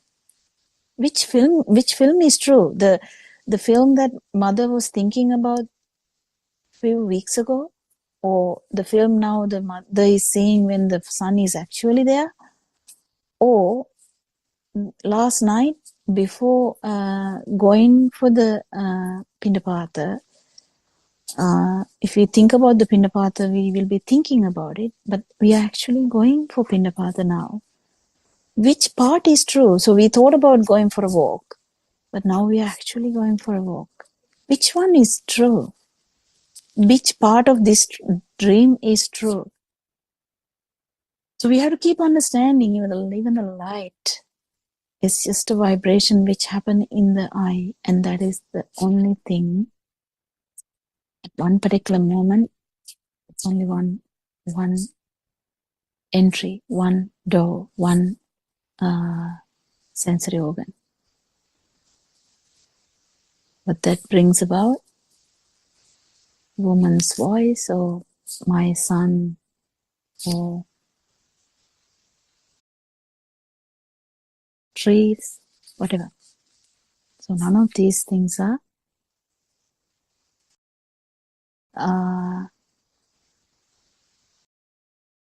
true, but it is happening.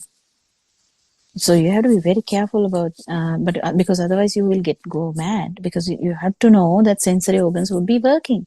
So there is a beautiful dream, so you can enjoy that. That's not what I'm trying to say. I'm trying to say how this arises.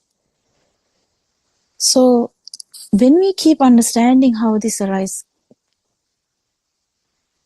you will realize how tricky this life is. Like how tricky a bird's life is, how tricky the ant's life is, how tricky the elephant's life is, because their worlds are different. And this human who is going for a walk, that world is different too. Oh, it's a funny thing. There's another person walking beside you. That person's dream is completely different, even though they are going in the same path. Same road, same street, same trees, same sun, same whatever. But that dream is also different to that other person's dream. The same, everything would be same, but still the dream is different. How would you know? You can't know, because only few would have the power to actually feel that other person's dream. So it's really nice to understand how these stimuli work, how these stimuli works till the respiration stops. So life, what is life? Life is just stimulus to stimulus, just some stimuli. So one time it would be light, one time it would be sound, one time it would be a feel, one time it would be a thought. That's all we have. So that's it. But the problem is, if we don't know that this is just a film, we kind of like it.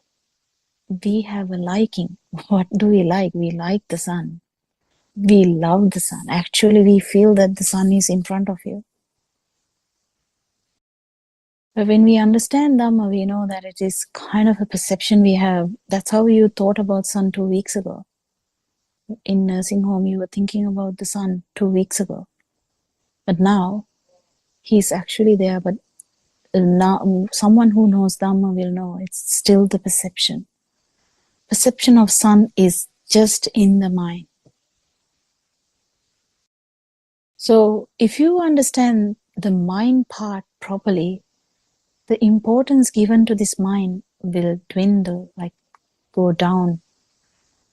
Once it's zero, you will be able to liberate from mind. Then it would be just like the vibration in the baby in the coil. Because self-perception had a vibration which is going from, not going actually, which synchronize everywhere according to the pattern of thought, the last thought. So that it would be according to the, the whatever, if you were looking at sun, you're just directly looking at sun, or you hear sun's voice because you are looking at another direction and sun comes from the door side and says, Amma. And you immediately know that it's sun's voice, isn't it? That's how the mind works. So you have to understand, you never get it as a sound and then sun's voice. Never, never, ever. Reality is, how this dream works is, you hear sun's voice. But if someone is awakening to that in that particular fraction of a second, if you get awakened in that moment, you would feel the difference. If you have heard Dhamma properly and you have understood that mind has no value,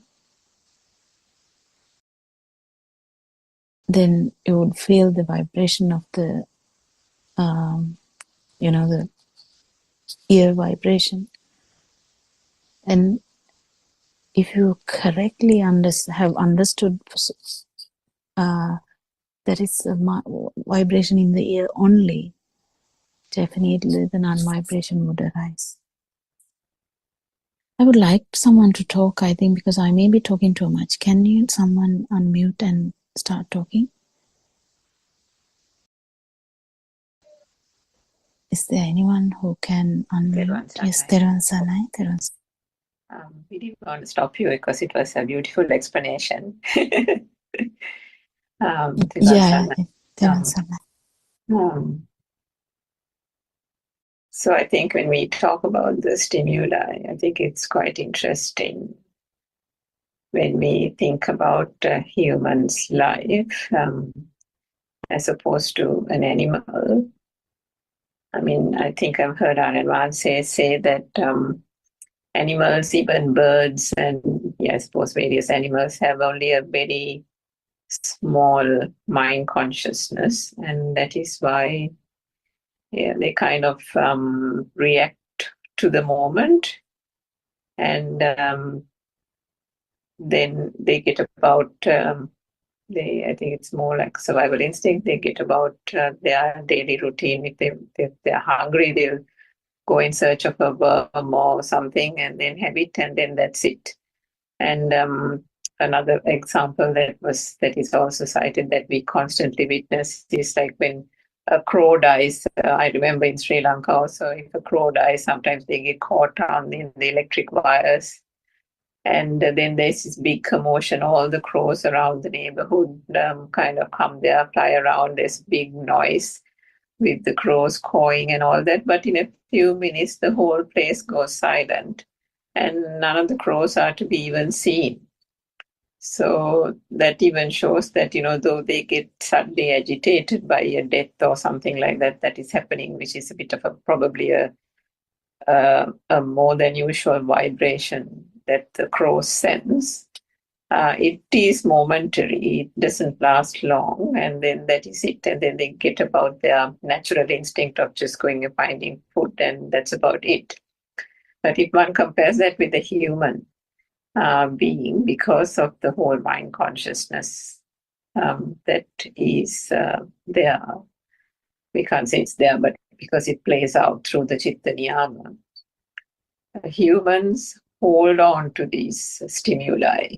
And the holding on to the stimuli also arises, as we know, through the whole Ita company, the self-perception, from the point of the, what is that called, zygote level, that the self-perception, that vibration occurring, that propels this whole process to occur.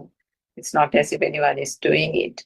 But if you think about the things starting from childhood, the stimuli that a baby has, then compared to the toddler, I mean, the baby would be probably entertained with just a little, twinkle, twinkle, little stars, a little musical instrument being played. And then gradually, as a toddler, there'll be more things introduced.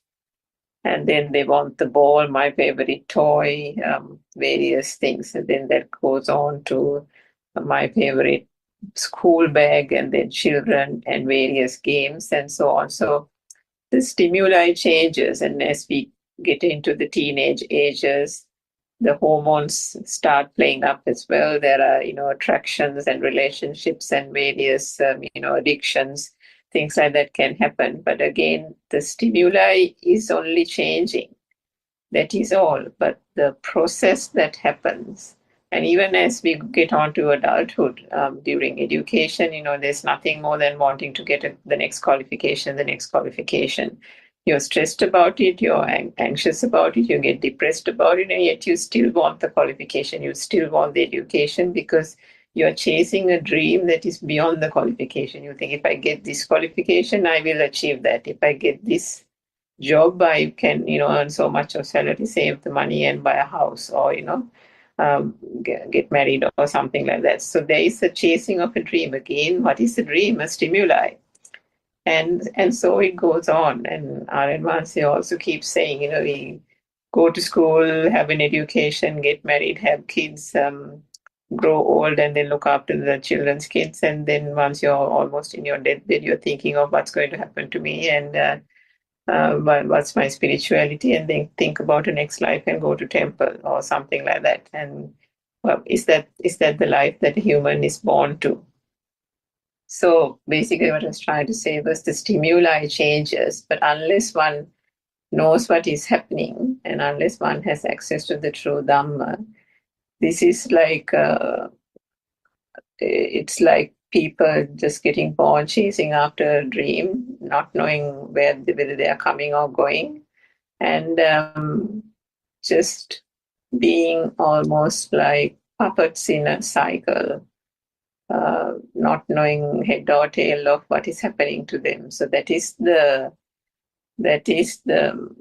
what should I say, that is the real, I can't find the word now, but it's the irony. It's the irony of actually getting such a rare human life, and not because that person does not have access to the Dhamma, has completely wasted that opportunity to seek liberation from this self-vibration.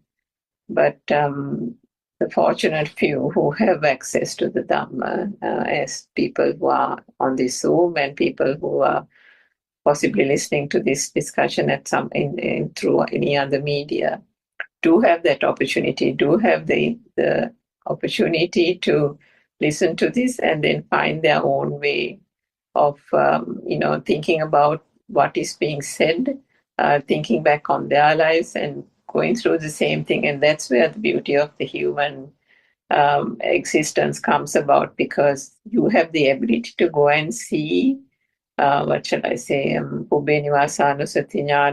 ability to see past, the past minds, and through that ability to be able to see the past minds and understand how this whole stimuli came about, how the stimuli became of value, and how did the stimuli then change? Because what was great and valuable for the toddler with the school bag and the satchel and the next best friend and so on didn't last long. And then came the girlfriend, boyfriend, and then came the qualification, then came the car, then came the mortgage, then came the wife and family. And these things are constantly changing. And even once you get married, if the wife and family are also, not okay, those things also can fall away. So where did this value come? And the value is not always positive. It can be, as Dr. Kokila, you mentioned, it can be negative as well. So there is an oscillation between the having and the have not, the negative positivity of it. But whatever it is still a stimuli. It is still driving the human condition unless one knows and can get to the root cause of it and understand. And that is only possible through the true Dhamma. Because if one doesn't understand this whole thing is a process, and that it is almost a self-generating, propelling thing that is invariably taking a human through this samsaric cycle purely through ignorance, then there is no putting a full stop to it. Then there is this inexorable continuation of suffering that one wouldn't be able to see the end of. But here's the beautiful opportunity, here's the true Dhamma that we have with us, that everyone can open their eyes to and explore, reflect, and practice, most importantly, in order to gain that insight gradually and find their own liberation. So, yes, Dr. Kopila, someone else can add to it. Yeah, and also it's really a good thing that what you reminded is we feel that the film is full of stuff, from the beginning, what you were talking about. But actually what happened was you were telepathizing into the same vibration all the time. That's why we feel like there was one person who felt all this, isn't it? Exactly. It's so funny, so funny. This whole system, how it works, is you telepathize into this. It's the school bag, but it's I who had the school bag. Now, after about 20 years, it is your wife, and now it is me who is having a wife. And then after another 20 years, you have 2 kids, and now you have 2 kids. How these funny things keep on going, in the end, you can't die also now. Because there is kind of a feel of existence. If someone actually get the feel that is the problem, no one will talk about this, like people talk about the problems of the, husband, problem of kids, or problem of a wound, or problem of being in the unfavorable situations. People keep talking about situations, but the actual problem lies deeper than that. What is connecting all this? How do you get the understanding that the synchronicity, or the when there is a thing, when something is taken as real, in the sense felt as real, how would you telepathize into self-vibration? And that has happened from the the time that mind started until now. So we have a beautiful story. That was the mind bubble I was talking about. This mind bubble has a subjective-objective phenomena. That self-perception.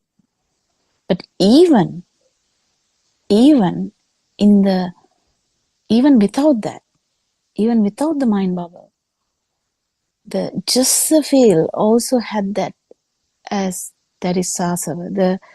There is a chance of arising from that because the consciousness has that problem too. This comes the whole story about Namarupa Vijnana. The consciousness is the basic reason for basic, not reason, but the reason for this mind bubble.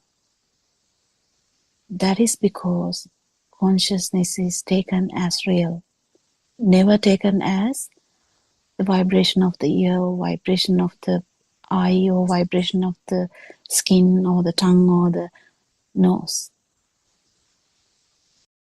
The little baby in the cot can't do this. Why? Even though the baby has a radiant mind, can't do this because there's no Dhamma. There's no chance of having Dhamma. So ignorance can't be rolled out because there's no way that it can be understood. But once you have the mind, you know how this works. Because you're in the mind bubble now. You can understand things. You know how to think about things. And when someone says, whatever you see is your world, then you realize that that is what was there, nothing from this side. So there is perception. There is a perception only. When it comes to the consciousness, because that vibration happens so fast in the eye, you feel like light is existing. This is not a story in the mind. This is like a feel. It's a feel that even the baby, the baby has. It's a feel only because the mind bubble hasn't started yet. You need to understand, you need to pass that stage to feel the non-vibration. So everyone can understand this, but actually you have to understand the logic behind this. That can be only done by humans who has this beautiful ability of thinking and contemplating and imagination. Use every aspect of the mind, so that actually that is what the most important part of mind. Mind is important. Mind brings about this whole mirage, but at the same time, mind has the ability to contemplate or think deeply, look deeply. But at one point, you have to let go that part too, because otherwise you will be in the mind bubble forever thinking about Dhamma. So these are very tricky parts, like you can feel confused about them, but you will get there. You will get there. Everyone will get there. Anyone else who can add?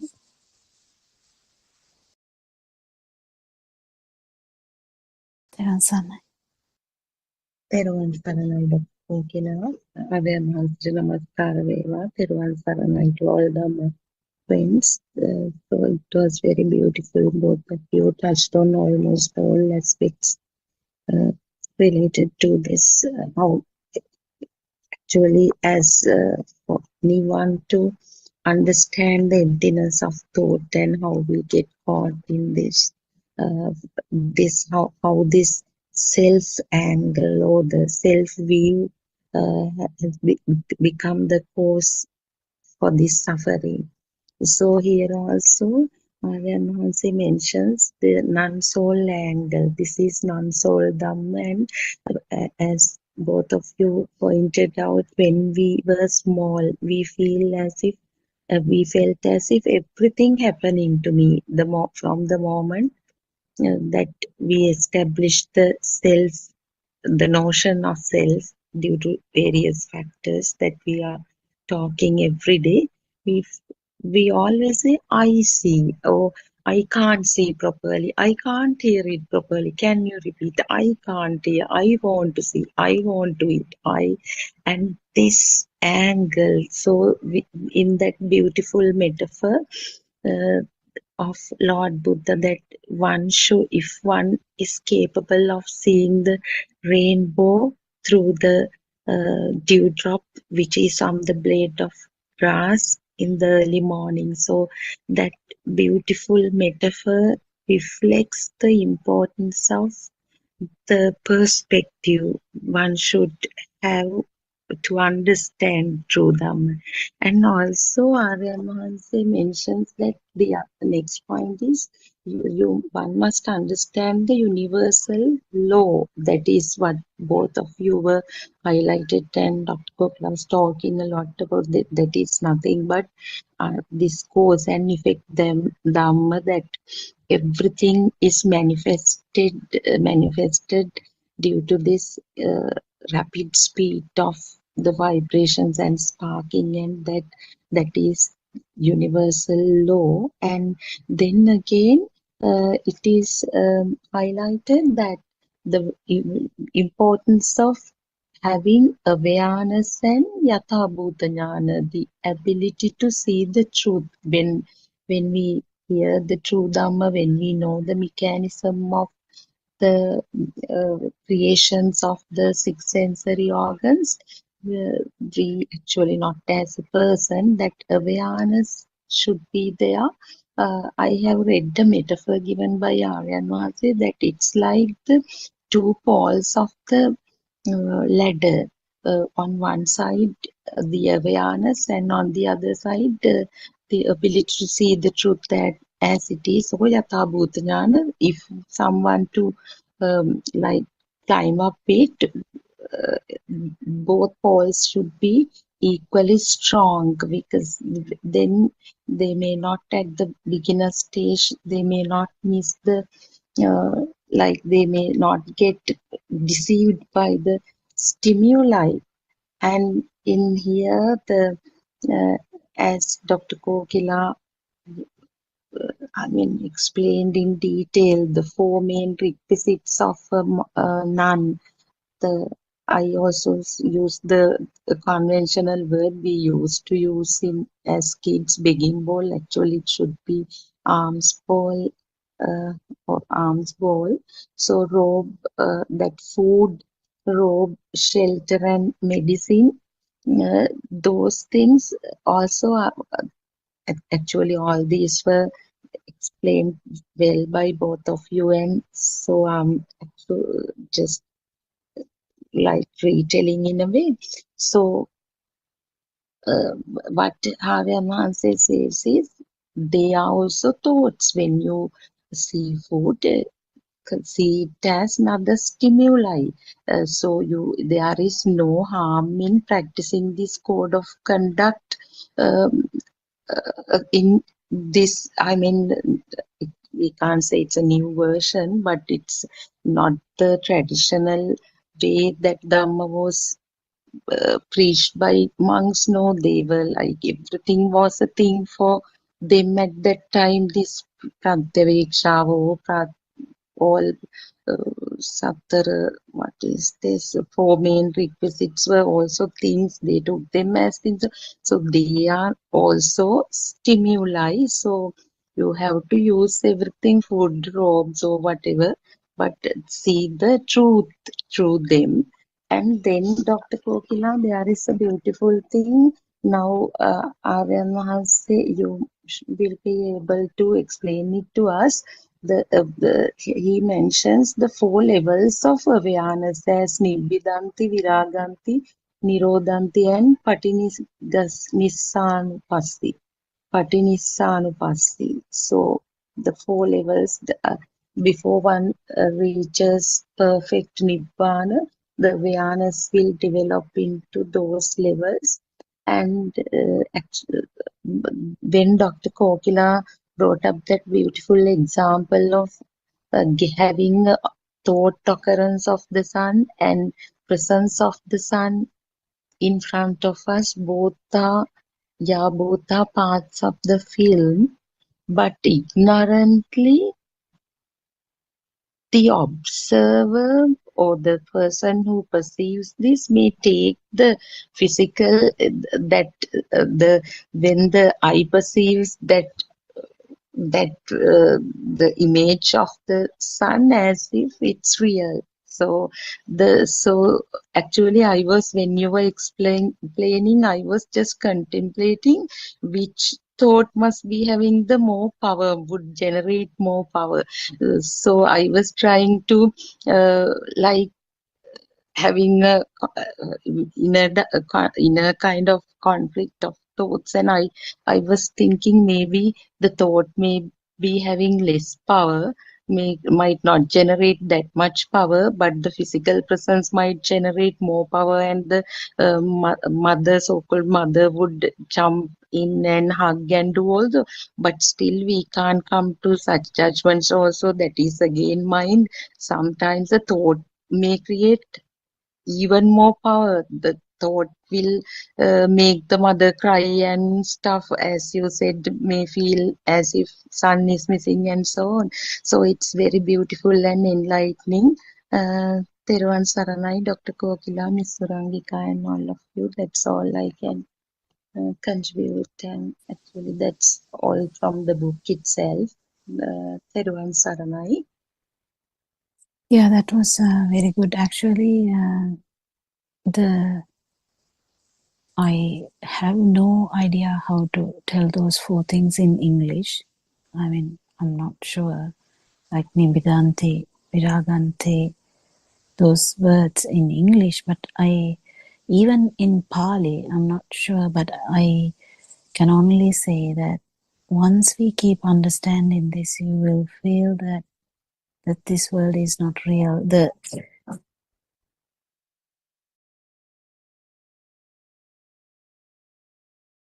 So you might feel that the entertainment will be less, and you would actually, the Nibbidanti part, what I feel is actually the Nibbida with the self-perception. That's how I feel like that, because it's not actually with the world as such, because the world part is understood well before, and I feel like that. And so it would be actually Nibbidanti would be more appropriate for the self-perception, and Viraganti would be more appropriate for the self-perception as well. So it's kind of the self-vibration that would be kind of appropriate in those four levels. It would be mainly about this, but in bigger picture also we can talk about those four things. It's true. I mean, you can feel like, I can put it to the stimuli of sun too, but stimuli of tree or stimuli of chair, but the more understanding, I think it is more about the self-perception, or actually speaking self-vibration.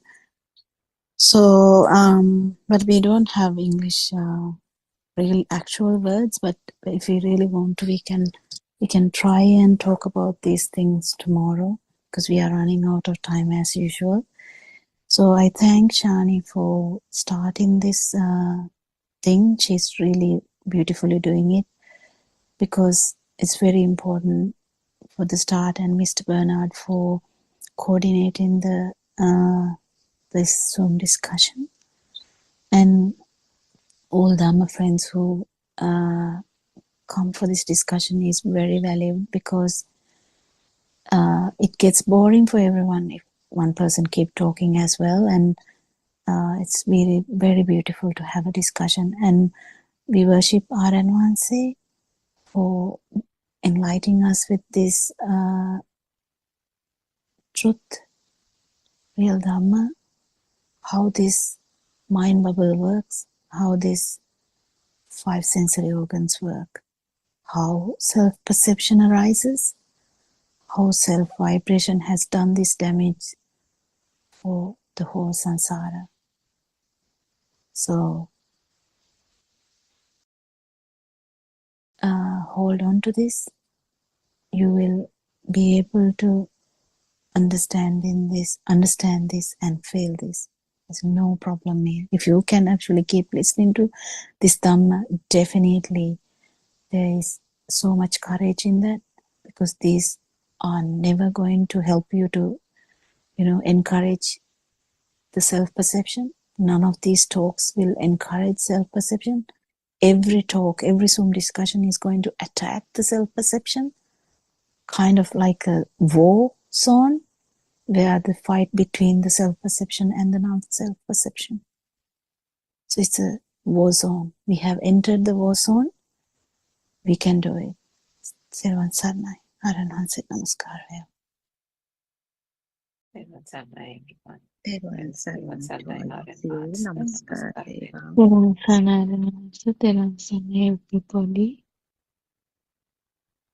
Therwan Sarnai, Aryan answer, Therwan Sarnai, every Dhamma friends.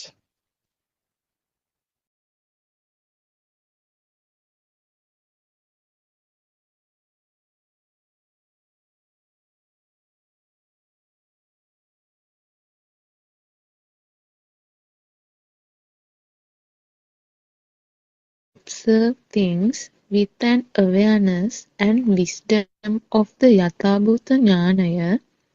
Whenever you feel a stimulus from the six senses, you won't consider it yours. You let go of the stimulus with the wisdom that it is an illusion. This letting go of stimuli without reacting to it, it is called Sankittena Nibbidaya.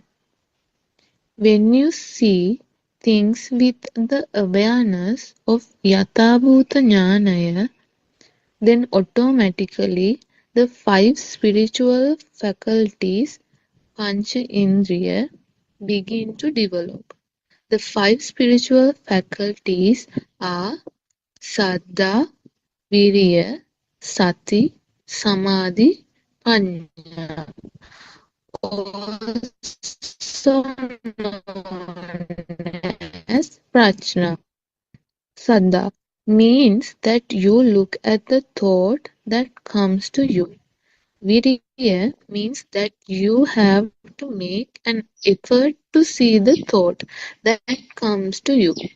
Sati means that you begin to see every thought that comes to you. Samadhi means that observing the thought that comes to you becomes a normal, automatic thing to you. By this point, seeing the thought becomes effortless, and there is a constant attentiveness to the thoughts that come to you. You have to apply some effort to the first 2 steps, Saddha and Virya. These 2 steps will slowly allow you to advance to the 3rd step, which is Sati. Samadhi is an attentiveness beyond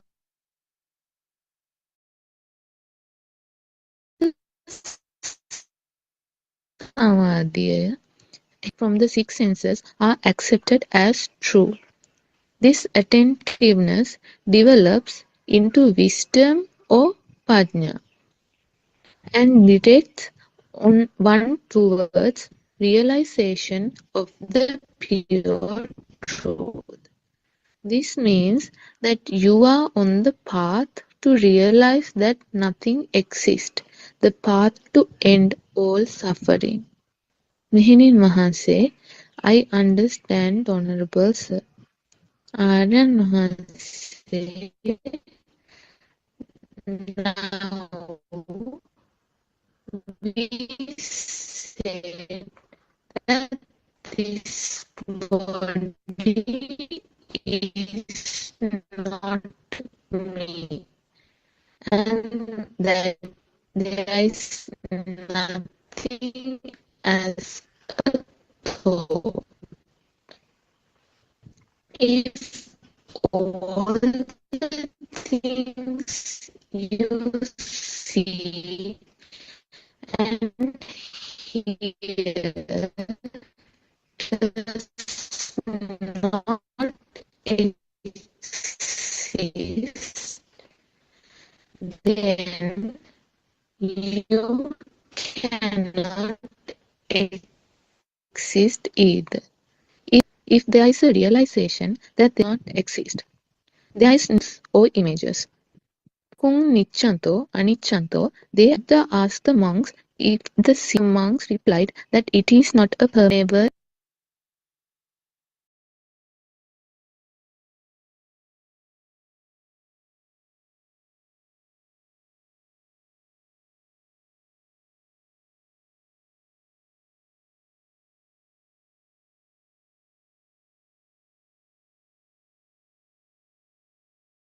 Seeing means what we see.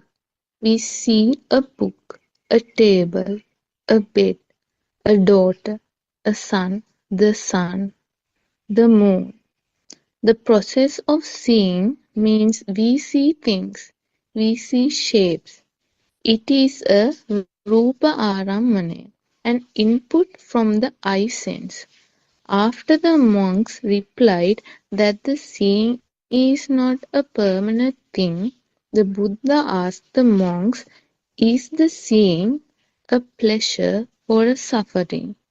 The monks replied, Dukkam Bhante.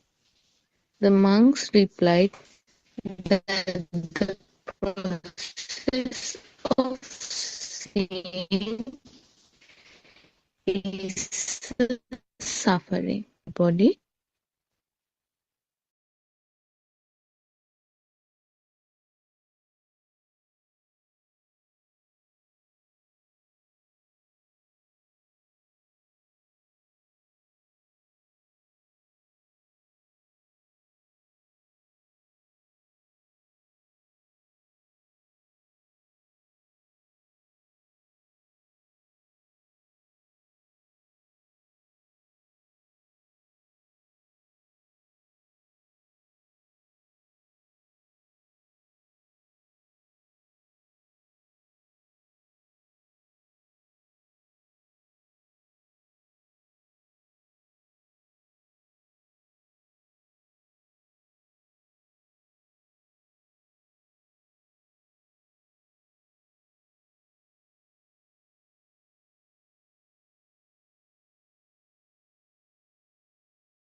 Sarah Shani,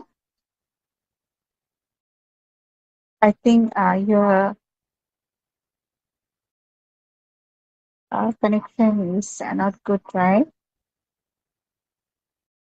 Has yeah, has anyone, sorry, I just joined. Did Johnny finish the reading? Actually, Shani was reading the book.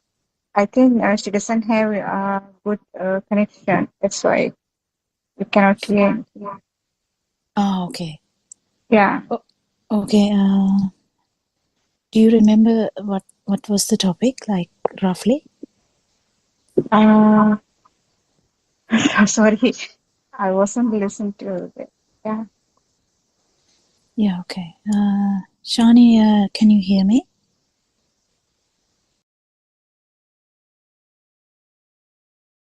It's okay. I'll continue to talk. We'll start the discussion today. So we were talking about, I will go with the flow because we were talking about that part of the book yesterday. I don't have the book in front of me, so I'll just... Shani, can you hear me? Yes, can you hear me? Yeah, yeah, yeah, we can hear you now. Could you please tell me a bit what was the discussion you were talking about with the, is it still the Meherin Wahanse and Naran Wahanse, is that discussion? Yes. What did, okay. Yes. What was it about? Do you remember? It's about Yathabhuta Jnanaya. Okay. And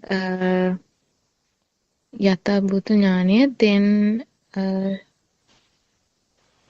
it goes to... Did you finish reading? Yes. Oh, okay. Sorry, I just got late. So... and it continues to the 5 spiritual faculties. What are they? Saddha, Virya, Sati, Samadhi, Prajna. 5 spiritual faculties. Okay, yeah. Thank you so much. And we'll start the discussion today. So it's all about... so what was the English word used for Yathabhuta Jnana? It was as in...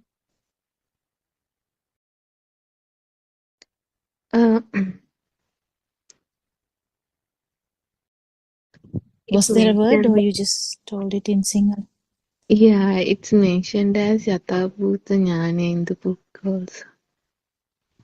Yeah, I think it's finding it very difficult, but I think the Yathabhuta Jnana is like how we feel the construct, because Jnana is like how you feel it, and Yathabhuta is like how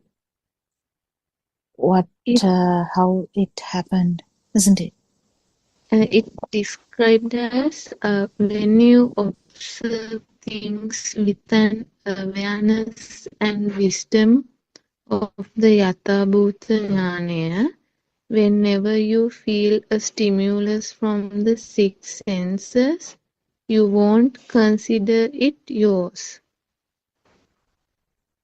You let go of the stimulus with the wisdom that it is an illusion, and this letting go of stimuli without reacting to it, it is called Sankitte Nibbidaya. Okay, thank you. So we would continue discussion. I think Suranka is also here. We can have a discussion. So actually, when we talk about this knowing the truth or knowing that it's an illusion, we look at it in the correct way. But when we take it in the word sense, actually there's no sense in the words. In thought, there's no value. But if we actually feel this, and when we feel it all the time, it becomes the new normal, and that gives us the Sankitte Nibbidaya, or the super awareness, or the I don't know what the words used for that, Sankitte Nibbidaya, but that you will be the cessation of suffering, basically. So we have been talking a lot about this truth last few days, and I don't think we can finish talking about it any day. Like, we continue to speak about it, and we continue to dwell on that and think about that. But there was a very good point today, 5 a.m. discussion. I would like to add that what Aran Honse was telling one of the mothers who told that she has no idea about what Nibbana is, and it was so important. I thought we would actually add that part here, because it's really important to understand that when we understand the truth, or when we understand the Satya Jnana part, that how the thoughts are made, how the thoughts bring about the self, how the film is made by these five senses. Because when imagine there are five lights directed towards a stage, there will be like a mixture of lights. If you remember in some musical shows or night parties, they put so many light beams from everywhere, and we can see how they intermingle and bring about a new kind of thing. Likewise, these five senses coming together, when they come together, when they spark simultaneously, that brings about like a beautiful film that we actually live in. For each and every person, it is different. Even though it's kind of twins living in the same house, so we feel that the film will be similar. Don't we feel like that? The siblings will feel the film will be similar. Actually, it is not, because the perceptions are different. The way they perceive things are different. So each and every being, the film would be different. So what we try to understand here is that the film is actually not real, because we know how. So we have understood that it is just a construct, and when we know that, we start to feel the truth. So that is the best, I think, way we can put it into the English words. But we have problems in translating some stuff. But when we try to say that we feel it, in the morning when Aranwansi was delivering that discussion, actually it's really nice and important to understand how we avoid realizations because of our eagerness.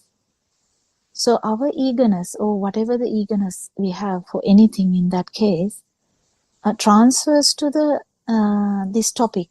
When we talk about nirvana, the eagerness for money, eagerness for status, eagerness for health, eagerness for whatever, what, the family, whatever the thing, transfers, that the interest is transferred or changed or directed towards the nirvana or the liberation. So we kind of have a great eagerness to achieve liberation. Then that itself is a problem, because then you are there. So once we fully kind of get this sense of this truth, how the light is formed, how the sound is formed, how the feelings are felt, the skin, tongue, and the nose, and how these sensory organs bring about the mind world. Mind world is full of trees, full of pineapple, rivers, buildings, home, family, money, job, nursing home, whatever. So the films are different to each and every vibration, so each and every person. But when we keep understanding this, there's a kind of a level that if someone has listened to Dhamma for a long time, there should be a point where we should feel relaxed enough or comfortable enough to stop thinking too much about it. Because if we keep transferring that eagerness for money, or eagerness for status, or eagerness for the family, the unity, whatever the things that we want in life, if we shift that interest towards nirvana, it is the same self. It is the same self vibration and self perception and self thought that gets highlighted there. So there should be an like a level of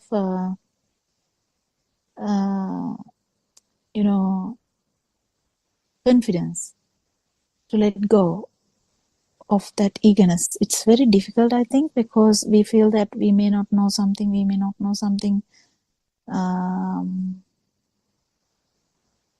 Yeah, it is. It's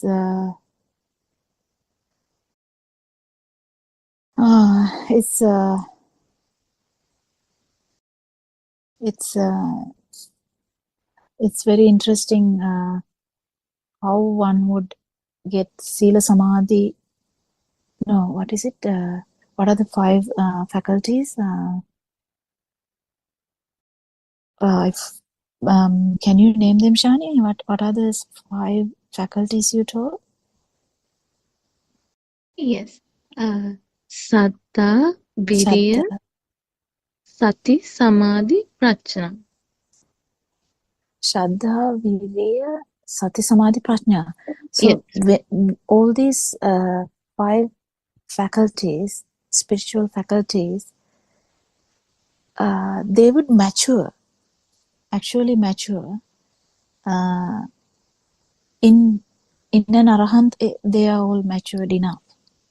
But even if you feel it for a fraction of a second, or like just you haven't become of it, but you have felt it at least once, then also that has matured, that only transiently.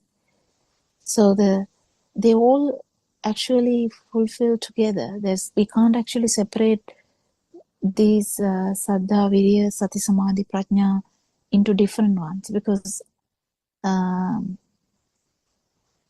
they all get, like, they all mature simultaneously,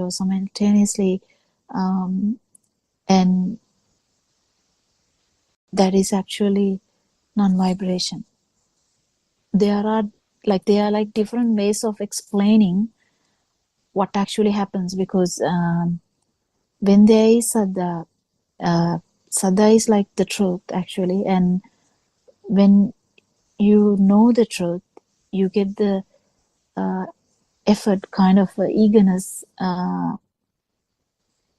Actually, it's an effort, isn't it? And to feel this non-vibration, and then that goes hand in hand with the sati. Sati means the awareness, and that goes hand in hand with the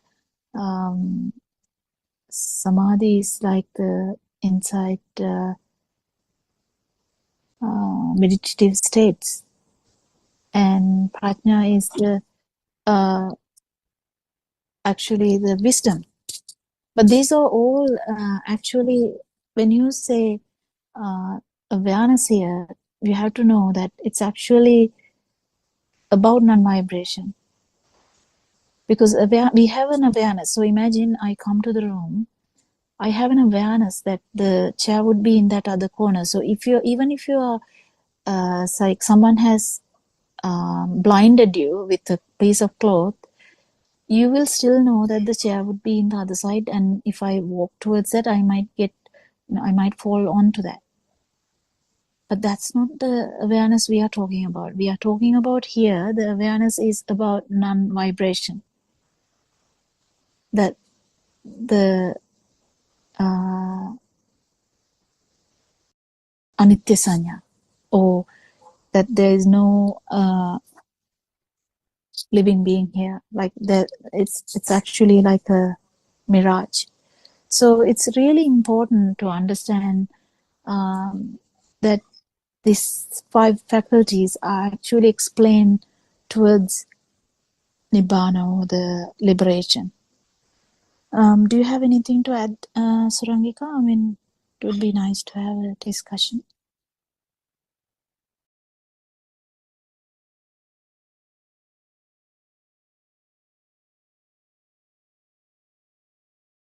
Don't know whether she's in a position to talk. Thiruvaan Sarnai, Dr. Kokila. Thiruvaan Sarnai. Friends, Yes, I think, as you said, all of them progress, I think, in almost equal stages. And I think the word for Shraddha, Virya is like determination, isn't it? Because effort is kind of used with Samma Vayama, I think, right effort.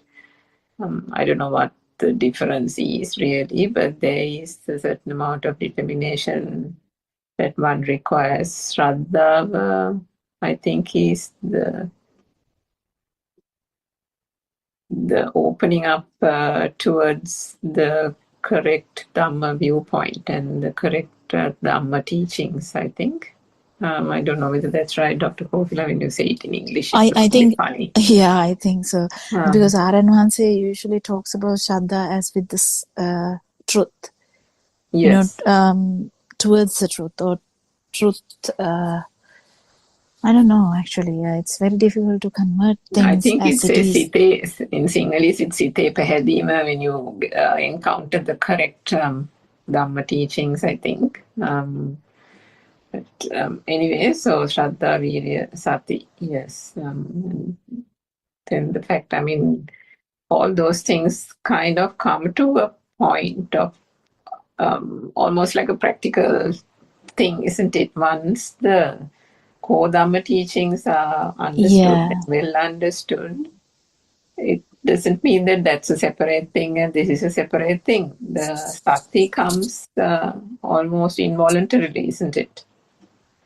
And the Samadhi follows, kind of.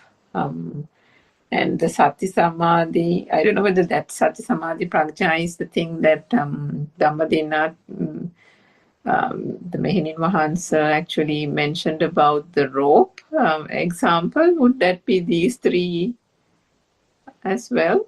How I'm not those 100% sure whether they are yeah. related or slightly different, but I think they must be related because this all starts about the truth. So that when Aranahanse tells it in Sinhala, it becomes so easy because like deyak nathi bava, that there's no thing or person here. So it is the like you kind of feel so strong about it in the beginning, and then and at the same time you have a effort or determination towards that. And because we talk about non-vibration, we don't talk about anything else. We don't talk about like living happily ever after or something, because a lot of other religions talk about living happily ever after in the in heaven or whatever, but this has nothing like that. Never we have this bhava sanya, like we don't talk about like that there is someone living in heaven. So there's always a different angle. So in that angle, when we get into that angle of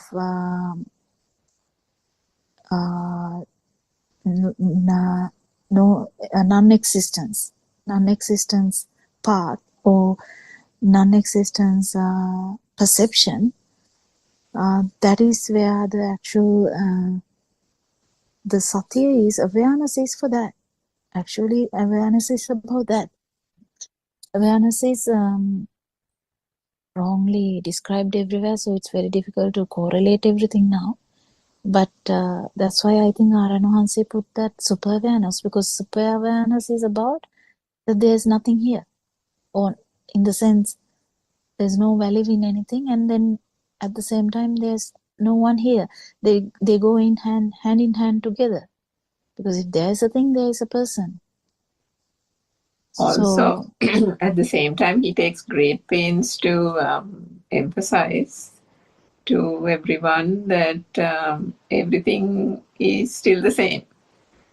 Whatever you see is you see, whatever you hear, you get about your daily activities. Everything is the same. Nothing has disappeared, kind of thing, because everybody then expects everything to kind of vanish almost. Yeah, true. Just because there are the understanding as such, unless Arahant is, the life is, the last breath comes, there would be, this film will be ongoing. The five senses Yes. will be working and the mind world will be there. Yeah. It's just that it's not true. The super awareness will be there, the samadhi will be there, the prajna will be there. So all the five sensory faculties will be there from the beginning, but they will be fulfilled or matured in an arahant. That's what happens. But they are there in certain levels in everyone. That's how I feel in that context. Because the until you become an arahant, all these five are needed and will be there anyway.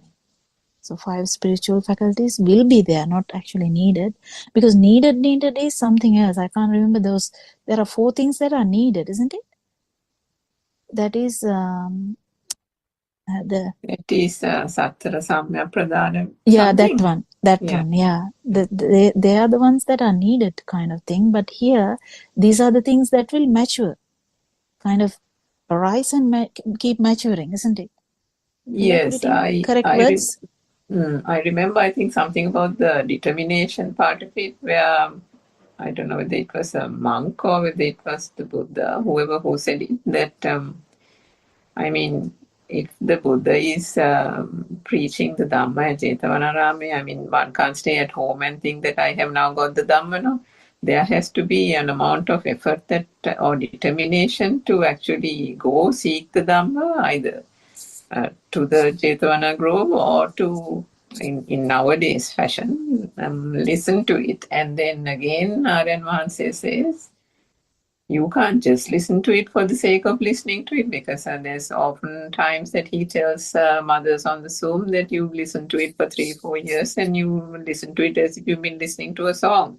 It's gone from one ear and gone out of the other ear, kind of thing. So determination can take various forms. One thing is to just get the thing onto your phone, take the trouble, look at the playlist, go to the core Dhamma teachings without listening to various things randomly. One has to organize oneself first and say, okay, if I'm a beginner, I need to go and look at the core teachings first. And if Aryan Man says sometimes the speed is too much in the current talks, then there are things that where he gives the talks very slowly those days, very clearly. Then one needs to find those out and listen. So that's one aspect of it. And then the other thing is, I think recently also he mentioned, you will say, he was saying to a mother, you will say you don't have time. You will say you are listening in between various other activities. Or you say you have to look after your daughter's children or something.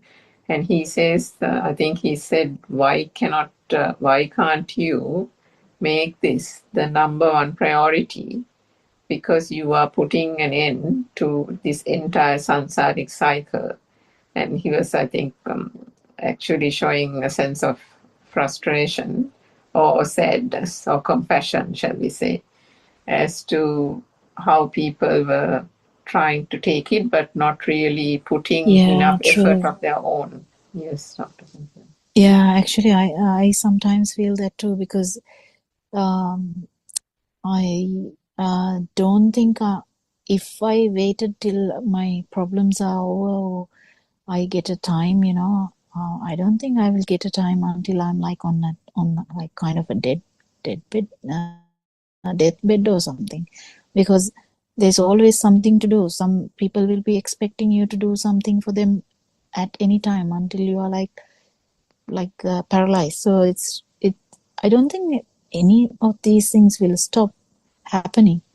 So it's really important. But when you prioritize non-vibration, that actually the initial part is difficult because you have to actually listen. So it takes some time.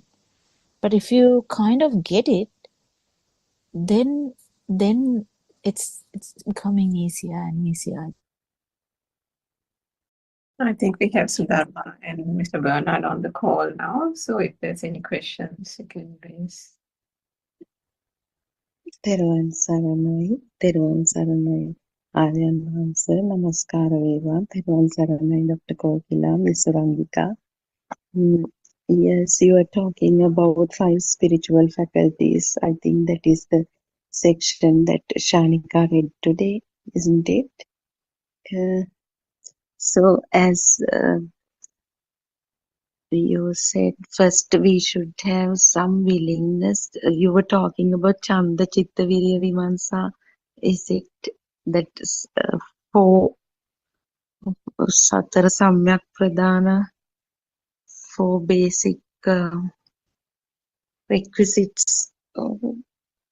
It's not clear. And as Dr. Kokila said, everybody has these 5 spiritual faculties at some level, and then it matures into 5 spiritual powers, I think. That in an article also I have read that. So these 5 spiritual faculties. The Baladharma, isn't it? Baladharma. Yeah, doctor, that Pancha Baladharma, they become Pancha Baladharma, I think. In an Arahant, it has matured into Baladharma. Yeah, okay. So basically, that faith here is also, there are 2 types. Maybe someone who doesn't really understand what the wisdom of truth also just blindly follow this I mean with the intention of having birth in a heaven or some other higher realm or whatever. So that is blind faith, but here I think it's reasoned faith, Akaravati Shraddha and Namolika Shraddha. So this faith is the ability to see the truth in the stimulus. And then Shraddha, Virya, effort. So effort is again to see first in the first phase, one has to make effort. In that example that I told you yesterday also, I got so it naturally comes when somebody matures on this path also. With this effort and faith, I think they are very important for a beginner. I mean, they have to make effort to see, because otherwise they might get caught in certain stimuli, and after a while only they realize that they have missed it. So when these attributes mature, these qualities mature without effort also, they might not, I mean, make the things real. I mean, the stimuli do not become real to people when they become more and more confident, or more and more kind of this becomes self-evident when the more they show the truth of the stimuli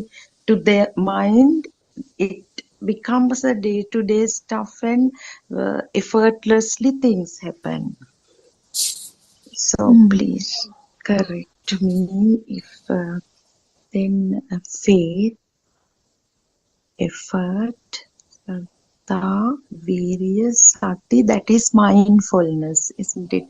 The mindfulness, then concentration, then the wisdom. So all these are also in the same in a single stimuli. So yes, Dr. Kokila, when you liberate from that stimulus, when it doesn't become a thing, there is wisdom, isn't it? Yeah, it has already become the 5 forces or whatever, the Baladharma. Yeah. Five spiritual powers, isn't it? Yeah, it So has already become a Saranai, power. I think Yeah. that there was samadhi is probably not concentration, isn't it? I think it's more like tranquility. Concentration, because there is nothing, no concentration as such.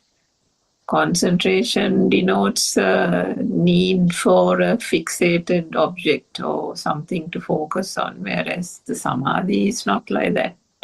It's a state of being, which is tranquility, isn't it, Dr. Popila?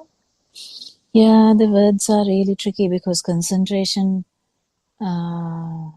maybe it is used in the past, but I don't know whether it match the way we discuss.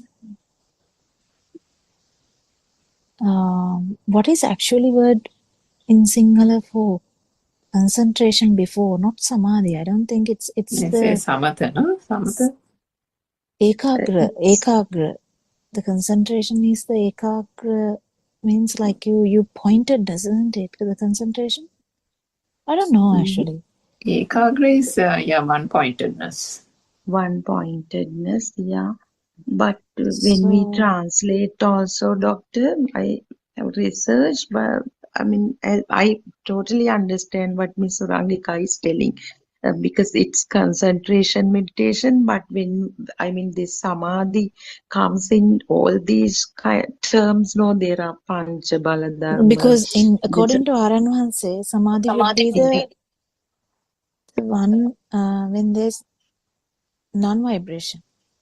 So the non-vibratory state, but that's the baladharma part. But the powers, but what I'm trying to say is that there would be several levels of samadhi also, in the path also, before becoming it Yes. baladharma, before becoming it as a power, because the arahant, the non-vibration has the all five in powers. When All it yes, can, power. but even the beginner who sends it very very transiently will have a kind of a level of samadhi, but that's a lower level. Doesn't matter, but that's how it is, because that is what our Aranwanse is telling. If you are not shaken by the outside, you're already having some kind of samadhi, some kind of meditative state, but I don't know what to tell in that. Some Concentration. of the doctor, the two terms that I came across are meditative absorption or concentration. Yeah, meditative Meditative state would be absorption.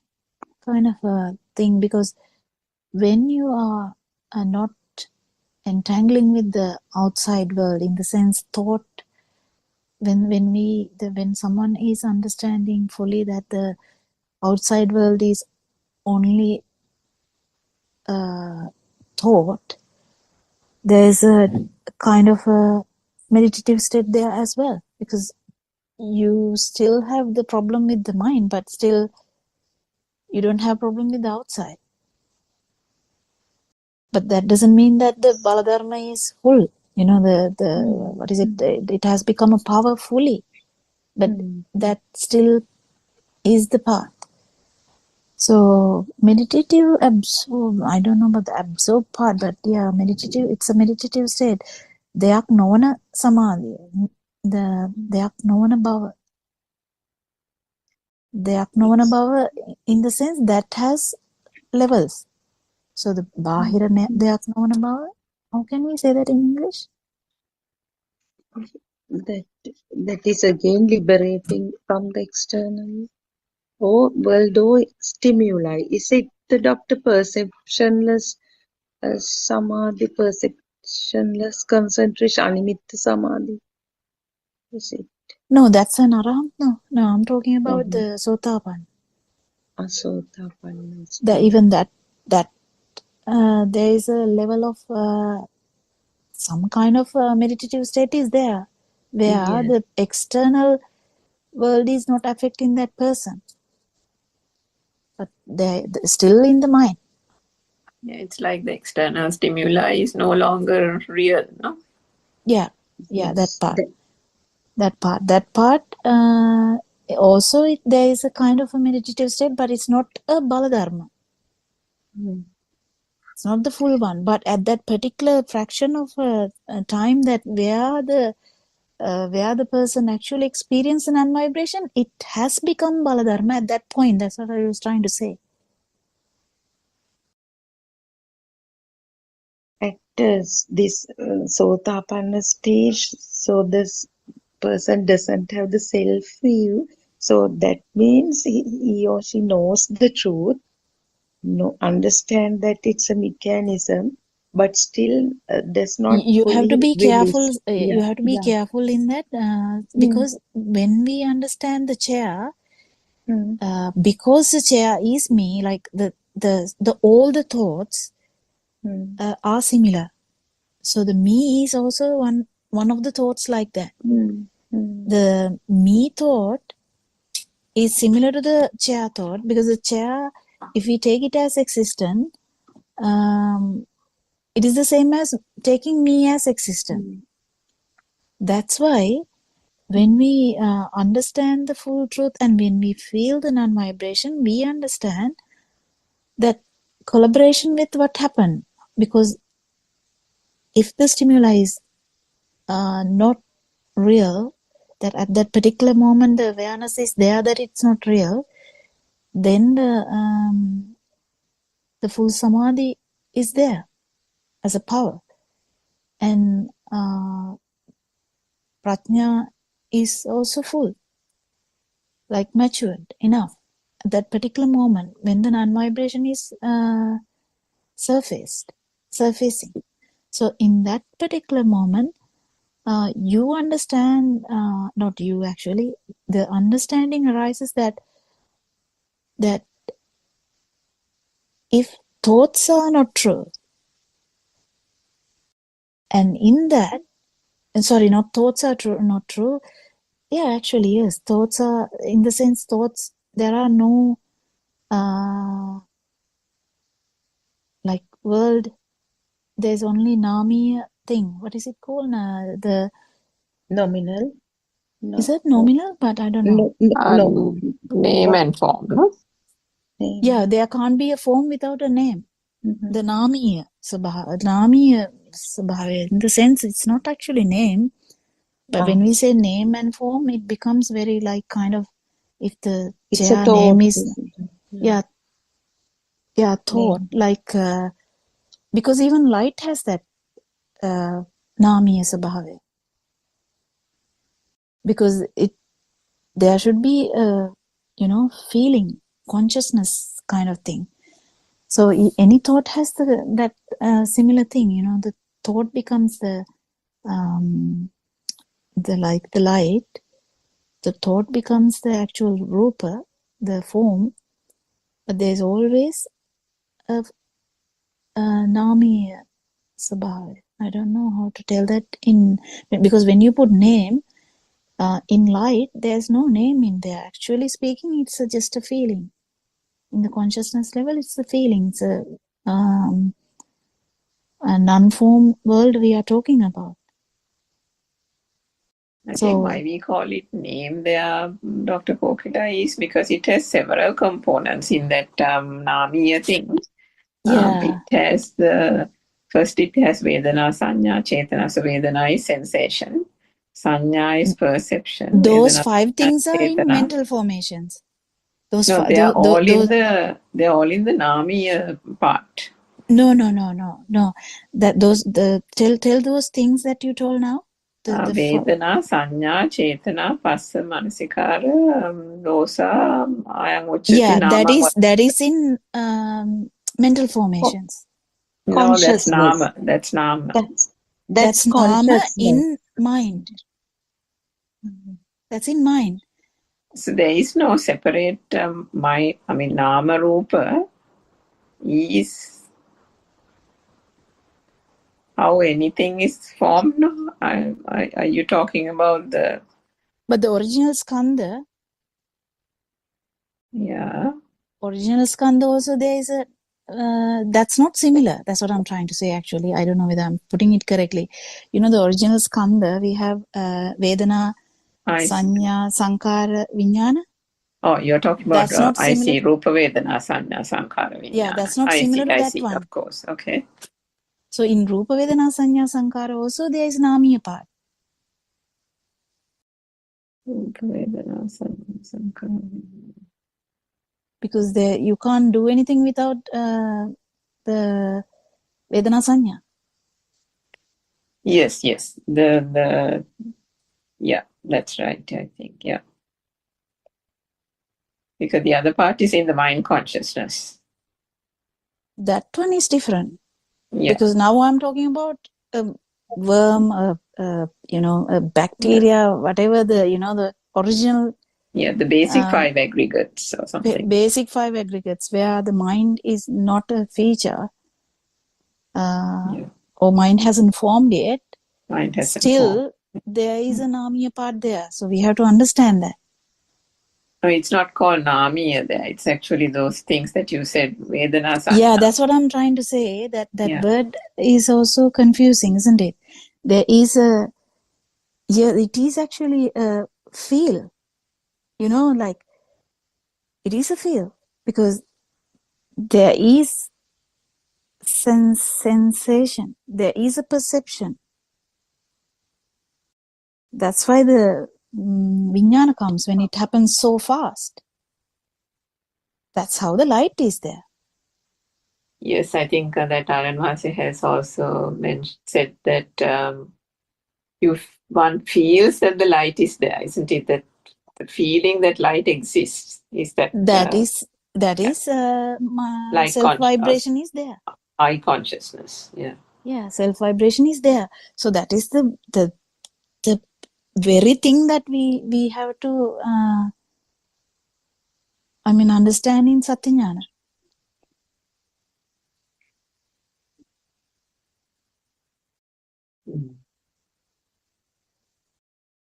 I think Sudharma, one day very recently you asked Aran Mahasi that question about the baby in the cot, isn't it? I don't know if Sudharma is here.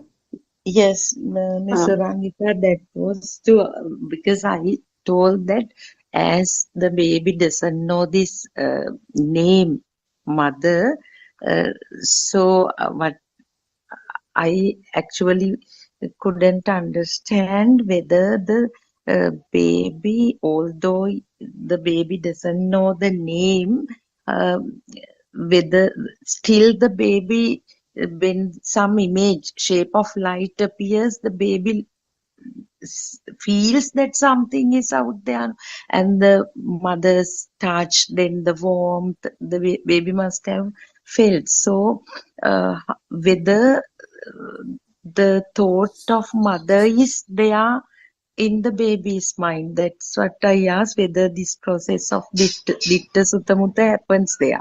Then Aryan was telling that is the syllabus, this Ditta Sutta Mutta and all. No, even that question yeah, has some problem. Yeah. Even that question has a problem because imagine a fetus. Now, I'm not talking about the baby in the cot. Fetus, here, the hearing is not good in fetuses, but fetuses are good in smell. Fetuses are good in, the touch kind of thing. So, whatever they feel, whatever they smell, whatever they hear, they happen simultaneously. So, there is some kind of like a understanding that is what is happening to even the worm. That is what is happening to. That's what Aran was trying to say. Even the little ducklings would go after a cat because the cat was nearby when they were born. So the mother figure can be anything. That's what he said. Yeah. So the thing is here to understand is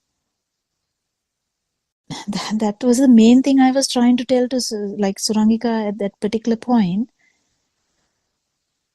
In the skandha level, there is a feel that is sense, what is it called? The Rupa Vedana Sanya. Vedana Sanya. There is Vedana Sanya in the eye, in the skin, whatever Vedana Sanya. And there is a, when it happens so fast, there is a consciousness. That's the eye consciousness. That's the skin consciousness. That's the ear consciousness. But what happens with the mind is, mind can be formed in different ways. Tarzan doesn't know anything about a mother. But he will be making a sound and calling whatever the the figure that he knows that looked after him, isn't it? Yeah, So there's Dr. some kind Kokila. of identification. Doesn't necessarily mean anything actually, but there Why is do we leave Mhm. out? Why do we leave out form there? Then this What form form? can be the sound, even this tactility. The form does not necessarily mean, although we call rupa, it is not what is perceived by eye also. No, I only know it can be even we refer to the sensation of the body as also form, the tactility. So the sound form, shabda rupa. So, but here why do we mention say that Vedana Sanya only feeling and That's in the perception? vibration level. That's the non-form level I'm talking. Mhm. I'm not talking about the form level. Form level, you have a aloka sanya. Oh, definitely aloka sanya. So when I talk about a tunnel in Haputale, do I feel like it's like such a beautiful, lightened event? It's very dark now. What is it called? That the long tunnel we have in between Haliala and I'm forgetting the words actually now. It's not Alla, it's something. There's a long tunnel, and when you say a tunnel, do you feel like that it has so many lights? But when you go in one of the underground passages in some of the countries, it would be lighted like illuminated like another dream, isn't it, Surangika? So then, Yeah, true. but what I'm trying to say is aloka sanya. There is aloka sanya, but Aryan definitely says aloka sanya doesn't have alok. What that means is it's a vibration which doesn't have any form. It's a vibration only.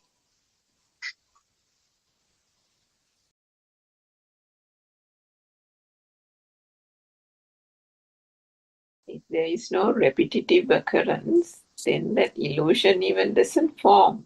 The repetitiveness and speed are the combination of those two only gives one the illusion that there is such a thing, which is the consciousness, isn't it? Yeah, we are not actually having an attack with the consciousness. What we are understanding is it's a function of the I. Yes, and that there's nothing to it. Nothing to it. And then the non-vibration arises. But it is in the feeling level, nothing to do with the forms.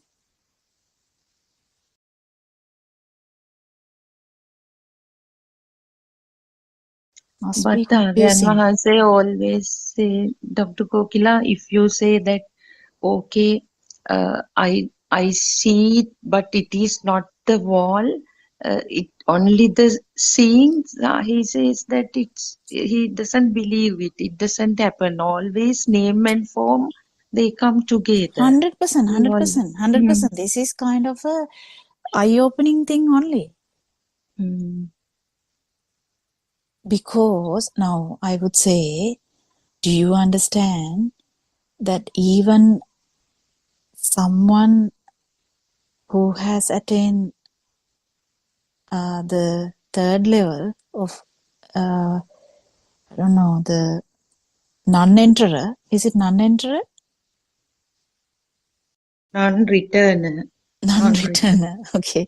Non-returner, that is not that worlds, 5 worlds that Lord Buddha has given, explained. There's no 5 worlds like that. It's just another like levels in the existence. But what I'm trying to say is that is in form level. Don't you see? Until death, we will be in the form level anyway.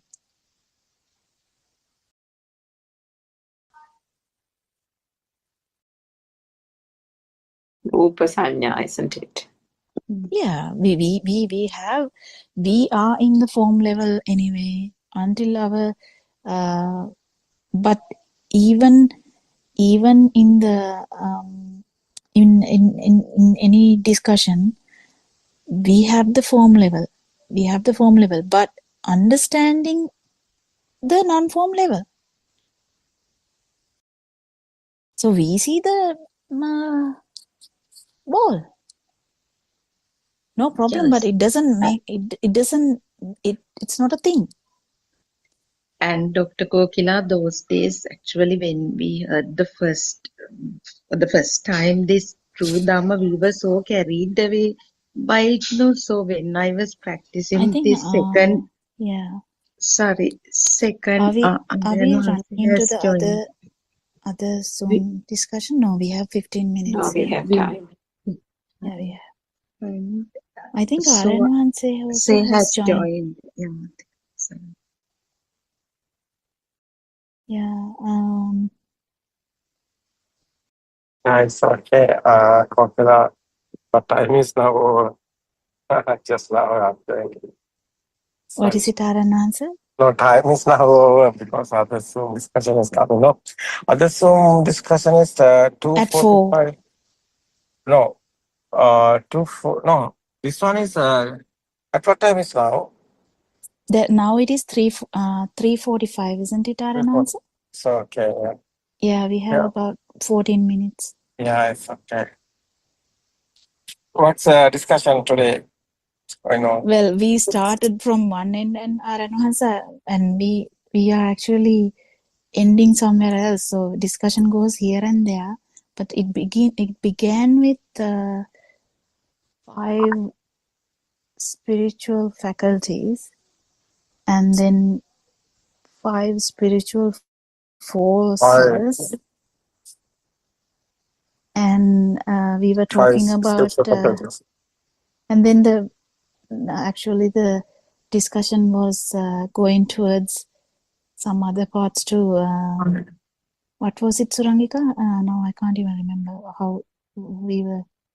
I think we started with the Shraddha, Virya, Sati, Samadhi, Prajna, Aryan Mahansa, Tirvan Saranai. Yeah, it's okay. Yeah.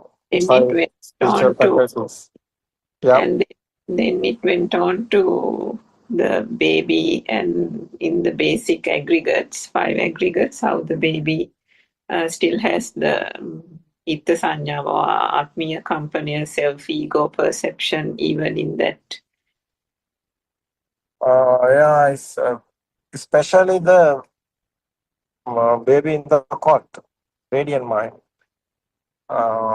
So don't know anything. It's very important point because that one is the beginning. How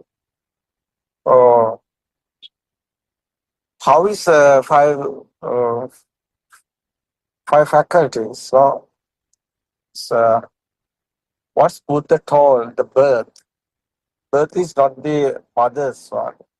So normally guys are talking about the birth. Birth is mother's. No, mother's one is the zygote time, no, is coming, dropping, and but Buddha's not told that. Buddha's word is the I is the birth. What's the meaning is what is your real birth? It's your sense creations given you to birth. Because how do you know you are woman or men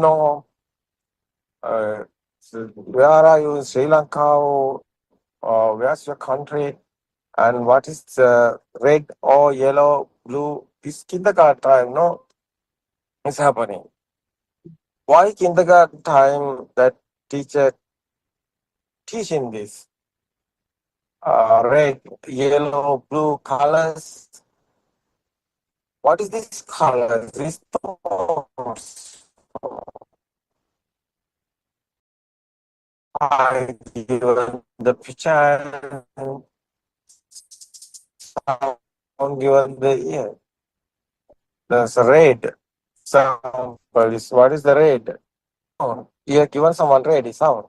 The Sri Lankans are not talking about red. Sri Lanka Sinhalese language. What is the red? Is Ratupad. What is this Ratupad? No. The Tamil guys are talking other sounds. Pacha. No. So what is the Chinese guys are talking about? Chant, we don't know that sounds. So what is the real red? Is real? No. That's why you have red, you have yellow, you have green, you have black, you have white. What is these colors? How is this happening? That is why your eye creation and your ear creation is happening, Eye creation, even the effort is cause and effect down. What is that effort? Eye creation. Effort is light, it's okay. But we are talking about the consciousness. What is this consciousness? How is this consciousness talking? How is consciousness coming? The perception become and the turn in the consciousness. Perception have the power, perception have the existent field. So, but this existent field is the consciousness. Your eye sense of creation. Finally, effort is this. The cause is the vibration, effort is the light. Certainly. Other sense also same. Vibration is your ear creation. Your the sound is the effort. The vibration is the happening this, that's the cause. Effort is sound. Same is other senses. It's a create. This process is same. It's vibration. It's a wave. It's a effort is the various of senses given the various of type of the perceptions, various of type of the senses creations. So this is your world. This Salayatana Loko. What is the Buddha told? What is Buddha tell? What is Buddha tell this? Salayatana Loko. It's your sense of creation. Is happening. Nobody is doing this. Sela Sutra is there. Nahidang Attakatam Bimban Nahidang Parakata. Meaning is no one is doing, nobody is doing, you are also not doing. It's happening. The right also, everything. That's the creations. It's not there. It's very important.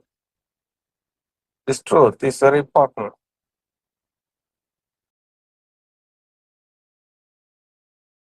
Yeah. So that's the beginning.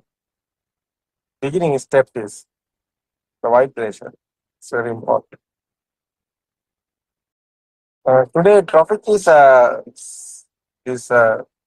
why is 5 spiritual faculties, Sattva, Vira, Sasamati, Prajna. So, what is this five spiritual faculties? Meaning is spiritual side is a real one. Is a truth. What is the truth? It's a nothing is here. Anything. It's a creation. It's here, but it's not real. That is why someone know this senses.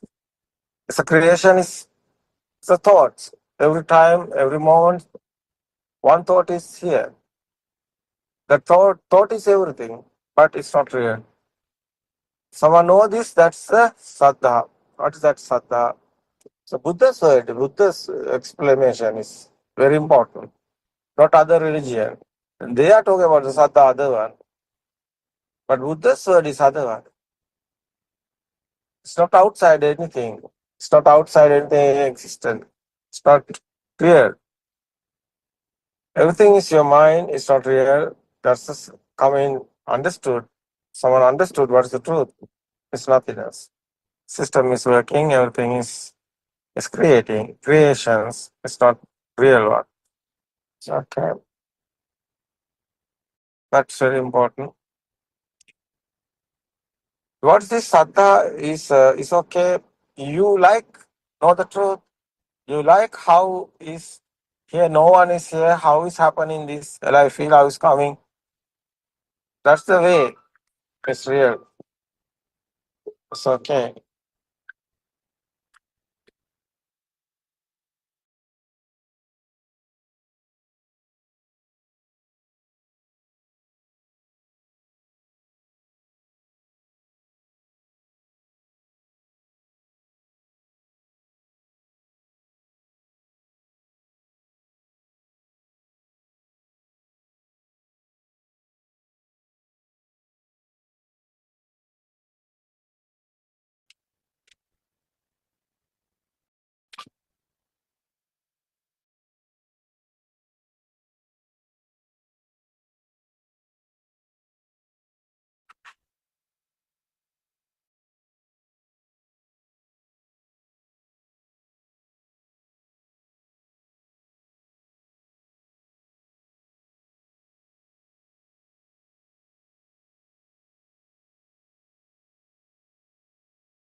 There was an answer. Your line is not clear.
Thiruvan Saranai, Dr. Kokila.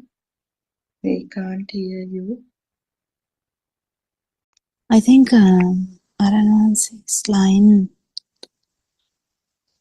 no, I thought he received a call and couldn't answer. It's almost 4 o'clock now. Yeah, yeah. Mm.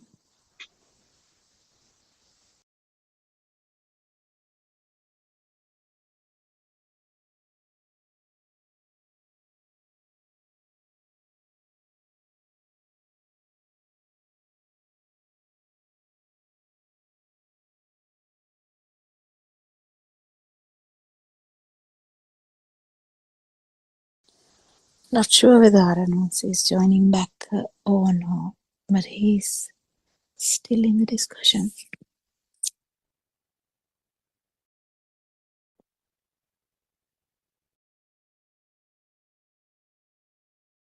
I think maybe because time is up, we can inform Miss Indu, and she will probably want to reconnect the Zoom to the other discussion, isn't it?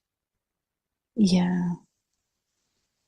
Anyway, we had a good discussion. Thank you, Dr. Kokila. Thiruvan Saranai to all. Thiruvan Saranai, Namaskar Veva Aranans, Thiruvan Saranai. Namaskar Veva.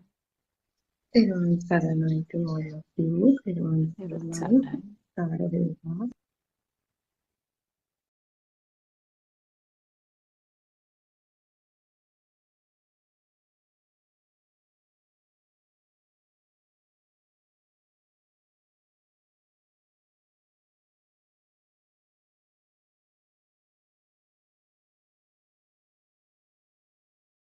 Good afternoon, everyone. Thiruvan Saranai Aran Mahansa. Thiruvan Saranai, everybody. Let's continue with the book reading. The True Dhamma Has Awakened, Volume 1, page number 51, second paragraph. Yatha Bhuta Jnanaya means you have to maintain awareness that whatever you receive from your six senses, as if it is from so-called outside, is only a thought. You have to be aware that the outside does not exist at all, and the feeling of inside, the concept of me, does not exist at all either. You also have to maintain your awareness that even the thought does not exist. It is also a lie. Mehenin Mahanse, I understand, Honorable Sir. Mehenin Mahanse, Buddhist nun. Pardon me, Honorable Sir. Can you please explain to me how I should practice the Buddhist nun's rule of pratyamoksha and at the same time see the truth in them? Pratyamoksha rule is part of the Buddhist monk's code of conduct. A Buddhist monk has four primary requisites: the robe, food, lodging, and medicine. The monk should be solely concerned with simplicity and lack of attachment towards these things. Whenever he uses these items or eats some food, he should silently chant in his mind that these items are used not for pride, not for beautification, not to build the body, not to entertain a greed for taste, but that these are bare necessities to help him on the path to realize the pure truth. This is a silent reflection or a silent chanting that they have to practice in their day-to-day life. Aran Mahanse, well, anyone who practices seeing the truth in everything he sees will always continue to see the truth even in the discipline of the Patya Moksha. He will always use the wisdom of the Yatha Bhuta Gnana for all the stimuli he receives from the six senses. Yatha Bhuta Gnana means you have to maintain awareness that whatever stimuli you receive from your six senses coming from so-called outside is only a thought. You have to be aware that the outside does not exist at all. You also have to maintain your awareness that even the so-called inside or the concept of me doesn't exist at all. That everything you feel is only a thought, and that even a thought does not exist at all, that it is also a lie. Aryan Mahanse, you can discipline, also known as Sanvara Sila, and maintain your awareness that whatever interaction you have with the world outside is not true. You can apply that same awareness to the eye, the nose, the tongue, the ear, the body, and the mind. You ask me about how to practice the Buddhist code of conduct for the four requisites of a monk. These four are the robe, food, lodging, and medicine. When you have food, you feel the taste on your tongue. Now be aware and ask yourself, where am I? The taste will be felt by your tongue. You have to maintain an awareness that at that point of taste you don't exist, it is only a taste. It is at this point Janato Passo means we keep a watch or maintain an awareness about the truth in every stimulus we receive. This awareness is at one moment you awaken to the pure truth. With the realization of the pure truth, you develop the wisdom of Asavakya Jnana, which means you are aware that your taints are being destroyed and you realize that you don't get disturbed or react to the outside world anymore. Teruvan Saranai, everybody. Teruvan Saranai Shani, Teruvan Saranai all Dhamma friends, Teruvan Saranai Aryan answer. Today we start describing about code of conduct. The priests they follow code of conduct. So before that, the Aryan answer explains that you want to understand the true Dhamma first. If you don't understand true Dhamma, how the mind consciousness get started, and how this illusion fooled us. So we have to understand that illusion, all the things you see and your existence is also an illusion. So if you don't understand this Yathabhuta Jnana or the pure Buddhism, how the mind consciousness is created, how you are created, and how the world is created, or how the outside is created and inside you are created, then only you can understand how this world is it true or not. Is the world we are living in true or not? Is our existence is true or not? So in order to understand this step by step, it is clear that Aryan Nancy explains today. First of all, we have to understand what this Yatha Bhuta Jnana is, how the thought is created, how all the senses create. They give you different type of perceptions. Are these perceptions real or are they an illusion? So in order to understand this, the conversation continues. So this nun asks, even Even if we use our food, our lodging, our robes and our lodging and all these things, do we have to do understand the Yathabhuta Jnana and apply that particular Jnana? So Aryan also explains that wherever you go, whatever you do, you have to keep awareness. The awareness is the main point today, so we'll discuss it about the awareness. Yes, would like to invite our Dr. Kokila has just joined. Dr. Kokila, yes, please contribute your ideas. Well, Aranasita Namaskarayo. There, may Triple Gem bless you all. I think, I think it is a continuation from yesterday and about how none of these consciousnesses are true, in the sense they are not real and they shouldn't be a thing. But in that,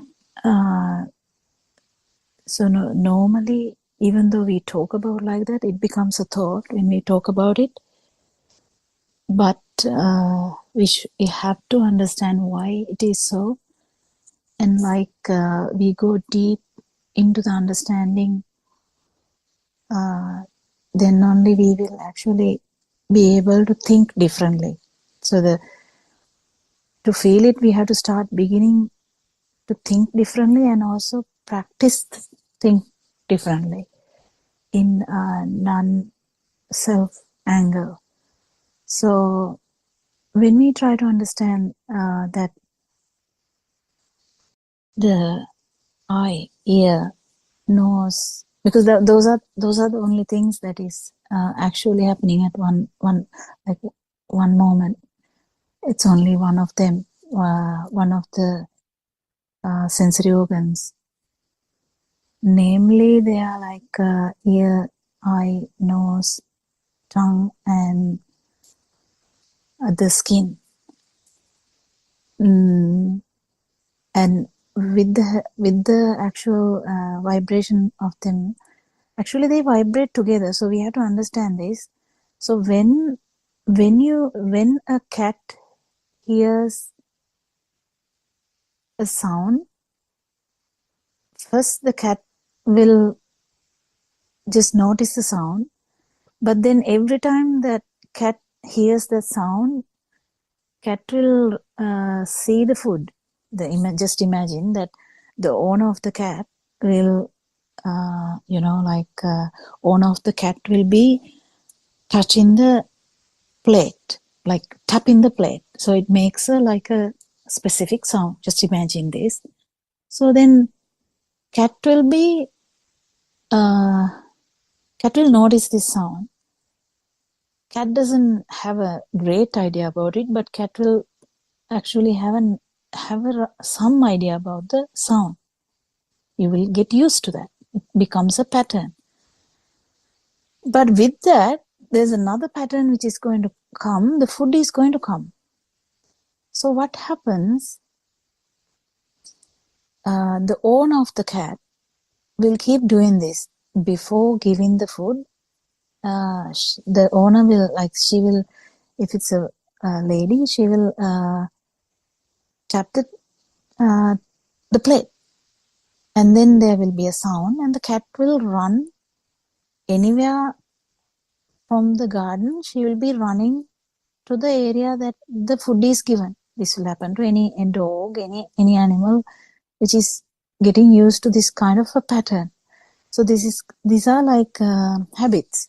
So can you say that even though their mind is that not that developed like a human, don't you see there's a pattern that the sound and the food has gotten into like a one pattern? So they vibrated together, like they vibrate kind of similar at similar points. That's why the cat is aware that if the sound is there, you may not get the actually if the owner, that lady of the owner of the cat, if she wants to actually catch the cat or or pet the cat, or try to take her inside to the house also, she might tap the plate. But the memory of that, or kind of the resonance of that particular sound, will bring the cat to the food, thinking that food will be there. So the same thing happens with the humans too. That's how the vibrations happening together. That when they happen together, it is actually acting like a single vibration. It become a single vibration because it acts as a single vibration. Because in humans, we get the idea the food is ready.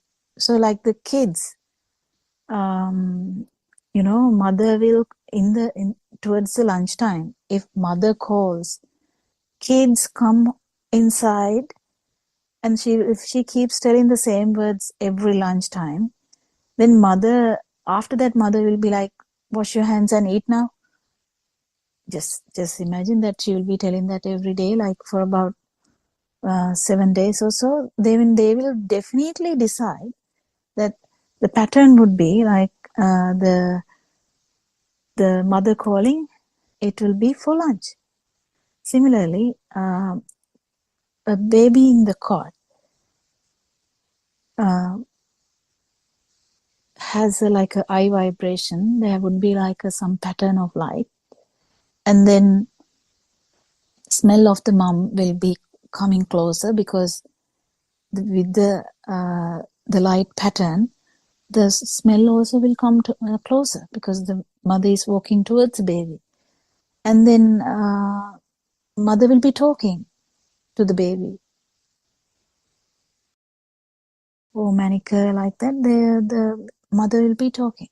And then what about the touch, mother's touch? Mother will be touching the baby's head, stuff like that. They all vibrate together. Then that is what the mother is. So if you talk about mother, doesn't all the patterns come at the same time? If you hear a bell in the school, just imagine for the lunch, or what do we call it? Like interval. We call it interval, isn't it? And we heard it.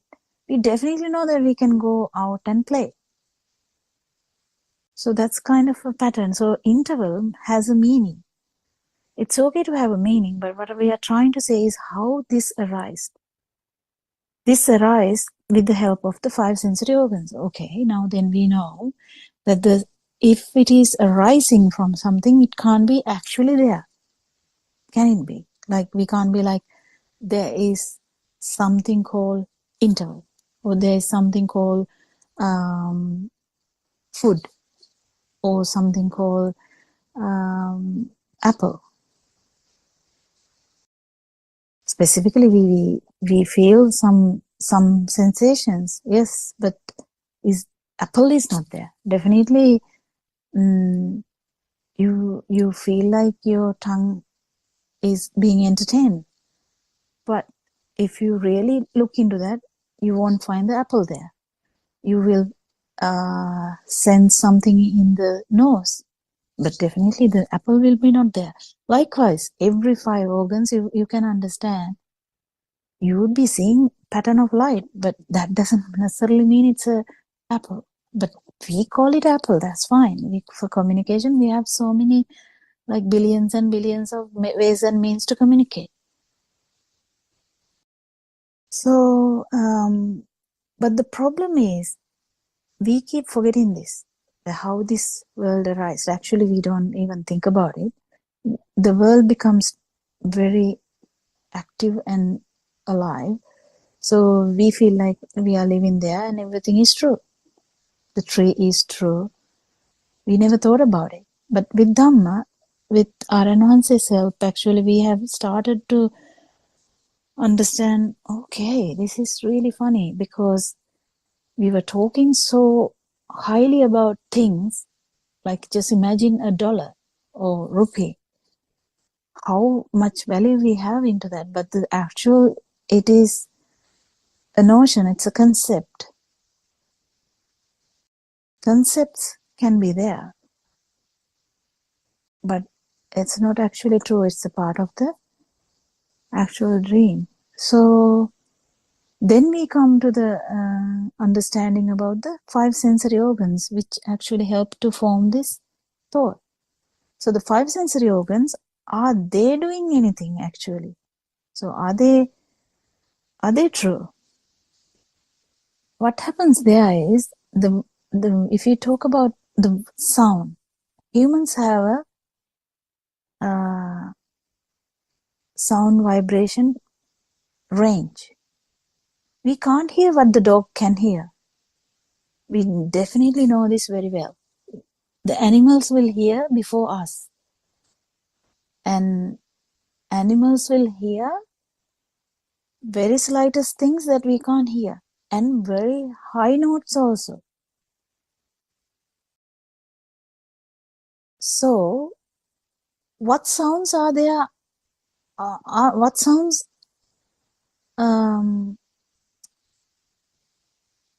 exist actually then?